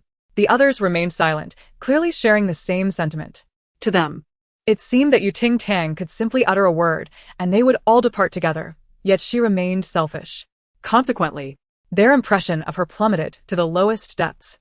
Ting Tang, savoring her fruit smoothie, coldly retorted, on such a splendid evening, upon seeing you, how could I not be inspired to compose poetry? The east wind is weak, and the flowers have withered. Surely you cannot be mentally deficient. Cascading down 3,000 feet. Who can be more shameless than you? The heavens are high, and the wilderness is vast. A group of fools is set to leap over the wall. Upon her 3 consecutive verses, the others turned ashen. Yan Lansheng clapped enthusiastically. Your Majesty's poetic talent is extraordinary. Your literary prowess is truly stirring. Ting Tang raised her cup, brimming with audacity. Fill it to the brim. I can continue composing. As you wish, Your Majesty, Yan Lansheng obliged, pouring her a glass of ice-cold strawberry milk. Heilin, though constrained by decorum, managed to endure it. Lu Ran, however, was livid, nearly ready to upend the table had Ning Jiaran not restrained him. Sang Qingqing felt a mocking smile rise within her. This is a group variety show. Ting Tang dares to offend everyone without fear of retaliation. Let us wait and see how long she can revel in her pride. Once satiated, Ting Tang took her strawberry milk and headed upstairs. Spotting a piece of paper on the floor, she casually picked it up. Isn't this the talisman she previously used for practice? Ting Tang glanced at him. Is this your peace talisman? No wonder this fool hasn't met his end after 3 days. It turns out her rudimentary talisman shielded him from disaster. Ting Tang was momentarily at a loss for how to express herself. If it's not mine, could it be yours? Lu Ran jeered. This was procured by my uncle for hundreds of thousands from a master, not something a charlatan like you could compare to. Ting Tang initially intended to scold him, but upon seeing him hold her drawing with a pious expression, she suddenly felt that arguing with a simpleton was futile. This rudimentary talisman could only avert 3 disasters. She had glimpsed it earlier and realized 2 had already been used. After 3 uses, a new talisman must be replaced immediately to ensure continued safety. Otherwise, the next day, the alarm rang for quite some time before Ting Tang finally emerged from her cocoon, descending the stairs with a heavy air of resentment. Upon entering the dining area, she sensed an unusual atmosphere. The others seemed to have subtly isolated her. Upon her approach, they fell silent, turning their heads away with cold expressions. As Ting Tang walked toward the sink, Ning Jiaran, who was drinking water, immediately distanced herself, wrinkling her nose in disdain. Sang Qingqing could not help but snicker. I'm sorry, Ting Tang. I'm not laughing at you. I merely wish to ask. We just finished breakfast. You wouldn't mind, would you? After all, you polished off our dinner last night, did you not? Chapter 63. Truly a candidate for a splendid heroine. Heilin smiled faintly. A girl with such a large appetite is not ideal. Missing a meal is of no consequence. Consider it intermittent fasting. Indeed, like me, who only eats twice daily. Yan Shu nodded in agreement. Qi Wang elegantly lifted his coffee. I recall she used to snack at night. As a celebrity, being as plump as a pig is quite irresponsible towards her fans. Their words volleyed back and forth, both overtly and covertly settling yesterday's accounts with Ting Tang. Initially feeling a bit drowsy, her fatigue deepened upon hearing their words. She resolved to wash her face. As she blocked the faucet with her hand, water gushed forth, splattering all over the dining table and drenching the faces of those who had been gossiping. Qi Wang, caught off guard while sipping coffee, was drenched. Leaping up to avoid it, the coffee spilled on his chest, scalding him and prompting an impromptu dance. Heilin's eyes were struck by the rushing water, and with a violent turn, he fell from his chair onto the ground. Sang Qingqing and Yan Shu, seated nearby, were tripped by Heilin's chair and fell in succession, drenched to the bone. Are you all right? Ning Jiaran inquired just as the water surged into her mouth, washing up and down. She screamed and dodged, accidentally stepping on a coffee stain on the floor, and with a loud thud, fell onto the already rising Heilin. Heilin heard a painful pop in his waist, gasping for breath. Is this a dating show or a comedy skit? In the previous moment, I thought those who create body anxiety should perish. In the next moment, I'm just enjoying a smooth experience. This is what cliques in schools and workplaces look like. Anyone with a thin skin would have fled by now. Luckily, I'm the bold and talkative Fish Emperor. Can we blame you, Ting Tang, for being unpleasant? Shouldn't these guests reflect on themselves if they dislike her? The Fish Emperor. Never reflect on myself. I only take down others. Finally feeling refreshed after washing her face, Ting Tang leisurely cleaned her hands and stretched. Leaning on the counter, she smiled at the motley crew of clowns in the restaurant. What opinions you may have of me are inconsequential. It would be best if you kept them to yourselves and not let me hear them. Otherwise, if I catch wind of it, I'll retaliate. The people in the restaurant were already numb from the pain and could hardly muster a response. Yan Lanqing approached upon hearing the commotion. Good morning, teacher Yu. Have you eaten? Not yet, Ting Tang replied, drying her hands. Breakfast was devoured by these hogs. This. Yan Lanqing raised his hand to open the upper cabinet, retrieving a large bag of ingredients. I anticipated this would happen, so I hid some away last night. Ting Tang exclaimed, giving a thumbs up. Well done, teacher Yan. Yan Lanqing rolled up his sleeves and tied on an apron. What would your majesty like to eat? Not particularly hungry this early. Let us start with 2 bowls of beef noodles. All right. Qi Wang picked up the injured Sang Qingqing, and as they passed the sink, he overheard their conversation, his expression turning cold. Ting Tang, you truly deserve to be cursed. Yet, Ting Tang remained unfazed, continuing to ask Yan Lanqing. Can you cook? Yan Lanqing smirked. I have a basic understanding, just wait a moment. According to the narrative, Ting Tang should have erupted with fury at the sight of him being close to Sang Qingqing, but recently, her negative emotional fluctuations had remained at 0. What could possibly be amiss? Wang, please set me down. Your fans will scold you for carrying me. Sang Qingqing spoke weakly in his arms. Don't blame Ting Tang. She likely didn't mean it, Sang Qingqing said, gazing at him with teary eyes. Qi Wang absorbed her rapidly rising negative emotional value. A smirk creeping onto his lips. Excellent. Truly a promising candidate for the heroine. System, assign her a task. Half an hour later, Yan Lanqing had prepared 3 bowls of handmade beef noodles, 2 large bowls for Ting Tang, and a smaller one for himself. Ting Tang devoured both large bowls, while he leisurely picked up a chopstick full of noodles, blowing on them delicately before finally taking a bite. As he bowed his head, 2 buttons of his collar came undone, revealing a tantalizing glimpse of his collarbone, inexplicably alluring. This is hilarious. Yan Marin, what are you doing? He probably thinks it's normal from the perspective of the Fish Emperor, but doesn't he realize we see through his little schemes? Who provoked him? How can someone be born to be a husband? At that moment, Ting Tang set down her bowl and finally noticed something amiss with Yan Lanqing.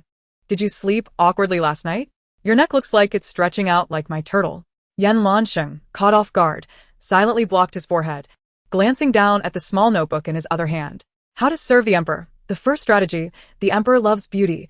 Appropriately showcasing your charm can be quite effective.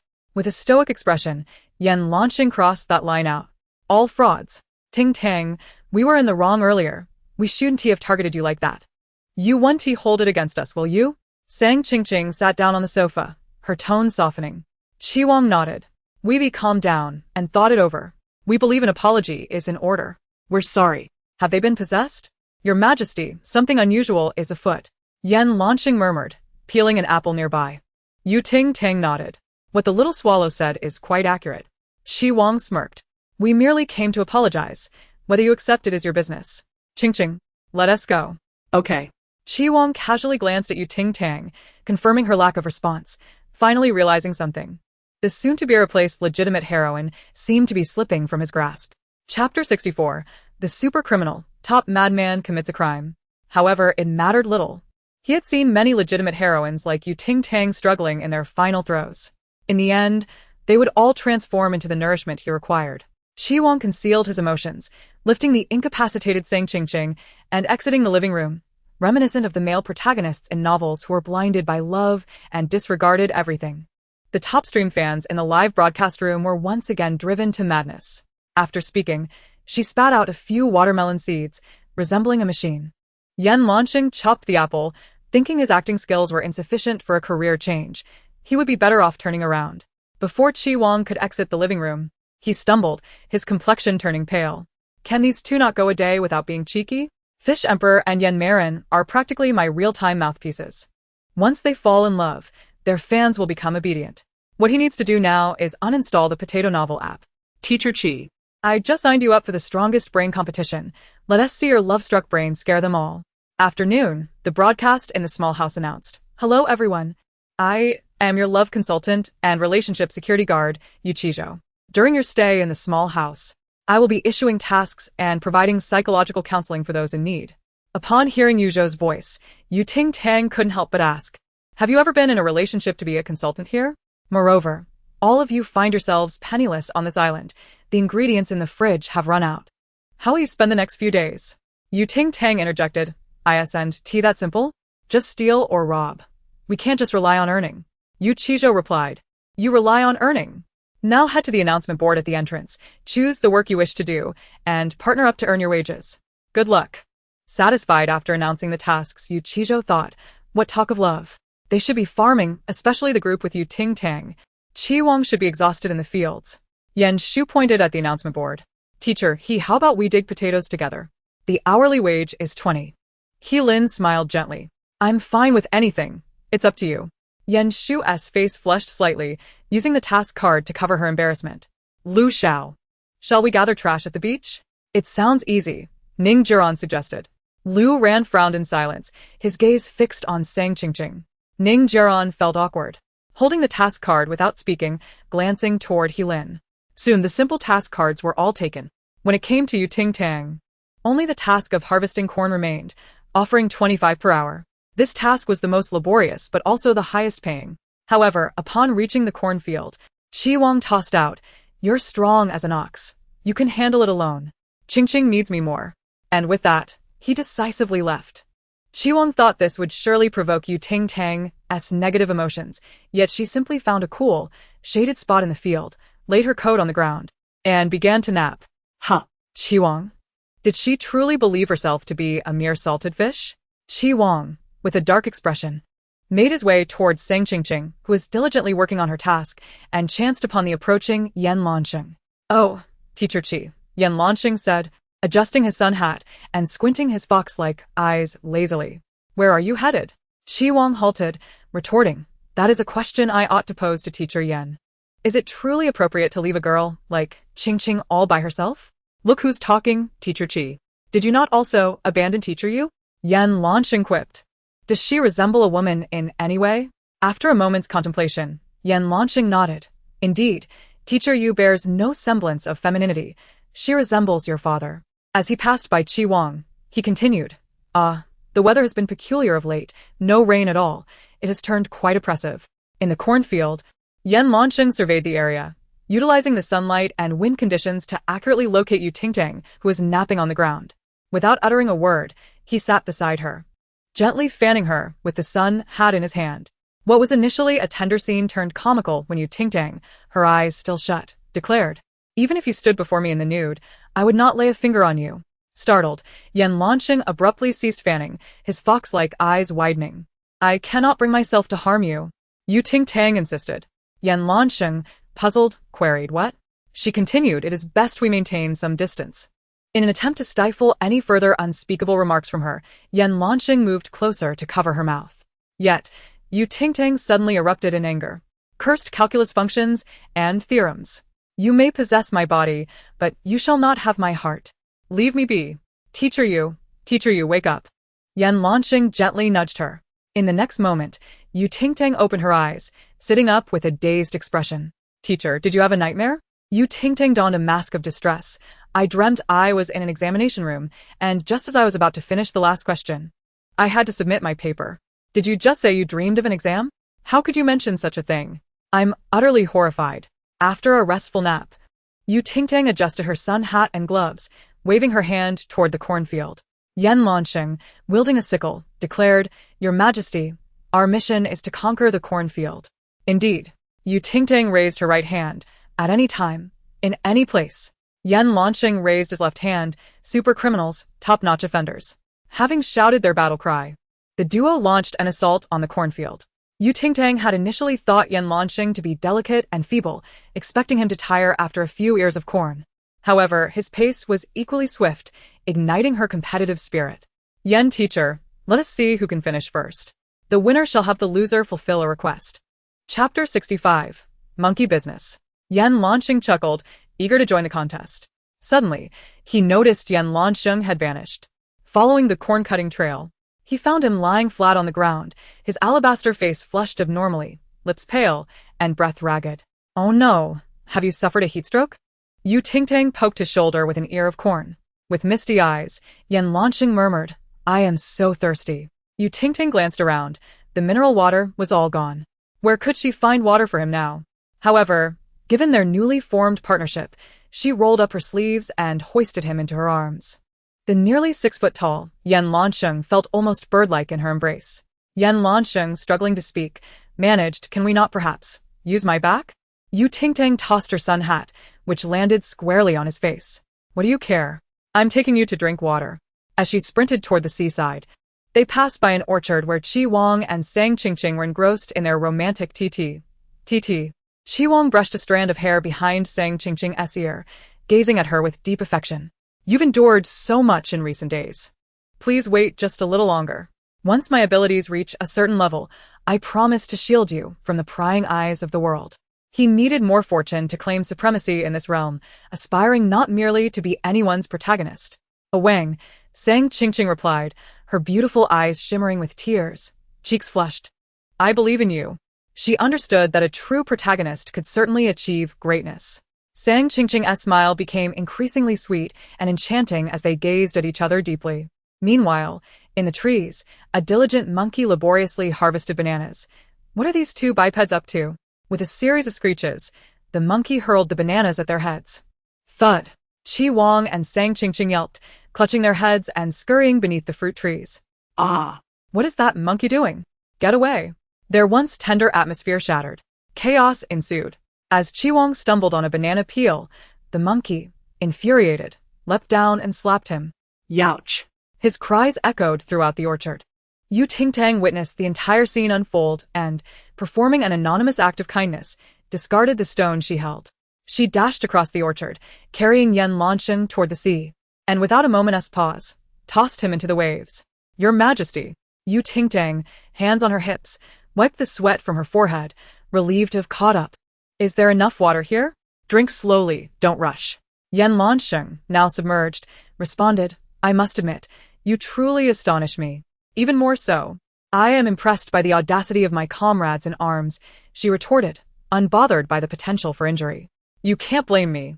I possess 24 pure titanium alloy teeth, she said, showcasing her stubborn resolve akin to that of a delicate flower.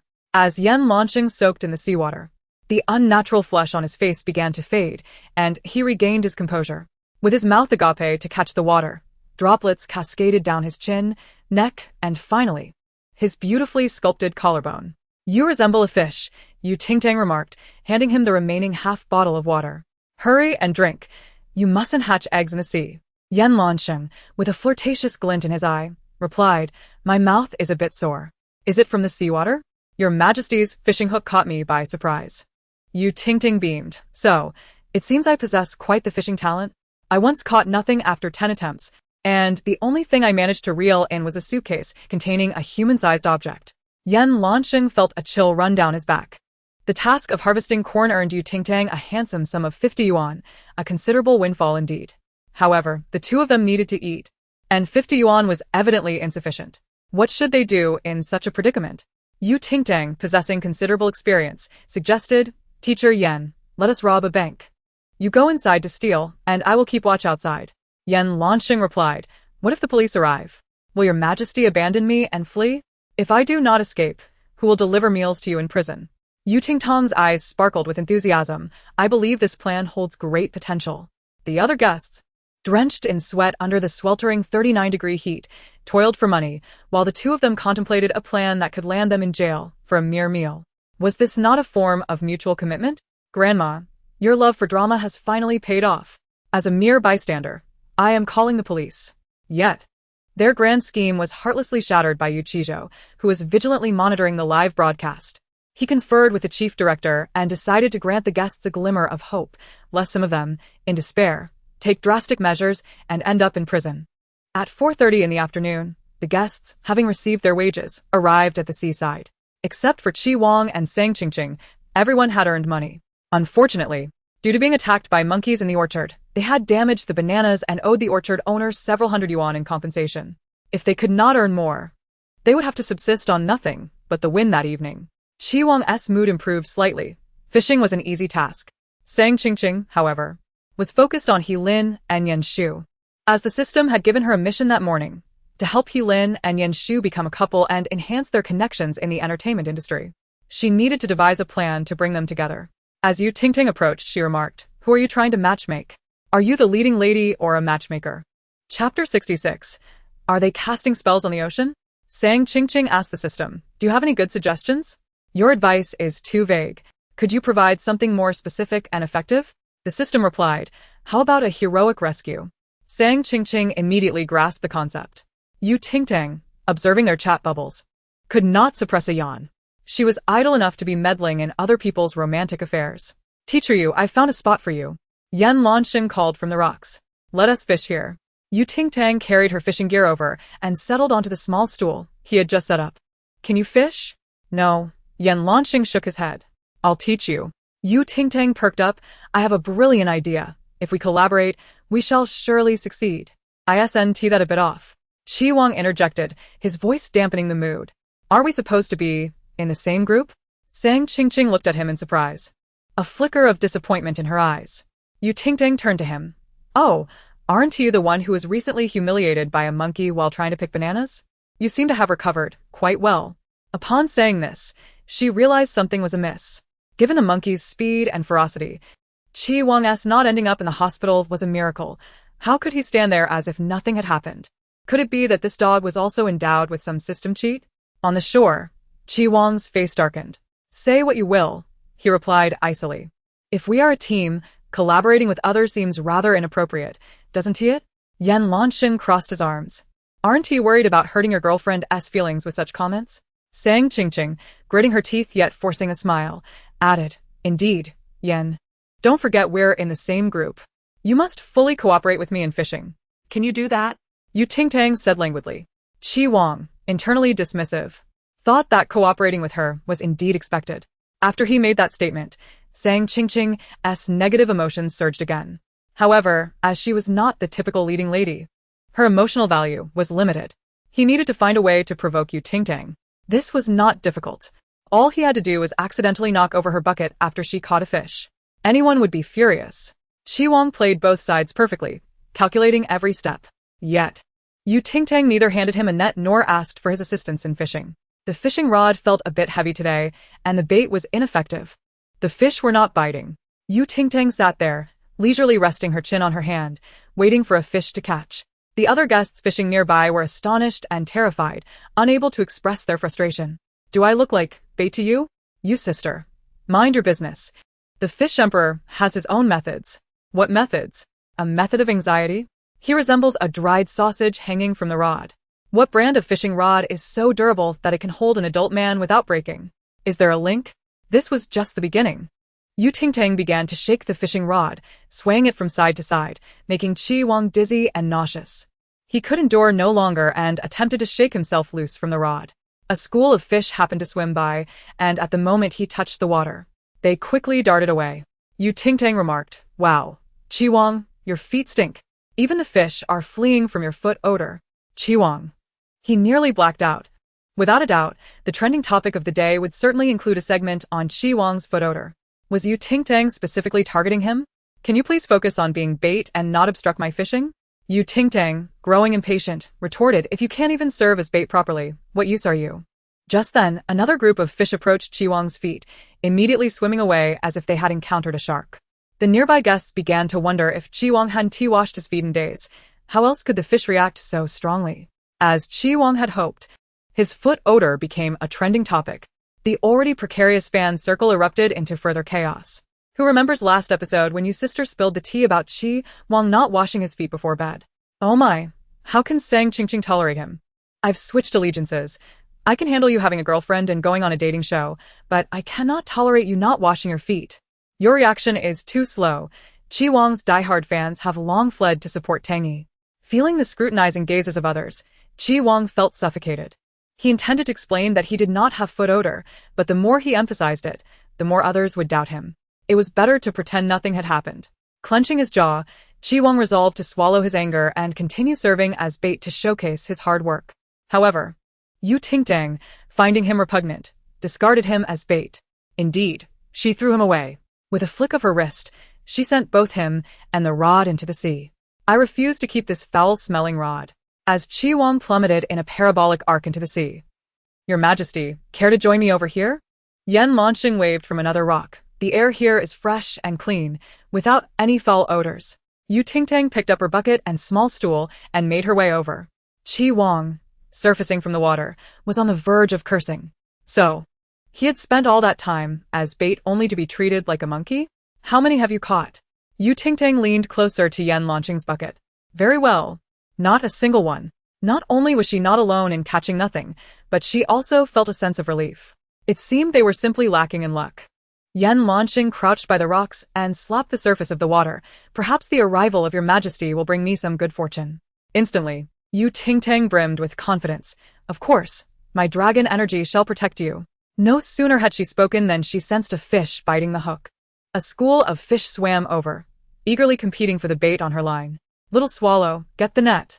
All right. Initially, they worked together, one reeling in the line while the other prepared the net. Eventually, there were so many fish that they simply scooped them up with the net. The other guests, having cast their lines for ages without a single fish in sight, were left bewildered.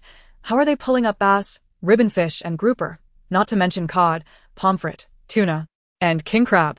Are they casting spells on the ocean? Who can explain to me what bait they used to catch so many fish? Also, where are the coordinates? I'll fly over there right now. Chapter 67. The Combat Grandma. The fishing master is willing to take on any challenge. The fisherman's fanciful thoughts before death. Chi Wong's foot odor. A flurry of trending topics, and the agricultural enthusiast has once again gone viral. Although the manner of going viral is somewhat peculiar, the attention it garnered is undeniably substantial. As the fishing activity concluded, it was time to tally the results. All three groups of guests ended up with nothing. It was as if the fish in the sea possessed their own navigation systems, swimming far away from them. Meanwhile, the final group had so much seafood in their bucket that it spilled out with every step they took, inciting jealousy and frustration in onlookers. Fish Master Tang strode down the rocks with great pride, followed closely by Yan Lanxing, who was equally buoyant. Though it was unspoken, the pride etched on their faces was palpable. Enraged, Sang Qingqing resorted to using the edit function on her device. As Fish Master Tang passed by Ning Jiaran, she suddenly slipped and knocked her into the sea. Ning Jiaran fell into her arms, her heart racing with fear. With rocks surrounding them, she couldn't fathom what might have happened had she fallen alone.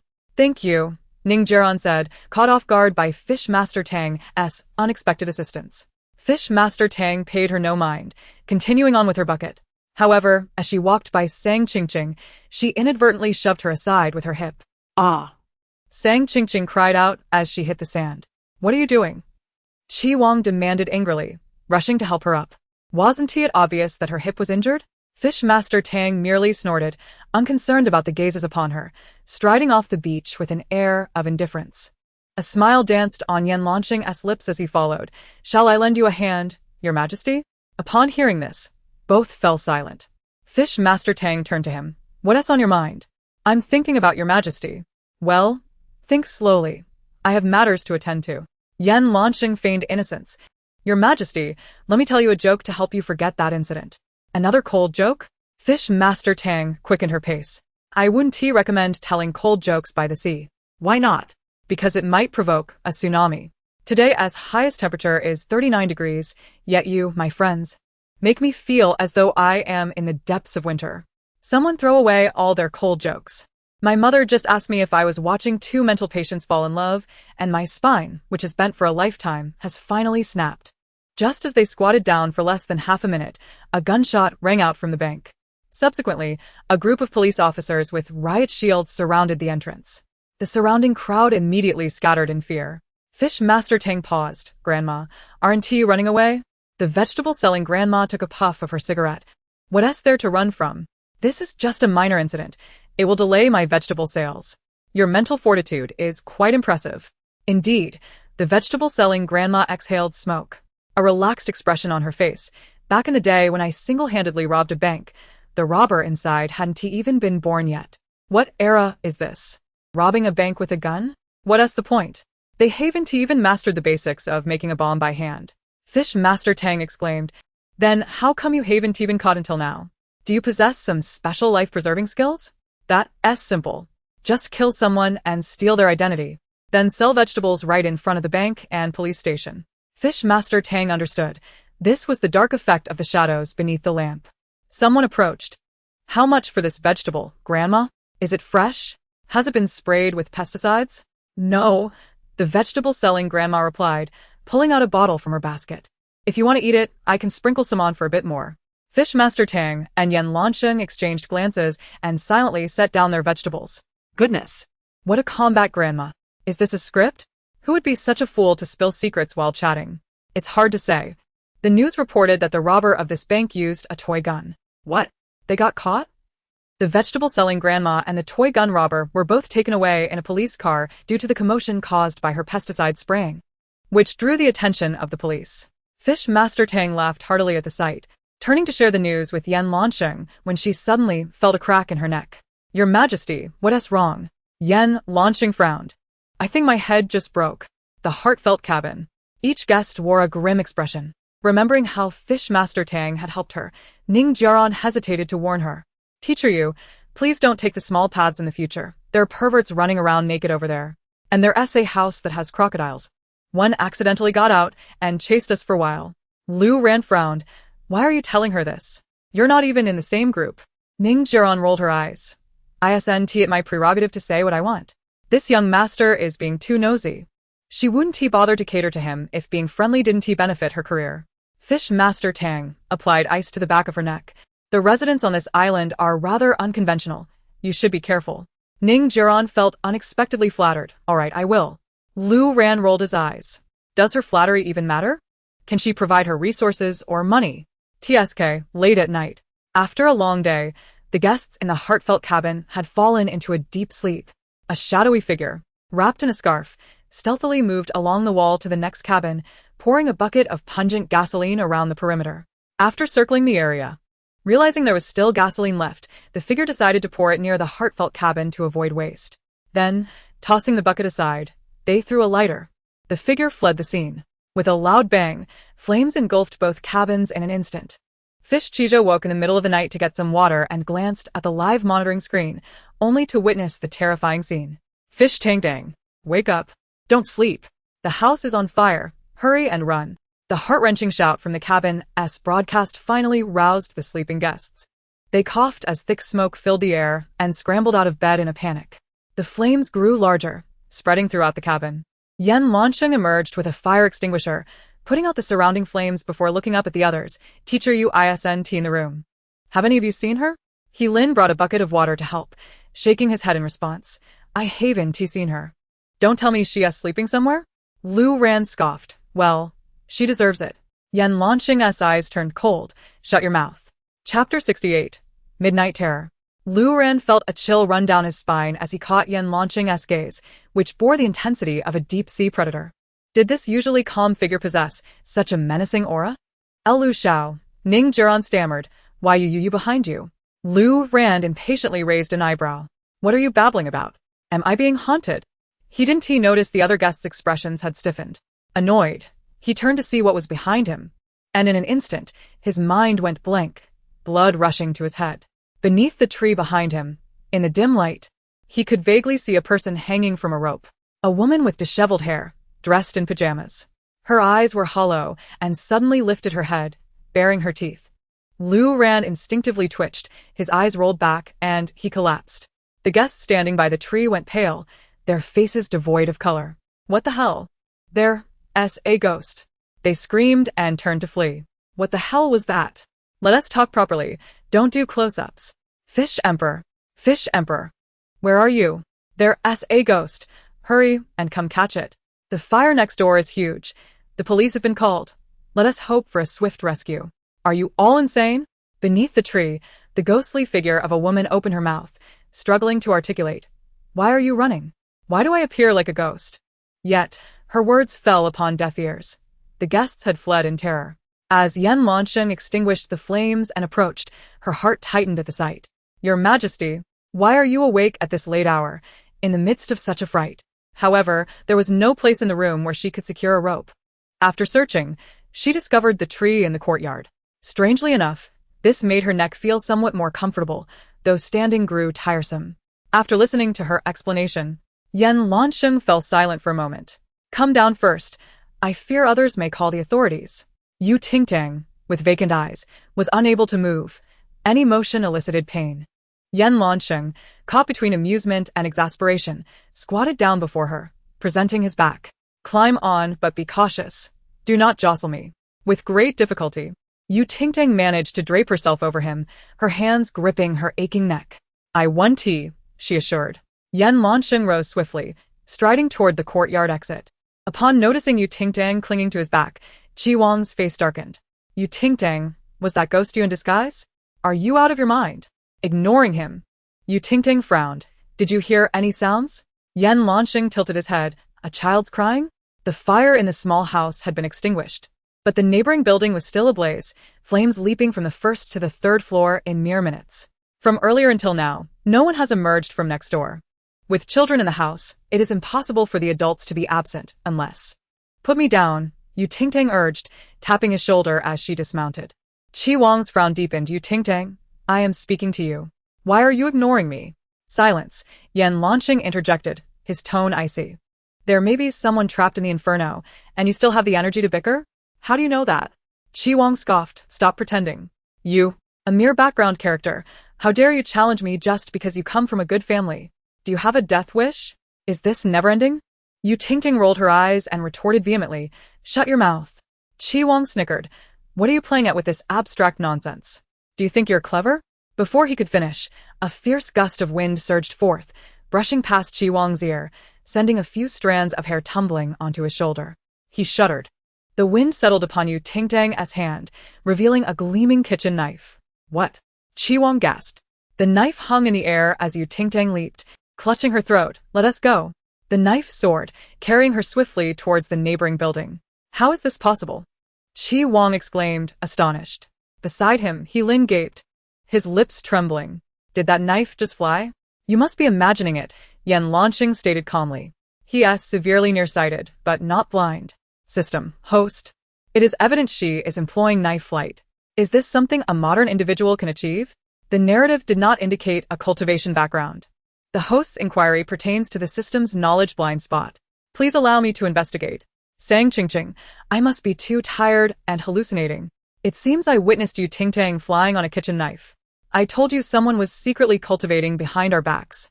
Don't let them ascend while I'm left here staring in disbelief. What is so strange about it? Isn't sword flight a mandatory lesson in compulsory education? Didn't your school teach you? Wait, it seems you've logged onto the wrong network. This isn't the spiritual realm, so delete the comments. Is this not a grand farce? Are we even in the same world? Ting Tang soared on her kitchen knife, a spectacle of modern cultivation. Within a week, she once again dominated the trending searches. Uninformed onlookers clicked on the videos, questioning their reality. Ting Tang had previously portrayed various roles. Yet this was utterly absurd. Flying on a knife? Was gravity non-existent? Surely it was a stunt. In the early hours, the influx of viewers into the live stream surged, peaking at over 90 million. Most were there to scrutinize for discrepancies. Ting Tang had become the key to the channel's popularity. Any topic associated with her sparked lively discussions. If evidence of her deception were uncovered, her clout would be swiftly redistributed among others.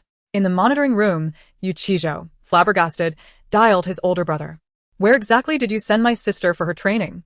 Do they teach knife flight there? She just soared on a kitchen knife. Buchio fell silent for a few seconds. Do you know what time it is? 4 in the morning. What's the matter? Can't sleep? Take some medicine. You sound delirious. With that, he hung up. In the live stream, Ting Tang remained unaware of the scrutiny. She leaped onto the neighboring balcony, producing a Squirtle toy from her pocket, spraying water at the flames. As she advanced, she quickly located a sobbing little girl in the third-floor children's room, hoisting her by the collar. Sister, where are my mom and dad? Are they okay? Ting Tang, wielding the water-squirting Squirtle, reassured her if all goes well. They should be fine. The girl gasped, huh? As Ting Tang cradled the child in one arm and leaped through the inferno, they descended gently. Just as rain began to fall from the sky, dousing the flames, Yan Lansheng, seemingly prepared, stood there with an umbrella, extending his hand, teacher you. In the next moment, the little girl was safely placed in his arms. Yan Lansheng set her aside, tilting the umbrella toward Yu Ting Tang. How is your neck? Still painful? Yu Ting Tang stood rigidly, gritting her teeth. It hurts. Akin to a character in a tragic romance being punished by being thrown into a crocodile pit for merely catching the attention of the domineering lead. The pain was overwhelming, rendering her unconscious. Yan Lansheng contemplated seriously. In such circumstances, the subordinate might file a lawsuit against the tyrant for intentional harm and endangerment, sentencing him to imprisonment as a form of punishment. Thank you, Yu Ting Tang replied, after hearing your thoughts. I suddenly feel the tyranny of romance novels has reached its zenith. She handed the squirtle to the little girl. What is this? The girl asked cautiously. The key to saving the world, Yu Ting Tang stated earnestly. It will protect you from being devoured by the fire god. The girl pressed a button, exclaiming, Sister, it sprays water. The whimsical innocence of childhood floated through the air as the winds howled. This is hilarious. It's the first time I've seen both Yu Huang and Yan Marin speechless at the same time. I'm not buying this. I've been staring at the screen trying to find the wires. Mark my words, this is scripted, and I am here for it. Then the question arises. How exactly did Yu Ting Tang ascend? Oh, didn't I mention? It's sword flight. Stop asking so much. Soon, the fire trucks arrived. Fortunately, there were no casualties within the house, though there was one injured person outside. After a medical examination, the doctor initially diagnosed Yu Ting Tang with a muscle strain, deeming the issue minor. Today's youth, brimming with vitality, possess both energy and physical prowess, yet are as fragile as delicate ice pops. As the doctor gently massaged her, he inquired about her age. The voice of Yu Qizhou from the broadcast chimed in, expressing discontent. Yu Ting Tang is only 22, having recently graduated from university. It's entirely normal for someone who has frequently fallen ill to lack physical resilience. Do not liken her to a fragile ice pop. The doctor chuckled, acknowledging that university students are indeed among the most delicate. Yu Ting Tang could not help but roll her eyes at the ceiling, thinking, Yu Zhu, you have the audacity to speak, yet you have tarnished my reputation. Yu Qizhou, feeling aggrieved, replied, I was merely defending you, and you scold me for it. At that moment, the voice of the chief director interjected with earnestness. You director, you are their romance advisor and love guardian. Could you please refrain from infusing personal emotions into your commentary? After the doctor departed, Yan Lansheng emerged from the kitchen, a bowl of strawberry milk smoothie in hand. Teacher Yu, I made you a strawberry smoothie. Yu Ting Tang reached out, asking if there was a straw. Swiftly, Ning Jiaran passed her a straw, saying, Here you go. Thank you. Yu Ting Tang replied, inserting the straw into the smoothie and savoring the delightful blend of melted fruit and fine ice. Teacher Yu. Ning Jiaran did not leave immediately, but quietly inquired, How did you manage that earlier? Do you think we are foolish? Qi Wang's dark eyes glinted. We were right beside you and saw no wires. Perhaps it is you who are blind, blaming me? Sang Qing frowned slightly. Ting Tang, we're concerned for you. Do not be so reactive. Heilin added, what you did in public will surely attract attention. We are merely seeking clarification on behalf of those curious. Yan Shu sat beside him, recalling how she had twisted her ankle during the fire, and how Heilin had carried her out, their bond now even closer. Could you perform that for us again? She asked with a smile. Yu Ting Tang fell silent for a moment before asking, Do you smell something? Following the recent fire, tension gripped the group. What scent? Heilin's nostrils flared, fearing another fire had erupted. Yu Ting Tang, with the straw between her lips, mischievously replied, I just let out a fart. You all seem to enjoy it. Instantly, Heilin and the others turned pale and stood up in unison to leave. Except for Lu Ran, who remained unconscious after being startled by a ghost. The little girl dashed out from the heartbeat hut, calling Mommy and Daddy. The couple's faces registered shock as they stiffly embraced her. Before they could fully process the moment, the police arrived. Mr. Zheng, Mrs. Zheng. Concerned citizens have anonymously reported that you marked your door 2 days ago, deliberately inviting the serial arsonist to target your home, resulting in your daughter's death for insurance fraud. Please accompany us to the police station for questioning. Feigning calmness, the couple protested. We did not. What evidence do you have? Their faces turned ashen, rendered speechless. Killing for insurance? Are they truly her parents? Even a tiger does not eat its young. They are worse than beasts. My heart aches for that little girl. What will she do now? Chapter 70. Do these siblings have some sort of issue? Ning Jiaran had been cursing since witnessing the scene. How could parents be so heartless? Trash, scum. How will that little girl survive? Ting Tang moved her neck, reassured that the girl had loving grandparents, far better off than being with her parents, and would likely avoid future calamities. After all, her tribulations were behind her. With tears in her eyes, Ning Jiaran looked at her. Really? How do you know? Ting Tang replied, I can tell fortunes. Can you? Ning Jiaran nodded vigorously. Ting Tang calculated. Your father is a man, your mother a woman, and they have a daughter, namely you, sharing your father's surname. Ning Jiaran was left stunned, her mind buzzing. Huh. What else would it be? The first floor of the Heartbeat Hut had been burned and was currently uninhabitable. This house, located near the beach, resembled a charming garden villa. After moving their belongings, they received a mission from Yu Qizhou via broadcast to use the money earned yesterday for a date. Aside from Ting Tang, who possessed a substantial sum of 33.28 yuan, other guests were fortunate to scrape together even 2 yuan. Lu Ran bluntly asked, Are we not supposed to go on a date without any money? Yu Qizhou replied, If you lack funds, go earn some. There are always more solutions than problems. If you can't even earn money for a meal, you might as well head to the fields. Lu Ran exclaimed, Do these siblings have some sort of issue? Compared to laboring in the fields, the guests preferred to earn money through their talents while showcasing their charm. Ting Tang, you still have some of yesterday's earnings left, right? Show me how to use it, Qi Wang said nonchalantly. Ting Tang, with a disdainful expression, retorted, You've grasped the notion of living off others quite well. I fear your fate is short-lived. Why not simply die? We are a team. Your money is my money, is it not? Am I your father? Would you comply if I ordered you to eat feces in public? Qi Wang felt a wave of blood rise in his throat. Upon noticing her negative emotional progress remained at 0, he felt he could no longer hold back. Ting Tang, with a glint in her eye, cheerfully stated, I indeed have a lucrative opportunity in mind, provided you are willing to partake. What opportunity could you possibly have?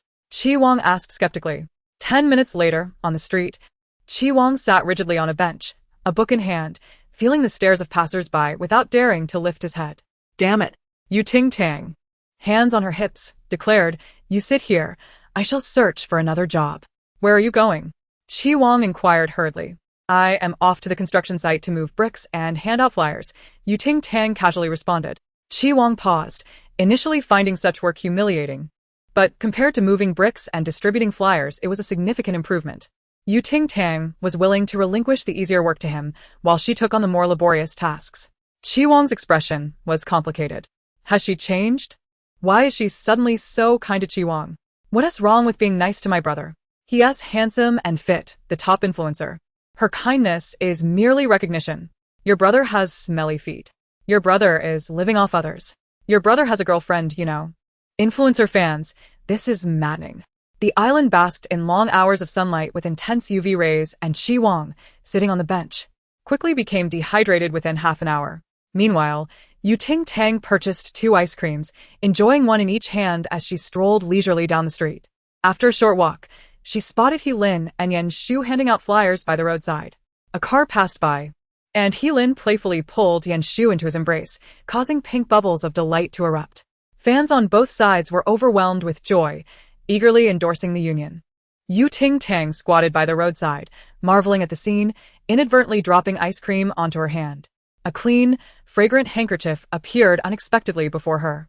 Ting Tang glanced up, still holding her ice cream, and saw a tall man in a black uniform, his features sharply defined, with sunglasses obscuring much of his face, exuding an air of mystery and distance. Take it, Wen Yuhan said softly. Ting Tang accepted the handkerchief, wiping her hands clean of the ice cream. Want some? Wen Yuhan replied. Throw it away. How did you end up here? Ting Tang continued to enjoy her ice cream. An internationally wanted criminal has arrived on this island, Wen Yuhan revealed, producing a wanted poster. If you see this individual, it would be prudent to keep your distance. Ting Tang studied the poster for a moment, her eyes widening at the mention of a 10 million yuan bounty for capturing this person. Why is this hefty fellow so valuable, being just another person? Well, there's no rice at home, and I need to earn a little, Ting Tang casually remarked, still entertaining thoughts of 10 million. Wen Yuhan fell silent for a moment before departing. After walking a short distance, he retrieved his phone and called Yu Zhaoqing. Your sister is begging on the street. Yes, your biological sister. Yu Zhaoqing's voice suddenly turned cold. Why mention her? I'm hanging up now. As the busy tone echoed in his ear, when Yu Han's handsome brows slowly knitted together. Had he lost his temper? Heavens, where did this impolite, handsome man come from? Directly piercing my heart? The uniform paired with short boots, what a tantalizing sight. At this moment, Yan Mei Run is en route. My brother has been sunbathing on the wall until his skin is peeling. Ting Tang is here just eating and eating. Waiting for my brother to earn a living for her? She should be a bit more modest. After finishing 2 ice creams, Ting Tang discarded the paper shell, stretched lazily, and prepared to work. Suddenly, a black car screeched to a halt, the rear door swung open, and a burly man adorned with a gold chain pressed a gun against Ting Tang's lower back. Don't move. Get in the car obediently, or I'll kill you. Ting Tang's kitchen knife was at the ready in her pocket. Out of the corner of her eye, she spotted 10 million sitting in the driver's seat. Ah. Ting Tang immediately displayed a fearful expression. I'll cooperate. Just don't hurt me. What is going on? Is this a script, or are they serious? ISNT, the driver, the international fugitive that the uniformed handsome guy mentioned? Oh no. I've reported this. What kinds of people are on this wretched island? The black car maneuvered through twists and turns, eventually entering a dim alley. Ting Tang was blindfolded and shoved into a courtyard, where she overheard the gold chain-clad man say, Boss, this girl knows Wen Yan Wang. We can use her as a hostage for exchange. We'll surely escape. Chapter 71. There are no mistakes, only missteps. As soon as he finished speaking, the blindfold over her eyes was torn away. 10 million, holding a cigarette, remarked, Keep an eye on her. Once we escape this wretched place, we'll deal with her. Time's up. Let us summon our guardian spirit. Guardian spirit? Ting Tang's eyes darted.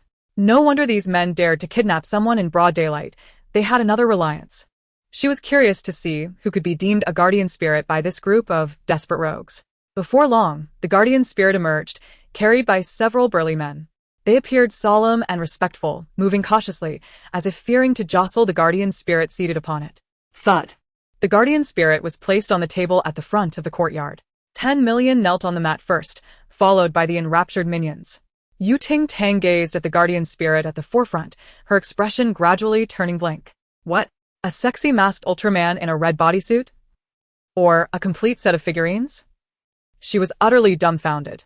10 million knelt there, fervently proclaiming, Guardian Spirit, you are the embodiment of justice. I will use my power to safeguard the peace and justice of the universe. I am Ultraman Mebius. Minion 1. I am Leo Ultraman. Minion 2. I am Gaia Ultraman. Minion 3. I am Dinah Ultraman. In this solemn pledge, they declared, for world peace, I will commit murder and arson, embracing all evil without remorse. Their synchronized vows echoed above the courtyard. I am utterly speechless. In such a dire situation, are these fugitives here to entertain? ISNT Ting Tang capable of flying with her sword? Why, ISNT she running? Is she frozen in place? Do bullets fly faster than blades? These are fugitives armed with guns. How can one escape? There are no mistakes in my life, only blunders online. Suddenly, a burst of laughter caught the attention of the fugitives. 10 million immediately aimed the gun at her. Dare to disrespect the guardian spirit? I'll send you to hell right now. Actually, I can communicate with spirits. Ting Tang lowered her voice. I just heard the guardian spirit's voice. Stop with the nonsense. 10 million disdainfully flicked away his cigarette butt. If you truly have that ability, come on, tell me each Ultraman's name. If you get even one wrong. He aimed his gun at Ting Tang as a threat. Ting Tang tilted her chin. That's easy. They just told me their names. After saying that, she confidently recited each Ultraman figurine's name from top to bottom, left to right. The minion's eyes sparkled with enthusiasm. Master. Can you tell me what Diggus said? Ting Tang feigned profundity. He said, let there be light in the world. Boss, this is the real master. The minions erupted into joyous excitement. Master, what else did our guardian spirit say? 10 million relaxed his guard, rubbing his hands together. Ting Tang gazed at the ground. They said you could find the answers you seek down there. Upon hearing this, everyone bent over to examine the floor. Bound and seated on the ground, Ting Tang's field of vision suddenly broadened, revealing the scene on the opposite courtyard wall. When Han's long left leg crossed over the wall, his right hand holding a gun aimed at the courtyard, while the other supported him for balance.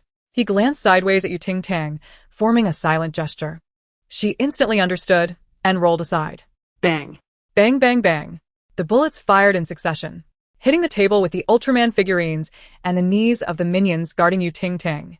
Upon hearing the gunfire, the fugitives looked around in suspicion, suddenly engulfed in a thick fog. Where did this fog come from in broad daylight?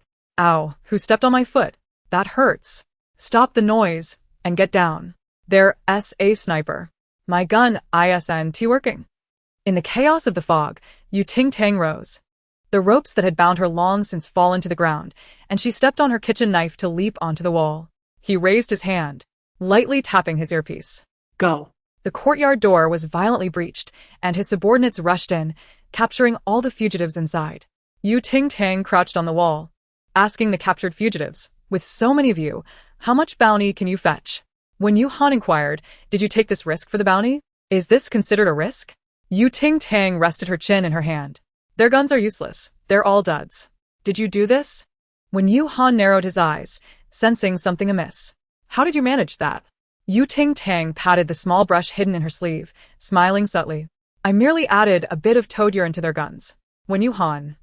"Blackie, take the mic. Didn't you want to see her flying with a sword? Did you see it clearly? Do you want to take your eyes out to stick them to the screen for a better view?" Huang. Do you know what Confucius said to his 3001 disciples? He doesn't take students. The production team hurriedly attached a believe in science notice. No one paid it any mind. Ting Tang squatted down, leisurely stretching her body, momentarily forgetting she was perched on the wall. As her hand reached out, her body uncontrollably toppled backward. When Han was conversing with his subordinates, when he heard the sound of tiles shifting, he turned just in time to see Ting Tang falling from the wall. Smack. He accurately grasped her wrist, his hands perfectly positioned beneath her feet. "Your Majesty seems to have quite a taste for leisure, playing with a bungee jump?" A teasing voice chimed in. Yan Lansheng slightly tilted his head, his fox-like eyes glimmering with mirth. After speaking, his gaze drifted past Ting Tang to the man on the wall. When Han met his gaze, his brow slightly furrowing. "I say, could you two release your hold?" Ting Tang dangled in midair, casually unwrapping candy with one hand and nibbling it. "This height won't kill me." Yan Lansheng's expression was innocent. "You won't die, but what if you sprain your ankle?" "Sir, please let go. I'll catch her." When Han remained unmoved, his gaze chilling slightly. "You could also step aside and let her come down on her own. Your suggestion is quite commendable. But why go through the unnecessary trouble?" Yan Lansheng's tone was languid. "The ground is slippery here. What if I accidentally fall and injure His Majesty?" "That would be quite unfortunate." When Han asked, "So you are her internal supervisor?" Yan Lansheng replied, "It seems unnecessary for me to explain my relationship with her to you." Ting Tang looked up at this one, and then down at that one, suddenly feeling alert. Were these two planning to take advantage of the situation to rob her of the 1 million reward she had just obtained? Chapter 72. Red beans grow in the southern country. Mixed blood produces male models. Looking bewildered, why is the tension between the beautiful Yan and the handsome officer so palpable? Is there anyone who can manage Yu Huang? She seems to be squatting in Yan's palm like she's on a toilet. How unfair. Even if Yan is a toilet, it's a royal toilet. Ting Tang suddenly realized something and pulled an item from her pocket. Click. Yan Lansheng and Wen Yuhan found their hands handcuffed together. Ting Tang leaped to the ground and said to them, "You might not believe it, but I originally intended to jump off a building. Instead, I ended up in prison and became a guard. This is proof." Yan Lansheng. Wen Yuhan. "Where did you get those handcuffs?" When Yuhan landed steadily and felt his outer coat pocket, the handcuffs that had been there were mysteriously gone. When did she manage to take them? Yan Lansheng rubbed the red mark on her wrist and chuckled lightly. "Your Majesty truly possesses the flair of a great thief." "Basic skills, do not underestimate," Ting Tang said, spreading her hands toward Wen Yuhan. "So, when will my 1 million be given to me?" Wen Yuhan cast a cool glance at her, saying it would take time for the prison procedures to be completed. "Are you in a hurry for money?" She had just been squatting by the roadside begging. Without even a bowl, what could she possibly collect? If she didn't earn money today, she would have to subsist on the bitter winds of the Northwest. Ting Tang looked quite forlorn. The $23.80 in her pocket were far from sufficient. 2 stacks of money were simultaneously presented to her. "Here, take it." Yan Lansheng and Wen Yuhan exchanged glances once more. One narrowed their fox-like eyes slightly, while the other hid their emotions behind dark sunglasses. Although it was their first meeting, they inexplicably found each other irritating. "Yesterday, I spent the money that His Majesty earned on dinner. Today, it's His Majesty's turn to spend the money I earned. Yan Lanqing shifted her gaze, addressing Yu Ting Tang. When Yuhan's tone was indifferent. The reward application 1T be processed so quickly, this portion is considered an advance. If you don't need it. Then before he could finish, both stacks of money were in Yu Ting Tang's hands. Her expression was one of ecstasy. Can you smell that? It's the fragrance of the world's most popular perfume, money. I plan to have it sprayed all over my coffin when I pass. Just thinking about it gives me a thrill. When Yuhan replied, if you place 1 million in your coffin, you 1T need perfume. The two spoke almost in unison. Boss, all the wanted criminals have been confirmed and are being escorted to the vehicle, a subordinate of When Yuhan hurriedly whispered in his ear. When Yuhan slightly nodded, understood. Bring the car over. Yes. He departed, giving a nod to Yu Ting Tang and walking away with firm, steady steps. If it weren't for Yu Xiaoqing's face, he wouldn't have wasted so much time here. Yu Ting Tang remained excitedly counting the bills, while Yan Lanqing stood a respectful step behind her, exuding a guardian's aura. When Yuhan removed his sunglasses, casting a final, emotionless glance before getting into the car and leaving. Wow, that face exudes a stunning mixed blood vibe. Oh my. Red beans grow in the southern country. Mixed blood produces male models. What of being a male model? Where are his manners, his sense of shame, and his address? I must do this in grand style. Once he left, Yu Ting Tang confidently accompanied Yan Lanqing. Upon arriving at the restaurant, He Lin and Yan Shu were also present, seated by the window, conveniently neighboring them. During the fire, Sang Qingqing had pushed Yan Shu, creating an excellent opportunity for her to bond with He Lin. It was inevitable that their feelings would deepen. The two were engaged in a rather profound conversation about love. As Yu Ting Tang listened while eating, she finished 3 bowls of rice. I feel this place is a bit overpriced. We only have $200 now. Next time, we should choose a restaurant with better value. He Lin suggested tactfully. Yan Shu nodded. I didn't think it through. Considering you haven't eaten much yesterday and today. Although this restaurant is expensive, the taste is quite good. You truly are the most attentive girl I've ever met, He Lin said gently. It would be even better if we could be a bit more environmentally friendly. What do you mean? Am I not environmentally friendly? Not that. But I've noticed that every time you wash your hands, you take a lot of paper towels to dry them. That's quite wasteful. Yan Shu appeared somewhat surprised. You're so observant, even noticing this. Are you an environmentalist? He Lin smiled and nodded. Yes, I have considerable insight in this area. Water, just like paper towels, is a precious resource. I've also noticed that you take an hour or more to shower. And you never turn off the faucet when washing your face or rinsing your mouth. You also always pick the most expensive fruits. Throw away cosmetics before they're used up, and your bags are made of crocodile skin. Have you heard the saying, no trade, no harm? Normally, she wouldn't have thought much of it, but being pointed out by him, Yan Shu showed signs of embarrassment. I lack awareness in this regard. That's all right. It's never too late to start changing from now on. But my hobbies include buying bags and skincare products. Not buying these makes me feel, He Lin suggested. You could save your money. After all, you're not young anymore. Marriage and children will entail considerable expenses. If you don't think of yourself, you must think of your family. Yan Shu's expression gradually became blank. Yu Ting Tang perked up her ears to eavesdrop, thinking this meant that women work tirelessly to earn money, only for it all to end up going to their children, husbands, or families, leaving them with nothing. Yan Lanqing nodded in agreement, adding that not only that, but she couldn't buy bags or cosmetics, and if she lost her job, she'd have to ask her husband for money. He Lin continued to speak passionately. You can skip the milk tea, refrain from buying luxury brands, and avoid wearing jewelry. These items are nothing but a waste of money. But if you save all that money, a voice drifted in, why not just spend $20 a month on sleeping pills? Just take them when you wake up. Wouldn't that save more money? He Lin's expression turned slightly grim, struggling to maintain his refined demeanor.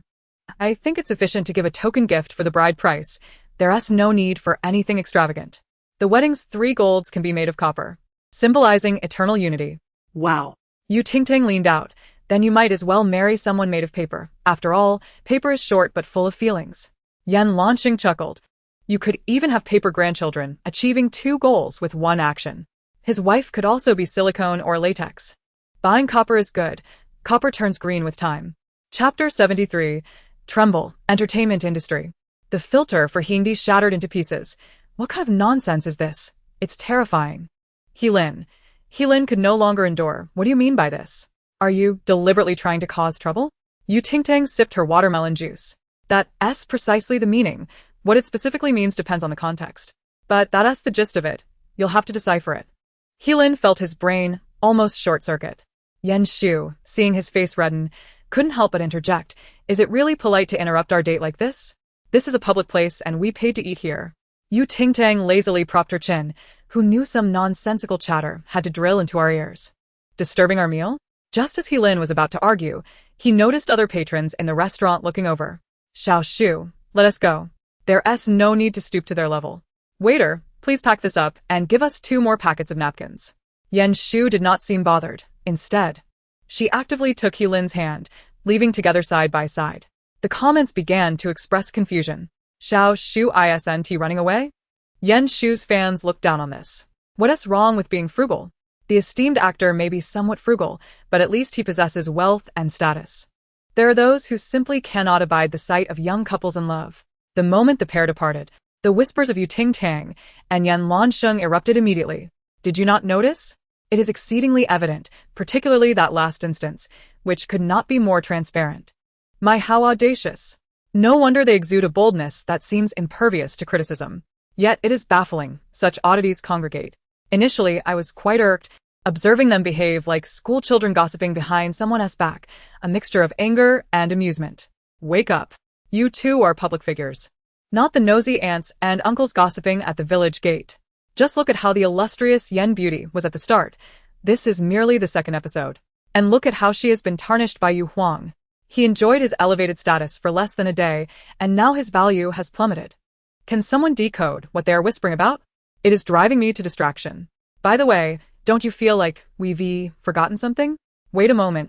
Qizhou, we are missing someone. Sang Qing scanned the room, and her gaze landed on Ting Tang, who was sipping strawberry milk. Teacher Yu. You went out with Teacher Qi. Where is he? Ting Tang replied nonchalantly, perhaps he is still outside. Sang Qing's smile faltered. Wondering if Teacher Yu was being overly harsh towards both her and Teacher Qi, which was a bit alarming. You just realized. Ting Tang exclaimed, if my life were a film, Yu and Qi Wang would be those incessantly recurring ads taking up the big screen. Infuriating. From the broadcast, Qizhou interjected, such advertisements can easily be skipped. Now, let us proceed with the game rules. Sang Qing, Qizhou, this round of the game is titled Tremble, Inner Entertainment. It includes but is not limited to underground romances, illegitimate children, and academic fraud, secrets that may very well trigger explosive trending topics. Upon hearing this, the small room erupted. Yet, no one dared to voice their objections. The reason was simple. To protest at this moment would only betray their own guilt in committing one of those very acts. So, how exactly shall we play this game? Yen Shu inquired rapidly. Qizhou explained, the gameplay is straightforward. Everyone must venture into the maze and find their magic box within the allotted time. Those who locate their magic box may keep their secret, while those who fail will have their secrets publicly unveiled. Suddenly, Qizhou's tone turned harsh. So please, in this thrilling feast of heart palpitations, strive to seek a glimmer of survival. After hearing this, the expressions of some guests turned grim. I have never wished so fervently for all the guests to fail at this game. I just want to know what Yu Huang's biggest secret is. Wait. How do we ascertain that what is written on the cards is indeed genuine private information? What if it's all just a ruse? No. My Wang's eye is still hanging on the wall, and hasn't he come down? Can someone please go rescue him? After Qi Wang, who had been left to roast under the sun for quite some time, was finally rescued, the other guests arrived at the maze chamber. However, all the participants had donned identical white combat outfits, sporting masks resembling gourd dolls, identifiable only by the color of their gourds. Once inside the maze, they were prohibited from revealing their identities. Otherwise, they would be disqualified, and their secrets would be instantly exposed. This undoubtedly heightened the difficulty of both the treasure hunt and the challenges ahead. From the broadcast, Qizhou announced, there are 4 entrances here, each corresponding to a different level of challenge, which you may select at random. Additionally, one among you is a spy with a mission to collect all magic boxes. Should they succeed, all secrets will be divulged to the public. Thus, I wish you all an enjoyable game. Unpleasant sentiments brewed among some guests. How can anyone enjoy themselves when a sword hangs precariously above their heads? Complaints aside, the guests quickly sprang into action. Ting Tang, hands tucked into her pockets, was the first to step through entrance 1, her face beneath the mask alight with excitement. Upon her departure, The one wearing the red gourd mask pulled out a lollipop, lamenting that even that small joy had been snatched away. With that, they entered entrance 2. The blue and green gourds exchanged thoughtful glances and followed suit. Ting Tang found herself in a chamber filled with pools of lava. With only a few scattered footholds in the center, each spaced far apart. Should one fall, they would undoubtedly become ensnared. Why must the first challenge be so treacherous? The man in the purple gourd mask approached her and initiated a conversation. Do you have a strategy for overcoming this challenge? Ting Tang turned to him and replied. A fun fact, humans can actually drink lava. The purple gourd was astonished. Really? But only once in a lifetime. Chapter 74. He was covered in wounds, while her skirt was slightly soiled. Could that yellow gourd be Huang? The moment he speaks, that distinct madness emerges. It could also be the red gourd. Yu Huang is never without a lollipop, and without one, he becomes irritable. It's hard to say. Perhaps she is deliberately acting normal to conceal her identity. However, Ting Tang had no intention of hiding.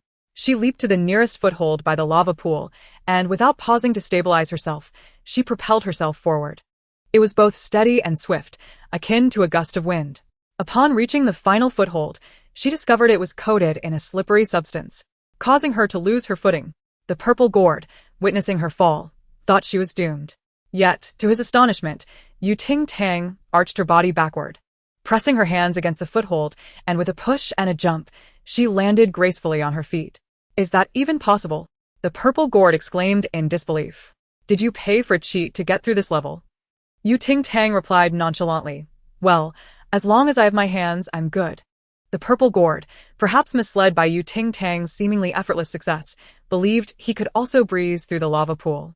Without a moment's hesitation, he dashed forward. Plop! In an instant, he plunged into the lava pool, his body enveloped in a red, sticky substance, as if being deep-fried in hot oil. Ting Tang, now slightly famished, searched the shore but found no magic box and decided to move on to the next challenge. Hey, give me a hand. The purple gourd struggled in the sticky mess. I'll give you 100,000, no, 50,000. If you can help me through this level, I'll give you 50,000. If I back out, I swear I'll have no children in the future. The live stream has plenty of witnesses. The purple gourd was desperate. This yellow gourd obviously had some skills. If he could pay her to assist him, it would certainly be more efficient than attempting it alone. He still needed to locate his Pandora magic box, and couldn't he afford to waste time on trivial matters? Ting Tang, sensing who he was, feigned contemplation for a few seconds before conceding, all right. However, pulling you up will incur an additional fee.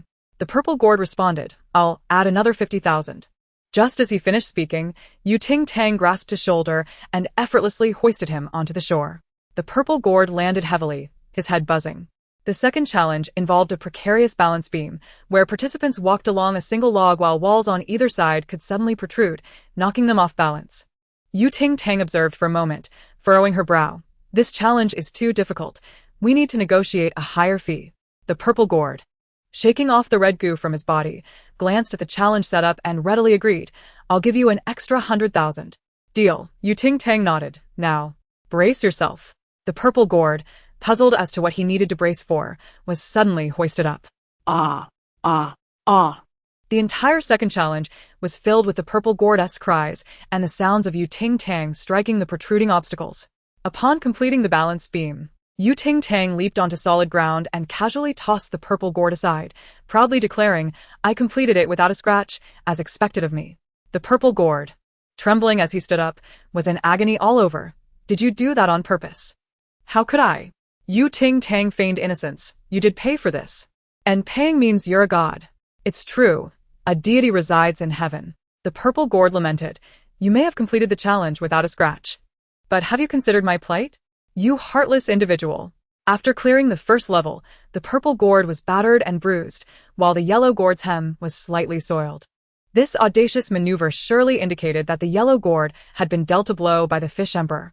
In the third level, within the stone-walled chamber, Ting Tang maneuvered the purple gourd like a beam, wedged between the two walls that contracted. As they progressed through the fourth and fifth levels, by the time they completed the challenge, the purple gourd had met its demise. Although Ting Tang failed to locate the magical box across all levels, he did unearth some relevant clue notes.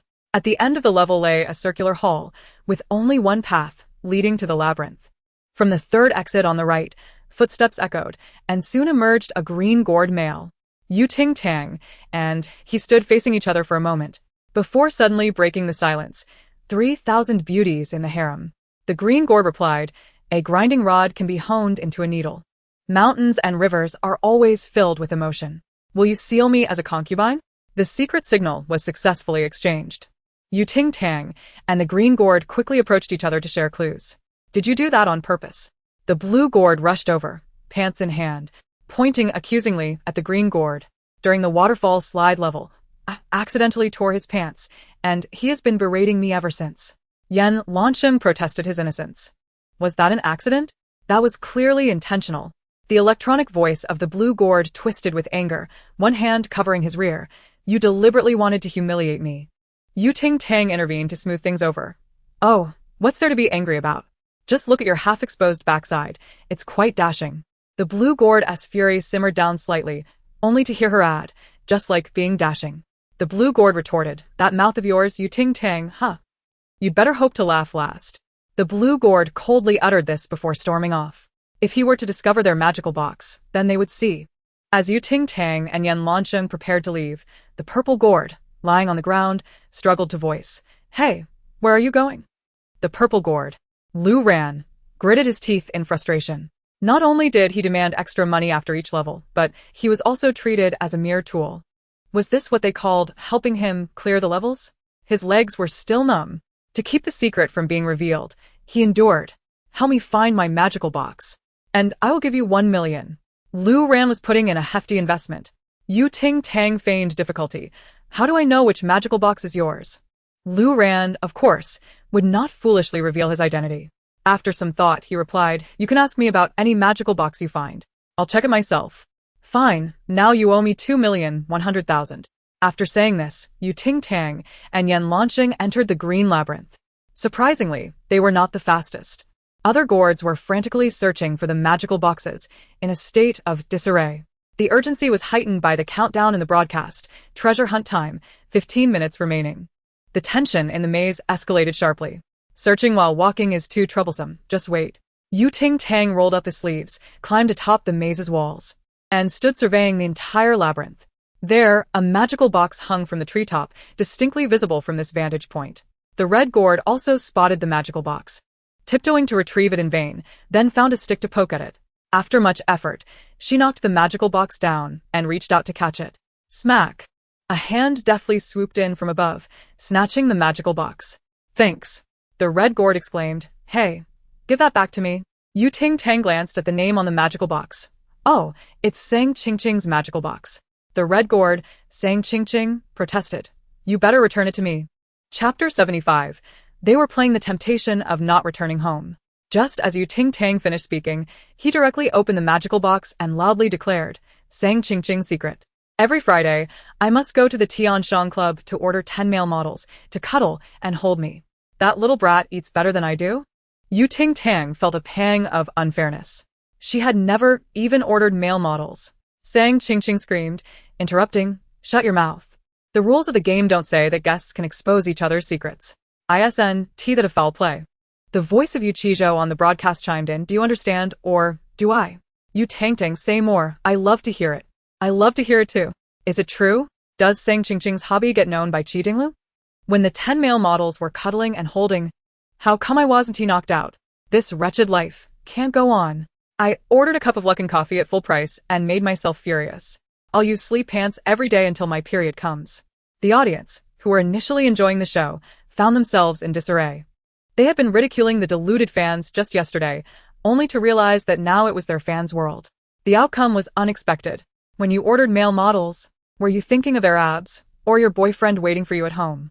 Sang Qingqing did not have time to settle accounts with Ting Tang, softening her tone to explain, no, that is false. How could I do such a thing? Please believe me. Ting Tang held the card. Oh, you still go to Tianshang Club, with a monthly recharge starting at 1 million? Quite generous, but spending money on men will bring you misfortune for a lifetime. Qi Wang interjected. What? Sang Qingqing exclaimed. What? A couple's battle was on the verge of erupting. After stirring up trouble, Ting Tang walked along the top of the wall. The cost of hiring male models was unexpectedly high. She needed to work hard to earn money. After finally calming Qi Wang down, Sang Qingqing felt a mix of anger and annoyance. Why was Ting Tang always opposing her? Was she being petty? System. Can I change the words now? Why is it that now it is? Sang Qingqing, who was initially unconcerned, suddenly felt a surge of panic, sensing that things were spiraling out of her control. Qi Wang also noticed this and said to the system, "Use the erasing potion to wipe out all the inscriptions on the card in my magical box." If Sang Qingqing's secret were true, then his own secret could very likely be exposed. He could not allow that. The system replied, "Host, you must first touch the magical box with your hand before I can operate." Qi Wang furrowed his brow, about to say I understand, when he was interrupted by a voice. "I found 3 magical boxes." What? 3? Others, who were still searching diligently, all turned to look in that direction. Yan Lanqing approached, cradling a pile of magical boxes, and informed Ting Tang, "Here are Qi Wang's, Helin's, and Ning Jiran's. This one belongs to Sang Qingqing and Yan Shu." Ting Tang tossed the magical box she had just found to him. Now only her, Yan Lanqing, and Lu Rant's magical boxes were missing. Others gazed at the magical boxes in their hands, their hearts racing. Had it not been for the cameras, they would have rushed to snatch them. In the next moment, Ting Tang sat down and set up a stall. Look here. Pass by, don't miss out. Celebrity gossip magical boxes starting at a 10% discount. The green gourd, Yan Shu, stepped forward to inquire, "How much?" "1 magical box. 500,000. Why don't you go rob it?" Ting Tang feigned surprise. "What kind of talk is that? Am I not robbing it right now?" Yan Shu nearly suffered a heart attack. "You've taken the paparazzi's job. What should the paparazzi do?" "Green gourd. I'll take this to the United Nations. I'll file a complaint with the United Nations." Others, "Divine gold, doesn't he look right? But Sister US divine gold seems to attract hatred every day. I'm so afraid she'll get beaten up. I'll offer 1 million for Qi Wang and Helin's magical boxes. The debt will be on them." "I've found Yan Lanqing's magical box. The orange gourd," Ning Jiran panted as she rushed over. "Can I use this to trade with you?" Ting Tang remained nonchalant, hands in her pockets. "No problem. Which one do you want to trade for?" Ning Jiran pointed at Helin's magical box. "This one. Are you sure?" Ting Tang was quite curious. Was this exchange worth it? "I'm sure." Ning Jiran replied firmly, "I want this one." With the exchange made, Ting Tang took Yan Lanqing's magical box and quickly opened it to take a glance. She acted so swiftly that Yan Lanqing had no time to react. Inside it read, "What about me?" "I didn't see it clearly, just trying to scare you," Ting Tang replied innocently. Yan Lanqing was left speechless.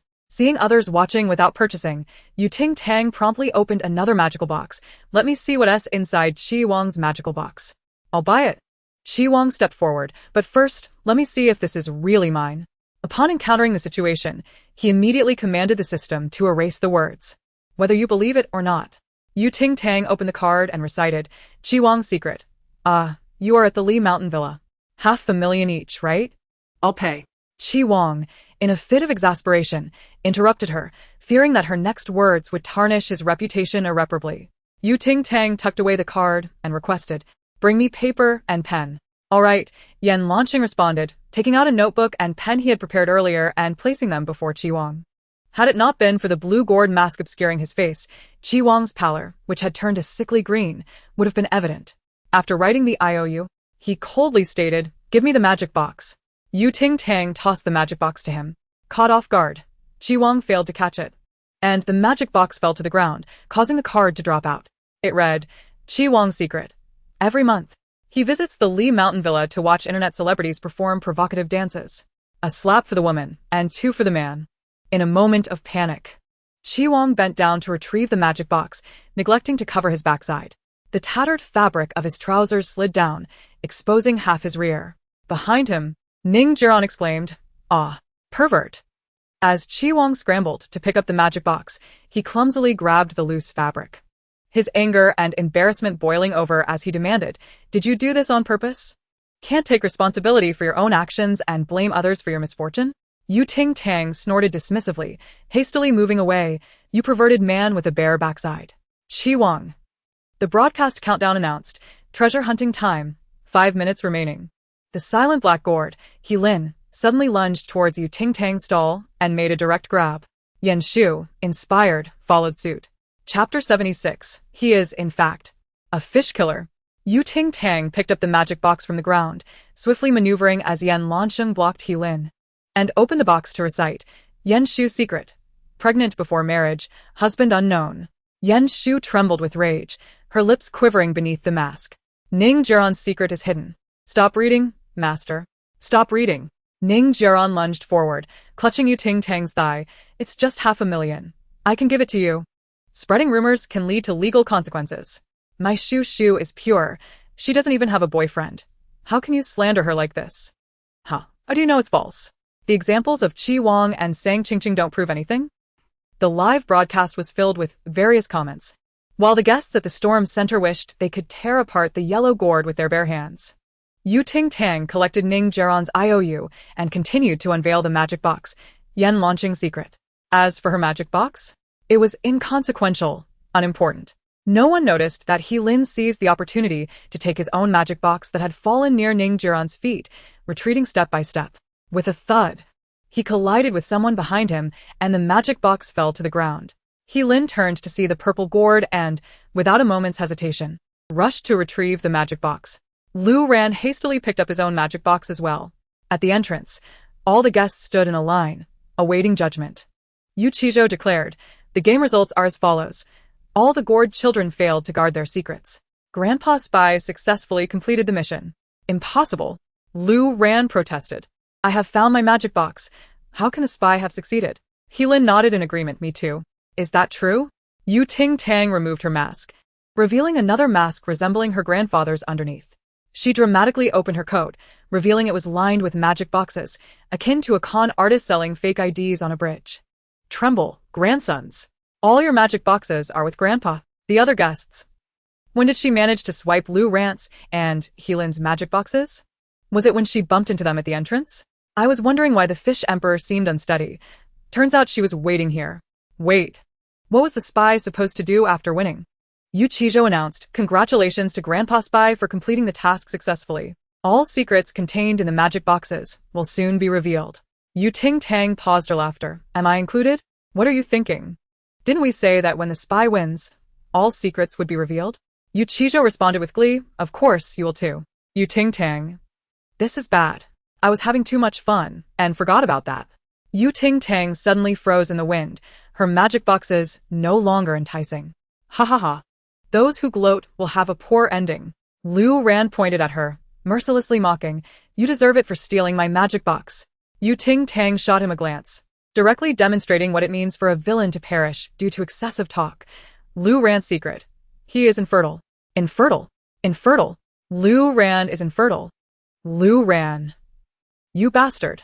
His blood boiled, and he angrily shouted, who leaked that? Which hospital? His words only solidified the credibility of the secret. Other guests removed their gourd masks. Witnessing Lu Ran's flustered and embarrassed face, they felt a peculiar sense of psychological balance. Perhaps this is what they call not fearing scarcity but fearing inequality. If we are all to perish, let us perish together. Ting Tang was about to continue when Lin quickly approached her from behind, whispering a threat, Teacher Yu. I presume you don't want to be ostracized in this industry, do you? You should know what to say and what not to say. Had he offered her 50,000, perhaps Ting Tang would have let him off the hook. However, Lin's secret. He is a pedophile. His mistress bore him a 4-year-old son, and he doesn't even spare his own child. Lin's mind went blank. Everything around him seemed to retreat, leaving only one thought. How much does the production team know? What the hell? My brain might just shrink. This ISNTA joke, right? He is renowned in the industry for his integrity and self-discipline. How could he commit such a morally corrupt act? I refuse to believe that Ge is that kind of person. Lin's studio. Get the legal department on it. What will the legal department do? There are plenty of officials lurking in the live broadcast, ready to catch performance issues. Let me help you tag a serious one, Ping and Yaoguang City. Indeed, there were officials lurking in the live broadcast. The previous guests could only say their private morals were lacking and did not meet legal standards. Lin's case, however, was highly criminal. Originally intending to use Lin as a stepping stone, Yan Shu quietly retreated a few steps upon hearing Ting Tang's words. She could endure Lin's stinginess because she had her own ulterior motives. However, she could not tolerate pedophilia. Ting Tang was about to continue reading Yan Lansheng's secret card when a loud thud echoed. Teacher, he fainted. The scene erupted into chaos. Ting Tang returned Yan Lanqing's magic box to him, only for him to push it back. I'll trade this for Teacher Yu's magic box. Would Teacher Yu like to exchange? After saying this, he presented a lollipop. After an hour without sweets, Ting Tang accepted it, unwrapped it, and popped it into her mouth, amiably stating, "Here you go, it's just a useless item." Yan Lanqing's fox-like eyes narrowed with a sly smile as he carefully took her magic box. "Can I take a look?" "Sure, what's the harm?" Ting Tang replied, opening his magic box. Yan Lanqing cautiously extracted the card and unfolded it. Ting Tang's secret. One day, she will reside in a mental institution. Yan Lanqing's secret. He is a fish killer, having slaughtered many fish, believing he is unworthy of the person he secretly loves. Ting Tang. Did you spend 10 years at the Run FA killing fish until your heart has grown as cold as your knife? Is this what you call a secret? Yan Lanqing felt slightly embarrassed. It's merely a linguistic embellishment. Then why is your secret this? Ting Tang's tone turned serious. You might not believe it, but I have always felt that the world outside the mental hospital is a purgatory, while inside the mental hospital is the true sanctuary. Chapter 77. The more you experience collapse, the more you will adapt. Well said. Discharge.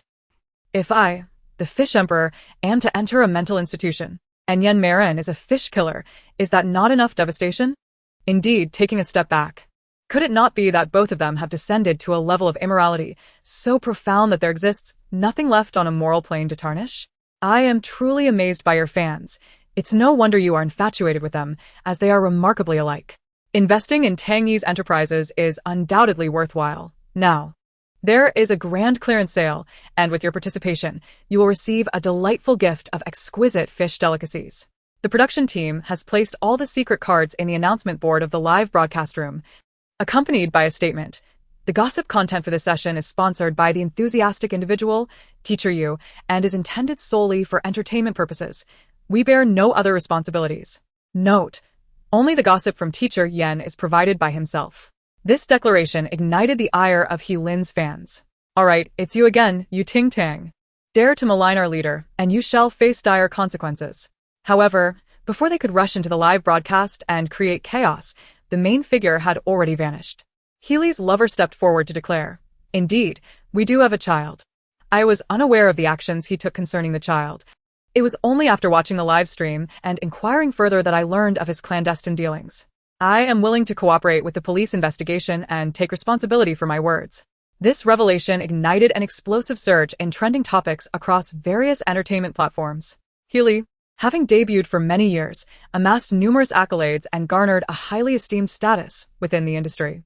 It could be said that aside from his stinginess, he had few faults, which is why his fans placed such unwavering trust in him. Yet, it was unexpected that one capable of winning the title of Best Actor could deceive everyone with his craft. After extensive investigations, the police ultimately uncovered concrete evidence from recordings on the nanny's phone. Early the next morning, the police on the island took He Li from the hospital in handcuffs. As he was being led to the police vehicle, he struggled, exclaiming, "I spend so much on her every year. How could she treat me this way? I seek to engage a lawyer to pursue legal action against her. She must face the consequences." Even the police are intrigued. "How much have you spent on her each year? Hundreds of thousands? Millions? A staggering 50,000. 5,000 is simply 5,000. It's not half a myriad. Onward.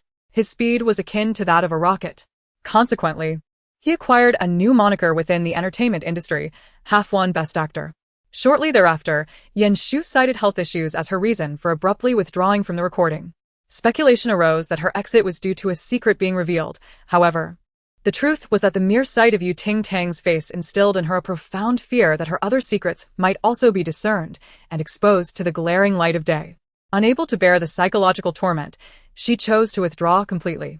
In reality, Ting Tang was not concerned with her at all. Her sole preoccupation was the persistent inability to unveil the hidden edition of the blind box toys she had purchased. The Squirtle, previously employed for extinguishing flames, was extracted from a blind box. Frantically purchased for $99, the craftsmanship from the small workshop is notoriously robust, capable of spraying water for half an hour with a single draw. On this side of the table, Ting Tang was unboxing the blind box, while Ning Jiaren sat opposite, weeping into a tissue. During my university days, I was particularly fond of He Lin's performance in the underworld. even dreaming of becoming the woman of a powerful figure in the future. For him, I deliberately postponed my job to participate in this dating show, yearning for a chance to engage with him up close. Teacher Yu, please tell me, how could my long-admired idol silently deteriorate? Her sobs were barely audible over the sound of Ting Tang unwrapping the package. She set aside a milk dragon lighter and casually remarked, Ning Jiaren, stop crying. Just support a few more, don't be afraid of collapse. Ting Tang, no, once you experience more collapses, you will become accustomed to it. Ning Jiaren immediately began to cry, even louder. Who is ultimately taking the hidden funds? Why am I unable to dismantle even a single one? After Fish listened to Tang dismantle all the blind boxes, she was so infuriated that smoke seemed to emanate from her head. How on earth do you play with these toys? Sobbed as she reached for the milk dragon. What purpose does this serve? As Ting Tang tugged at the dragon's tongue, a plume of flames erupted from the top of its head, resembling a flickering candle. She then tapped the weeping dragon's head, and 2 streams of mucus gushed from its nose, akin to hand sanitizer. Next, she pressed a dragon, striking a pose with its hands on its hips, which released bubbles from its rear, reminiscent of a bubble machine. Ning Jiaren sniffled. If the standard version was this peculiar, what could the hidden version possibly entail? Ing wore a countenance of deep sorrow, said to be in a state of agitation, reminiscent of a figure frantically rubbing a towel between their legs, as if sparks were about to fly. Where might one procure such a towel? You cannot purchase it, so refrain from inquiring further. She possesses ample wealth. I must have it immediately. Who could possibly resist the fiery form of the little dragon? I desire it as well. In the previous issue, we discussed finger rings, and in this issue, we delve into the peculiar blind boxes. Fish Emperor, might you be secretly engaging in wholesale activities at the Yiwu small commodity market? Due to the unfortunate loss of 2 new guests, the chief director found himself in distress, opening his phone's map to locate the nearest temple, intending to pay a visit. Originally, he had envisioned creating a romantic variety show with permanent guests. Yet, who could have anticipated that among the invited regulars, only Ting Tang and Yan Lansheng remained, while Qi Wang and Sang Qingqing barely made it to the 2nd episode. Is it a sign of the times that guests are as fleeting as flowing black water, merely passing through without pausing? The chief director's eyes sparkled with inspiration as he immediately thought of whom to invite.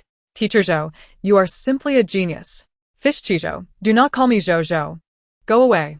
Can he also call me Fish Zhou Zhou? At noon, guests arrived at the heartfelt cottage. Upon entering, they were hand in hand, their ears nearly touching, exuding an air of passionate affection that left onlookers envious. The broadcast announced, these 2 are visiting our cottage, the exemplary couple within the community. The renowned young singer Su Yanxi and the celebrated composer Tong Xiu. Greetings, everyone. It is a pleasure to meet you all for the first time, and I come bearing gifts. Tong Xiu approached with a bag of presents, distributing them one by one, intentionally skipping over Ting Tang, moving directly to the next individual. Wasn't this couple previously known for openly ridiculing Fish Emperor, claiming that she could not bear to see others in blissful harmony, and that her jealousy compelled her to disrupt the happiness of others? Without understanding the context, one should refrain from hastily passing judgments and casting aspersions, the elements of which need no elaboration from me. Our Xiaoyu embodies genuine emotions, never compromising herself by associating with those she disdains. This is precisely why she is so endearing to many. We kindly ask for your understanding. The group, long tormented by Ting Tang, silently mocked Qi Wang as they witnessed her misfortune. Chapter 78. And you, indulge when you can. Tong Xiu presented her bag before Yan Lansheng, who, with arms crossed and uninterested fox-like eyes drooping, languidly remarked, Teacher Yu, don't you think the noodles we had for lunch were rather salty? Would you care for something sweet to alleviate the heaviness? As Yuding was adjusting the television channel, she pondered for a moment and replied, No. Isn't that your usual standard? I feel as though I have faltered somewhat. Yan Lansheng's expression bore a hint of chagrin.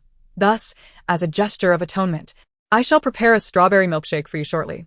Very well, little swallow, your efforts are appreciated. Serving His Majesty is no burden at all. Tong Xiu, with her hand still suspended in midair, wore a smile that seemed to freeze. Teacher Yan, this is a gift I have prepared for you. Yan Lansheng appeared to have not heard her. Su Yanxi slowly furrowed her brow. Teacher Yan, Xiu has kindly brought you a gift. Wouldn't it be rather impolite to disregard her? Oh, Yan Lan's voice was languid and casual, with a slight rise at the end, revealing that you are aware that deliberately ignoring others is indeed a rather impolite act. I had thought you were either foolish or blind to be so oblivious. His tone, laced with both sarcasm and bitterness, left Su Yanxi and Tong Xiu feeling somewhat uncomfortable. Tong Xiu, with a forced smile that failed to reach her eyes, glanced at Yu Ting Tang and said, I apologize for forgetting that teacher Yu is also present. I neglected to prepare your gift.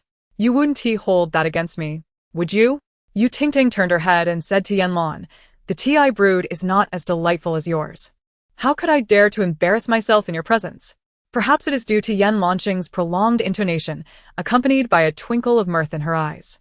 I am the king of green tea, adept at remedying all forms of discontent. However, Tong Xiu's smile has completely vanished. I humbly pay my respects to the king of green tea.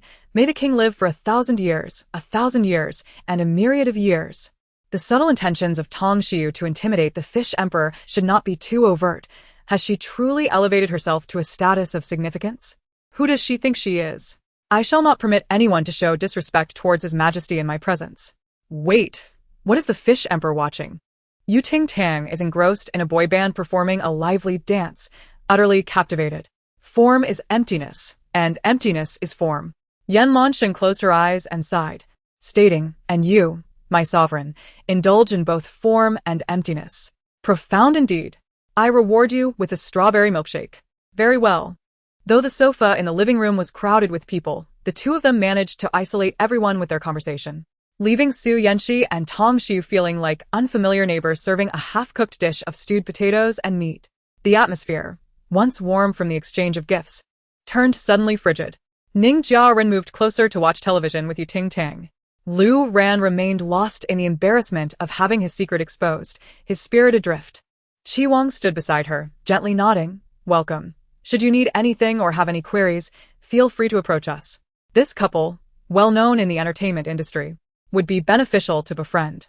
The task of absorbing He Lin and Yan Shu's negative emotions had failed, thus, he must now muster his spirits. Su Yanxi and Tong Xiu's expressions brightened considerably as they sat down to converse with them. In front of the monitor, Yu Qizhou clutched the remaining few strands of hair on the director's head, questioning, are you deliberately targeting my Yu Ting Tang? How could you choose her haters to go up? It's unjust, Director Yu. The director pleaded repeatedly, I only knew they were a model couple in the industry. I had no idea they held any grievances against your sister. It was all a ruse to create discord. Yu Qizhou, not one to be easily fooled, let out a cold laugh and plucked out those few strands of hair. Ah! The director, like a frightened cat, cradled his head. In his past life, he must have committed heinous acts, for in this life, he finds himself inviting these two siblings as guests and consultants. His hair. By afternoon, Yu Qizhou announced a task for regrouping via the broadcast. The rules were simple. Female guests were to use their imagination to prepare a surprise gift for their favored male guest. Whichever male selected a gift would signify a successful pairing for the subsequent tasks. The time is now yours. In Sang Qingqing's room, she wore a sweet yet troubled expression. The seaside sun was bright, and the UV rays were intense. Awang had been left under the scorching sun yesterday for too long. So, she decided to gift him a sun hat. But would he like it? So sweet. Qingqing is so thoughtful and considerate, always thinking of others. Awang will definitely spot your gift among the many. Go ahead and give it boldly. I wonder if she is this considerate and thoughtful when touching male models' abs at the club? A fun fact, when you touch abs, you're just 2 centimeters away from their poop. Sister, you're making my eyes go dark. Meanwhile, the live stream took a completely different turn from the sweet couple scenes Sang Qingqing had envisioned. Ning Jiaoren simply wrapped a scented candle and called it a day, even reusing one. In Tong Xiu's room, she was crafting flower stickers, using blossoms freshly picked from the yard, gluing them onto cardstock before cutting them out. The front featured a print of 2 little figures holding hands, while the back displayed blooming flowers. The barrage of comments praised her handiwork, declaring Su Yanxi fortunate. Over at Yu Ting Tang's side, the live chat filled with question marks, expressing confusion. Why can't I see the footage? Can you see it? Fish Emperor. You lack decorum. Why cover the camera? We are the audience. What else not to show us? Aren't we part of this? I can't believe my fish baby is so serious about creating a surprise gift for Yen Marin. Who will dare say your love is dead now? But just 2 seconds after this comment, a small snoring sound filled the dark live stream. Yu Ting Tang had seemingly fallen asleep. The barrage commented, whether love is dead is unclear, but Yu Ting Tang has clearly fallen into a deep slumber. The male guests gathered in the yard. where 4 gift boxes tied with bows sat on the table, varying in size.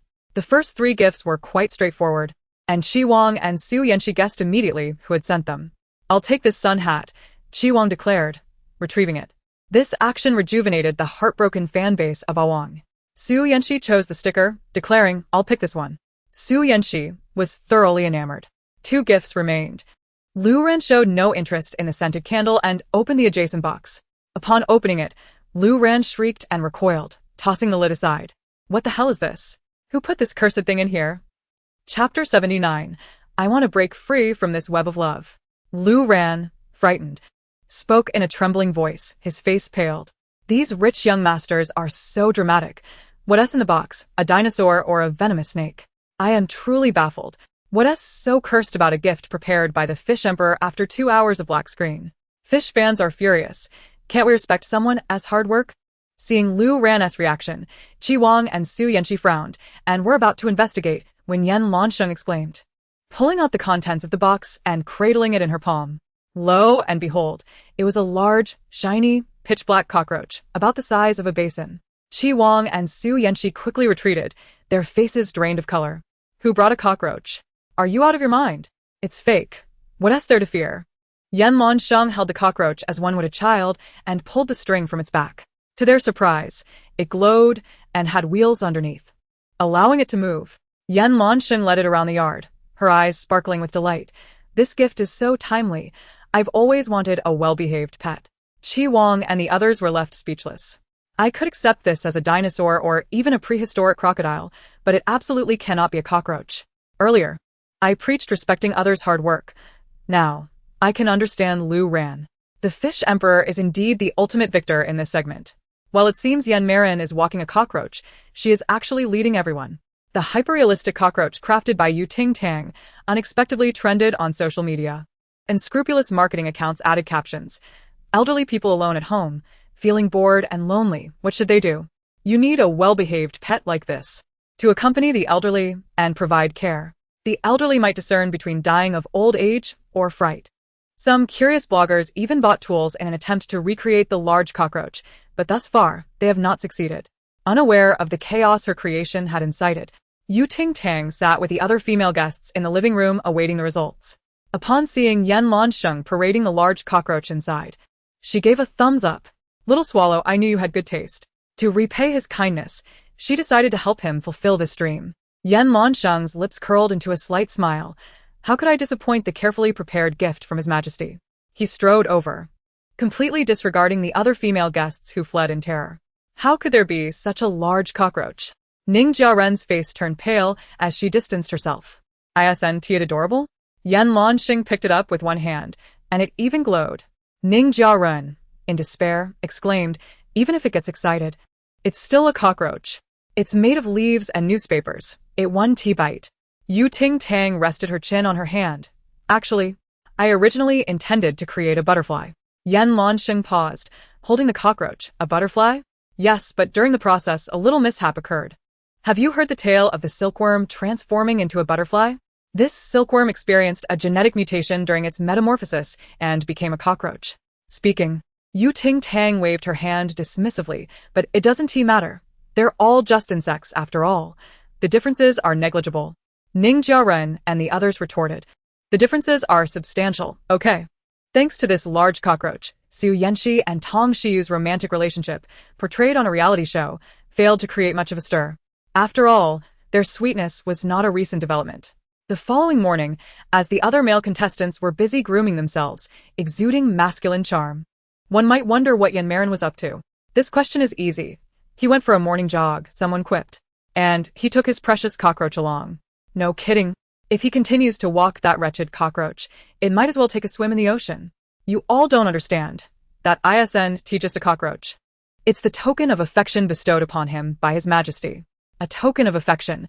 Who would have thought that such a scandal would emerge in the 21st century? Have you all seen the news from the island? A criminal carrying a suspicious virus has infiltrated here, and they have yet to apprehend him. The guests had also seen this news on television, but they paid it little mind, believing the criminal would be caught soon enough. Once everyone was ready, they headed to the venue for today's activities. On the broadcast, Yu Qizhou yawned. He had spent the entire night trying to replicate the large cockroach from a tutorial, to no avail, and was quite frustrated. Clearing his throat, he announced, "Welcome, everyone, to this round of the game. I want to break free from this love web. The rules are simple. All guests are placed in a locked room, drawing lots to determine who will be the tourist and who will be the captor. The captors must do their utmost to prevent the tourist from escaping, while the tourist must exert every effort to break free. Being caught means elimination." Ting Tang was the first to enter, and upon opening her slip of paper, she discovered she was the tourist. Well, this should make things more interesting, she thought, a tinge of disappointment crossing her face as she stepped into the pitch-black entrance. As all the guests prepared, the broadcast chimed, "There are 5 tourists this round, 3 playing as captors and 10 wild cards. The game begins now. Good luck to everyone." Upon hearing this, the tourists were bewildered. What was initially a balanced situation had abruptly transformed into a thrilling game of cat and mouse. Ting Tang paused momentarily when suddenly, someone wielding a chainsaw charged at her. She took off running, the chainsaw revving ominously behind her. Turning a corner, she braced herself against the wall, scrambling upwards. The pursuer, oblivious, ran past without looking up. Ting Tang leaped down and dashed in the opposite direction, seeking refuge in a room. Turning around, she locked eyes with a man dressed in red, his dark gaze piercing. Behind him stood a bridal sedan chair adorned with blood-red flowers, alongside lifelike mannequins holding red lanterns, creating an eerie ambience. Roar. The bride in red rasped at Ting Tang, the terror reaching a crescendo in the dark. Little did he know, upon seeing him, Ting Tang's eyes sparkled with excitement. 5 minutes later, the bride, stripped of her clothing and bound, cowered in a corner, a cloth gagging her mouth, whimpering softly. Meanwhile, Ting Tang, now donned in the bride's attire, sat comfortably within the sedan chair. Soon, even breaths emanated from within. "How can you sleep at your age?" the bride exclaimed. "I wondered why Emperor Yu didn't apprehend the chainsaw man. Turns out he found it too tiring to chase and preferred the comfort of the sedan chair." Chapter 80 Settling Down. Just now, Teacher Su almost got caught while trying to save Xiu. Thankfully, he discovered a hidden door nearby. Xiu is genuinely sweet, sharp-witted, and notably unpretentious. She's a pleasure to watch, unlike some people. Wow, pigs are even hitting the keyboard these days? Ting Tang, halfway through her slumber, heard footsteps approaching her sedan chair. She tousled her hair and burst out with a fierce shout. Roar. She mimicked the bride's raspy growl. Whoa. "My apologies." Lu ran, startled, turned to flee, entirely forgetting his own role. Ting Tang pursued him, roaring, while the bride in the corner lamented, "This is my job." After chasing Lu Ran for 2 laps, Ting Tang halted, realizing she couldn't actually catch him. If he remained in the game, her cover would be blown. Just then, a figure wielding a kitchen knife passed by, staring intently at her. "Ha ha ha, quack, quack, quack."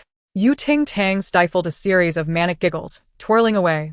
The knife wielder was astonished, thinking, "I rise each morning to practice acting, yet I cannot compete with these natural talents." Taking a few steps, the knife wielder suddenly realized something was amiss. How could the bride leave his chamber? "You imposter!" he shouted, but by then, Ting Tang had sprinted far away. She quickly shed the bridal gown in a room and concealed herself within a wardrobe. Before long, 2 individuals entered.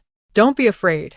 I will protect you from being caught," Wang said, gazing at Sang Qing with a look he claimed was affectionate enough for a dog, his tone gentle. It was as if all previous misunderstandings had vanished. Sang Qing bit her lip, blushing a Wang. "I'm so glad to have you, otherwise, I wouldn't know what to do. Is it just me, or do their exchanges seem so scripted? One is a male model, and the other is a flirt. It's hard to believe their feelings are genuine. It feels like they're performing for an audience. Stop being so bitter.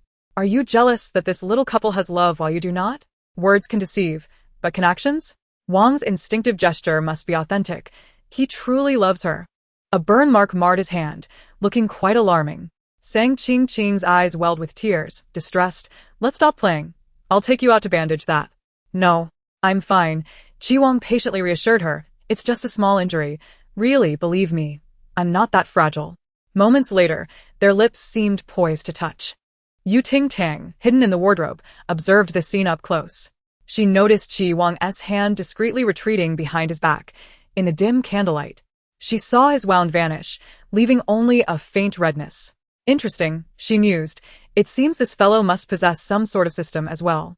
In this day and age, systems are available in bulk. Everyone seems to have one, why not me? It's only natural, considering I'm the malevolent supporting character. Just as Chi Wong and Sang Ching were about to share a kiss, the wardrobe door burst open with a loud thud, ejecting Ting Tang from her hiding place. She looked around, puzzled. Where did everyone go? Did they flee so quickly? Not the brightest, but quite agile. Seizing the opportunity before anyone returned, she hastily departed. Behind her, the wardrobe door trembled and closed, revealing Chi Wong and Sang Ching pressed closely together, blood trickling from their noses. Ting Tang swiftly found a key in a derelict elevator and soon discovered a map of the secret chamber on the ceiling. Just as she was about to find a safe spot to examine it, she was cornered by two familiar figures, the chainsaw man and the knife-wielding man. That's her. The one impersonating the bride. Hurry, capture her to report. As Ting Tang contemplated climbing the wall to escape, a hidden door swung open, pulling her inside. The door slammed shut, effectively barring the two pursuers outside. Bang, bang, bang. They relentlessly kicked the door, undeterred. Your Majesty, 1 second apart feels like an eternity. A familiar, melodious voice resonated from the front.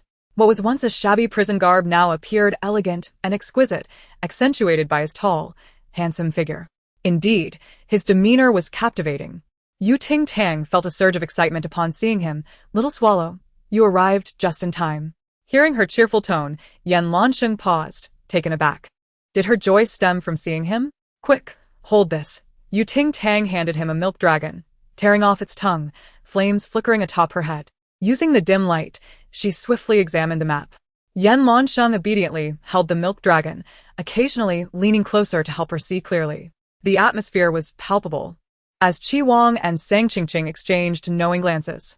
Are you looking at the map? Can't we just sit down? I lead a rather mundane life, and all I want is to indulge in some risque content online. There is an undeniable sense of helplessness when one cannot reach through the screen to assert control. Why is Yen Marin's ear turning red? Is she upset with the oblivious emperor? Ting Tang spent a few moments memorizing the map before tucking it into her waistband. I'm off to find the exit. Care to join me? Of course, I am, Yan Lansheng replied, casually lifting a candle with one hand. I'll be pursuing you now. As Ting Tang opened the door, she added, then do try to act a little more convincingly, lest the others discover your defection. Just as she was about to step out, her clothing was unexpectedly seized. Yan Lansheng blinked. How about we linger a bit longer?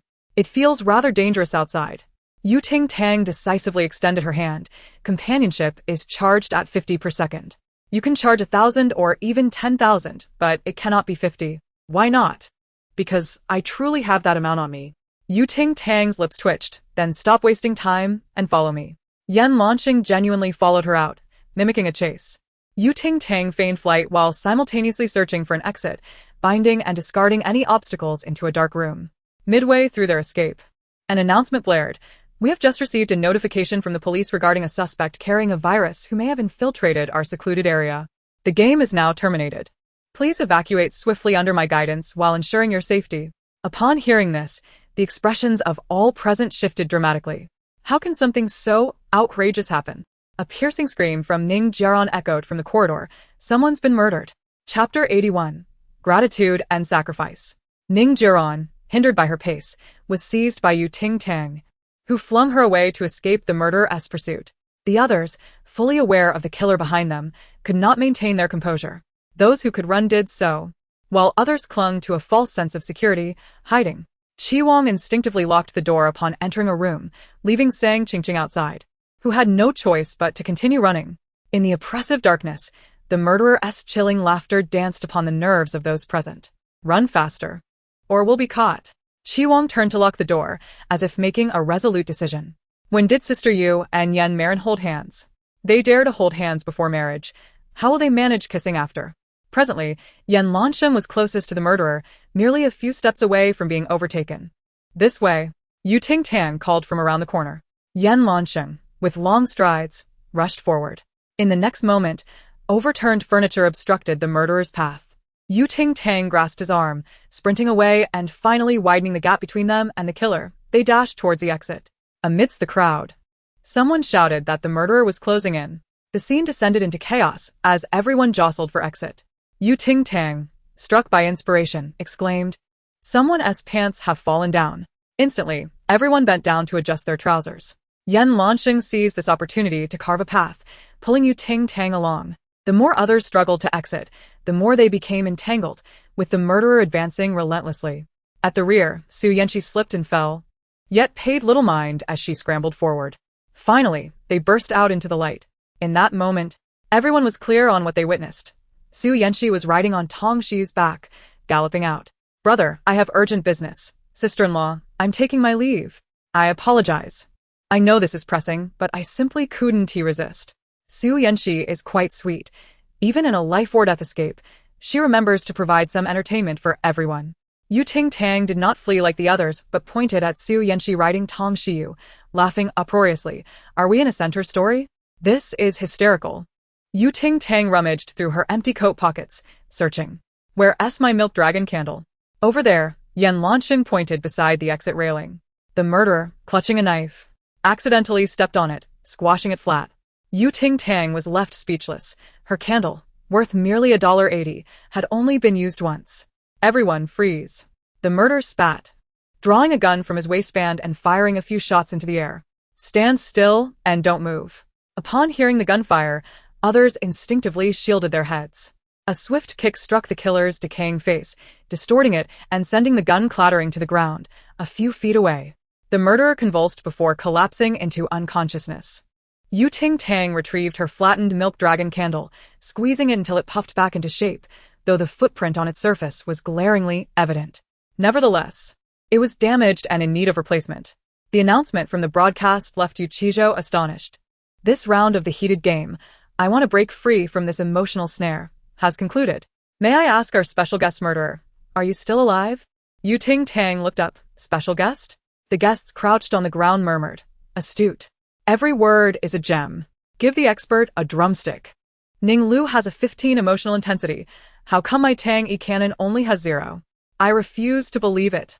Is the expert conducting the test surnamed you? It's hard to argue that the results aren't tinted with personal bias. What grievances could Yu Zhou and Yan Marin possibly have? Brothers are such creatures. They either wish their sisters to marry at once or find every man around them unworthy." Yan Marin seemed to crumble quietly. However, Yan Lanxing remained unfazed. His fox-like eyes lowered in apparent laziness. He was not one to be swayed by mere appearances. Gratitude and sacrifice could still be distinguished. His expression was quite telling.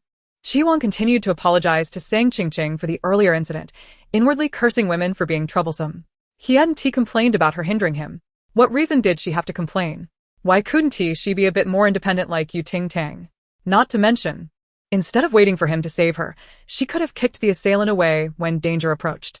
Sang Qingqing felt a mix of grievance and anger, not only because Qi had left her outside but also due to his incessant glances toward Ting Tang. He had once loathed her brashness and arrogance, finding her presence intolerable. Yet he had changed. Perhaps Ting Tang hadn't anticipated that her actions had unwittingly created a subtle rift between the two. Disputes were not limited to just this pair. If the murderer had been real, Su Yanqi's desperate actions could be understood. If it was all an act, however, it rendered their reactions absurd. Through the door, their quarrels were audible, though the specifics remained unclear. Isn't it ironic that this game is called "I Want to Break Free from This Emotional Snare"? The two teams are on the verge of splitting apart. They're all ensnared by emotions, while I'm left feeling more exhausted than a dog. If this continues, I might just start shipping Tang E cannon. No. We aren't a dumpster. We don't collect heartbroken fragments. Chapter 82, Serving the Great Master, A Path to Glory. Ting Tang suddenly remembered that Lu Ran had yet to write the IOU and headed to the living room to inquire. "What IOU? Ting Tang. Do you think I'm obsessed with money? I merely spoke offhandedly, and you dare to ask me for money?" Lu Ran lounged with his legs crossed, exuding an air of indifference akin to a dead pig unbothered by boiling water. "So, is your family business on the brink of collapse?" After having his feeble secret exposed, he felt a surge of frustration boiling within him, yearning for an outlet. His reputation was already tarnished, and any hope of getting close to Sang Qingqing had evaporated. He might as well embrace his descent into oblivion. Ting Tang remained expressionless. "Are you suggesting you intend to default on your debts? And what of it?" Lu Ran stood, his gaze dripping with disdain. "I'm aware you possess some skills, but unless you intend to kill me right here, I will not pay." What can you do about it? Just as he uttered the last word, Ting Tang was about to draw his blade. A powerful slap descended from behind, striking Lu Ran squarely on the head. He instinctively cradled his head, bellowing in agony. Who dares to hit me? Your father does. A boy with a silver suitcase stood behind him, delivering another slap. Who gave you the audacity to speak to my boss like that? Who permitted it? It was Zhang Hailu. As he spoke, he pummeled Lu Ran several times. Lu Ran nearly spat blood, clutching his abdomen, rendered speechless. Ting Tang exclaimed, Zhang? What brings you here? My boss, do you still remember me? Zhang Hailu replied, slightly pleased yet also aggrieved. Have you forgotten? I'm a regular guest on this variety show. Once I finished my family matters, my mother hurried me over. She said a useless boy like me would struggle to find a partner for marriage, so I might as well come here and serve my boss well. Perhaps even bring glory to our family. He spoke with an air of pride, oblivious to any underlying issues. Ting Tang replied, Your mother is remarkably insightful. It's quite a feat to have birthed someone as dim-witted as you. And how does serving her bring glory to the family? Perhaps she simply grew weary of seeing you and sought an excuse to cast you out. With Lu Ran as a comparison, Zhang Hailu appeared remarkably handsome. This is hilarious. For the first time, I find a mama's boy somewhat tolerable. Though Zhang Hailu may be a mama's boy, he truly steps up when needed. I hereby declare you as the top dog under the Fish Emperor. Zhang Hailu Fan Club, assemble. I shall bear the flag for Zhang Hailu and challenge anyone who dares oppose him. Zhang Hailu. Lu Ran seethed, glaring at him. You would strike your brother for this woman. Who counts you as a brother? Zhang Hailu swiftly distanced himself. I, Zhang Hailu, have no debts to a scoundrel like you. Your family is in such dire straits that you cannot even produce a mere 2 million. This was a sentiment echoed by his mother, who believed that the fish boss had an affinity for wealth. Thus, Zhang Hailu brought more, hoping that in times of trouble, a few bills could secure his life. Lu Ran's face turned a sickly shade, as if he had just consumed a grotesque meal. Zhang Hailu had him pinned. If he continued to default, news of the Lu family's financial woes would break.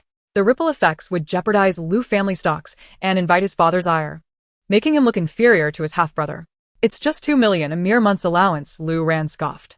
If I must write it down, so be it. Who truly needs this pittance? He gritted his teeth, scribbling the IOU before tossing the pen aside. Zhang Hailu presented the note to Ting Tang. Boss. This lad is somewhat sensible, though his handwriting is atrocious. Ting Tang nodded. It appears as though you crawled across the paper. By the way, has anyone seen Teacher Yen? Ting Tang inquired. Did she submerge her head in the sea? Wow, you know that from this distance? The feud between Qisang and Tong Shiyu had persisted for quite some time. The former was merely cold, while the latter escalated to throwing dishes, dragging those around them into the fray. Su Yanxi lamented that Tong Shiyu did not grasp his predicament. In such darkness, how could he know that the writer was her? Tong Shiyu blamed him for tarnishing her image, leaving behind a brutal history on their first appearance on a dating show, which seemingly rendered their previous sweetness a mere facade. As Ting Tang observed while dining, a splash of soup from Tong Shiyu's dish landed on her hand. She frowned. Have you two finished your quarrel? Mind your own business. Tong Shiyu shot back, glaring at her. This is none of your concern. Just keep your distance. Ting Tang accepted a wet napkin from Yan Lansheng and wiped her hands, smirking. Your life and death are of no consequence to me, but your bickering is hindering my meal. After nearly 5 years of divorce, why pretend to be a loving couple now? You both have the thickest skin imaginable. Others stared in stunned silence. What? 5 years of divorce. Zhang Hailu glanced at the stiff-faced Su Yanxi and Tong Shiyu, exclaiming, this is what the industry calls a model couple? More like model fraudsters. Their expressions darkened immediately. Ting Tang popped a shrimp ball into her mouth, chewing and swallowing before continuing, if marriage is the grave of love, then a model couple is nothing more than a demonstration of a public cemetery. Yan Lansheng pondered for a moment. Does that mean in the future, proposals shouldn't ask if you wish to marry me, but rather if you wish to be buried together? Indeed. Ting Tang nodded. Ting Tang. One can indulge in food but must not speak carelessly, Su Yanxi warned, her tone darkening. I could easily sue you. Ting Tang shrugged. Go ahead. Let the judge see what I said that was wrong. I've always had a question, Yan Lansheng interjected, pointing to his ring finger. Teacher Su. Why aren't you wearing your wedding ring? Su Yanxi instinctively covered her left hand. Tong Shiyu, however, wore hers, albeit with a forced smile. He simply dislikes the feeling of being bound. Or perhaps he resents the notion that his success relies solely on your lyrics and music, leaving him feeling utterly inadequate? Ting Tang mused. Once he leaves you, he will cease to compose. And if you part from him, your inspiration will vanish. The agency has you both under a dual contract, and endorsements are also joint. For the sake of fame and profit, love has long since dissipated. Yet you remain tightly bound. This is why the seemingly sweet fade between you can be so easily pierced. Tong Xiu was left in shock and fury. Chapter 83. Blind Box Yacht. So, Sang Qingqing deceived her? How dare you play me, Sang? Tong Xiu's eyes blazed with fury as she seized the ice bucket from the table and brought it down upon Sang Qingqing's head. Ah! Sang Qingqing jolted, chilled to the bone, her cries for help echoing. It's so cold. Take it away, please. Unfortunately, Qi Wang had just stepped away to the restroom, leaving no one to rescue her. Ting Tang took a bite of fish, whispering, I give this dunk a perfect score. The only flaw is that the opponent is rather weak. The outcome is already determined. Yan Lanxing quietly chimed in. 5 years post-divorce. Appearing on a dating show. What's the difference between that and an octogenarian brandishing a gun against goblins? I attend every one of your concerts, and what do I get in return? Consider yourself fortunate with your wealth and resilience. Enough already. Alongside Su Xiu trending. The two had also recently faced allegations of plagiarism concerning their songs. The comparative videos were irrefutable, leaving no room for denial. Fans of Su Xiu flooded social media with tears and accusations. In response to the mounting pressure, the agency released a statement confirming that Su Yanxi and Tong Xiu were indeed single. Following their divorce, their creative drive had waned, leading them to resort to such measures to meet fan expectations. This announcement only fueled the flames, inciting fans to rebel. Refunds were issued, complaints filed, and trash was dumped at the agency's doorstep. What was intended to be a week-long, idyllic island getaway culminated in a sweet, yet disastrous conclusion. Ting Tang awoke late, being the last to vacate the small cabin. Her luggage had already been whisked away to the yacht by Yan Lanxing and Jiang Hailu. Clutching a bottle of strawberry milkshake and carrying a small bag, she made her way to the dock. Upon awakening, she found herself on land. What is this place? She surveyed the unfamiliar cityscape across the shore and glanced back. The yacht was filled with blonde-haired, blue-eyed foreigners, none of whom she recognized. Dear passengers, we have arrived at the destination. Please gather your personal belongings and disembark in an orderly manner. Just as the supervisor finished speaking, a passenger questioned. I am supposed to go to the country. Why have I been brought here instead? Me too. Another passenger chimed in. The supervisor smiled and replied, before boarding this mystery yacht, one should have thoroughly read the rules. It clearly states that the captain is directionally challenged, and deviations from the intended route are quite common. Damn this black ship. The disgruntled passenger grumbled, reluctantly disembarking due to insufficient funds. Ing patted her pocket and discovered $200 along with 3 coins. Clenching the bills, she asserted, No, I will go down. Very well, please take your time. Once off the yacht, Ing gazed out at the vast ocean, pondering a question. It shouldn't be too far from the country to Yaguang City, right? Suddenly, Ing vanished, and she could not be found anywhere. A review of the surveillance footage revealed that 3 hours prior, she had boarded the island's most distinctive mystery yacht. As the name suggests, the destination relies solely on chance. YQZHU promptly called W and YHN. He was a friend of her brother, and at this moment, only he could assist in locating Ing. She couldn't contact her brother because YQZHU paused, pondering why he felt that WNYHN, an outsider, was more reliable than his own brother. Subconsciously, he believed this course of action would ensure Ng's safety. On the coast of the country, she had barely swum 1,000 meters before being spotted and forcibly returned. In other words, she had traversed half her life, only to return to the same spot. Sitting on the beach, Ing opened her mouth, and an intangible spirit floated out. At this point, I might as well go eat. She stood up, found a nearby restaurant, and as she was about to place her order, she remembered she had no currency from this country. With no other option, Ing sighed heavily, thinking that in such a situation, she could only rob a bank. She eyed the money in the pockets of passers-by in the park. She removed her coat, wrapped a kitchen knife within it, and sat cross-legged in midair. Below her was a bowl made of leaves. This park was not lacking in those engaged in performance art, but Ing was undoubtedly the most dazzling among them. Mom, she can fly. A little girl exclaimed, pointing at YT and GTing, convinced she was a magician from a movie with a flying carpet. Just watch. The girl's mother waved her hand, expecting to touch a hidden steel pipe or a stick. However, there was only air. The mother's expression turned serious as she circled around YT and GTing, waving her hand. There was nothing. A true deity has descended. The mother gasped, "How is this possible?"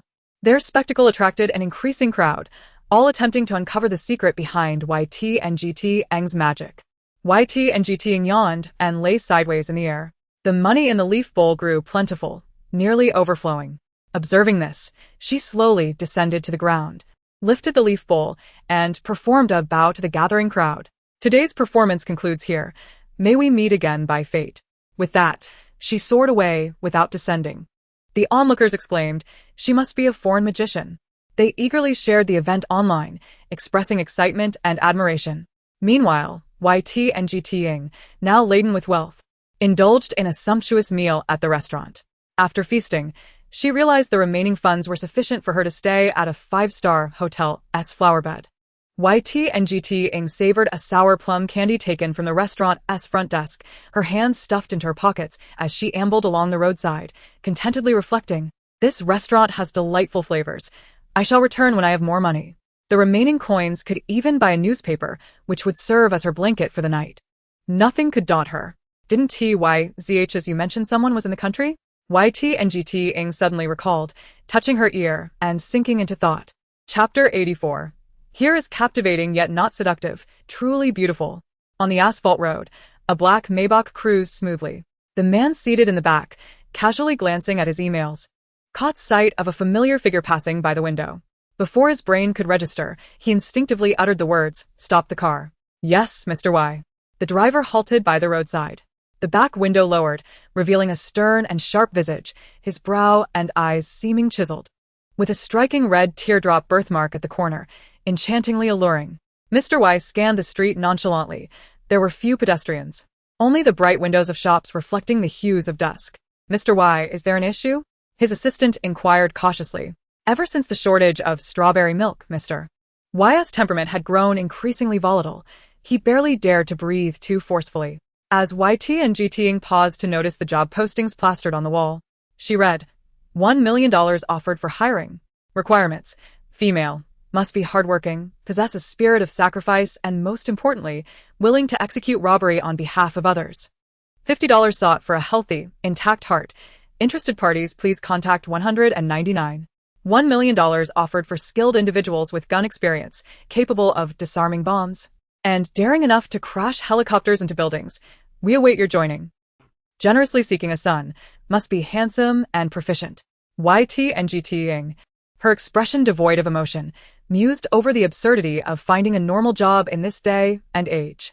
This predicament made her contemplate becoming a lucky 3 treasures: security, cleaning, and caretaking. Just as she was about to give up, she spotted the last wanted poster for a drug lord. YT and GTing whistled, tearing down the poster and stuffing it into her pocket, using the knife beneath her feet to glide away like a skateboard. Fortunately, the poster bore a photograph. Otherwise, she would have struggled to deduce the drug lord's precise location. Upon arriving at her destination, YT and GTing heard gunshots echoing from an alley. She soared into the air on her kitchen knife, peering down from a rooftop. A group of men in black with guns appeared to be searching for a target around the alley corner. They could not see her, but from YT and GTing's vantage point, she could clearly see a man concealed behind a stack of discarded boxes, blood streaming from his shoulder. He seemed impervious to pain, his dark eyes sharp as a hawk, gun at the ready, exuding an undeniable presence, even in the darkness. Like a crouched leopard, he awaited the opportune moment to deliver a fatal strike to his prey. Soon, the group of black-clad men discovered him. The man swiftly sidestepped, firing several shots, hitting vital points while closing the distance and kicking the guns from their hands. After dispatching the last assailant, he stood with his arm hanging straight, breathing evenly, not a hint of exhaustion evident. YT and GTing, engrossed in the spectacle, noticed a hand with a gun protruding from a window below, aimed at the man's back. My bounty. YT and GTing sprang into action, hurling her kitchen knife at the hand. A scream reverberated throughout the alley. The drug lord clutched his bleeding wrist, nearly succumbing to the pain. As the small kitchen knife brushed against him, it cleaned off the blood before disdainfully scraping against the wall twice. The man looked up, and his gaze met YTNGTing's as she leaned halfway over the rooftop. "Buddy, this prey is mine," she declared, her eyes glinting dangerously, exuding an air of intimidation. Upon hearing her voice, the man paused for a moment before stepping out of the shadows. YTNGTing? Emerging into the dim light of the street lamp was WNYHN. YTNGTing blinked. "Uncle?" WNYHN replied. "I thought you were on Evil Person Island. How did you end up here?" He pressed a hand against his shoulder wound, brow furrowed in question. He had come to carry out a mission and had not yet seen the message sent by YQZHU. Just as WNYHN was about to speak, a flurry of urgent footsteps approached from behind. His companions were not searching in this area. "The newcomers could only be let us go to the alley entrance. My car is parked there." When Yuhan's pale lips were tightly pressed as he hurriedly grasped Ting Tang's arm, making his way towards the alley's entrance. "Can you drive?" he inquired. Ting Tang replied. "You may find it hard to believe, but I've been driving since I was in my mother's womb. I am the embodiment of a thrill-seeking driver." When Yuhan remarked, "The last time I heard that was, well, not long ago." At the alley's mouth, a sleek, jet-black, heavy motorcycle awaited them. Ting Tang seized the keys when Yuhan tossed her way, donned a helmet, and swung onto the bike, glancing back at him before starting the engine. It was when Yuhan's inaugural experience riding pillion on a motorcycle, yet under such circumstances, there was little room for criticism. He settled onto the bike, his hands bracing against the sides. "Hold onto my waist and sit tight," Ting Tang casually instructed, her leg propelling the motorcycle as she turned into the alley, veering sharply. Of course, it was all about making a grand escape. Excitement flickered in Ting Tang's eyes as she accelerated towards their pursuers. The sound of crashes echoed, all of them sent sprawling. Finally, Ting Tang circled around the fallen pursuers and asked Yuhan, "Is there a bounty on these individuals?" Realizing her intent, when Yuhan paused thoughtfully. Just how miserly could Yu Xiaoqing be, allowing her to resort to street begging and capturing fugitives for money? The worth of a fugitive barely equated to what he casually spent on a meal. With that in mind, when Yuhan nodded, "Yes. The small drug lord is worth $200,000 and the others are each worth $100,000. Although the others initially had no bounty, he would transfer funds from his own account to reward her." She played an invaluable role in ensuring the success of this mission. Upon hearing about the bounties, Ting Tang unwrapped the last piece of candy in her pocket and popped it into her mouth.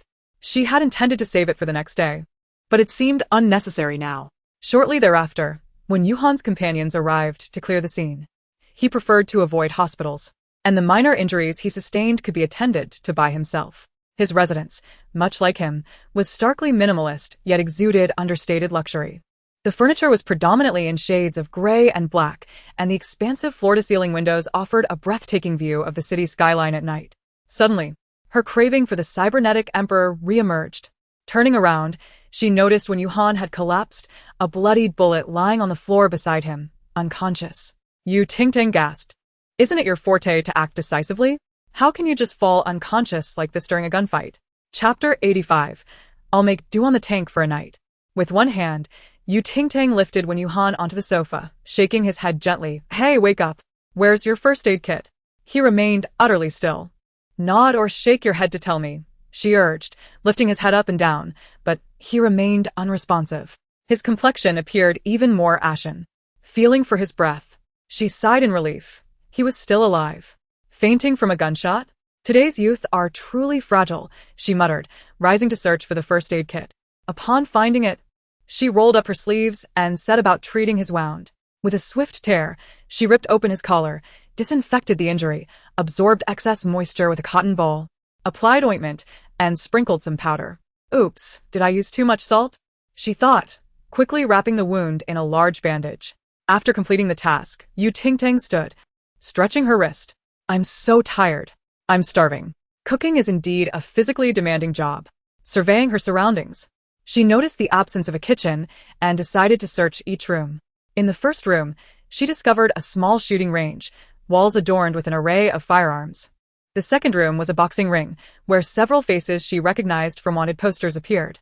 In the fourth room, she found a massive, transforming toy that nearly filled the entire space. Ting Tang shut the door, only to reopen it a moment later, scrutinizing the object. "Isn't that a tank?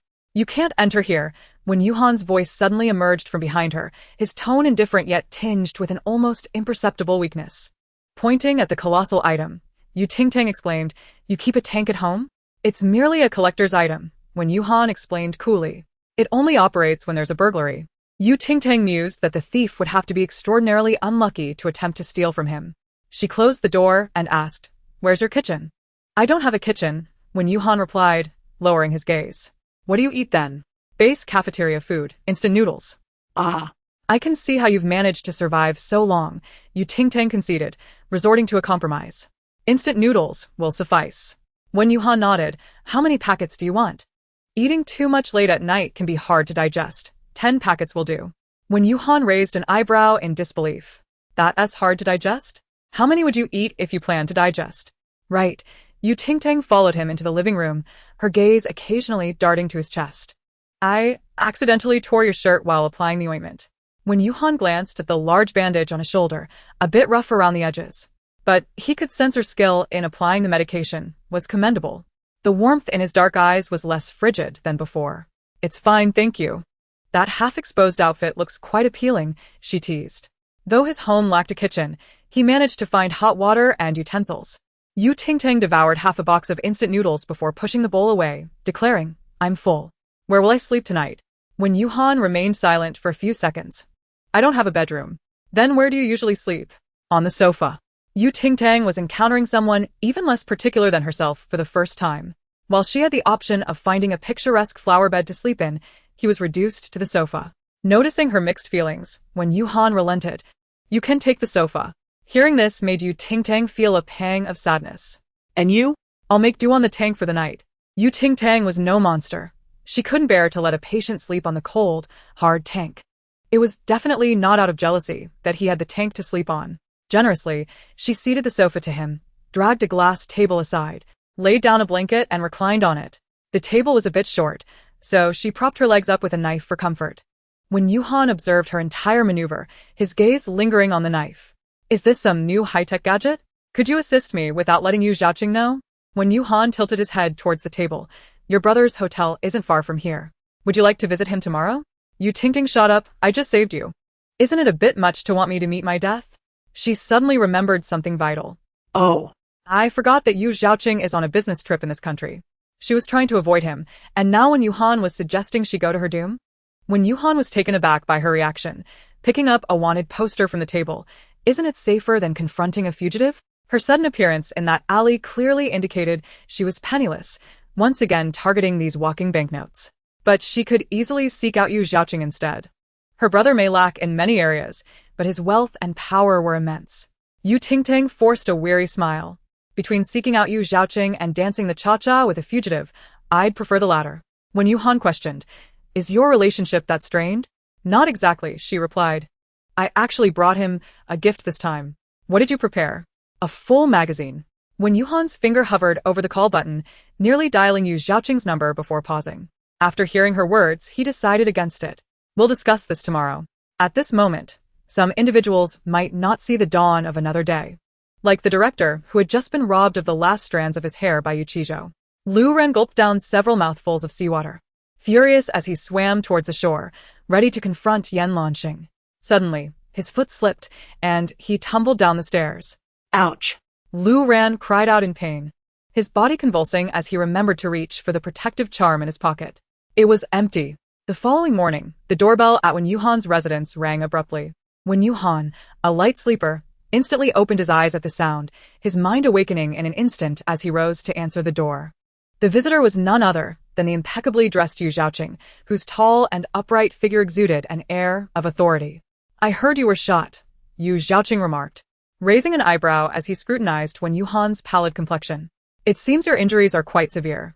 Leaning against the doorframe with his arms crossed, Wen Yuhan retorted, "What? Did you come to check if I'm dead?" The two had known each other for many years, and their banter was devoid of reservations. Yu Xiaoqing chuckled lightly. If the king of hell from the special zone were to casually die on a minor mission, it would indeed be a sign of impending chaos in this world. "Not even offer me a cup of tea?" Yu Xiaoqing continued.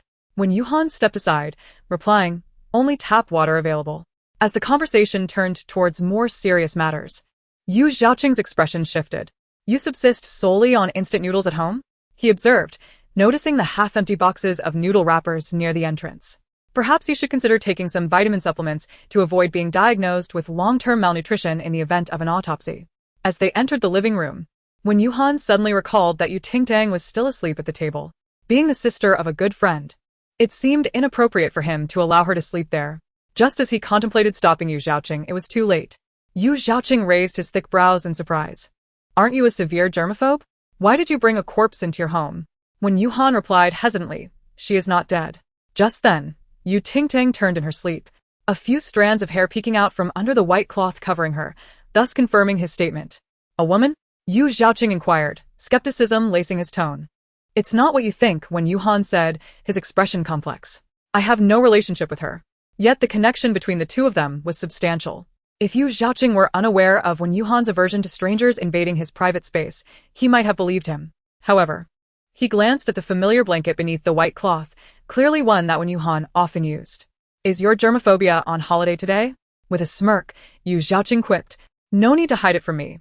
I'm genuinely happy for you if you found a significant other. At least when you die at home in the future, someone will be there to take care of your remains. Get lost, Wen Yuhan shot back. But honestly, if you're going to be rough around the edges, at least prepare a room for a girl visiting your home instead of making her sleep on the table. That's rather inconsiderate. Considering it was his good friend's first foray into romance, Yu Xiaoqing kindly advised, there aren't many people willing to be with you in this world. I suggest you seize the opportunity. Wen Yuhan felt a twitch at the corner of his eye. This is your sister, for heaven's sake. How could he explain that Yu Xiaoqing's sister had spent the night at his place?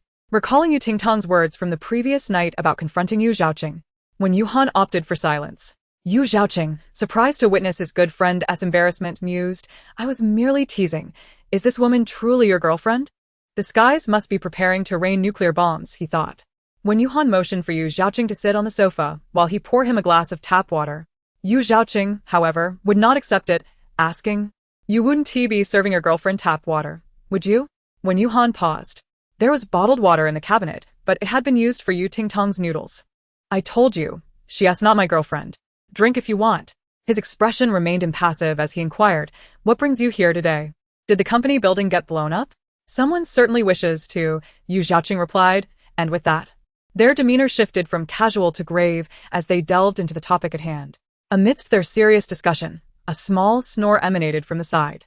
Yu Xiaoqing paused for a moment before continuing, Those terrorists sent me threatening messages, claiming they've hidden bombs in several areas. He unfurled a map on the table, indicating the red-marked sections. The message states that only one area contains a real bomb. If we guess incorrectly and fail to disarm it in time, it will detonate immediately. I've already deduced 3 areas are false. I need your assistance with the remaining 7.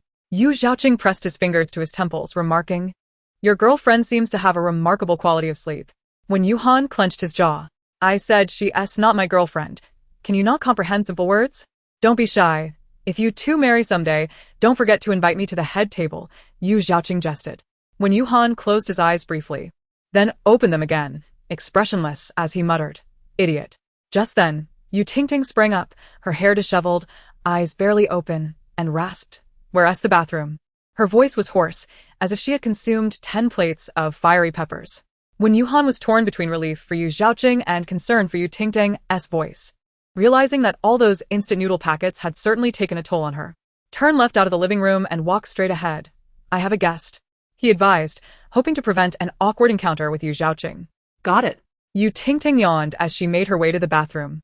Why does this feel familiar? Wen Yuhan, weary of further explanations, said, The map is here. I'll notify you if there are any developments. Yu Xiaoqing raised an eyebrow. Am I interrupting something between you two? Leave now. All right, I'll head to the office. Contact me immediately if anything arises. Yu Xiaoqing stood, casually buttoning his suit jacket as he prepared to exit. Wait, Wen Yuhan called out, Your sister seems to be missing. Yu Xiaoqing's gaze turned icy. Let me know when her death notice arrives. Wen Yuhan furrowed his brow, reminding him, That is your biological sister. I have only one sister, named Sang Qingqing.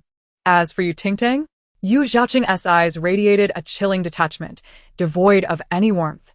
At that moment, a thunderous noise erupted from the inner room. Suddenly, a tank rolled into the living room, its cannon aimed directly at Yu Xiaoqing. Yu Xiaoqing was taken aback. Wen Yuhan's dark eyes widened in surprise. And he quickly moved forward, gripping the tank's steering bar. What are you doing?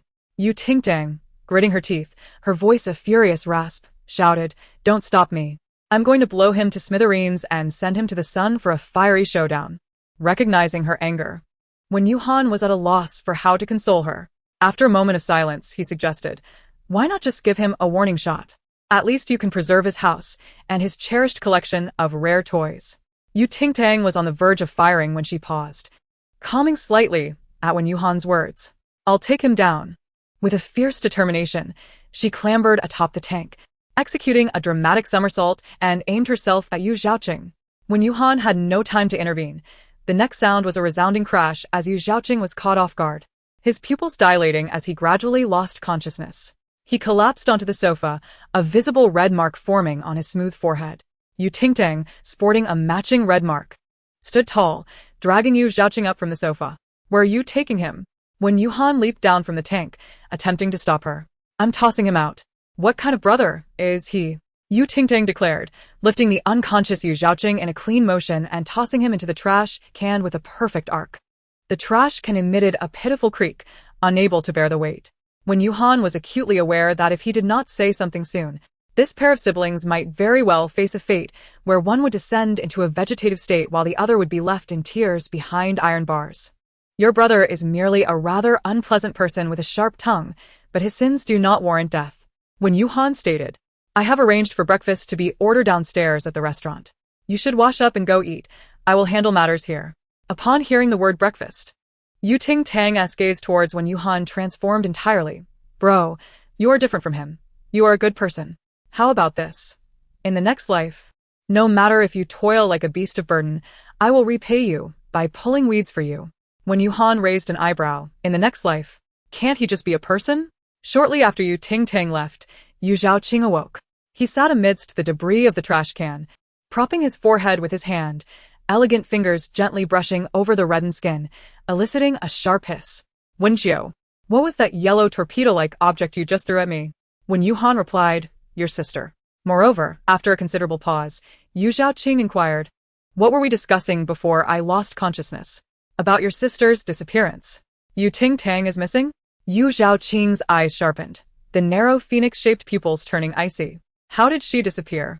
When did this happen? Have you sent someone to search? Wen Yuhan remarked. The volume of questions he has generated in the past 2 days surpasses that of the past 20 years combined. The incident occurred yesterday, and she has already been located. His tone was icy as he scrutinized Yu Zhaoqing. I ask you, where did we first meet? It was evident he suspected Yu Zhaoqing was possessed by something. You killed them all. With that, Wen Yuhan's previously frozen demeanor softened. Indeed. Realizing what had transpired, Yu Zhaoqing scoffed. Wenjiu, you should read fewer of those pointless books. I would not be easily possessed. Just in case. Aren't you heading to the company? Yes, I will leave now. Yu Zhaoqing was aware that the torpedo that hit him was likely related to Wen Yuhan's girlfriend. However, it was not easy for a good brother to find someone at his age, so he could afford to be forgiving. As he left, he made a call. Upon entering the car, his assistant cautiously presented him with the day's itinerary. Also, I have disposed of all the empty strawberry milk bottles in your hotel room. I will be more careful in the future. Please forgive me. Yu Zhaoqing frowned. Disposed of? The restock hasn't he arrived? That brand of strawberry milk had inexplicably surged in popularity and was currently sold out. The assistant was anxious, ready to promise never to mention strawberry milk again, especially after Yu Zhaoqing had erupted in fury the previous day, sternly forbidding any strawberry milk-related items from appearing in front of him again. Pressing his aching temples, Yu Zhaoqing instructed, buy it from someone else at a high price, even 10 times more if necessary. I need to drink it as soon as possible. Huh. The assistant was taken aback. You've worked hard. Your bonus for this business trip will be doubled. Ah. The assistant nearly burst into tears. Thank you, President Yu. My daily prayers to the empty strawberry milk bottles have paid off. In another scene, Ting Tang was busy resolving matters of urgency, having already ruled out 6 areas as false bombs, leaving 3 suspicious ones yet to be confirmed. Upon hearing the mention of terrorists, her interest piqued. Which terrorist? Is there a bounty? Wen Yuhan chuckled softly. Unfortunately, no. That person died half a month ago, and the circumstances are rather comical. What's so comical about it? He was upstairs eating fish when the couple living below caught the husband in bed with another woman. To eavesdrop. He got a fishbone lodged in his throat and choked to death before he could reach the hospital. Ting Tang's eyes widened. Dying for gossip is more important than life. When Yuhan remained non-committal. Since he is dead, this matter should be easily resolved. Ting Tang pulled out her small brush. Give me your phone, I'll call him. When Yuhan felt her words were rather childlike. How could one call a deceased criminal? Half a minute later, Ting Tang spoke into the phone. Andre Vailong, right? The bombs you planted in 9 areas of Rika State. Where exactly are they located? You're dead, so what good is keeping secrets? Should I remind you that a foreigner like you down there doesn't even have an ID, essentially making you an illegal resident? The curses from the other end diminished. If you confess honestly, I can have an official arrange for your residency. Suddenly, the other side grew excited. Oh my god. Is this true? I'll tell you the correct location of the bombs right now. Please ensure my residency is arranged in the inner ring. I can't stand this dilapidated shack any longer. You, a foreigner, want to move into the inner ring? Do you know there's a line of people wanting inner ring residency that stretches all the way to France? After hanging up, Ting Tang informed Wen Yuhan. Don't search anymore. The Real bomb is not in any of the areas on the map. It is in the executive office on the 99th floor of the Zeus building and in a car with the license plate number 88888. It will explode in 10 minutes. Chapter 88. Which villain wants to harm her? When Yuhan was on a call, when he froze in surprise. Wasn't he at the location of Yu Zhaoqing's office and his license plate number? The results of the recent area investigation raised his suspicions, and he had already dispatched personnel to search Yu Zhaoqing's office and hotel. However, he hadn't expected to miscalculate one detail. Moreover, at this time, Yu Zhaoqing should have already gotten into his car. That can't be right. I just received confirmation that the bomb is in the office and hotel, not in the car. The detonation time is still half an hour away. A colleague on the phone expressed skepticism over Ting Tang's words, stating, Brother Wen, I'm bringing the bomb disposal team over now. There's still time. No need to go to the hotel. Have another team head directly here. When Yuhan slid his finger across the screen and sent his colleague Yu Zhaoqing's vehicle route. His colleague was taken aback. Brother Wen, what if she provided incorrect information? You know the consequences. I am aware. When Yuhan interrupted him with a low tone, I will bear any consequences. Now follow orders. He was quite familiar with Andre Vailong. The voice on the phone just now was undoubtedly his. Ting Tang could not have met a deceased criminal and recorded his voice in advance to deceive him. I'm on my way. On the highway, a motorcycle sped along, blazing through green lights, forcing other vehicles to yield. Ting Tang led the way while Wen Yuhan, hindered by his shoulder injury, could only sit in the back. Not the case, buddy. Ting Tang pushed her windscreen visor aside, her voice crackling through. Who exactly are we looking for? Who is so unfortunate as to be in that car with the bomb? When Yuhan remained silent. Who else could it be but her brother? However, he felt that if he said so, Ting Tang would likely crash into Yu Zhaoqing's car to escort him. Unfounded, when Yuhan had a strong premonition. It's one of my brothers. Your brother is my brother. If your brother is in trouble, of course. I must come to the rescue. Ting Tang exclaimed excitedly. Remember to split the reward with me afterward. All for you. How brotherly. Ting Tang accelerated, and soon spotted the target vehicle ahead. She maneuvered alongside it, and when Yuhan reached out to knock on the car window, addressing Yu Zhaoqing inside. There's a bomb in your car. It will explode in 5 minutes. You cannot stop or slow down, otherwise, it will detonate immediately. Time is of the essence. And my team cannot reach here for immediate rescue. We must find a way to save you ourselves. His words were succinct and urgent, preventing the driver from giving in to the impulse to hit the brakes. Yu Zhaoqing's stern countenance remained remarkably calm. What do you intend to do? His voice, muddled by the wind, reached Ting Tang's ears. She turned her head to catch a glimpse of this unfortunate soul. But the back seat was too obstructed to see clearly. Open the car door, when Yuhan instructed. As Yu Zhaoqing opened the car door, when Yuhan deftly slid into the motorcycle, swiftly and decisively entering the carriage. His assistant gaped in astonishment at his audacious maneuver. When Yuhan took the seat beside the driver and instructed Yu Zhaoqing to open her side of the door and jump from the vehicle. Yu Zhaoqing hesitated as she noticed a kitchen knife hovering ominously before her, her brow furrowing in concern. When Jiao, are you certain? I am certain. The assistant's heart raced. Surely, jumping out at such velocity would pose a danger. It won't be that dangerous, Ting Tang chimed in, having overheard the assistant's trepidation. It's merely the difference between being blown to bits and ending up disabled. The assistant's complexion turned pale. Is there truly no other option? What a question. Do you comprehend what is most vital in this life? Yu Zhaoqing inquired, his gaze fixed intently on Yu Tingtang as though seeking to uncover something. Of course, it is to live, Yu Tingtang replied. Without further questioning, Yu Zhaoqing stepped onto the floating kitchen knife. Mr. Wen, what should I do now? The driver continued forward, striving to maintain composure. You move aside. I will take control of the vehicle. And what about you? I have my ways. The bomb disposal team could not arrive in mere minutes. Thus, when Yuhan had ordered that this road would be granted perpetual green lights for the vehicle, ensuring there would be no risks of obstruction. As soon as the driver vacated, Wen Yuhan could take over, significantly increasing the likelihood of a successful escape. Yet, at that moment, Wen Yuhan realized the situation was far more complicated than anticipated. The steering wheel was equipped with a sensor. Should he release his grip, the vehicle would explode instantly. He conveyed this conclusion to Yu Tingtang, urging her to distance herself from the car. Once he finished speaking, she produced 2 jelly-like finger props from her pocket and placed them on the steering wheel, hastily. She had won them as a third prize gift during a lottery at a restaurant the previous night, having immediately fixated upon these playful items. To her surprise, they proved useful in this precarious situation. When Yuhan was momentarily taken aback by her jelly fingers, half believing their efficacy as he placed them on the steering wheel. Astonishingly, they indeed deceived the sensor. At the instant when Yuhan leaped from the driver's seat to the back of the motorcycle, the uncontrollable Maybach crashed through the guardrail and plunged into the river. Boom! The explosion reverberated like thunder, shaking the ground beneath. Yu Tingtang executed a drift to halt the motorcycle, planting one leg on the ground as she removed her helmet, shaking her tousled hair to reveal a strikingly radiant face. She whistled, turning to Wen Yuhan in the back. How was that? I've been professionally trained for cornering. When Yuhan grimaced, his shoulder wound flaring as he replied. What training? Delivering takeout training. This scene caught the eye of Yu Zhaoqing, who was approaching in a vehicle from a distance. After more than a decade apart, he recognized her instantly. The once annoying little brat. A person like her had no place in this world. Yu Tingtang sensed a palpable malice directed toward her and looked up to see the slowly rising window of the car across from her. She scratched her earlobe, puzzled.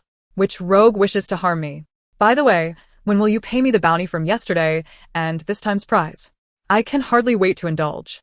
She whistled, recalling the whimsical items she had seen on the street, a brain-shaped hat, a little pink figure with a light-up rear, and a pouting monster rock. After completing her report, she expected Yu Zhaoqing to deliver her gifts. Chapter 89. Then can I ride your boyfriend? Don't tell her yet. Yu Tingtang read the 2 messages aloud. While Wen Yuhan pondered the implications of Yu Zhaoqing's words, she expressionlessly crushed her motorcycle helmet. This is your brother's intention. My girlfriend's helmet did not provoke you. Wen Yuhan stated. Annoyed, Yu Tingtang retorted. I used your girlfriend's helmet. She wouldn't be upset, would she? She shouldn't be. Wen Yuhan replied seriously. You've already ridden it twice. Yu Tingtang glanced at the motorcycle beneath her, understanding. Your girlfriend seems to be numerous. I have 2 such motorcycles, one named girlfriend and the other boyfriend, Wen Yuhan elucidated. When can I ride your boyfriend? Wen Yuhan felt a strange nuance. Her words sounded oddly off when spoken. After her banter, Yu Tingtang felt somewhat relieved and continued. Yu Zhaoqing asked you to take me somewhere. Where is that? I have no intention of taking you anywhere. Aren't you good brothers? His words hardly seemed like a request. I am his father. I dictate what he says, Wen Yuhan stated flatly, his tone devoid of fluctuation. Yu Tingtang joyfully clapped him on the shoulder, her face alight with happiness. Brother, I knew I was right about you. You truly are a good brother. No wonder you are the formidable antagonist in the original text. Her words struck a chord within her heart. Then, today, I officially appoint you as his little father, and together we shall strive to manage this rebellious child. Yu Tingtang declared with righteous fervor. In an instant, she seemed to radiate an aura of dragon-like power, golden light shimmering around her, as if she wore a regal crown. When Yuhan felt her exuberant claps resounding against his shoulder, nearly causing him to lose consciousness. My injury has yet to heal. Yu Tingtang paused. Why don't you let it heal? Perhaps because it cannot comprehend human speech. When told to study, it chose to tend to pigs. Now, it cannot even grasp a minor injury, she pointedly remarked. Just then, when Yuhan gently poked her forehead. What are you doing? She exclaimed, tilting her head back. When Yuhan closed his eyes, I thought this was your mute button. It's too noisy. I wish to be quiet. Yu Tingting pouted, ignoring him. She had no intention of confronting Yu Xiaoqing directly at that moment. However, she did request Wen Yuhan for Yu Xiaoqing's address. With her substantial bounty in hand, Yu Tingting spent an extravagant $438.20 that morning, delivering a gift to Yu Xiaoqing. Upon hearing the words strawberry milk, Yu Xiaoqing's expression soured. He detested all things sweet, particularly strawberry milk, which he deemed devoid of nutrition and childish. He wouldn't even spare it a glance. Yet, another version of himself seemed to cherish strawberry milk as a treasure, indulging in it from time to time. How absurd for a corporate president to drink such a thing. What a disgrace. Yu Xiaoqing elegantly adjusted his cufflinks and stepped out of the car, walking towards the villa accompanied by his butler. Sir, you have received a gift from Mr. Wen, the butler respectfully announced. Due to its size, it has been placed at the entrance and cannot be moved. A crane will arrive tomorrow. Yu Xiaoqing's brow furrowed slightly. What kind of gift requires a crane? As he spoke, he beheld the true nature of the gift, 3 10-meter-high, pouting stone creatures blocking the villa's entrance. The butler wiped the sweat from his brow. Not only the front door, but there is one at both the back and side doors, completely obstructing all entrances. What are these things? Yu Xiaoqing inquired. They're said to be custom sculptures of you, the butler replied. Yu Xiaoqing nearly laughed in disbelief. Do you see how this resembles my likeness? Sir, it indeed does not resemble a statue, the butler replied earnestly. It resembles a sand sculpture. What on earth is Wen Yuhan up to? Wen Yuhan had not been up to anything. He merely helped Yu Tingting take the blame. Under his name, she had ordered a month's worth of pouting stone creatures, delivered daily to Yu Xiaoqing's residence, more punctual than any takeout service. Ding. You have a new delivery order. Please accept and deliver it to the following address. The familiar notification sound echoed as Yu Tingting's new phone rang. A surge of excitement coursed through her. She now had 3 positive reviews, drawing ever closer to accumulating 10 for a chance at a 10-fold draw. While a single draw was also an option, anyone familiar with the whims of chance knows that only a miraculous stroke of luck leads to success in single attempts. Typically, 10 draws yield a significantly higher probability of reward. Having spent over 8 years delivering food, Yu Tingting knew how hard it was to gather those reviews, and the thought of wasting them would infuriate her to the point of wanting to drain the Pacific Ocean. Hey, can I borrow your motorcycle for delivery? Yu Tingting donned her slightly deflated helmet and addressed Wen Yuhan. He was on a call with a colleague and turned to ask, what do you intend to do? Deliver food, to earn a living. You wouldn't understand, she replied dismissively before revving the motorcycle and speeding off. On the other end of the line, the colleague inquired, Wen Ge, why so silent? Is something wrong again? Wen Yuhan gazed into the distance. His tone flat, my girlfriend's been taken away on a motorcycle. Who dares to ride the king of hell's vehicle? Do they fear the consequences? His colleague responded. Ensure the process is expedited and have the bounty delivered to my residence, Wen Yuhan instructed. It's already in process. It should arrive by noon at the latest. By the way, inform the lady with the bomb in the vehicle that the higher-ups want to meet her. They are keen on recruiting her into the base. What can we do to win her over? Wen Yuhan pondered briefly, concluding that her aspirations likely lay elsewhere. As Yu Tingting traversed the streets, a light drizzle began to fall, prompting her to procure a rain cover at a nearby shop to avoid catching a cold. The delivery location was somewhat convoluted, leading her deep into a slum. In the innermost building, a small child clung to a rusted window, tears marking his cheeks as he cried for help, his voice hoarse from desperation. Occasionally, passers-by would glance up at his cries but quickly resumed their own affairs, indifferent to his plight. As Yu Tingting parked her motorcycle, a piercing scream resonated from above. She looked up to see the railing supporting the child creaking ominously under pressure. With a swift motion, she ascended using a kitchen knife, catching the falling child and safely lowering him to the ground. The child trembled in her arms, eyes tightly shut. Little Bao, what happened to you? A frantic voice exclaimed. He's my son. Can you hand him to me? Yu Tingting placed the child into the woman's embrace, explaining. He was hanging from the railing and almost fell. What? How could this happen? The mother gasped, her eyes wide with fear. Little Bao, wake up. Are you hurt? Mama, I'm fine, the child replied, wrapping his arms around her neck, his voice raspy. Don't worry. This beautiful sister saved me. Yu Tingting touched her face, realizing she had inadvertently become the beautiful sister. She had always considered herself more of a retired uncle. Thank you so much for saving my son. I truly don't know what I would have done otherwise, the mother said, tears welling in her eyes. Don't cry, Mama. It was my fault for climbing up there. I wanted to help you with your work, the child explained, his sincerity touching. Listening to their exchange, Ting Tang felt an inexplicable sense of DJVU. Could you kindly sign off on the order and leave a 5-star review? She interjected. The mother, after a moment of confusion, followed Ting Tang's guidance to leave a glowing review. Hallelujah! A small review, achieved. She exclaimed joyfully, moving towards her motorcycle, ready to depart, only to be halted by the mother. Miss, you've done us such a great service. Mere words of thanks seem insufficient. May I invite you to a meal to express my gratitude? The child chimed in, pretty sister, I'm a great cook. You can trust my culinary skills. The mother smiled subtly. I'm not very adept in the kitchen. It's usually my son who cooks. Are you perhaps a bit directionally challenged, particularly with numbers and addresses? Often finding yourself in the wrong places, and yet despite a high education, you find yourself in a job serving and washing dishes. Having once shared a fleeting connection with a stranger? Ting Tang asked casually, but the mother's astonished expression revealed that she was taken aback. You can even read fortunes? How impressive! If it weren't for our first meeting, I would have thought you knew me, the mother remarked.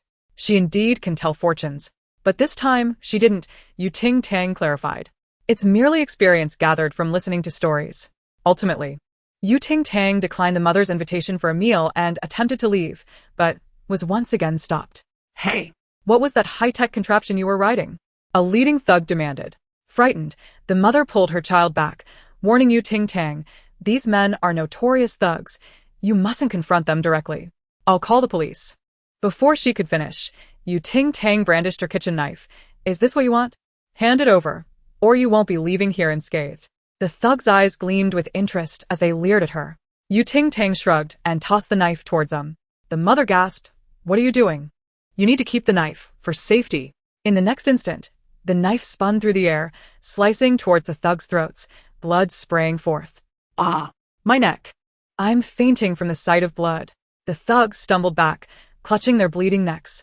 Their gaze towards Ting Tang shifting from that of potential prey to one of fear and respect. They should have anticipated that a woman bold enough to ride such a motorcycle in this area was no ordinary individual. Ting Tang had only left enough of the knife's edge intact to ensure they understood the gravity of the situation. Still not leaving? She asked. Glancing at the blood on the knife, her mood soured by the prospect of washing it again. The mother and child looked up at her, their eyes sparkling with admiration. So cool. Miss, you are truly remarkable. Those thugs will likely think twice before returning here. The mother blushed with excitement. You've protected us twice. I am at a loss for how to express my gratitude. Ting Tang responded decisively, just pay up. To be frank, I'm rather short on funds. With that, she turned her motorcycle around and sped off, unbothered by any guilt about her demands. Why did the pretty sister leave? The child inquired, clearly disheartened. The mother pondered. Perhaps she realized we have no money, and didn't he want to burden us? Pretty sister is a good person. When I grow up, I will repay her, the child declared, clenching his fist. Once my computer is assembled, I will earn money to support mama and treat the pretty sister to a meal. As Ting Tang exited the slum, the rain resumed its gentle fall. Her phone, once again, chimed with an order notification. You have a new delivery order. This order is special, placed by a resident of the inner ring of the underworld, number 99. Please proceed to the top floor of the Gemini Tower to ensure that an individual does not meet an untimely demise tonight. An additional reward of 2 positive reviews awaits. Ting Tang. On a day with 2 orders, one of which was particularly special, the reviews were doubled. Why such generosity from a small workshop? Nevertheless, she relished it. Ting Tang pressed the accelerator to the maximum, swiftly racing onto the highway, arriving at the Gemini building within mere minutes, ascending to the top floor. Ting Tang? What brings you here? Upon reaching the banquet hall, she heard a familiar voice coldly mocking her. Do you even know where this is? Rushing and dressed like that. Do you not fear soiling the floor? Is security around? We have someone attempting to sneak into the banquet. The voice continued, seeking assistance. Chapter 91. I am the esteemed platinum guest. Compared to the other guests, who were meticulously adorned from head to toe exuding opulence and elegance, Ting Tang's attire was rather simple. Wearing a fitted irregular crop top and straight-legged trousers, paired with comfortable flats, she sauntered in unabashedly, giving off the impression of a food delivery person. In response to Yan Shu's derision and provocation, Ting Tang chuckled. I saw you standing here and thought a micro-business meeting was taking place. It seems anyone can enter. Yan Shu's lips twitched in irritation, her eyes flashing with annoyance. Just then, the head of security approached, inquiring, "Ladies, are you both invited esteemed guests?" Ting Tang nodded. "I am the esteemed platinum guest." Yan Shu scoffed. "I am an eternal diamond. Are you jesting?"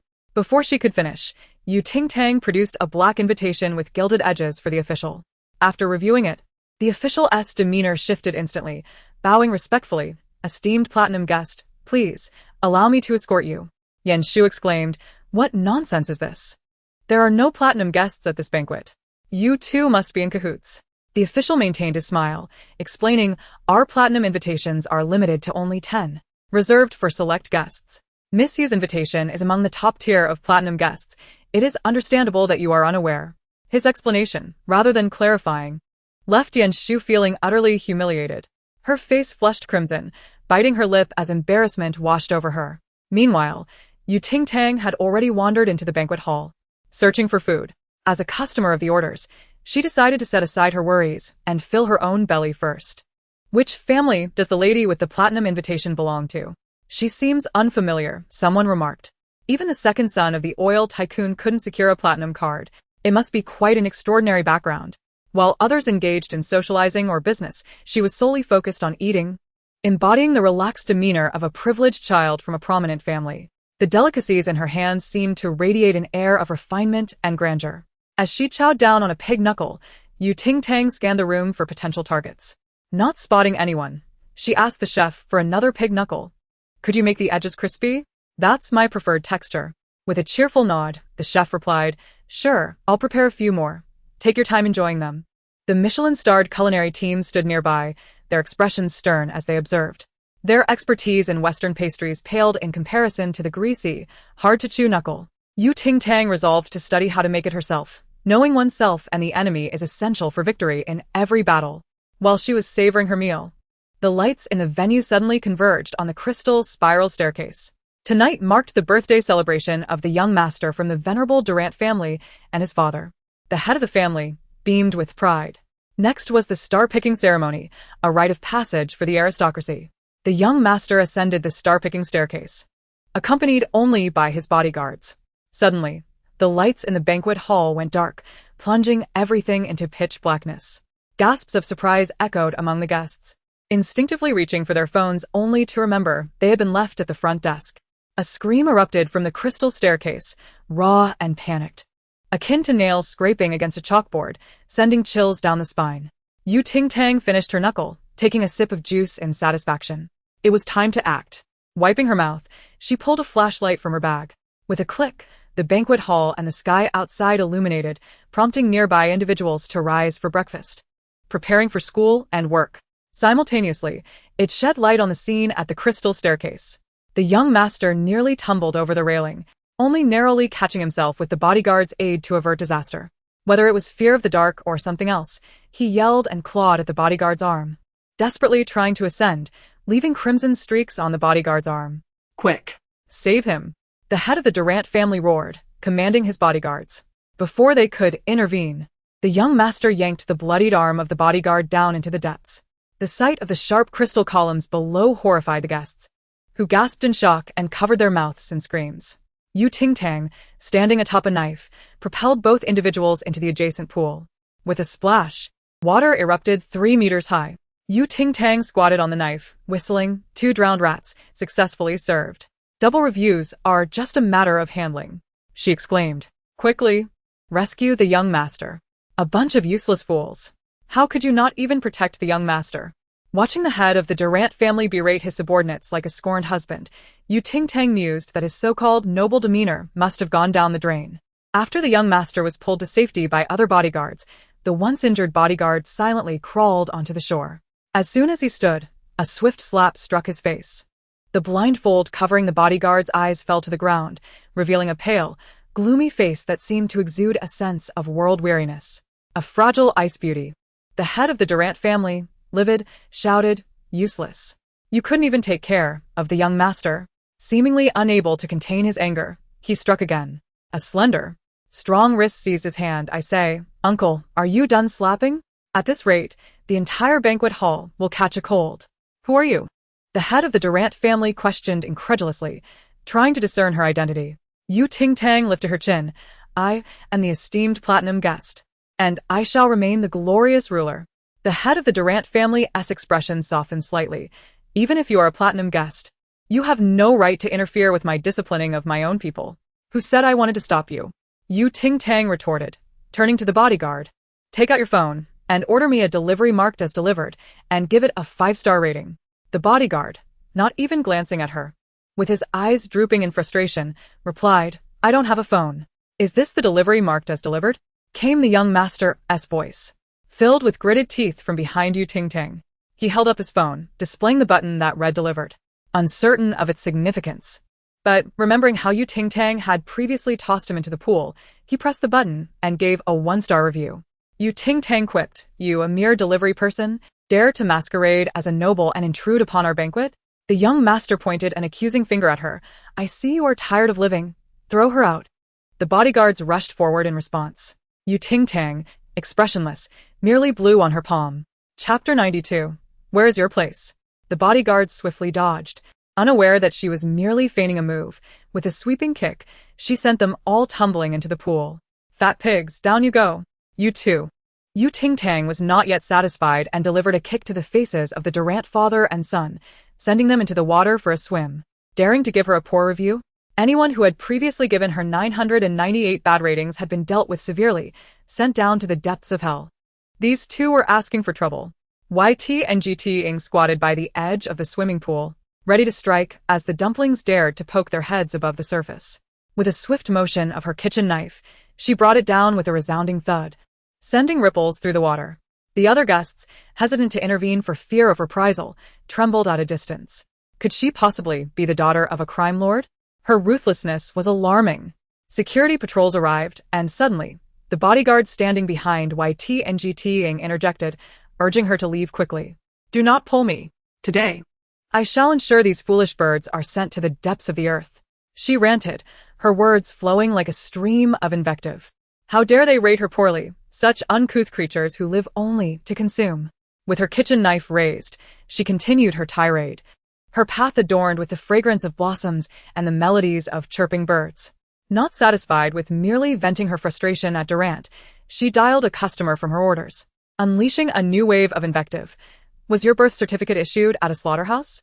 How dare you leave me a bad review? Your offspring is beyond redemption. Breathing is a waste of air, and dead, they would enrich the soil. And you, foreigner, what right do you have to reside within the inner ring? Your political review surely holds discrepancies. Prepare for my complaint. The customer, bewildered, pondered the roles of client and writer. He had not lodged a complaint against her, yet here she was, preemptively reporting him. Following the phone call, and GT-ing's writer quality score plummeted to a mere 0.00005, effectively non-existent. The customer reported her, leading to an investigation that revealed his own political review issues, resulting in his eviction from the inner ring and a 3-year confinement in a small dark room. Furious, he raged on the platform, questioning whether and GT-ing believed it was her family's enterprise. With only one writer available, the underworld had countless spirits to choose from. Your mother. Is monopolization so grand? The platform replied, upon investigation, the order user is suspected of violation, rendering this order's rating invalid, and compensation shall be issued to the writer. Upon reviewing the compensation details, and GT-ing gasped, her mood instantly brightening. well, I must say, this platform possesses quite the treasure. Keeping it hidden from me is rather ungracious. What would you like to drink? The bodyguard, who had pulled her away, inquired, mistakenly thinking she was thirsty. Watermelon juice, perhaps, she replied absent-mindedly, her gaze fixated on her phone. The reward had a cool-down period, and she had anticipated it being infinitely usable. Moments later, a glass of freshly squeezed watermelon juice was presented to her. Here. At last, and GT-ing looked up, intrigued by the bodyguard now blindfolded once more. But how do you know where the juice is? I have sustained eye injuries, he replied mildly. How do you know where the juice is then? Having dwelled in darkness for so long, tasks that seemed challenging become second nature. And GT-ing pondered this and asked earnestly, does your employer provide you with any assistance? Assistance? Given you cannot see and still serve as Durana's son's bodyguard, such a daunting job, surely he compensates you? I do not receive a salary. What? What nonsense is this? YT and GTing's eyes widened. Had he saved her life? Given Durana's behavior, it was likely he had suffered greatly under his whims. If the pay were decent, that would be one thing, but to receive nothing at all? How terrifying the nobility could be. Indeed, I have saved you, the bodyguard nodded. Thus, I must repay the debt. YT and GTing took a sip of her watermelon juice. Then I just saved you. Does that mean you owe me a debt as well? After a moment's reflection, he replied earnestly, yes. What would you have me do? What are your skills? Protection, attending to daily needs, committing acts of violence, digging graves. I shall request whatever you are capable of, and even what you are not. You may learn. His tone bore no hint of jest, as though he would comply with any command she issued, resembling a blank canvas awaiting the brush of an artist. YT and GTing stroked her chin. What if I asked you to show your abs? Without hesitation, the bodyguard began to remove his shirt. Wait. Are you serious? She quickly intervened. Stop. Do you wish to be apprehended? Button your shirt, quickly. What are you doing? A cold, commanding voice sliced through the air, causing YT and GTing to turn abruptly. It was YZHOQing, flanked by an assistant, who stood there with furrowed brows, observing her with suspicion. Following his gaze, she noticed her grip on the bodyguard's arm and the buttons he had already undone, presenting an appearance akin to an impending abduction. Remove your hand at once. What decorum is this? YZHOQing scolded, casting a warning glance at the bodyguard. Realizing YT and GTing genuinely did not wish to see, the bodyguard turned away to fasten his buttons. With a defiant expression, she retorted, What decorum is it for you to concern yourself with my affairs? Mind your own business. This tone amused YZHOQing. Which underworld do you belong to? I am unaware. Have you heard of the T-Path? If not, be on your way. It's bothersome. YZHOQing had indeed not heard of it and turned to his assistant, who stepped forward to clarify, Mr. Y, that us a milk tea brand. And this is how you converse with your elder brother? YT and GTing smiled slightly. Then allow me to rephrase. It has been a while. Would you care to join me for meal? I shall treat you to seaweed egg drop soup. Just as YZHOQing was about to nod, she added. There are no ingredients, no flowers, and no soup, just purple eggs. The assistant interjected again, Mr. Y, the young lady means to invite you to a gunfight. YZHOQing replied, no need for your input. I comprehend. Frowning, he asked, when did I ever utter such words? I was merely contemplating that. Chapter 93. In front of him, flirting with his sister? YZHOQing's brow furrowed deeply as the tension between them escalated. Suddenly, YT and GTing recalled the compensation reward just issued. The aura of dominance was unmistakable, a promising boon. She clicked to confirm its use, only to accidentally select the wrong target. To her dismay, it was applied to YZHOQing. Fuming, YT and GTing ground her teeth, cursing the lost 10-hour cooldown on such a valuable reward. Suddenly, a swarm of creatures began to crawl toward them, densely packed and surging forward. YZHOQing felt a heaviness at the hem of his trousers and looked down. YT and GTing exclaimed, What is this? The promised aura of dominance. And this is it. The assistant, panicking, ducked for cover. Mr. Y, this is dire. I suspect someone has launched a surprise attack on you. And I shall summon the bodyguard team at once. Silence. YZHOQing's handsome face darkened as he swatted away the creatures. Yet. The aura of dominance proved too effective. Soon, he was entirely enveloped in them, forming an impenetrable wall of creatures. The scent overwhelmed him, causing a brief moment of dizziness. YT and GTing shook her head in dismay. I told you, how could a small workshop like this provide anything worthwhile? Thank goodness, it wasn't he directed at me. YZHOQing leaned against the wall, pressing his fingers to his temple, waiting for his vision to clear. When it did, it fixed upon YT and GTing. He momentarily lost focus and instinctively called out, TNGTing? YT and GTing paused, responding almost reflexively, brother? What are you doing here? The aura surrounding YZHOQing softened, as he regarded her with concern. Have you only been drinking strawberry milk and neglecting meals? You've lost weight. These were the very words he had spoken the last time they met in her childhood, with the same tone unchanged. YT and GTing felt a weight lift from her heart. Her suspicions were confirmed. The YZHOQing of the original story was never her brother. The one who had once carried her around, often referred to as her second mother, and certainly not the man who would later cast her into a mental institution. Brother, it's been too long. Ting Tang elegantly waved her hand, proclaiming, I've recently come into a bit of fortune. Allow me to treat you to a meal. Her assistant promptly stepped forward to translate, President Yu. The young lady means she wishes to treat you to purple eggs. Yu Zhaoqing interjected, impossible. Ting Ting isn't such a boorish child. Typically, he would carry her to kindergarten, and the teachers often praised her for being sensible and obedient. When other children yearned for home, she merely made them cry. When did Ting Ting grow up so much? Yu Zhaoqing pondered, sensing something amiss. Oblivious to his contemplative expression, Ting Tang excitedly rummaged through her bag to check how much money she had. You still haven't mentioned what you need me to assist you with. The bodyguard, who had been silently waiting, spoke up in a low voice. I can do anything. Only then did Ting Tang remember he was still present. When he was silent, he resembled a shadow, lurking in the darkness without a trace of presence. Just as she was about to dismiss him casually, she noticed the handprint left on his face by the Durant family patriarch. After a moment of thought, she replied, Go pursue what you desire to do. I have nothing I wish to do. Once you've avenged yourself against them, you will understand what you truly want. In psychology, this is known as the Hawthorne effect. The bodyguard contemplated for a moment. I understand your meaning. Durant struck him because he no longer owed the Durant family any debts. I look forward to serving you next time. The last statement was uttered in such a low tone that it was nearly inaudible, like a fleeting breeze that left no trace. Yu Zhaoqing, arms crossed, frowned at the side. Where did this cur come from? Flirting with my sister in front of me? As if he were dead?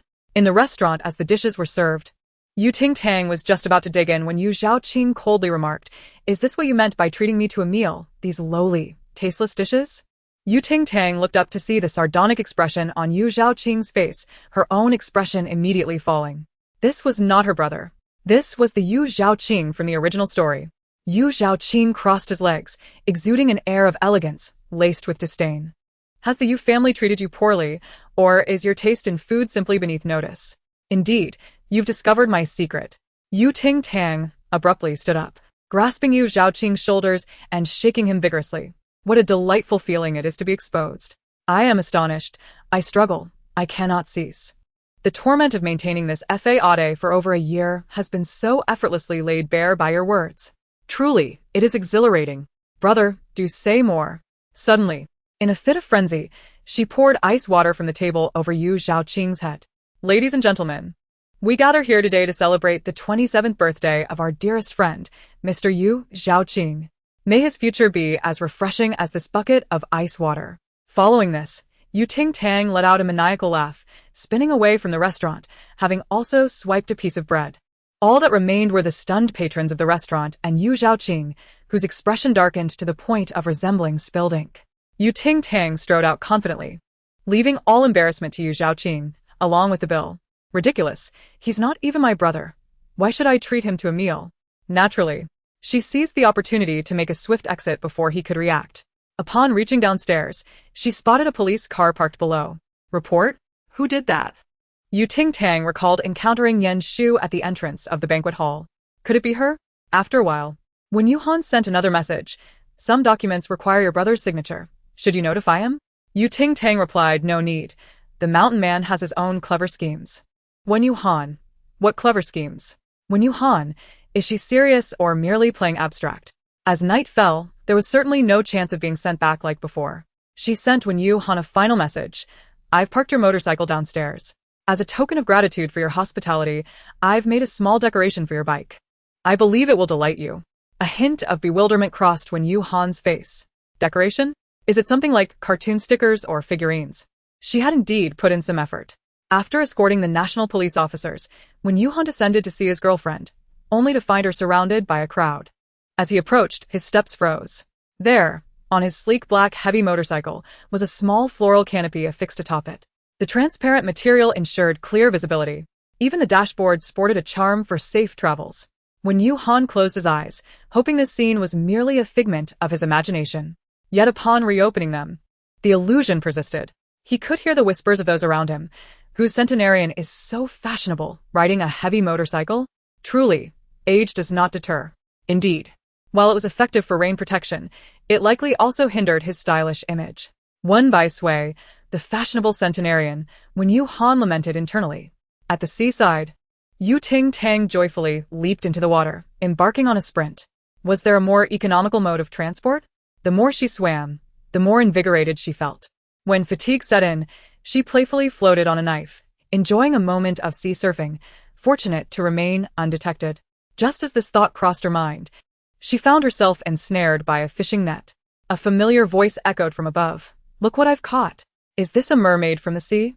Peering through the net, Yu Ting Tang looked up to see Yan Lansheng, one leg perched on the edge of the yacht, leaning over the railing with a fishing net in hand.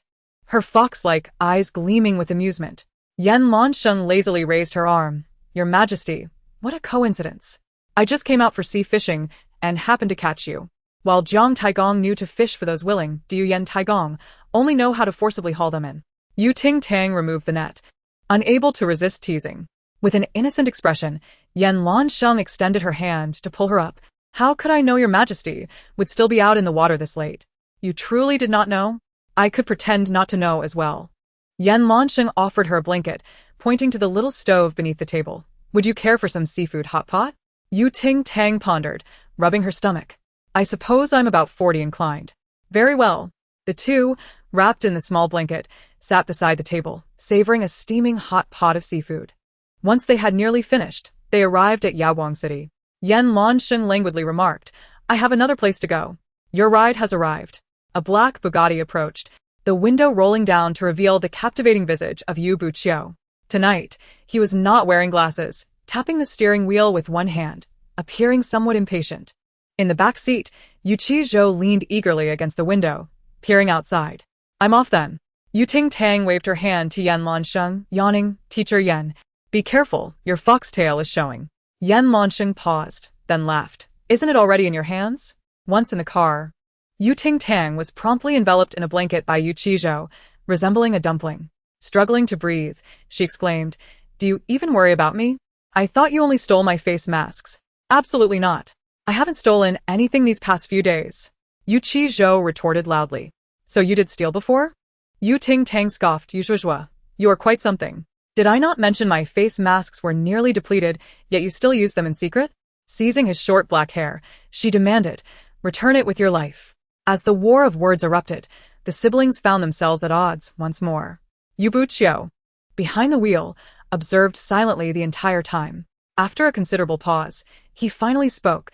"Have you seen your elder brother in the country?"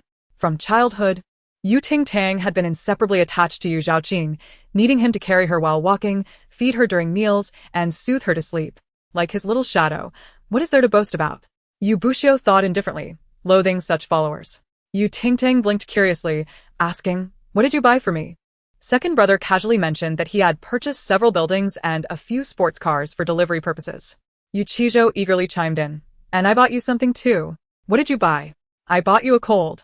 This joke seemed to have embraced him in childhood. Unable to stifle a yawn, Yu Ting Tang turned to the seemingly irritated Yu Buqiu and said, "Yu Qiu, could you dim the lights? I need to rest for a bit." Yu Qiu, taken aback, thought, "Who allowed her to call me that?"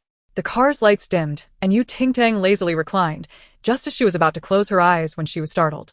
"What on earth are you two doing?" Both Yu Buqiu and Yu Qizhou turned to her simultaneously, their glowing green faces strikingly bright in the darkness. "What's wrong?" they asked in unison. Yu Ting Tang twitched her lips, dreading to consider if there were any survivors left in her mask box. Upon returning to the villa, she received a warm welcome from Butler Bay, who, wiping his tears with a handkerchief, exclaimed, "The second young master has always been inscrutable. It's the first time I've seen him so anxious since the young lady went missing. Why do you both look so green?" Yu Ting Tang shot them a glance, sneering, "You used my face masks and now you're suffering the consequences." Yu Buqiu and Yu Qizhou simultaneously looked up at the sky. "The sun tonight is truly beautiful." The Liu family implored Mixue for a talisman. Chapter 95, No Suffering Allowed. Yu Qizhou spoke up, "Don't pay them any mind. Ever since Liu Ran broke his leg, these two have been coming here daily to perform." He abruptly popped a soy sauce-flavored lollipop into his mouth, his puppy-like eyes widening slightly.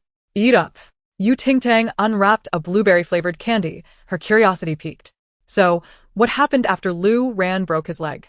Why are they here, instead of the hospital?"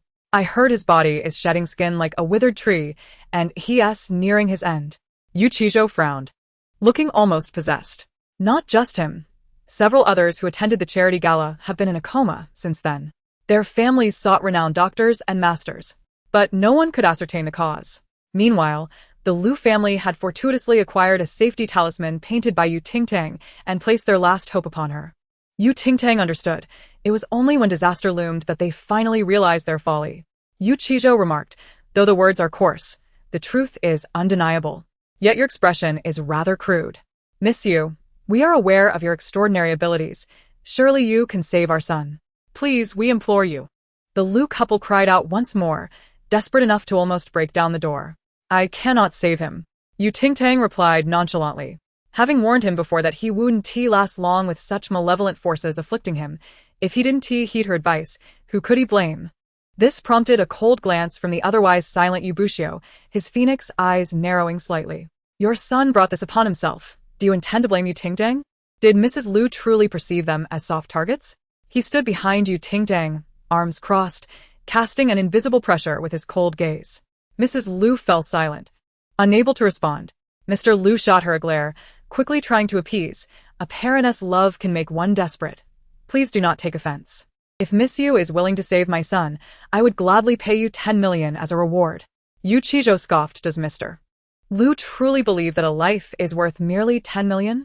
He had watched every episode of the dating show that Lu Ran had targeted Yu Ting Tang in. Now that trouble had arisen, they expected her to exert her efforts for them. Dream on. I am willing to generously offer Mixue 2 of Lu Group's shares if she would extend her assistance. Mr. Lu declared resolutely. He could not bear to watch his only son suffer, even if he had become incapacitated. Yu Ting Tang pondered, 2 of shares, though not insignificant. Mr. Lu asked, does she even comprehend the value of 2 of Lu Group's shares?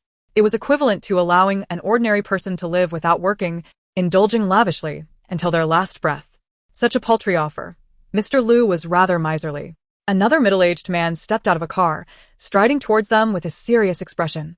Mixue, if you are willing to save my son, I would generously offer you 5 of Chen Group's shares. And I, 6 from He Entertainment. Other parents of similarly cursed young men, like Lu Ran, had also arrived, initiating an impromptu auction outside. Yu Ting Tang felt as if her lollipop had transformed into an auction hammer. Initially, she had no intention of intervening, having already warned those foolish enough to disregard her caution.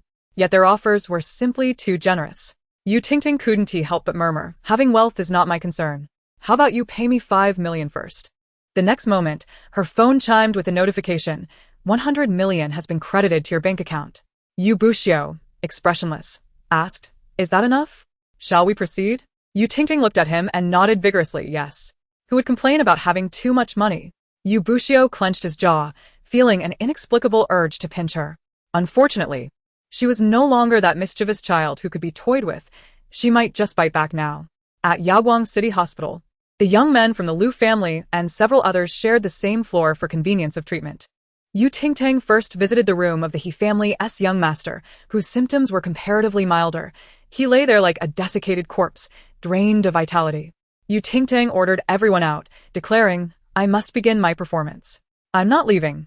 I'll assist you, Yu Qizhou insisted stubbornly. What could you possibly do to assist me?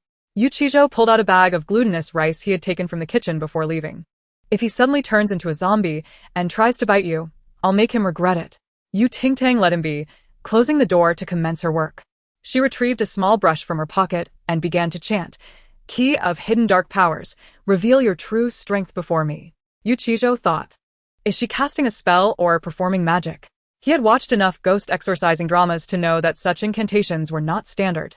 As Yu Ting Tang finished her incantation, a dark light enveloped He Cheng's body, coalescing into a rounded ghost above him. How can one exist without passion? You are too cruel, lamented the ghost.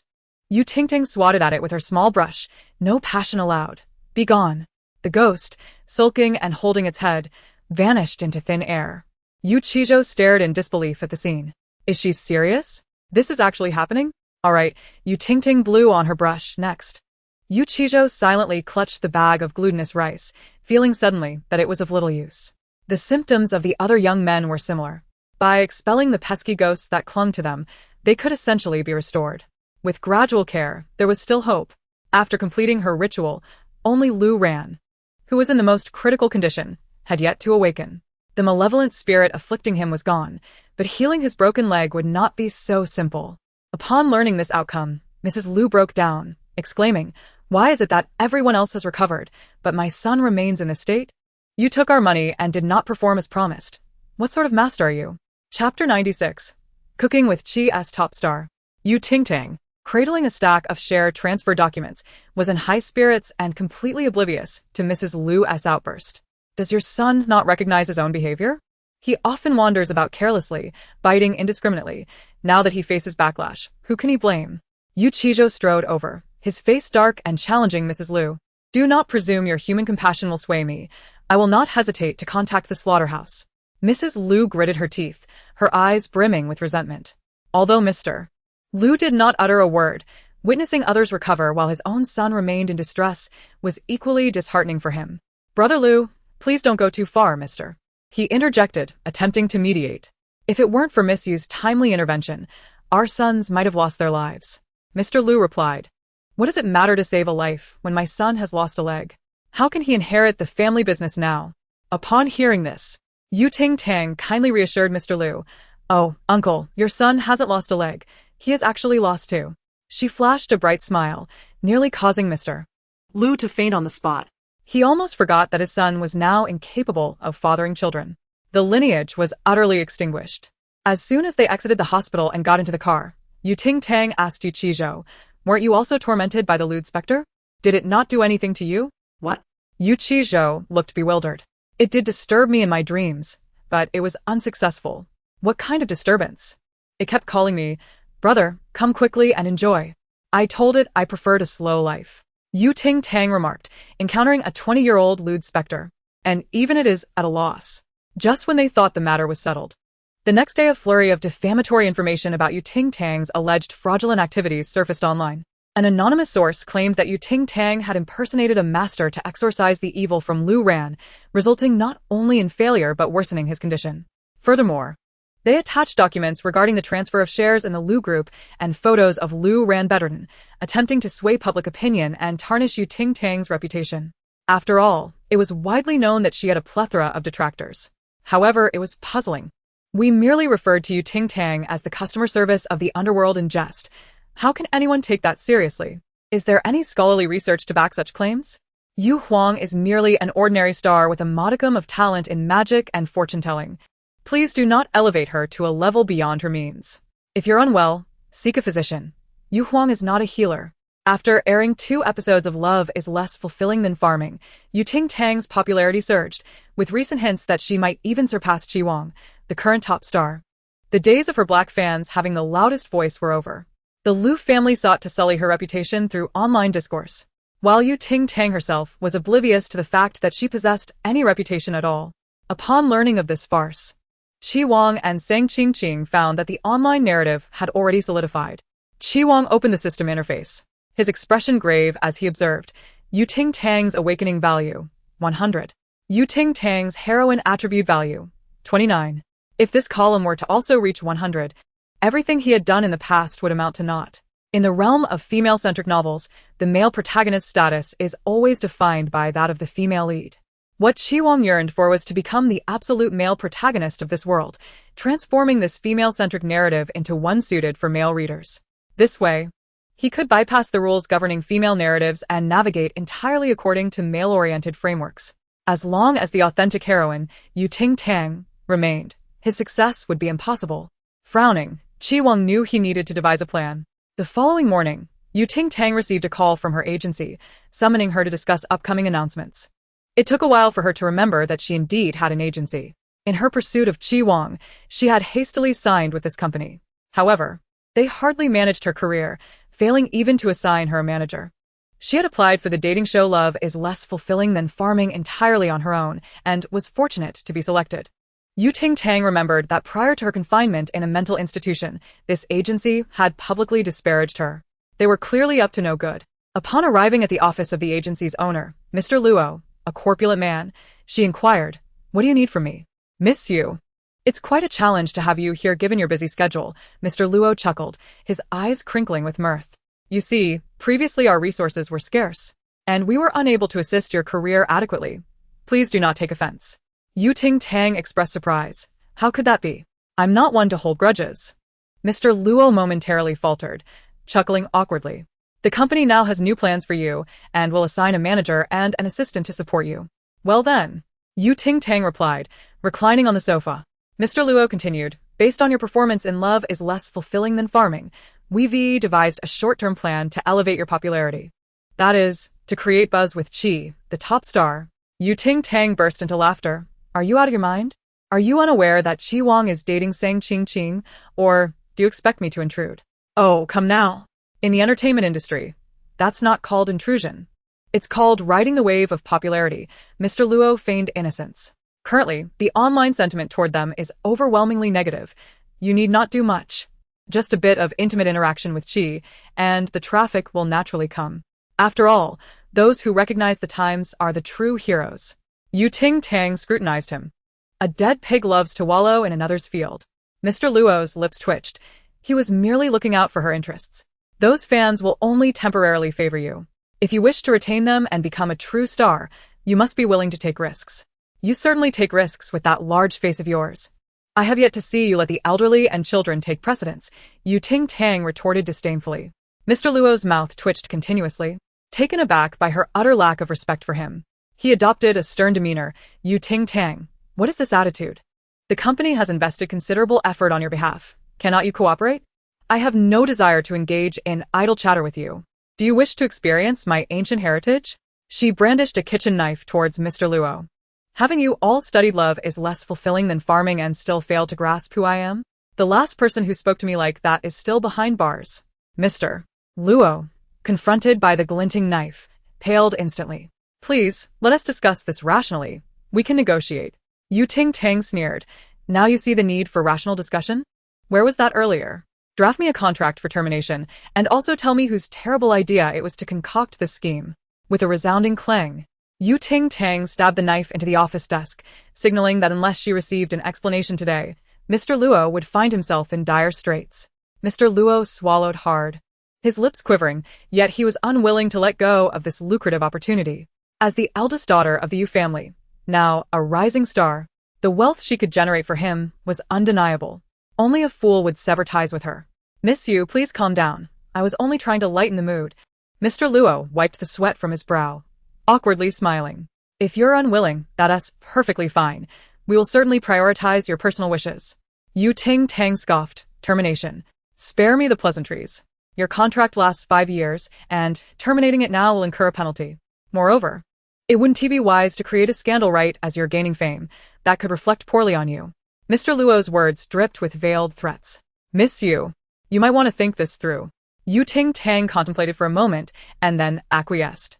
Mr. Luo smiled with satisfaction. What did it matter if she was from a prestigious family? Once an artist was in his hands, they were bound to obey. No matter how powerful the Yu family, as long as he held on, they could not touch him. Ting Tang pulled out her phone. Hello? Tax Bureau? This is Ting Tang. And I am reporting my former employer, Xinhua Entertainment, for tax evasion amounting to 2.8 billion. Mr. Luo jumped to his feet. What?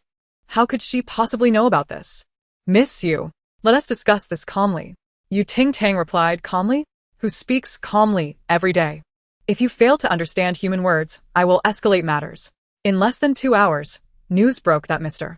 Luo and several high-ranking officials had been taken in for questioning, propelling Xinhua Entertainment's stock into a nosedive. Isn't this the management company of Fish Emperor? How can such a small, wretched company evade taxes to such a high extent? While others evade taxes, I indulge in slumber, and we all envision a bright future. Rumor has it that Xinhua Luo threatened Fish Emperor and Qi, refusing to terminate the contract, prompting Fish Emperor to report her. Does this mean that this woman, instead of engaging in business, is busy enhancing her performance at the tax bureau? Does she even remember her account password? Originally, according to Ting Tang's life plan, after graduating from university, she was destined to become a proud delivery rider. Although her plans have veered off course, it matters not. Is there any place where deliveries cannot be made? The weak complain about their environment, while the strong curse it. She is bound to reach the pinnacle of the delivery industry. Thus, Ting Tang acquired Xinhua. Unable to be the master of the contract, She decided to become the master of the company, resolutely refusing to let external factors hinder her delivery career. With her little yellow electric scooter, she zoomed past numerous vehicles, disregarding the curses from the drivers, racing towards the delivery location. Ting Tang, I have gathered the list of managerial talents you requested, came the voice of Yu Qizhou from her phone. The first candidate is quite unique, named Qin Ju. His resume and skills are impressive, but he has a few quirks. Ting Tang replied, let's talk later. I'm busy delivering food. Which platform is so ruthless as to make you deliver at this hour? Yu Qizhou couldn't help but complain. Are you out of your mind? Which one? Yu Qizhou's voice suddenly rose. The rider who delivered me a bowl of congee half a month ago was you. He had searched for that rider for a long time, but without any surveillance footage, and given that she wore a helmet and mask, he had never identified her. After all this time, it turned out to be his own sister.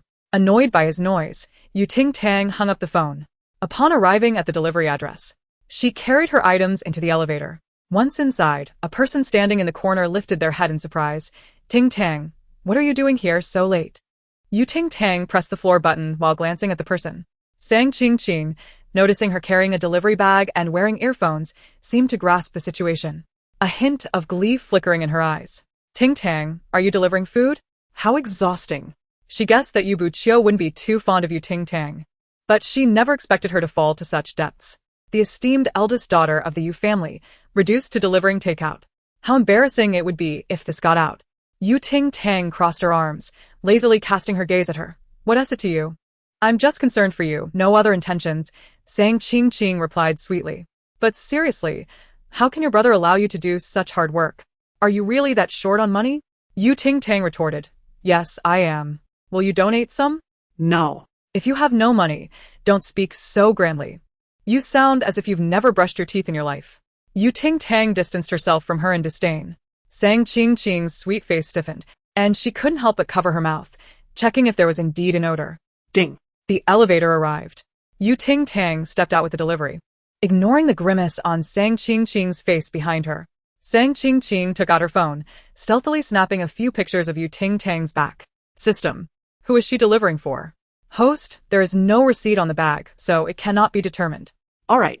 Sang Qing clutched her phone, unconcerned with this trivial matter. How is Qinju doing? Can his lucky points be absorbed by me? Host soon. When he falls to rock bottom and loses the will to survive, you will be able to manipulate his lucky points at will. Sang Qing's lips curled upward. Let us go. She had been experiencing a streak of bad luck lately and desperately needed some lucky points to replenish her fortune. Qinju's life was already unfortunate.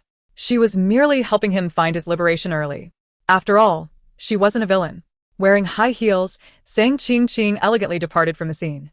In a penthouse apartment, a tall man with pronounced muscles lay on the carpet by the bed, blood from a wound on his forehead obscuring his brow, his face flushed. He lay with his eyes closed, body temperature rising, sweat soaking through his nightwear. The candles on the table had burned down, igniting the tablecloth and turning the place into a fiery inferno. The man remained motionless, his dark eyes half open, empty and devoid of content, as if a hand were relentlessly pulling his soul downward, extinguishing any desire for survival.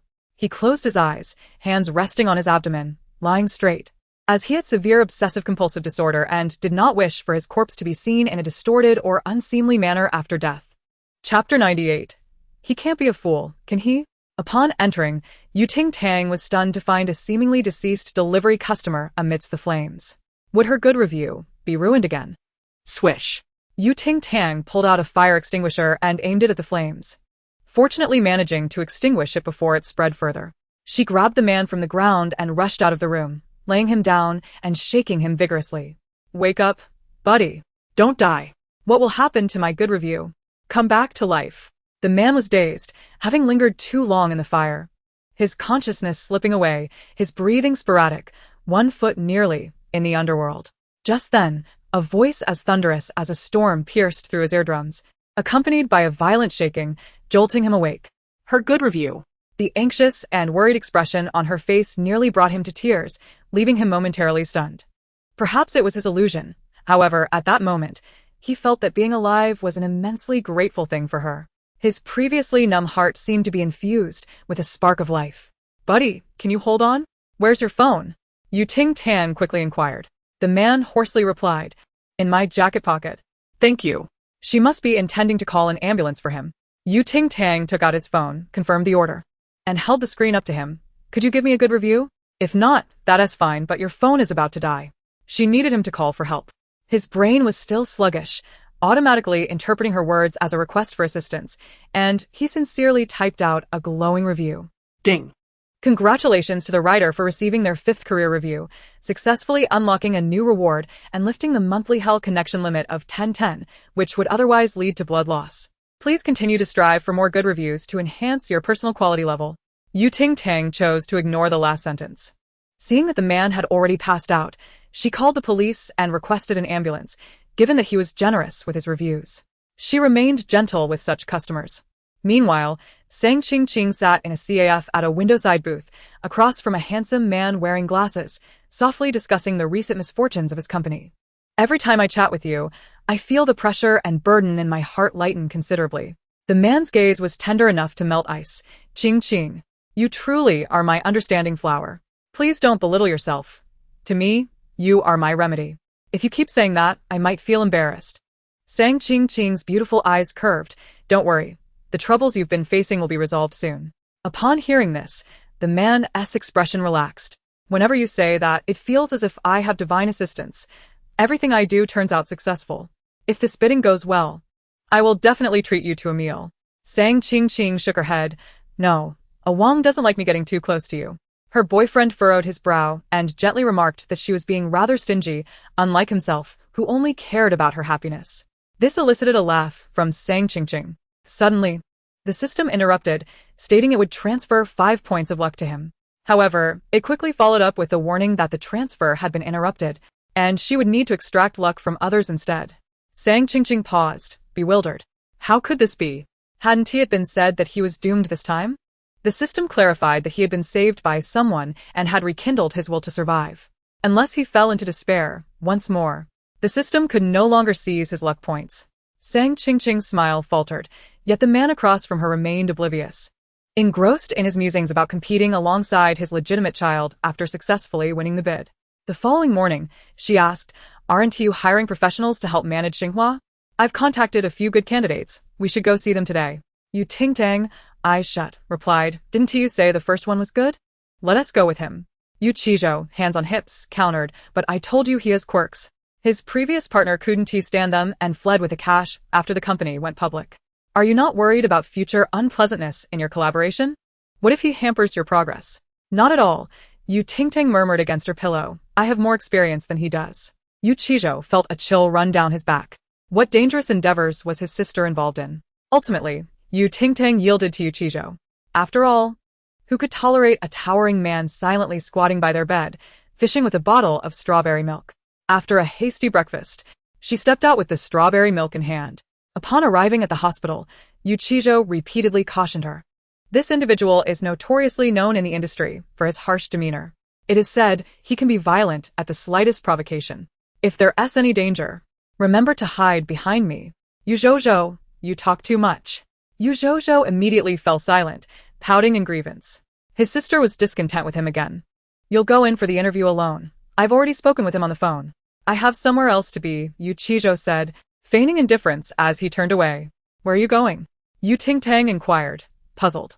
Chizhou glanced at his watch. "There's an important medical seminar that has invited me. I must leave now." Ting Tang found this quite peculiar. He didn't seem like the type to enjoy such things. "Patient number 27, is Chizhou here? The electronic call has been made 5 times. Are you going to treat your constipation, or not? There are others waiting." A nurse shouted in the corridor. Ting Tang was taken aback. Chizhou? He fled in a panic. Ting Tang felt a twinge of concern. Could her brother truly be that foolish?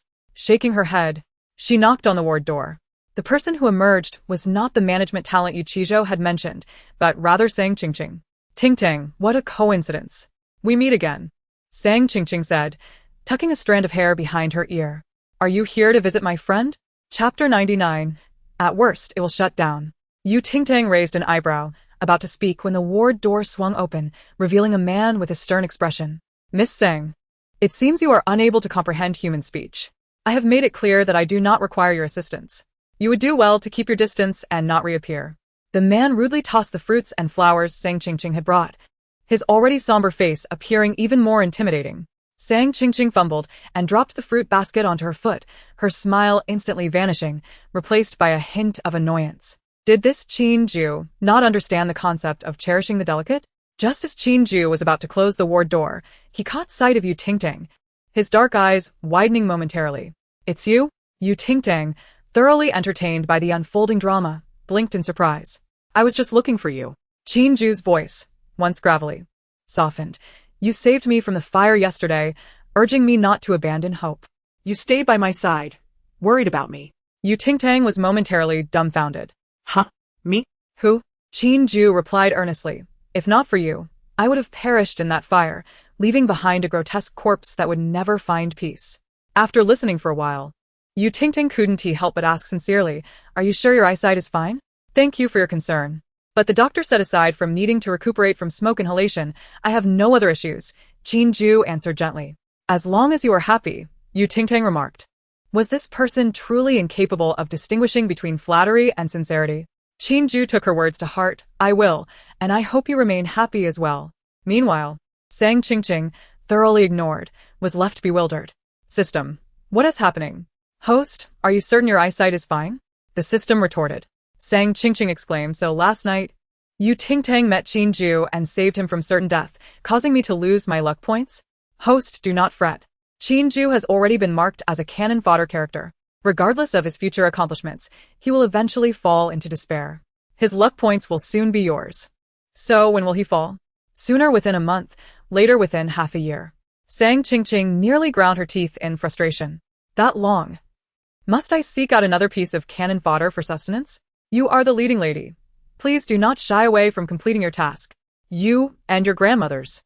Ting Tang, observing their banter, thought, "Oh dear, this is quite amusing. Who among the leading ladies constantly siphons off others' luck?" Thankfully, she asked the malicious supporting character. With no luck to lend Sang Qingqing. Turning to Qin Ju, Ting Tang jovially slapped him on the shoulder. "Hey buddy, let us go inside and catch up. After all these years, you must have plenty on your mind to share." Qin Ju was taken aback. Had he misremembered? Where had he even seen her before? As the ward door closed, Ting Tang was about to explain her intentions when she noticed Qin Ju meticulously arranging the furniture. He first aligned a chair to the tiled line, poured a glass of water, and set it alongside a fruit platter, everything perfectly in order. From any angle, it was impeccably aligned. Curious, Ting Tang inquired, "How do you manage to arrange things so neatly? Is there a secret? Why was her own meticulously tidied room always in disarray?" Qin Ju pondered briefly. "No secret, just practice." Ting Tang then stated her purpose directly. "My brother says you're quite impressive, a management genius. I don't expect much profit from this company, just don't incur losses. If it does, so be it. We can always shut it down. Also, I'd like the working hours changed to 9 to 5. Qin Ju listened quietly, unable to resist asking. "Wouldn't that work schedule be a bit inconvenient?" Ting Tang hesitated. "How about 10 to 4 instead?" "That's not what I meant," Qin Ju gently interjected. "This could foster a sense of complacency among the employees." "That doesn't matter. We can always shut it down," Ting Tang waved dismissively. "May I inquire about the reasoning behind your decision?" Qin Ju asked. "Simply because I'm lazy and don't want anyone to be more industrious than I am," she replied. "This could disrupt the company's operations. Then let it shut down." If it weren't Ting Tang sitting across from him, Qin Ju might have already thrown her out. What company operates as a charity? And to have a boss who casually wishes for it to fail? Qin Ju couldn't help but pinch the bridge of his nose. "I accept the offer. I will send you a management plan later." After all, she was his savior. A little madness was tolerable. There's one more thing. Ting Tang's expression suddenly grew serious. "What is it?" "I need to ascertain that you won't attempt to take your own life again. In case he were to contemplate such despair once more, it would unnecessarily benefit Sang Qingqing with luck points. She invested heavily to hire him to manage the company, but wouldn't that merely serve to tailor garments for another? Ting Tang would never engage in such a disadvantageous transaction. Qin Ju was momentarily taken aback, but soon a glimmer of amusement sparkled in his eyes, softening the fierce demeanor of his face. It appeared that what he sensed amidst the flames was not an illusion. She truly cared for him and held him in high regard. A wave of inexplicable tenderness washed over Qin Ju, and he inadvertently revealed a thought he had kept to himself. I have never contemplated ending my life. In truth, he had merely been celebrating the previous night, having dealt with the traitor in an impeccable manner. Perhaps due to intoxication or some other reason, he had momentarily perceived life as devoid of joy, even discovering a hidden thrill in the concept of death. However, upon regaining full consciousness, he recognized the absurdity of his previous state, a reality that was chillingly stark. After hearing his explanation, Ting Tang stroked her chin thoughtfully. Could it be that Sang Qingqing had also employed the modification function on Qinju? I understand now. She nodded. If you ever feel unwell, remember to inform me immediately. I will resolve it. After all, she had finally found a willing leader among the management talents. And she certainly did not want to be undermined by Sang Qingqing. Qinju's gaze softened, unable to restrain himself. There is something I have hesitated to tell you. What is it? Ting Tang immediately became alert, wondering if he was dissatisfied with his salary and seeking a raise. Qinju replied, your earrings are not quite symmetrical. The one on the right is slightly higher than the left by about 0.3 centimeters. For this tassel style, it is advisable for the heights to be consistent, as it would better complement the delicacy of your face. Qinju, do your eyes serve as a ruler? It is merely a matter of habit, Qinju modestly replied. Chapter 100. How many brothers do you have outside? Suddenly, Ting Tang had a bright idea.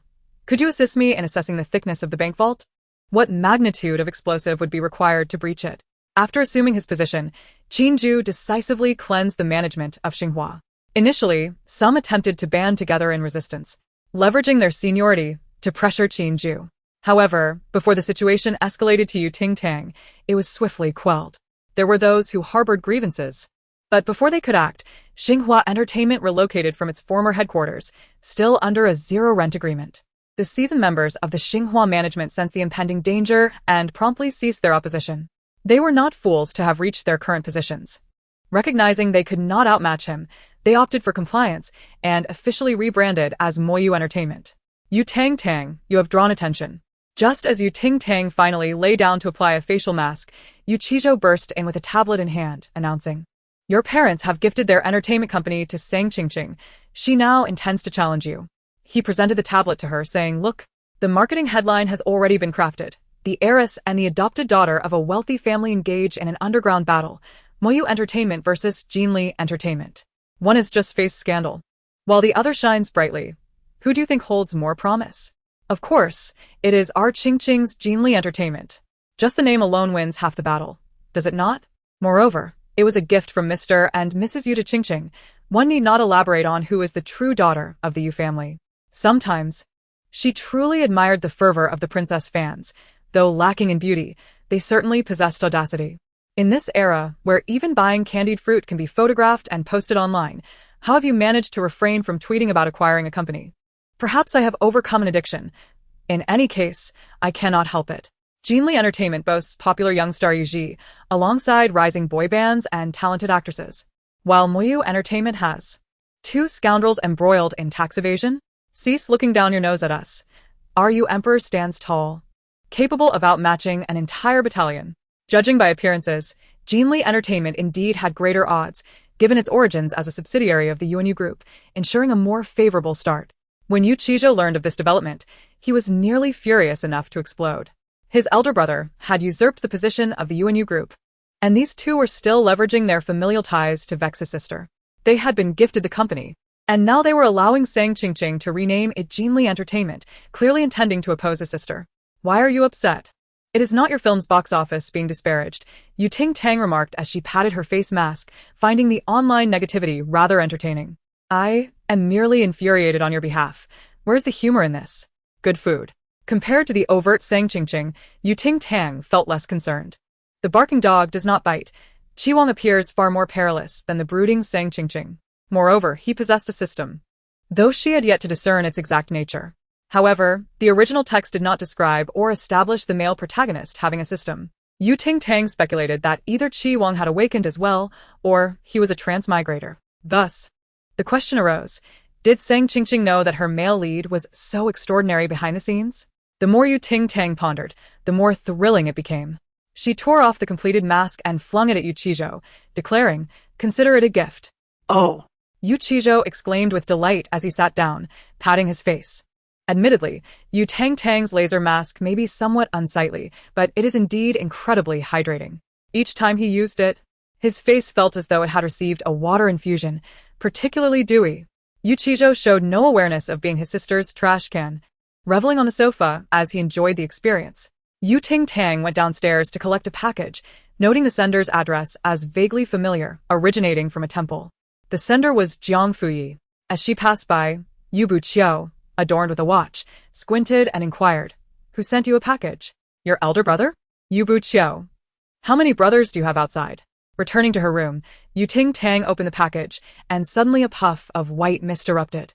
"Wishing you peace and joy in your days below the mountain."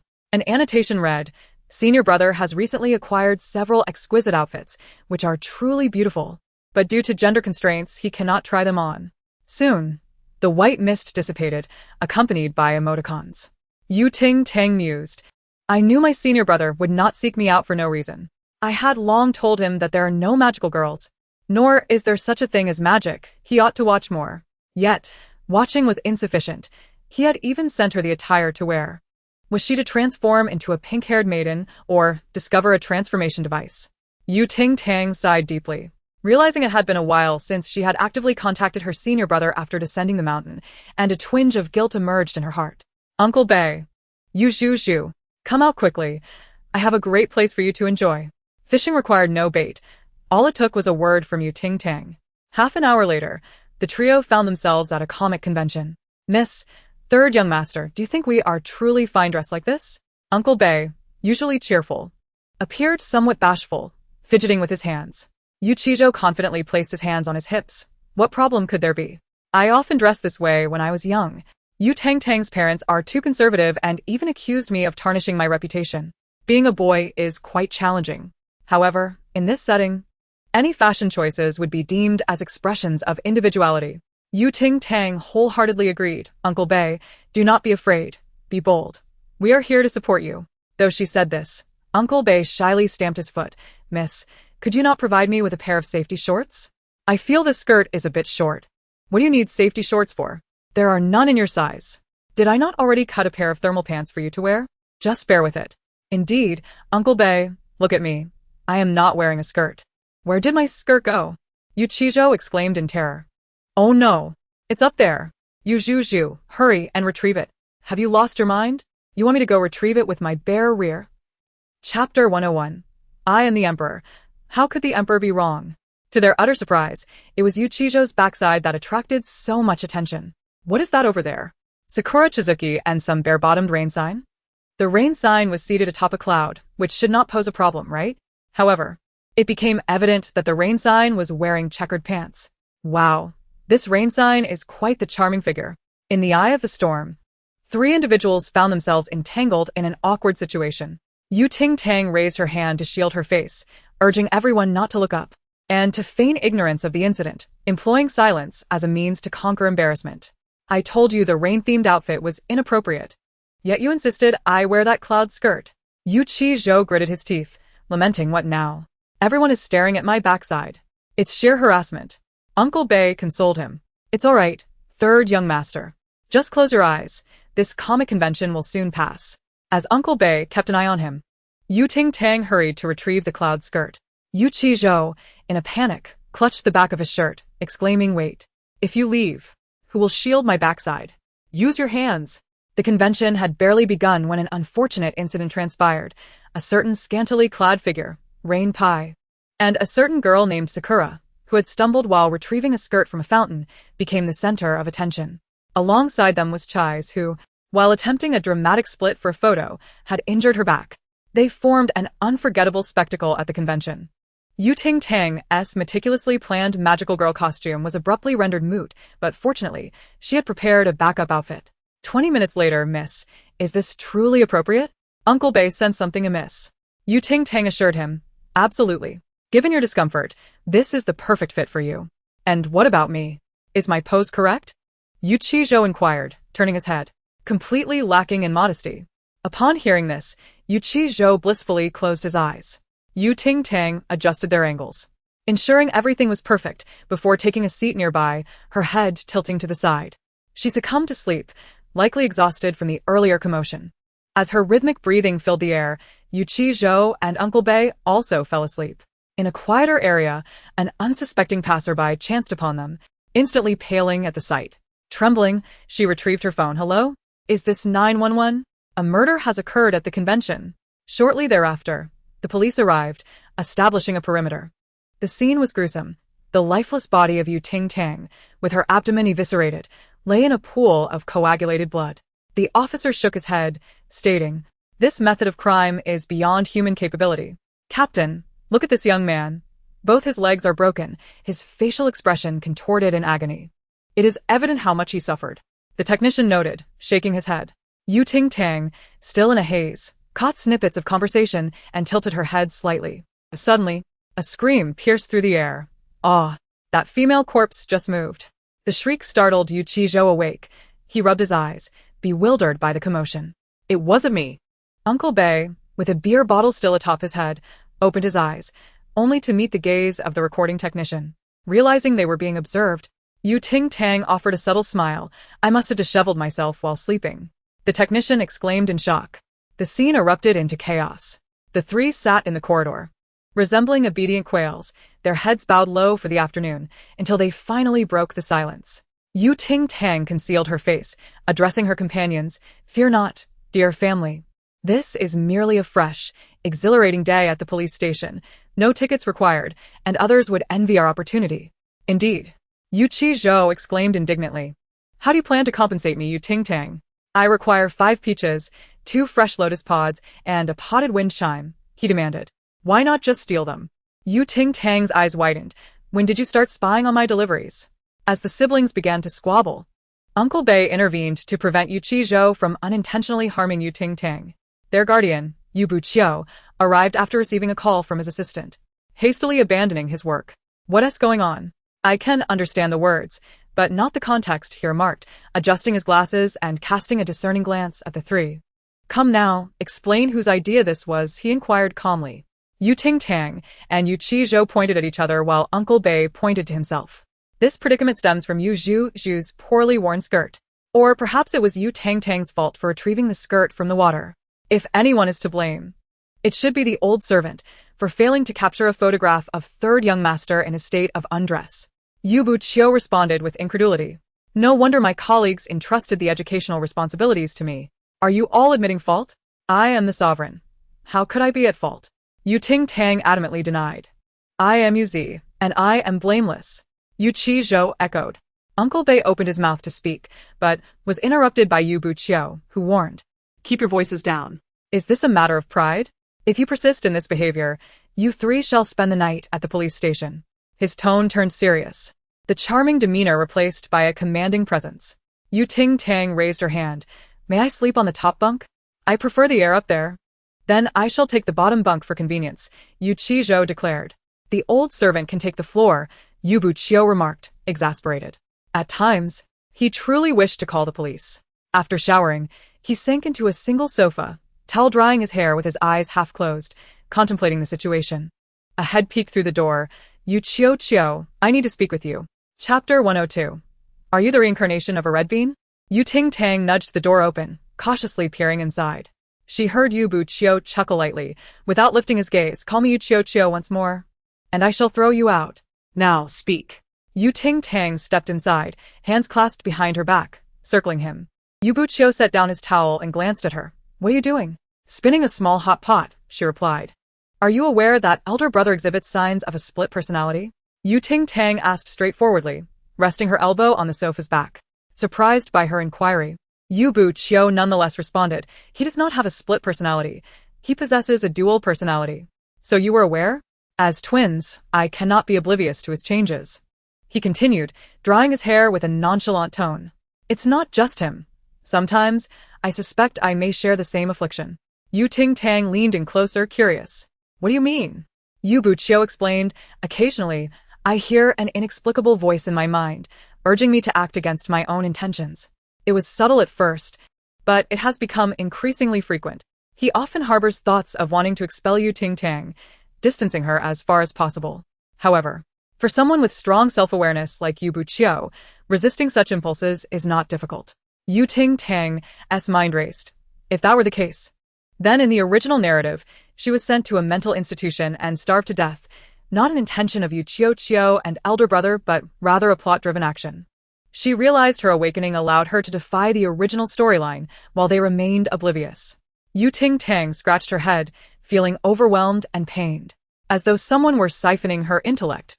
How could that be? Fathead fish. Yu Bu Chio's gaze softened, who would drink from an empty vessel. Ting Tang chuckled. Are you the reincarnation of a red bean? You seem so lovesick.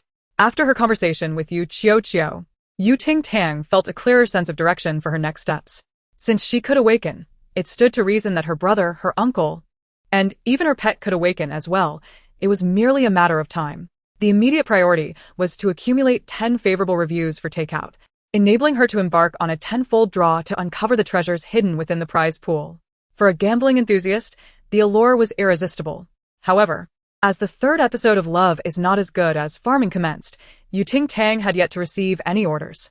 This could be attributed to the ongoing electoral activities in the underground community. Once the guest list was announced, it sparked fervent discussions. There are 2 guests from Sang Chingching's Koi Entertainment participating in this dating show, the popular young star Yu Ji and the pure and innocent flower Tang Mir. They are certainly not here for serious romantic pursuits, but rather to showcase their faces. The handsome Yu Ji.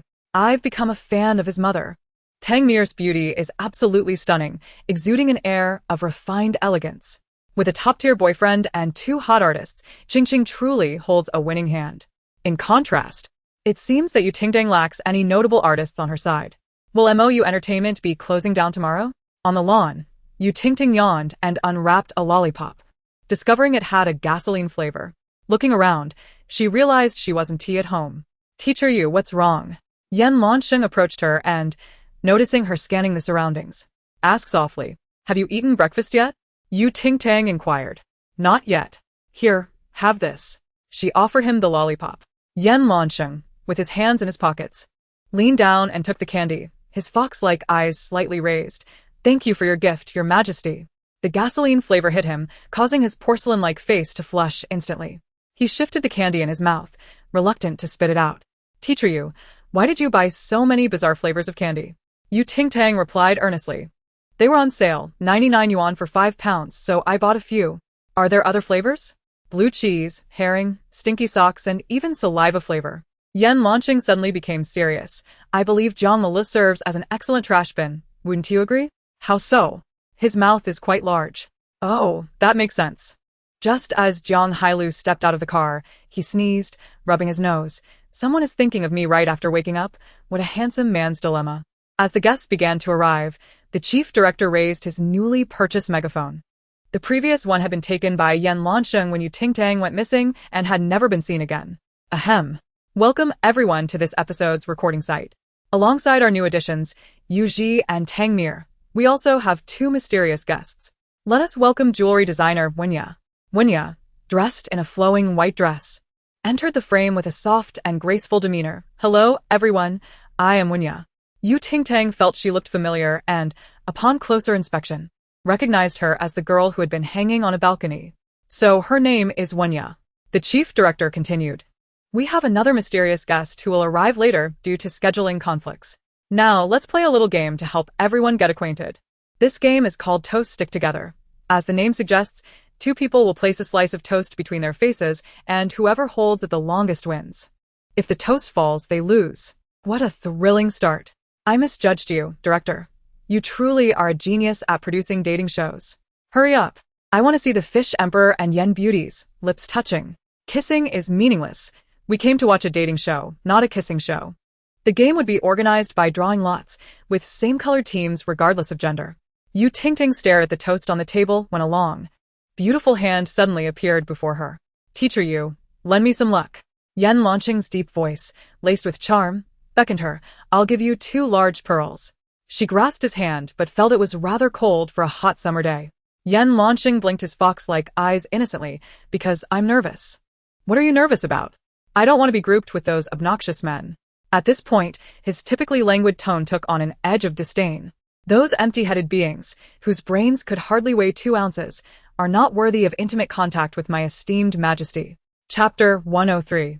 Perhaps it was because Yan Lansheng was standing with the light behind him, coupled with his previous remarks, that sent a chill down her spine. Yu Tingting stared at him for several seconds, and suddenly, a thought struck her. Little swallow, tell me the truth. Are you my delusional fan? Caught off guard. Yan Lansheng stammered, huh? The way you spoke just now resembled those delusional fans. Recently, Yu Tingting, who had infiltrated the ranks of anti-fans and successfully climbed to a management position, was intrigued. The most common phrase among delusional fans is, "No one is worthy of my brother or sister. We are independent and do not associate with others." This bore a striking resemblance to Yan Lansheng's earlier comments. Yan Lansheng's expression momentarily blinked, unable to grasp the fleeting pang of disappointment in his heart, and he slowly nodded, "I am your Majesty's delusional fan." Yu Tingting patted his shoulder. "I knew you were remarkable. Are you also in my super topic? Seems there's one. Let me see your level." Yan Lansheng's mind went blank again, his ears flushing with embarrassment. "Your Majesty, this truly cannot be revealed." Yu Tingting was nearly overwhelmed by her confusion. "Huh? What are you talking about?" Yan Beauty's brain fell on the ground. When a zombie came by and opened it, it found a pool of yellow. "Is this broken road still drivable?" "Your Majesty, this kid's main account has reached level 99 in your super topic." Is Yan Beauty sure she's a delusional fan, and not just a regular fan? I refuse to believe he doesn't ship Tang, Yi, and Pao Dan. Did Yan Lansheng really say that in your ear? If he has already called a fan, why is he still pairing people up? Isn't that awkward? It wasn't until the toast game was about to start that Yu Tingting finally pushed aside the molten custard bun next to her. Ignoring Yan Lansheng's resentful gaze, she calmly looked at the whiteboard to see who her partner was. Knife Girl. When Yu approached her, her eyes wide with surprise. What a coincidence that we would run into each other here. Goddamn Knife Girl. This is a long story. Forget it, I don't want to hear it. Yu Tingting took a bite of the toast and asked, "Where's your bun?" "He's at home. I plan to send him to the best kindergarten here to give him the best education. The tuition is too expensive. Which is why I'm participating in this variety show." Yu Tingting mused that otherwise, how could one land a role in a typical CEO story where the heroine runs away with a child? That level of initiative is impressive. She extended her hand and pretended to calculate. "Actually, I can read fortunes. Let me predict your future."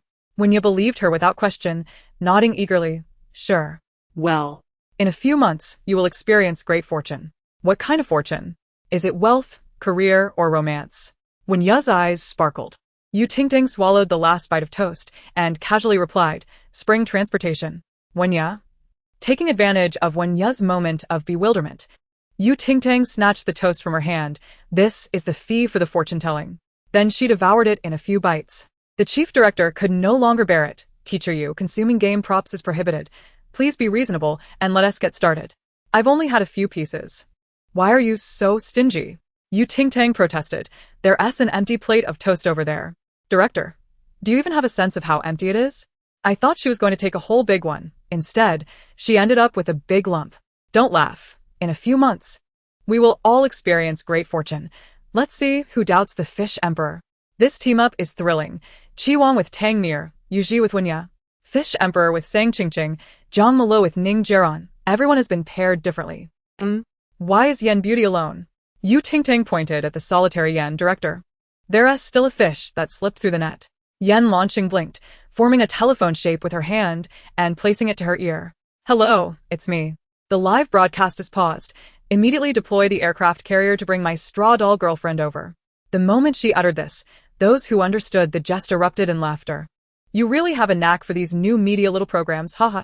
Yu Tingting burst out in a duet of laughter, reminiscent of geese and ducks.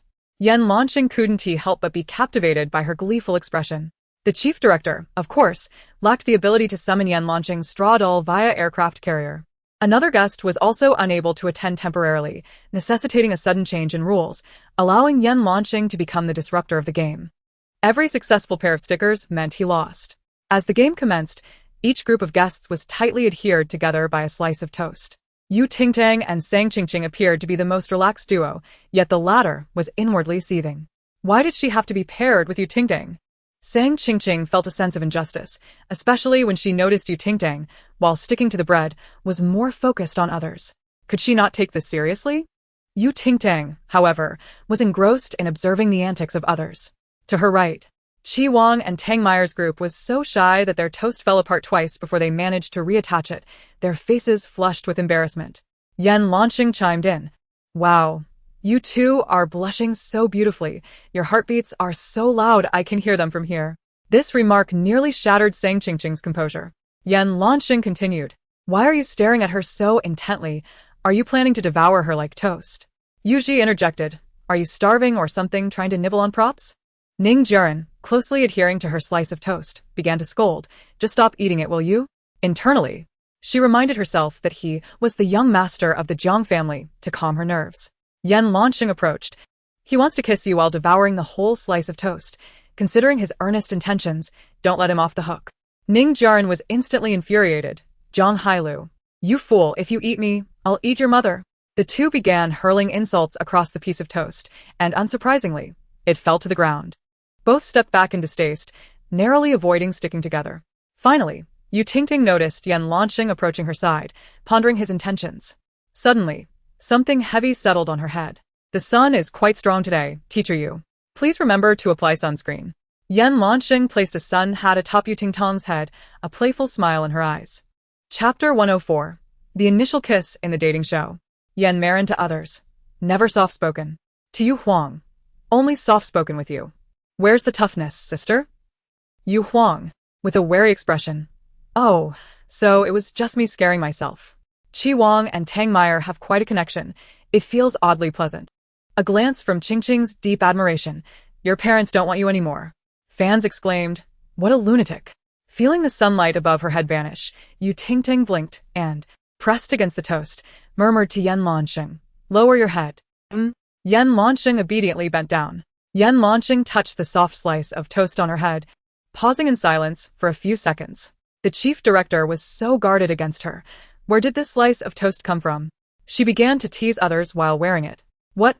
Are you feeling insecure? Yu Tingting smirked, almost forgot. Your boyfriend is busy playing pure love with someone else. Her words struck a nerve, and Sang Qingqing, who had barely held back her grievances, felt they might explode. This sense of injustice was not something that emerged today. Seeing her on the verge of tears, Yu Tingting exclaimed, no way, are you really crying? I'm not crying, Sang Qingqing vehemently retorted. However, her exaggerated mouth movements caused the toast to fall off, and unexpectedly, she found herself kissing Yu Tingting. Yu Tingting was taken aback, while Sang Qingqing was flustered. The live room erupted in chaos. Oh my gosh, it's my Yu Huang's first kiss on screen. Sang Qingqing, what are you doing? Release Yu Huang's pure and delicate lips. Someone save Yan Marin. She looks like she's going to break under the weight of that toast. Can that clear soup fish be shipped? Get away. The kiss between Yu Tingting and Sang Qingqing shocked not only themselves, but also all the other guests present. They erupted in a chorus of cheers, eager to witness the unfolding drama. After all, they were all girls. A kiss wouldn't lead to anything serious. Yu Tingting thought so too, surprised for just a second before stepping back, hands casually tucked in her pockets, displaying no signs of discomfort. Sang Qingqing, however, was blushing fiercely. Her cheeks aflame, her beautiful eyes shimmering with indignation as she glared at Yu Tingting. Why did you kiss me? Seriously, miss. Yu Tingting, nonchalantly sucking on a lollipop, retorted, you were the one who initiated it.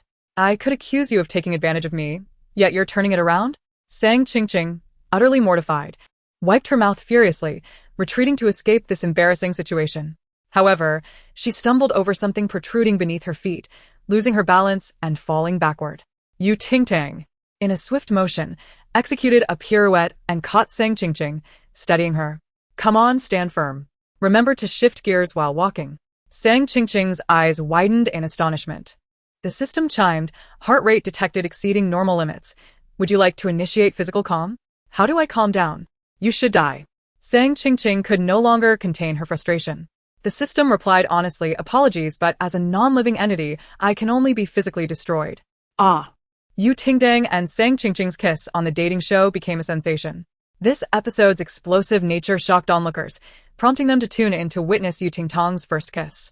The online viewer count soared, reaching unprecedented heights. Yu Tingting, however, remained unfazed, though the many forlorn gazes directed at her were impossible to ignore. One particularly came from Yan Lanxing, who, while elegantly shaded under her sun hat, appeared like a specter, her demeanor unusually somber. In this world, no one could dare to touch the majesty, not even a mosquito. How could she breach the sacred space that was meant to be untouched? Very well, she was finished.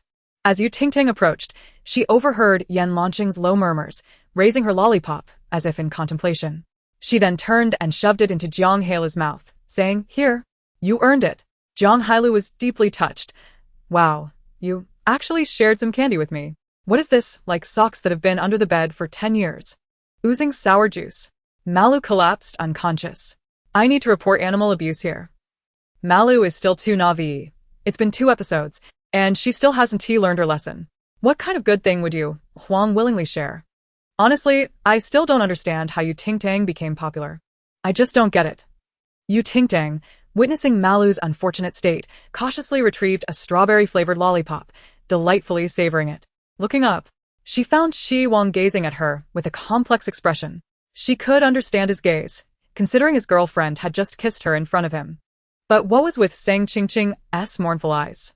Ting Tang felt a shiver run down her spine and hurriedly moved away. After the toast game concluded, the guests boarded a plane to the recording location. Ting Tang yawned and walked ahead when suddenly someone stood up blocking her path. "Hello, everyone. I am your love tour guide and love security for this trip. My name is Yu Qizhou." Yu Qizhou removed his cap, revealing a delicately handsome face, carefree and vibrant. Tang Meyer and Ning Jiren gasped in delight. "Guide you. Guide you. I went to see the film The Mute Girl you directed earlier this year. It was fantastic. I am particularly fond of your Dream Eater. The logical closure of the dimensional exchange by the end is simply electrifying." The venue instantly transformed into a fervent fan gathering. Yu Qizhou held his head high, casting a sly glance at his sister. How do you like that? His current image in his sister's eyes must be quite impressive, indeed. Ting Tang remarked, "Qizhou, your zipper is undone." He huffed in response, taking a seat in front of her. "Why don't you sit with me?" Yu Qizhou complained, clutching the back of the seat. "Are you rejecting me again?" His gaze was filled with a sorrowful intensity, as if he could resurrect 100 malevolent sword immortals. Ting Tang felt he was being a bit too sensitive. At such a young age, harboring such grievances was unnecessary. Engaging in beneficial activities would accumulate virtue for him, making future underground evaluations more favorable. Yu Qizhou was taken aback. "What should I do to accumulate virtue?" "Become a phantom thief. Phantom thieves accumulate virtue," she quipped. Chapter 105. Still wanting to marry? Go for a vasectomy. Yu Qizhou's silence was deafening. Do not emulate Yan Lanqing in these cold jokes. It's chilling. Just then, Yan Lanqing strolled by, pausing to inquire, "What's the matter?" "Nothing," Yu Qizhou replied. 2 hours later, all guests arrived at the verdant grasslands. As the love guide, Yu Qizhou began to issue tasks. "Among you, there are 2 werewolves. They are the villains dispatched by the Wolf Castle to disrupt the peace of the grasslands. The nefarious scoundrels, akin to a spoiled pineapple pie." Upon hearing this, the guests exchanged doubtful glances, suspecting each other of being werewolves. Ting Tang elbowed Yan Lanqing. "Are you a werewolf?" Yan Lanqing replied earnestly, "No, I'm merely a villager. Even if you became a werewolf, you'd be expelled from the Wolf Castle. This game revolves around the love-brained best friend who wants to marry her cheating boyfriend without a dowry." Yu Qizhou announced the rules, and each person drew lots to determine their identities, sparking a debate. Ting Tang randomly drew a card and discovered she was a best friend. To her left, Sang Qingqing was the best friend herself, while to her right, Yan Lanqing was the mother of the bride. What a ridiculous card. Jiang Heilu couldn't contain his frustration. "I do not resemble the mother of the groom at all. Why is there even a dog identity card for the bride's family?" Yuji pondered. Ning Jiren, who drew the card for the groom's father, felt a sense of balance. What a vicious game. Just hearing the description has already made me tense up. Qi Wang is the cheating groom. Sang Qingqing is the love-brained best friend. This draw seems rather prophetic. I'm dying of laughter. Why is there a dog? An ethical melee. How delightful. As the game commenced, the guests divided into the bride's group and the groom's group, facing each other. Jiang Heilu, who had previously protested against this absurd game, stood up, pointing at Sang Qingqing with indignation. "My son has had countless girls pursue him since childhood. Beautiful, virtuous, well endowed. He never cared for any of them, and yet he has set his sights on someone like you."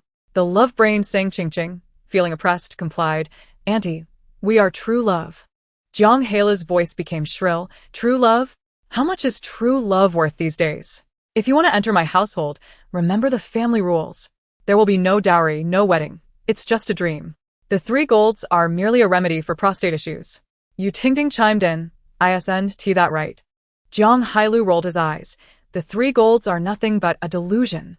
You want to spend my family's money before even stepping through my door? Impossible. Yu Tingting pointed at Qi Wang beside him. You don't even know how to support your girlfriend? Are you mute? The mama's boy, Qi Wang, replied. I listened to my mother. Sang Qingqing began to sob. You child, always crying. You've drained away all the good fortune in the house. The mother of the bride, Yan Lansheng, quickly engaged, declaring, let me make this clear. There's no dowry, not even 3 dimes, and the marriage is off. The groom's father, Ning Jiran, slammed the table. 3 dimes. Realizing how much Yan Lansheng had said, Ning Jiran struggled to maintain composure, but pressed on. Are you marrying or selling your daughter? The bride's father, Wenye, interjected, we have nurtured our daughter to this age. Are we to give her away for free? Absolutely not. The dog, Yu Ji, felt despondent. Woof woof. Tang Meyer, who drew the identity of the groom's mistress, was rendered speechless. Your daughter insisted on marrying my son. It's not my son who wishes to marry her, and you still want a dowry? Jiang Hailu said, dramatically gesturing with his fingers, rolling his eyes. Dream on. His expression, coupled with his irritating demeanor, caused the bride's side to boil over. Look at the worthless fool you found. Can't even make a sound without listening to his mother. Yu Tingting poked Sang Qingqing on the head, and you still want to marry him? Do you wish to be married this year, have twins in 3 years, and endure sleepless nights with crying children while dealing with your mother-in-law? You want to even have a slice of Swiss roll to eat. Sang Qingqing, feeling aggrieved, retorted, love can conquer all difficulties. So, can you forego the dowry? Qi Wang asked stiffly, otherwise, I want to be able to explain to my mother. Sang Qingqing was about to nod, when Yu Tingting quickly pushed her aside, rolling up her sleeves to scold. If you don't want to give a dowry, then don't expect a bridal price either. My best friend may be naive and easily fooled, but I am not. The dowry is 3 dimes. You can't reduce it by a single cent. Yan Lansheng, tightening her voice, added, yes, if you cannot even come up with 3 dimes, don't even think about marriage. Go for a vasectomy instead. Do you know how many years we need to save to gather that amount? Ning Jiran was seething. Are you trying to drain our blood? Just a second ago, I was infuriated by the love brain, and the next moment I'm laughing uncontrollably at the 3 dimes. Are you Huang and Yan Marin slipping in personal vendettas? This character is a masterful portrayal of a wicked mother-in-law. I wonder who will say there are no good actors in the entertainment industry from now on. The immersion is intense. I'm not into this anymore. Can't bear the injustice. They're playing abstractly, but I genuinely have such a love-brained best friend. Jiang Hailu slammed the table. Our son has plenty of beautiful girls pursuing him, unlike your daughter. After this village, no one will want her. You old hag. Your wrinkles are more numerous than your husbandess, and yet you speak so cruelly. Yu Tingting stood up, placing one leg on the chair. With that IQ, your son, who drools while talking, wouldn't he even attract a stray dog? She then slapped Yuji. Why are you standing there in a daze? Go shout at him. Qi Wang. Huh? Yuji. Huh? He had never felt such humiliation in his life. Yuji, with a stern face, barked twice. Qi Wang clenched his fists, trembling with anger, wishing to turn the table and end this war. Was it his fault for drawing the mama's boy card? Why should Yu Tingting scold him? Didn't you say it was just a fling? The mistress card holder, Tang Meyer, finally spoke, covering her mouth in tears. I'm already pregnant with your child. How can you marry someone else? The bride sighed. The groom sighed. In that moment, even though they were aware it was merely a game, Sang Qingqing inexplicably felt a pang in her heart.